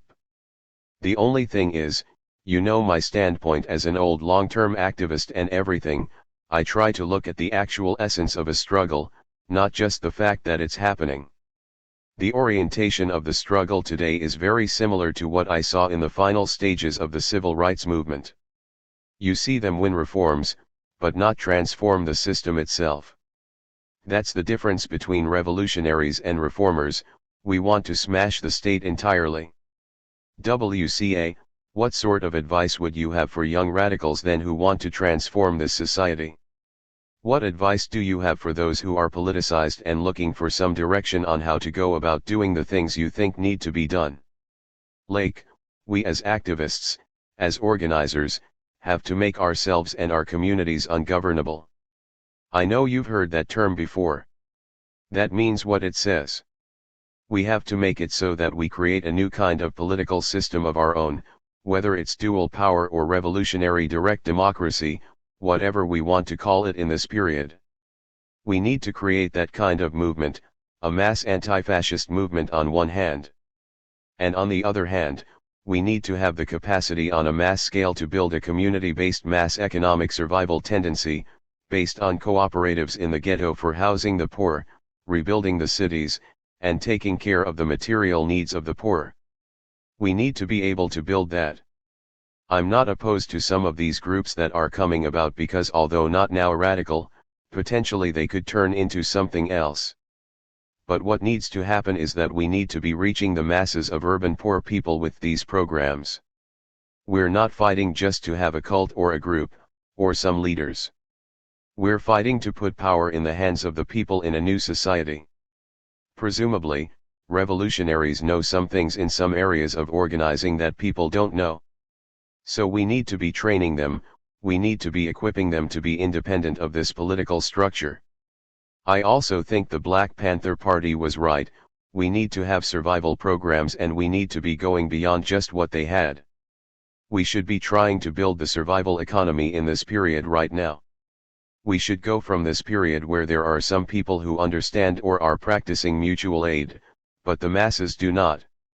So we need to go beyond just helping, to working towards some sort of different economy, a survival economy on the way to full-on anarchist communism. Maybe that's the name we know of, as anarchists, but in some parts of the world, they call it a solidarity economy to help them survive capitalism. Whatever it's called, we need to have that so we're not totally dependent on the capitalist state.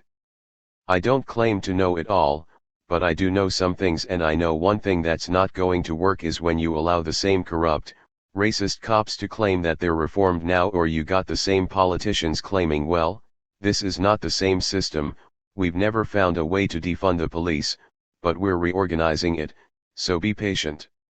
George Jackson, a radical prisoner in California and member of the Black Panther Party in the 1960s, himself, said that such police or prison reforms are nothing but the further rise of fascism. They help fascism become acceptable to the people. We've dealt with that for years because you see how the police have been using different kinds of psychological warfare and pseudo-campaigns like weed and seed, or community policing over the years. That stuff was designed to put the police in power over the community.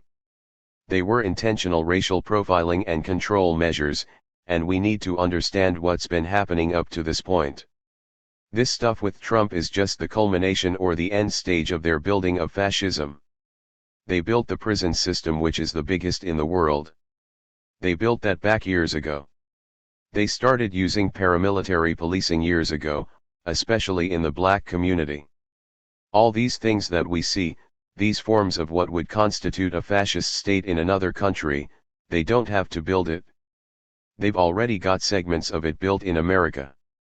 You have to ask yourself some critical questions like how is this ever being allowed to happen at a time when you've got all these so-called anti-racist, anti-fascists in name.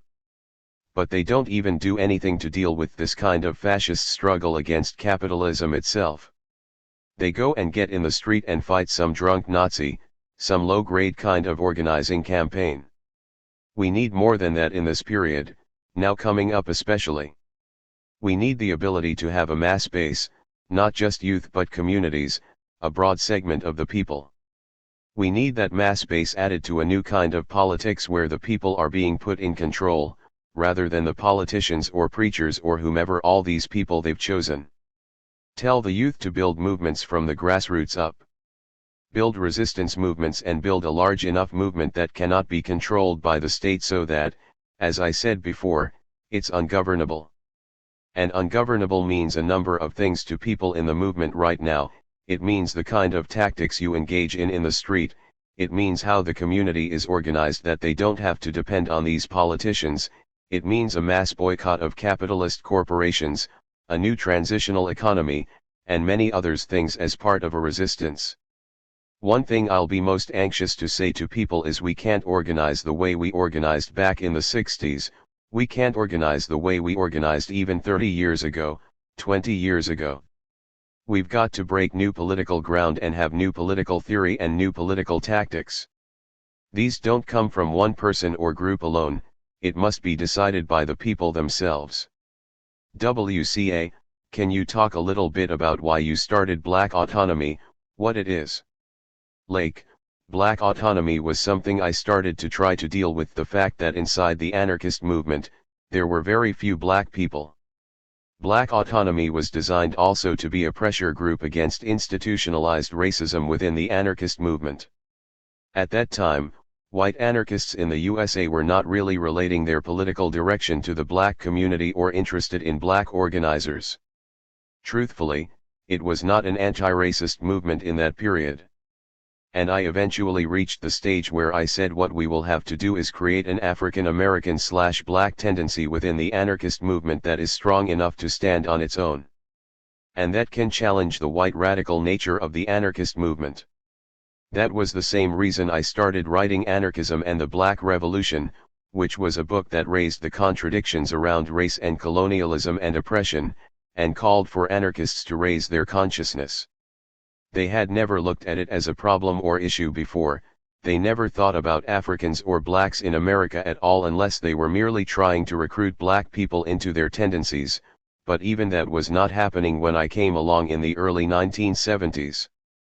I was the only black anarchist in the USA and even other parts of the world for years, actually decades.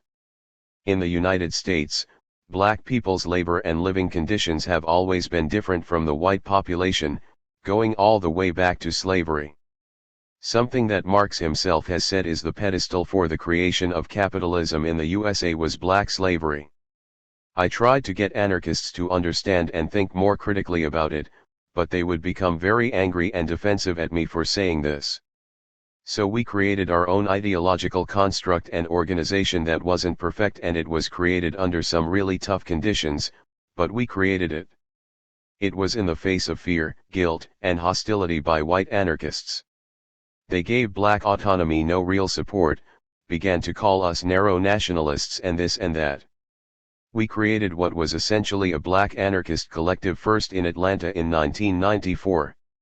You know, myself, and I think there were 7 other community organizers, and 7 or 8 students from Clark College and Morehouse University. They became part of this collective right at that time. Eventually the group built a 10-city national federation and a group in London. We were doing political discussions and so forth in Atlanta on the direction we should take. So, the ones from the street said, well, look, we gotta be organizing the black community against the conditions that are happening to us. And we started organizing around the Atlanta PD police assassination of a brother named Jerry Jones in 1995, and we also started organizing around the attempt by the city government to take the Atlanta transit system away from the poor and working people inside the city and give it to people in the suburbs during the 1996 Olympics. You know, they were going to raise the transit fare so much that people who lived in the city wouldn't be able to pay for it. In 1994, we started the Poor People's Survival Movement, a mass group of poor people who wanted to fight back. And out of that came the Atlanta Transit Riders Union.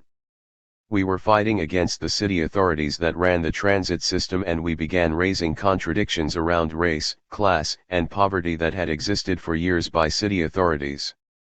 That was a successful campaign. We were able to beat the transit officials back for years against implementing the fare hike. We made the rich, the city government, and corporations underwrite it, instead of poor people or workers who had no other transit options. Black Autonomy itself was an anarchist organization, but it also understood that its politics were based around the reality of the oppression of black people in the United States and around the world. We organized around the things that we still see happening today: mass imprisonment of black people and murderous shootings by the police or fascist vigilantes. We have been organizing in a number of cities in the 1990s and even in the 2000s. The 2013 anti-Klan demonstration in Memphis, Tennessee was the largest anti-fascist demo that year with 1,500 to 2,000 people. We had been organizing a number of cities against police terrorism for years as well. So Black Autonomy also started organizing and trying to create a dual power political structure, trying to create ideas that can reach the youth and trying to combat prisons as an entity. Not just combating judges and all this other garbage, but actually dealing with the prisons being used as a tool of oppression of black and poor people. And unfortunately, we weren't able to get enough forces around us on that question to build a broad-based movement against mass imprisonment. We tried to get groups like the anarchist Black Cross to help us, but we failed when they united with the authoritarian left. WCA, why do you think the current administration is homing in on anarchists and Antifa, anti-fascists? Lake, Trump needs a scapegoat for one thing. Antifa are willing to combat these fascists in the street, and they have been doing so for quite some time. So Trump's able to utilize that violence to justify his policies, and he'll become more repressive about it as time goes by. I really do think he wants to prosecute them in federal court for treason. They want to project Antifa as enemies of the state. I think he would have used the DOJ and his federal goon squad to try to smash them by now, if it were not for the fact that he has had to run for office and he has not had a totally free hand. And also, I think that he believes, and to some extent it may be true, that a lot of the stuff that's happening in the street is by anarchists that seem to have mass support. The thing is, for almost 100 years, the government has always seen anarchists as a serious threat for disruption. In years past, there have always been waves of repression against anarchists, for instance the 1919 Palmer raids. But in recent years, anarchists haven't been exactly doing very much that would warrant this kind of repression. I'm surprised that it's coming now, but I'm not surprised in one sense, because we are a convenient scapegoat as the most dangerous tendency on the left. The communists? Oh, the communists are all sold out? Laughter. They've all sold out and they're running for office or whatever. And to some extent, laughter, that's true, to be quite honest. I'm not saying in every instance, but you have got a lot of communist elements that are in bed with the state and in bed with the capitalists right now. The Department of Justice and FBI want to scapegoat the black protest movement.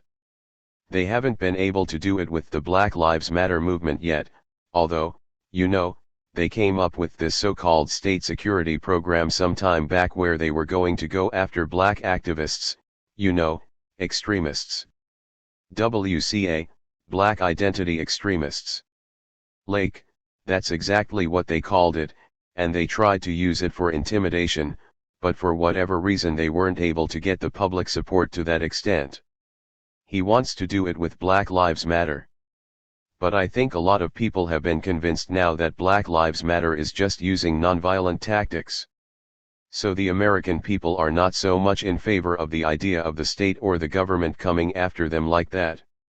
It may still happen before or after he leaves office, if the black protest tendency becomes more radical or switches tactics.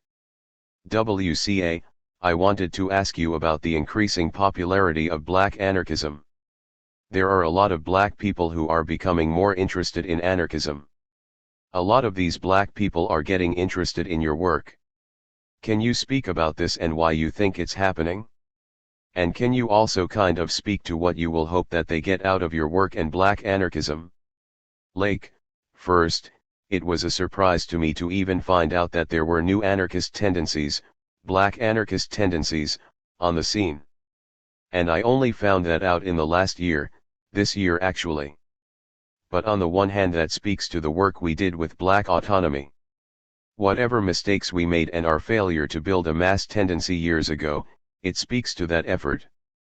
I think if I hadn't written Anarchism and the Black Revolution and done other things that I did with the comrades that I worked with in black autonomy, people wouldn't even know about the ideas of black anarchism. The other thing is, I stand for a type of anarchism that's a class struggle anarchism. My perspective and my understanding going back reading years ago is that anarchism comes from the socialist movement.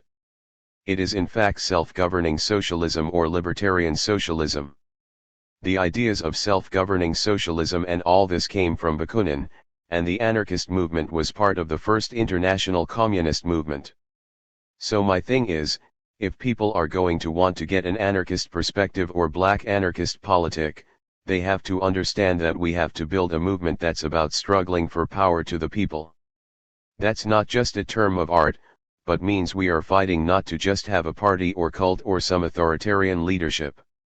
We're fighting so the people on the ground, on the bottom, can begin to build a new life for themselves and a new society. There's all kinds of debates on what that society could look like or what transitional stages of fighting and building a new society we have to go through. I do believe we'll have to go through a transitional stage. But at this point, at this moment, it is about revolutionary community organizing, not just peaceful protests to appeal to the government. We must adopt new thinking about resistance and rebuilding communities so that we can be ungovernable by the state. We have to think about people building revolutionary communes and building other forms of independent political entities. Right now we have to think about millions of homeless people coming, and talk about how we give them some place to live. How do we deal with the government to force them to provide those resources, and how do we fight the government to take over housing entirely? We're going to have to do widespread fight back in the form of squatting or just going in physically taking over buildings. With the kind of class warfare that exists in the United States, you will have to pick up the gun if you want to change society. I mean, I'm not saying using armed struggle as an only tactic, but the revolutionary civil war is coming inevitably. The government will make war on you, whether you are ready for war or not. I acknowledge a mass tendency which uses nonviolence at a certain historical stage can push the government back, and that's what's happening right now. Yes, the protest movement is pushing the government back, pushing it up against the wall, but it's not choking the life out of it. What we need is the kind of revolutionary movement that can choke the life out of it and create a new society altogether. These organizations we're talking about are stifled by petty bourgeois consciousness, petty bourgeois organizing, petty bourgeois leadership, and so forth creates a certain kind of movement. A certain kind of movement that will not go to the point of going for it all as they used to say back in the day. I really think that they have built-in limitations on their ability or their willingness to overthrow the state or even talk about it.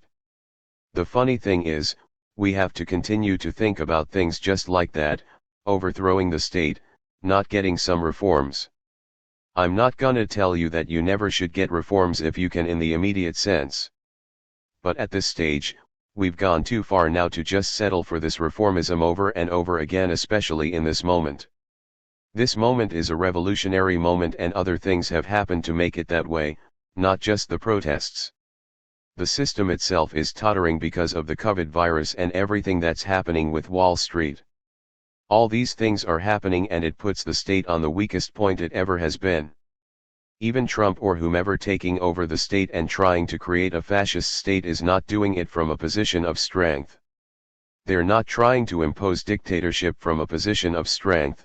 They're trying to impose it from a position of weakness and fear. So that's why I said we have to build an alternative, radical force, so that it can then work in a way that it never has before to overthrow the entire system. Not just the Democrats or the Republicans, the rulers want that sort of bullshit. They want it, because it's trivial. It means nothing whatsoever. In the final analysis, Trump may want a personal dictatorship. But the other guy, Biden, he's an agent for the state and he's an oppressor in his own right. He's helped to get the prison system to the point where it is. His running mate, Kamala Harris, well, she is just as much of an establishment Democrat as he is. She's just as much in favor of using the police and the government against the poor. We need to be able to educate masses of people about these things while we're creating an alternative, so they will not be fooled. We need a new society and a new world, not more capitalism. William C. Anderson is an independent writer from Birmingham, Alabama, and co-author of As Black as Resistance. 2.